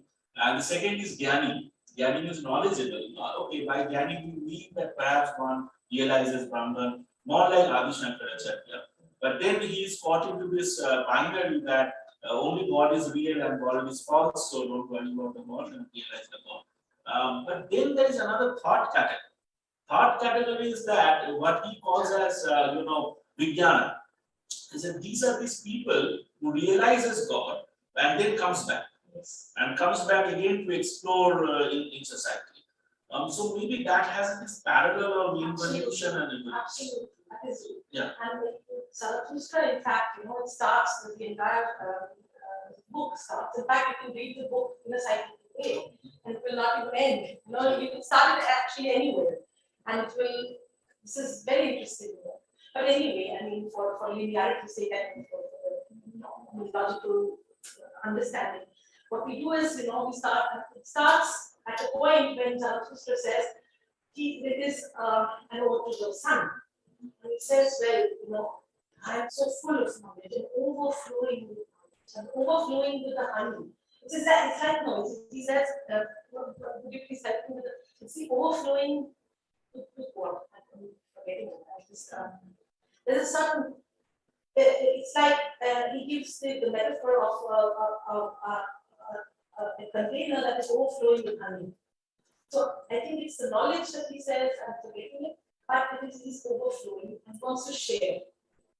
That is the state of that he starts at. And that's why he descends among the, and he goes to the marketplace. And he wants to tell people about the he knows. That's the story, that's how it is. And that's beautiful. It is not, and it is like this. I can think about the idea of Karuna, for example, that comes from Gopal, the form of Buddha as Gopal. After the Enlightenment, he said, well, now I have to, now that is the form of the Gopal. Which is a feminism. It's a very beautiful idea. I feel, there is the feminine that is in play in the Zarathustra. I see the text, be it in the last posture of Zarathustra sitting and with the lion there, it is Artemis. It is very interesting, if you can see Artemis and her lions, that is the picture that I'd like to connect, for example, architecture. If I go to museums, you do get these impressions, for example. And it's very interesting because, of course, there are temples in Europe, the temples of the Greeks, or, we don't go to temples here, but you have museums, for example. Temples in the sense where you would might be led by some forces, powers, which we don't realize. So it might be that Nietzsche was kind of guided by certain factors which he was not himself realizing, and this factor could be like. Then there, Jung actually helps me a lot. Especially when you talk about archetypes. They may be archetypes, and then sometimes I do feel whether archetypes are culturally colored. Whether someone who says only Dionysus in the dream, and someone who says, well, I saw Krishna with the flute and with the gopis, whereas Dionysus with the Maenads, for example, and then doing the dance. Same flute, probably. For example, yeah, so it is exactly. That is one thing that perhaps I feel that's maybe I would like to think a little more about it, but it does definitely help. So you have found complete consistency between the confused thought of Nietzsche, both in our paper, and that consistency. Particularly the philosophy thinking. I don't find any consistencies. In the way I think. Yes, at least yes, I know. And I would go with our because one might say within time, we're of nothing that is said, they are of one to be silent. And that silence is critical because at the level of Brahman, nothing can be said. It's beyond the mind. But I think Nietzsche continued to struggle with that rather than be silent. He showed like Brahman and Maharshi would be completely silent because nothing can be said. The Buddha was never silent, he came back. That's the idea. I think that's. I understand what you're saying. But Buddha thought of that emptiness, nothing can be said. Even emptiness is empty. Even emptiness is formed, nothing. He made that quite clear. But the one last one. Emptiness is fullness. It's a form of being. It's a form of presence. Buddha teaches that emptiness is self-empty. That there is no form. Even emptiness is a form that one is nothing. So the one thing though that both of you mentioned that I think we need to a little clearer on whether there is dynamic consciousness.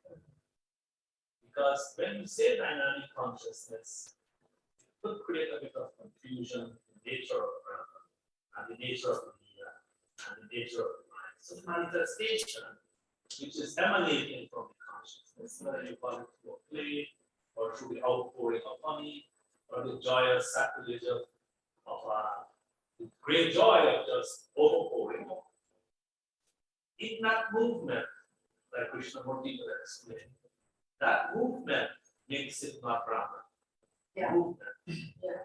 That Actually, movement Arvind is referring to a Kashmir tradition that doesn't accept the Shankarite idea of the Brahman. So the Paramashiva is not Brahman at all. It's completely different. In fact, Kashmir which is again, seen by them as the fullest form of Advaitism, etc. But they won't accept the Shankarite notion of Brahman at all. So their precise idea is that Paramashiva can never be without Shakti. So they call it the No, I know it cannot be without Shakti. But is the Shakti the Brahman? Yeah, so then they are the same. So Paramat and Parameshwara are the that's where I guess Shakti is actually because they're all is Brahman anyway. So yeah. it's fine. No, I mean from daily terms that problem.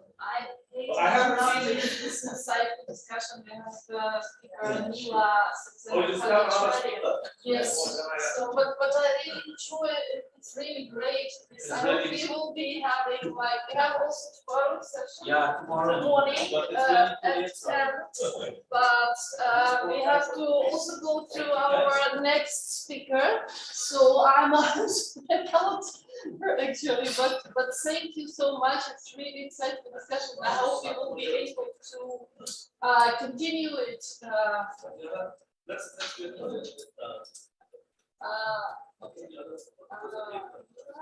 Yes, hi, hello, Mila. Thank you so much for your patience and for your presence and being here. Can you hear me? Am I audible? Hello? Yes. Yes. Yes, Okay. yes, I can hear you. So I'm happy to introduce Mila Bhattacharya Saxena, with whom, yes, so with whom we met on another online conference in Kyoto. So who is a professor in English and Women's Studies at New York Nassau Community College, and who is writing a book on eternal feminine, if I'm not wrong, or maybe you can correct me. So Mila will present on enhancement or enlightenment, Superman, or simply human. So please, I'm happy to give a floor to you. Thank you very much. I have a PowerPoint, but the host has disabled, so I will need access to the, thank you. Sorry, folks, to keep you, I know I'm the last speaker. I'm about, well, keeping you, so. Yeah, that's all right. I appreciate that you gave me today, because otherwise I'd be speaking 2 a.m. But anyway, first of all, it's a great honor for me to be included. I still cannot use the screen sharing. It says host disabled. Can you please help with screen sharing? 1 second. You have to make me co-host. Yes, hopefully it should be possible. Okay, done. Yes, I can do that now. Okay. So can you see my? Yes, it's visible. It's very All right. good. Okay. Okay. So so again, thank you so much, and thank you very much to Anantabhai and Tatiana. I know we had a conversation before. So sorry, to take up your time, and everybody probably hungry there in India. This is 10 o'clock in the morning in, in New York area. So I will try to be brief, and there isn't much time here. So first of all, I absolutely loved the presentations. I caught the very last end of the earlier one, especially the talk about new nihilism, and all that. And this Shruti's presentation right now seems to immediately dovetail into what I am going to say. Yeah, Nietzsche very famously had said, what if truth is a woman? Then all the philosophers were wrong. They don't quite get truth. So anyway, so I picked pictures because these pictures kind of help me situate my presentation here. And this ironic picture of Nietzsche, because Nietzsche has been so utterly misunderstood by his own culture in many ways. But that has been the story of great masters anyway. So enhancement or enlightenment, Superman or simply human. So this is what I'm talking about. And so just quickly the argument. So I'm looking at the transhumanist technoscientific agenda of certain global elite groups that includes genetic manipulations and other technological enhancements to create a so-called Superman. This is yet another fascist and anti-democratic ideology with its golden gadgetry that has put many of us under its spell. It is easy to be drawn to this superhuman allure, especially when behind it is the abysmal fear of an uncertain future in the grip of Anthropocene, which is a capitalocene, according to some. On the other side is the vision of an awake being that great masters, archetypally known as Buddhas, Shivas, Krishnas, Devis, Nobis, or Christ, have brought before us. So at this crossroad of possibilities, we must present the ways of love, compassion, and radical equality that true masters have embraced in all ages and continue to do so now. They espouse real freedom of being simply human, pointing the way to an apotheosis that is so utterly easy, sahaja, and full of grace that it escapes most of us. So what is behind this? Of course, we know human beings have always desired transcendence, but what does that transcendence even mean? In usual understanding of religion and philosophy, the surface aspect of it, we can say that the fear of death, dualisms, and this is the whole spectrum here, the technotopia that we have come to, some of us under the spell of. So the desire to escape biology, body, has been at the heart of many religious traditions. Messy aspects of life culminating in death often create a hunger for a different existence. Fantasy of an eternal spiritual heaven away from the imperfect world has been a staple of most religions. Radical metaphysical dualism of the Cartesian type too yearns for a pure mind as distinct from the body. And that entire talk of David Benatar's work, which I discovered through your conversation today, it's also coming from that, right? It's a desire to escape this biology body. So not to give birth at all, because, it is so full of suffering. The scientism, which is, of course, not true science in the sense of search for truth, but there too, there is this utopian aspirations. It's a quest for permanence. Notions of technological singularity and artificial intelligence touch upon that hunger. So in recent times, fascinating projects around artificial intelligence have created visions of a technotopia where nature and life will be overcome. Because if nature and life, and that is of course a feminized nature, if that's the problem, then technotopia is the answer. So against this background, the Buddha, the impermanence and suffering, the historical Buddha, on the other hand, posited impermanence at the very heart of all existence. Nothing lasts forever, and grasping at this intransience produces suffering. We talked a lot of this thing about what creates suffering. So what we have developed as a result of our expansive self, in some ways that expands, and the root word is Brahman after all, that expands.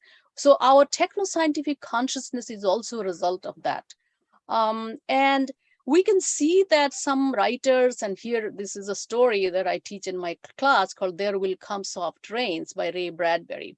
So there is an apocalyptic vision of a mechanical house that keeps ticking after a nuclear disaster has destroyed all humans. So it's one of those, I think 1950s, an understanding that we are going towards this absolute mechanical existence. These are prophetic writers. But this expansion also includes, a kind of like Big Bang, since you have this in your, the room there itself, there's a big crunch.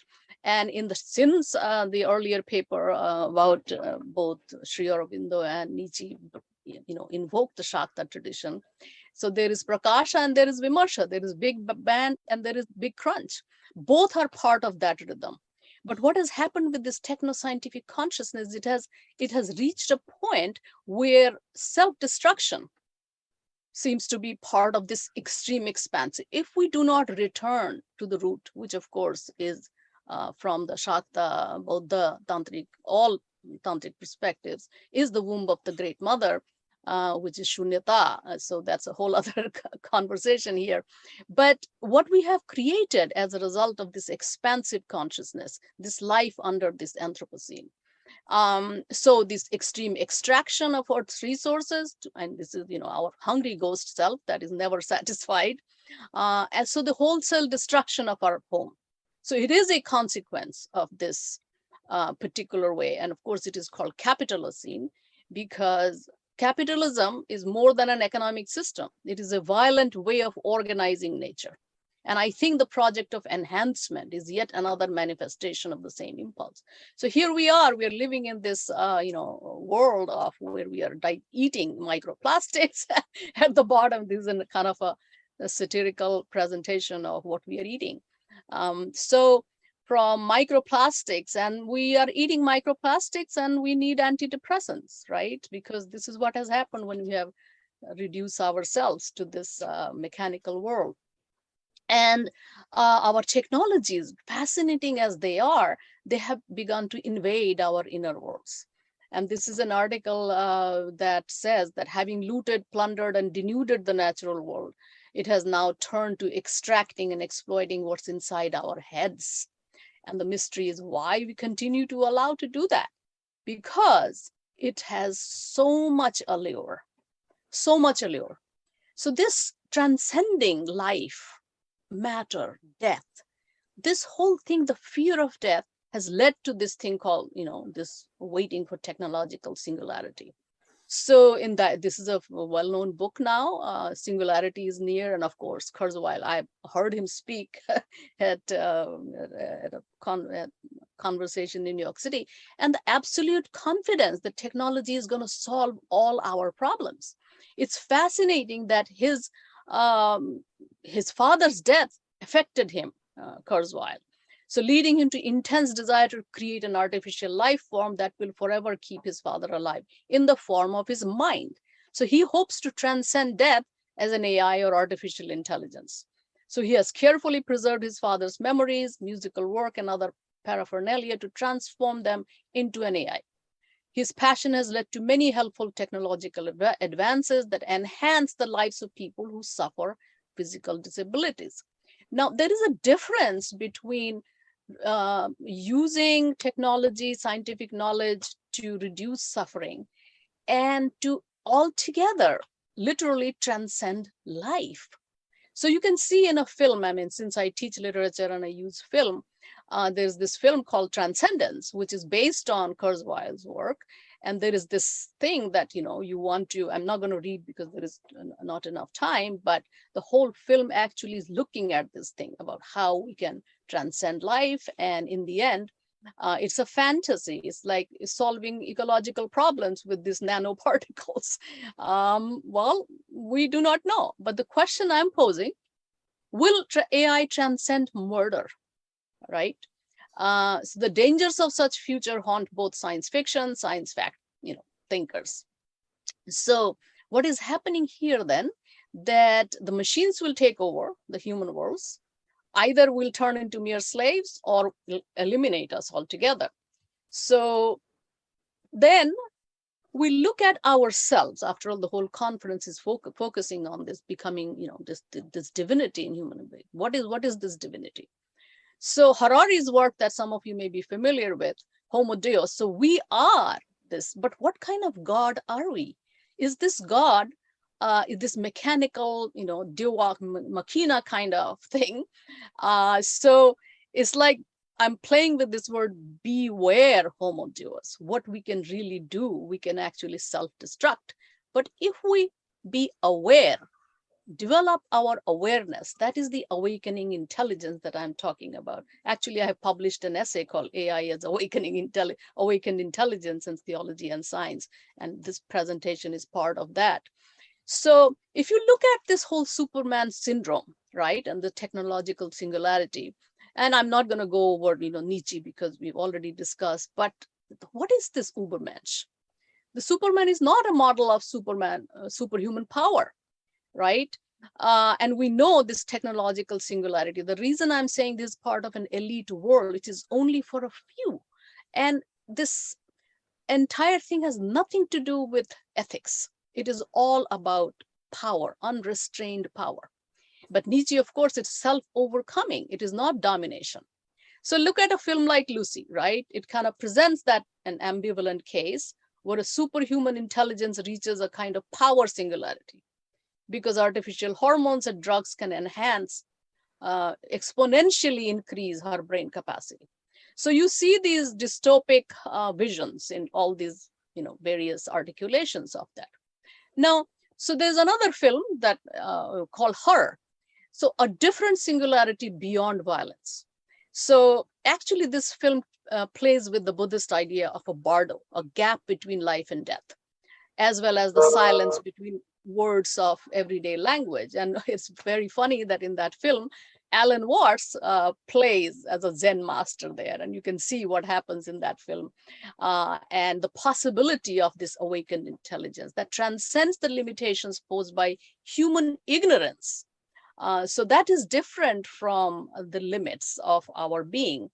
So the question is this extreme aggression that I find against life in this technological singularity, in this enhancement. This is all a fear. And there is what I'm calling is a kind of the fascist part of our own being. It's an extreme control mechanism, which is of course leading to all kinds of strange, consequences that we didn't recognize. So violence or hingsa, from the Sanskrit root hingsra, this is this extreme aggression. So it's a kind of violation and produces suffering. So when ahimsa is a prime commandment, right, it comes even before truth in Yoga Sutra. Why is that? Because it does not actually, since I play with all these different ideas, and in Tantra, it's not like you completely erase this energy, but you transmute that energy. So where there is this imagination of finding a perfect heaven somewhere, or some kind of an abstract Mayavadi Advaita, some kind of thing where, the various fantasies. But on the other hand, when we look at the deeper aspects of the traditions, where these notions of nirvana and moksha, which are, by the way, two different things. So if we look at this aspect, then perhaps the dilemma that is posed by technological singularity, maybe instead of this end of all things human, we can find something utterly human, which is simply how to be human. So there is a book by Robert Morrison about Nietzsche and Buddhism. But thing is that what he says here, talking about self-overcoming and mind development, Nietzsche, and he says that having worked out their notion of self-overcoming, the chitta bhavana, more systematically with practical methods to follow it through, one could employ Buddhism as a means of filling in and completing Nietzsche's sketchy outline, which of course Shruti's paper was doing quite beautifully, and I would love to get the references that she uses. So in Zarathustra, the Superman is the meaning of the earth. It's very strange that how this idea has been so messed up that it has been used. So let your will say the Superman shall be the meaning of the earth. So it is about being grounded. It is being grounded in our earth. And there is all kinds of works that have been done about suffering, and since the understanding of the Buddha in all of these different ways. And Buddha is also an archetype of the awakened being. So then this extinguishing this aspect in us, this aggressive self-assertion, but perhaps that is where we have this clue so that we can dance in this world of dualities and be able to recognize. And Pankaj Mishra's book about the Buddha, there's something so beautiful about the Buddha saying that the life is so beautiful, it's so delightful that you want to. Rabindranath also, of course, said, Morite Chaina Sundar Bhuvane, do not want to die in this beautiful world. But there is this deep recognition that it is possible to truly save our life without craving, right? It's not an easy path, but actually that dance, at least the tantric tradition, which Aurobindo and many other great masters knew about and talked about, especially the Shakta aspect of it. So here then, I'm just playing that this transhumanist agenda where we are overcoming not the limitations, but overcoming the human itself. What if, with this tantric recognition, we enter this midpoint? So here is this amazing Buddhist master, Tibetan Buddhist master, who writes about the experience of being in between. So experience of the present moment is known as bardo, right? Interval, intermediate, in between, which is of course the antaral in Sanskrit. So how do we reach that moment? How do we discover the potential of being an awake person, awake entity? Of course, then the self will vanish in that, which is very much there. But look what has happened. What has happened with the word avatar? And I'm glad during the conversation, Ramakrishna's idea of, descending and returning to earth, right? Because the great being reaches moksha, then nirvana, complete extinction, and then returns as an avatar. That means avatarana, descending into life, turning life. This is where the Mahayana dictum also, samsara is nirvana, where we recognize that form is emptiness, emptiness is form. So this fascination with our techno avatars, right? Techno avatars. So the apotheosis, which is already inherent in our existence. It is not that we become something. It is we recognize, this is the pratyabhigya notion of anamnesis in the Greek term. We recognize that inherent the problem with the word God and, of course, theos, the root is, my mentor says that it's a theory in the head, right? But the actual experience of dancing with the two-ness, and I have called this in my work the dance of dualities, which you see in this Ardhanari Shiva image, and also Radha Krishna, all of these figures, yin yang, there is this understanding of integrating the two in us and be able to dance without destroying this duality.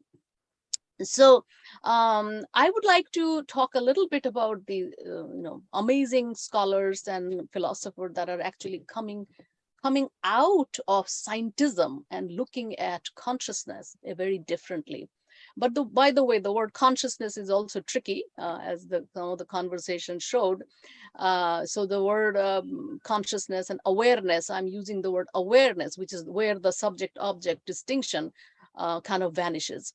And this philosopher, who happens to be also a computer engineer, computer scientist, and a philosopher, Bernardo Castro, absolutely amazing thinker, who talks about the phenomenal consciousness, that it could not have evolved.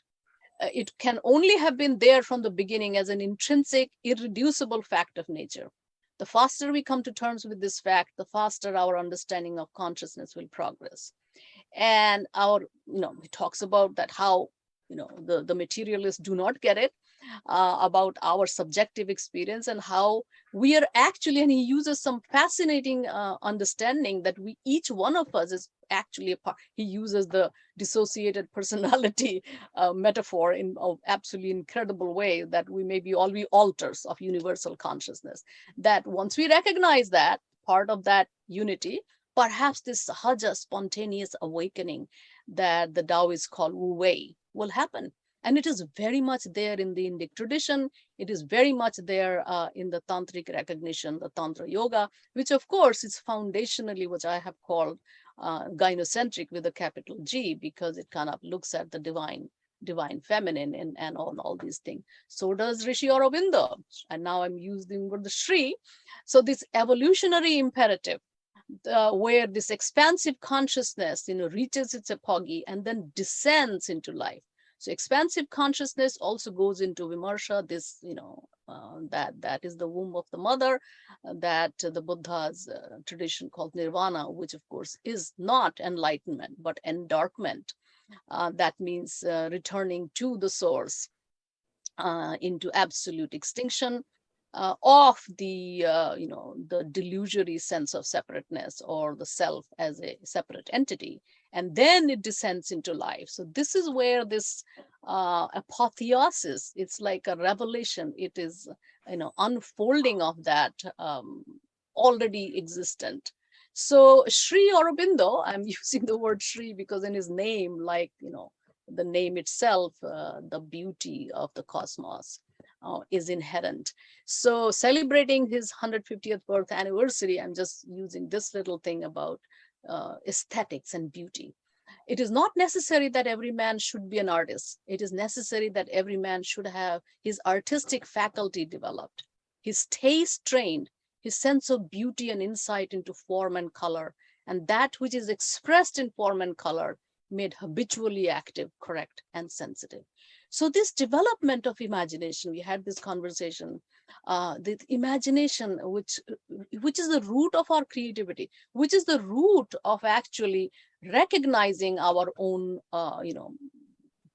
divinity in the sense of a self-luminosity, which is there, which is the root of the word div, divya, from which the word divine also comes, and the root of the word devi. So this sahaja way you see in all the traditions. This is the tariqa, in the Sufi tradition, the Jalal and the Jamal, the two, reveal Kamal, and it's a woven universe. Kabir is like, we recognize the world of this amazingly woven universe, which is fundamental metaphor for Tantra also. And you can see that from Anthropocene to apotheosis, is this possible? Or are we doomed to this kind of technological singularity where we will not be overcoming death, we'll be overcoming the human, that means self-destructive. So this to be fully human. Now, since we are engaging with, so Heidegger actually had quoted Hölderlin at once that we are a sign that is not read. So this is so profound that we need to read the sign that is us. But how do we do that? There are methodologies, there are ways of doing it. So my thing is that the heaven actually is here, and no amount of enhancement can save us from ourselves unless we reach our depths. And it is possible to follow the way to real freedom, be simply human and savor the world of the Great Mother. So that is pretty much the end of my presentation. And I want to thank all of you for being patient. So, and I want to thank the internet for all the images which I have gratefully borrowed. Thank you. Thank you, Nila. It's really amazing and extremely interesting. And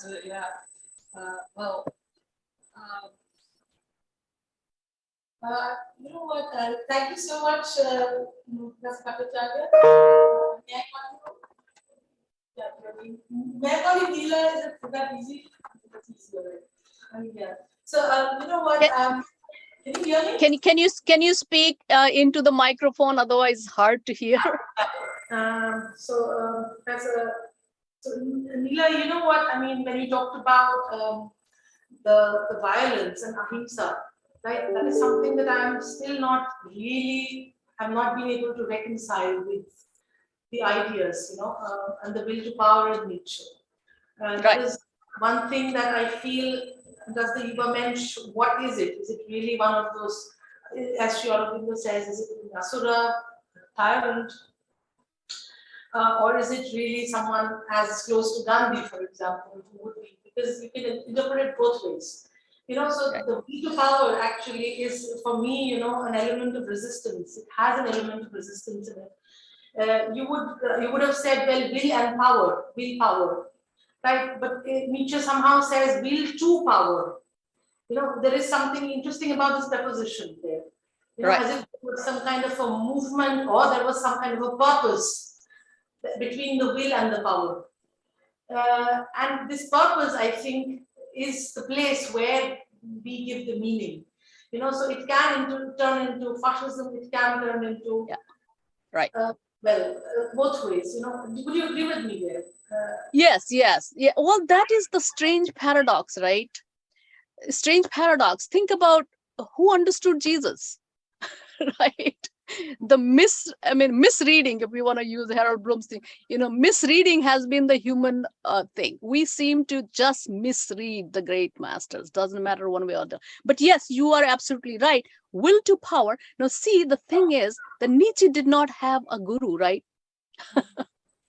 He descends into madness because he touched the feminine, literally staring at the abyss.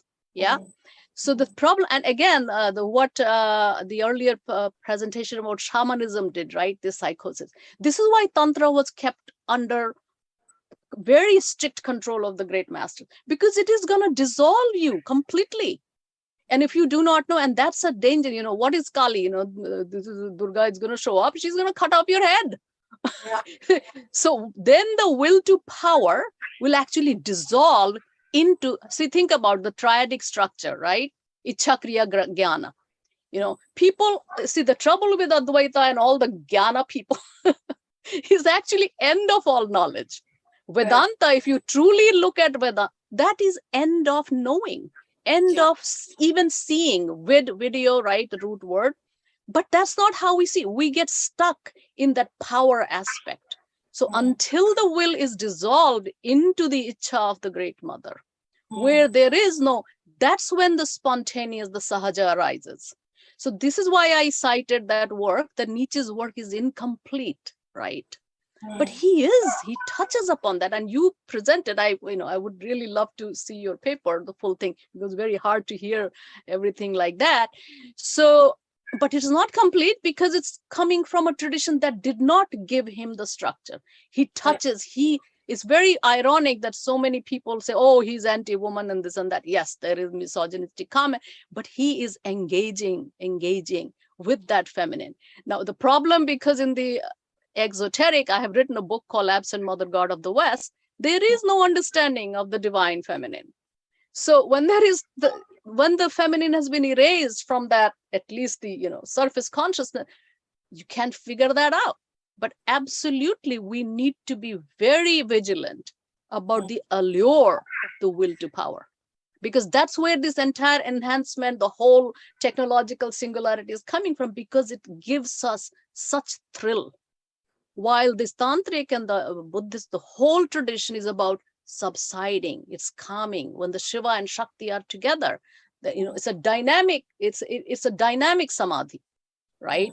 Is capacity to really dissolve this whirling energy, which gives us the high, which is a drug in the end. So yeah, absolutely, we have to be very cautious, but that's the human dilemma of misreading the great masters. Thank you so much. Thank you so much. Just a question about, like, transhumanism has so many traditions. Like, it has this techno AI, downloading human consciousness, genomics. So actually, Dutch philosopher Jos de Mul has wrote about, like, various scenarios of Homo sapiens 0.2. So, like, which ways human evolution may go. So, I mean, I have impression that you focus on one specific version of transhumanism. So, do you think it's representing the entire tradition, the entire trend? Or is it just one specific way of transhumanism? Because you brought, like, lots of destructiveness and danger and risk, like risk of AI overtaking, the risk of human consciousness destroyed. So, I mean, is it like a pathways, or is it like a risks to be averted? I think there was a movies, like horror movies, like She, like Lucy, number of others. But is it an image of what, like, consumers want, or what they are actually fear and what they want to avoid? Right. So all of these artistic, the film and all these things, I gave both. One is this apocalyptic vision, right? Like Lucy and all that, extreme power, singularity. But the article that I wrote is about a film called Her. It's an amazing film, which is actually playing with the Buddhist tantric ideas about entering. So I think that it's completely up to us whether we go towards technological singularity and on so many films that, okay, we have destroyed this planet and now we need to go somewhere else, like we go to another planet and we do the same thing, or we have this capacity in us, which the masters of every tradition have pointed this out. It isn't just the Indian, of course, it's highly developed and highly known, but I'm looking at, right now my work is into, Christian Gnosticism and Kabbalah and, all these aspects. They're all there. They are all showing a way out of that. Does not, of course, this is where this kind of a quantum idea that the possibilities are there. Both possibilities are there. So we can either go towards this complete self-destruction, right, which the planetary, the pollution, the climate crisis, and Anthropocene, and all these things are leading to, because we have digested this will to power in many ways. Or we have this other thing. So both possibilities are there. Which one collectively we will use, that's what I guess is the thing. But I'm not, see, it's not possible for me to speculate one way or the other, right? So transhumanism, in the sense of transcending the human, that is what this technological singularity and all of these AI thing is trying to do. They're saying that, no, it is a very human thing. And what you had said earlier, Tatiana, is that it is part of our being, right? Artificiality is part of our human thing. Using technology, the techne, Heidegger does that too, that using of technology is our human thing, right? The technology comes first, then comes science, this whole idea. Yes, as tool makers, as a being, right? As a being who uses tool. Yes, absolutely, it is us, because it's part of our expansive nature, wanting to know, wanting to see beyond our limits. Absolutely, it is part of that project. But unfortunately, what has, not unfortunately, in the sense that has been the logical consequence, right? Because it is, we thought we were separate from nature, right? That we could control, conquer this feminized nature. And as a result, suddenly now with the climate situation, we are recognizing, hey, in the process, we have been on a self-destructive path. Well, I do not know where it'll take us. But it is very fascinating that so much conversation now is focusing on this awareness, right? Awareness of our being in the world, and how we can ground ourselves back. That's why Nietzsche, that it is about the earth. It is not about escaping into some other world, whether it is outer space or some imagined heaven. It is about grounding. And that's what the Buddha does. His Bhumi Sparsha Mudra. It is grounding on this earth. And it is very possible. It's very possible, except that we are drugged, or we are, and it makes sense, because it gives so much this kind of will to power, right? It gives us this heady drug fun. But when we get out of it, we realize, my goodness, we need to wake up from this nightmare that we are creating.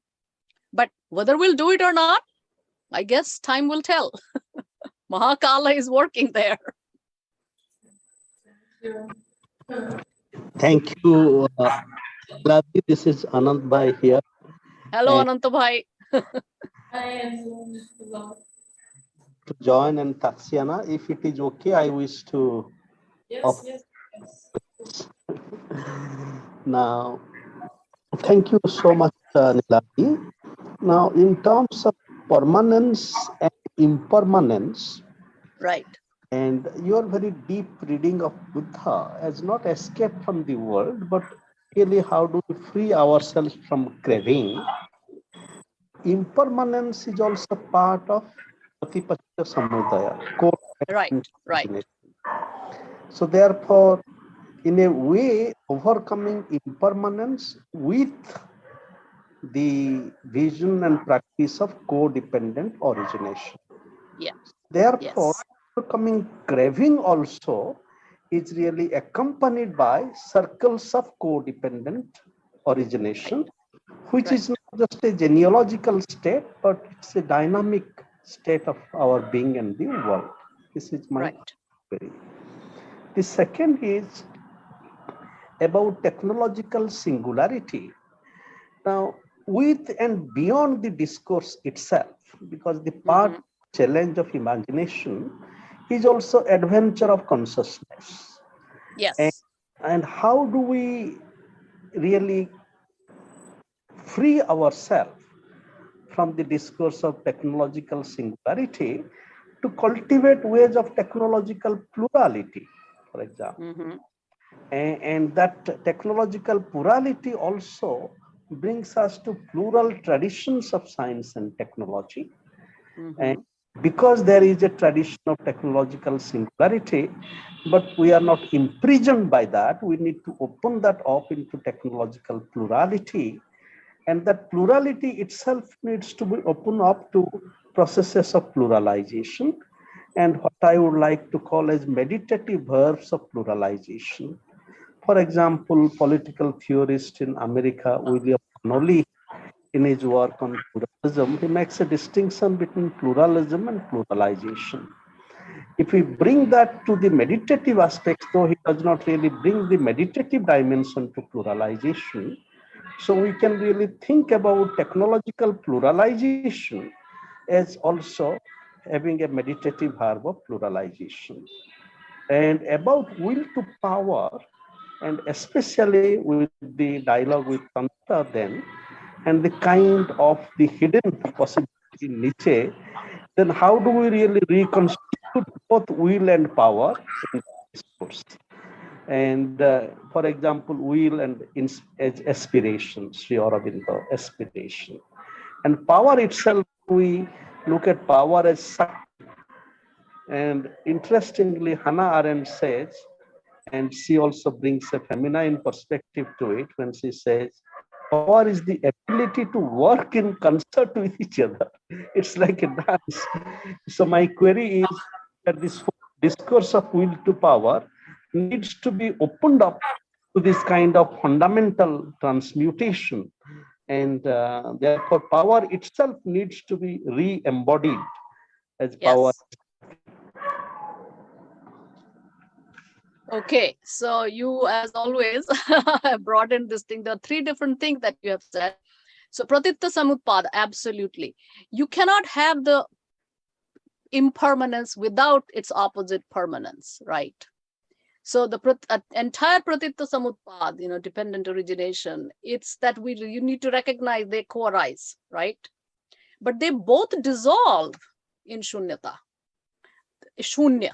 Of course, that cannot be communicated, that cannot be articulated. That is the Nirvikalpa Samadhi, and of course, leading to Nirvana. And then in this triadic construction, that you find a balance between the two. So recognizing impermanence, recognizing that suffering arises from trying to catch flowing water in your hand, right? That the Buddhas. So suffering arises from trying to hold on to something and longing for permanence. So the longing for permanence is this finding a perfect heaven, finding something where there is no change, right?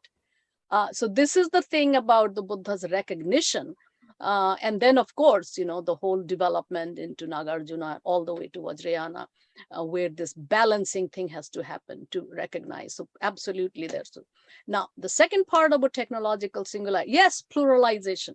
Now, the trouble with this whole thing is, and it is connected with this will to power, is that the small number of people who right now, the biggest amount of money, power, and all that about this technological singularity and amazing technology goes into the military, right?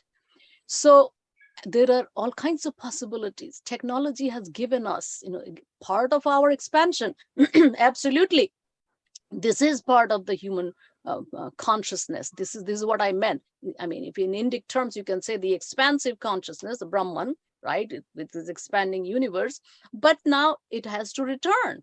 The big crunch, this is the Vimarsha aspect, which the Shaktas and all these things talk about. How do we pluralize? How do we, without recognizing that there is no difference between the self and the other, without erasing the difference, of course, not Mayavadi, not monistic, but it is this recognition that each entity is this extraordinary expression of this, whatever this cosmos that is doing, right? So the will to power, we have to take it very seriously because it is so easy to fall into its traps. So easy to fall into its trap. So Shakti then, of course, it is power, it is energy, it is the force. So in the dyadic thing, Shiva and Shakti are together.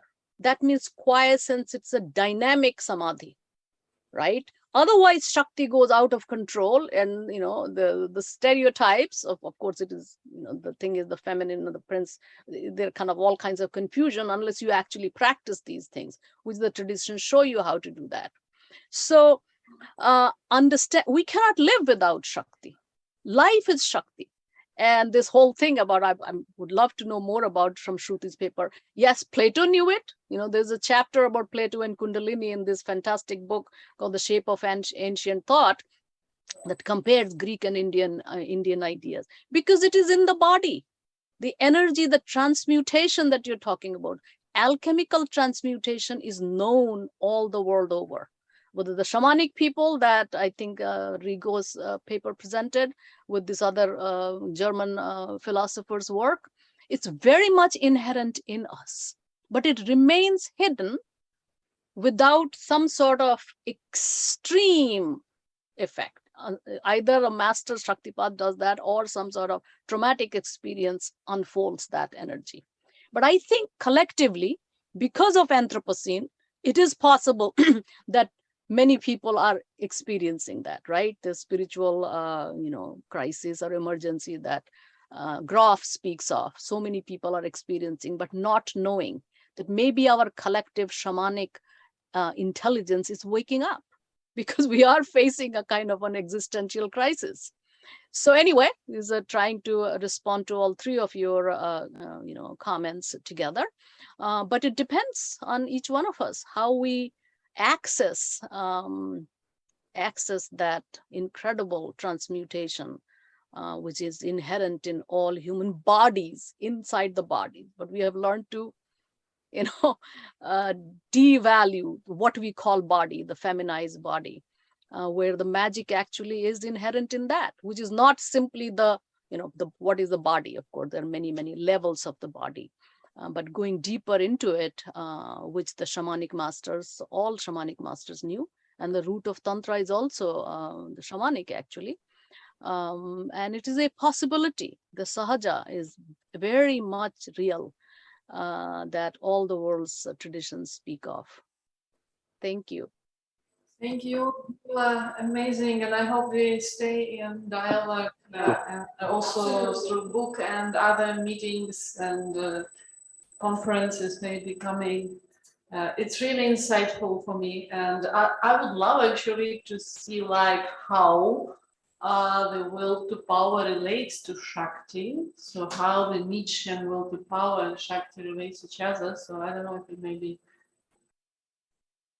it's long topic, but if you can have some light on it, would be great. Well, I am not a Nietzsche scholar. I just read a little bit, and I think Shruti has done an excellent job. I would love to read her paper. I've tried to kind of understand it, but Lawrence Khattab helps me to understand it. Shakti and will to power. I was just thinking, because the idea of kindness and potentia, which we see in Aristotle as well. We have the ideas, these are inherent in the Greek philosophy as well. It is there. So we have a static energy and something that is smooth, dynamic, right? And then you have, however, Nietzsche obviously he says there's nothing above. So it's a very interesting thing. It's a dynamic force there, but without that one particular without the higher principle. Precisely. Absolutely. So I understand it in this way. So I can then relate it to Shiva and Shakti as well. But I'm still trying to work on this. It's still a little weak there, but I'm really working on this. Because there is this possibility. Because if it's a vertical evolution, and if you're talking about will to power, and I just keep thinking, why is it about what is it about two? Why direction? Why is this very interesting? And he plays with his language, which is very interesting. And of course, the way he talks about it, he obviously talks about forces. He has this whole vision about how the entire world is a big force. Life eating into itself is also another image, the Ouroboros that comes in. So I really have to work on this. And then obviously the question of morality, the titanism that comes along with it. There is a psychological principle to the will to power, which is very important. And these are aspects that I'm still working on. So that's why I was curious to know what Professor Bhattacharya would have said to this. And thank you. I'm so grateful to you, and I'm so glad to have met you online.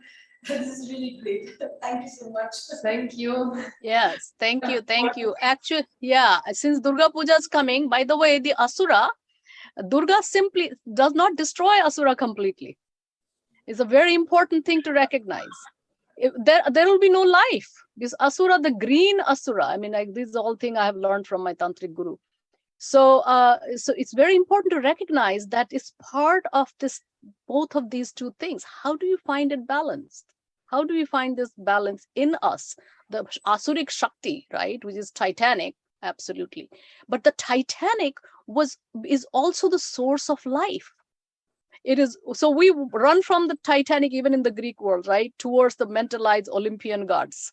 So the same thing here. So Deva Asura Sangrama that is happening, which is producing both the Kalakuta Visha that Shiva takes, right, as well as the nectar of immortality, Amrita, right? So it's this balancing that is the key to the whole thing. So the will to power, which is very tempting, right? But that's the challenge after all. But thank you so much. You can and I so appreciate being invited to this amazing conference. I wish I could hear, but it was all night for me. I would have had to stay up all night to listen to the rest of it. But thank you. Thank you so much for being here, Neela, and for your wonderful presentation. And well, looking forward to meet you tomorrow. I don't know, maybe it's yeah, it'll be midnight. That's why I had to get out of. It'll be very late for me. So if I'm awake, I'll try to chime in. We have still 3 very interesting presentations tomorrow morning since 10 a.m. Okay. And you are recording it, so maybe. Yes. Have a very good day, and thank you, Ananta, and everybody. Okay, thank you very much. Thank you. Bye then. Bye. Have a good evening and enjoy your dinner. Okay. Bye then. Bye, Dr. Joyan. Bye, Chana and all friends. Thank you. Bye. We'll meet tomorrow morning. Bye. See you tomorrow. See you.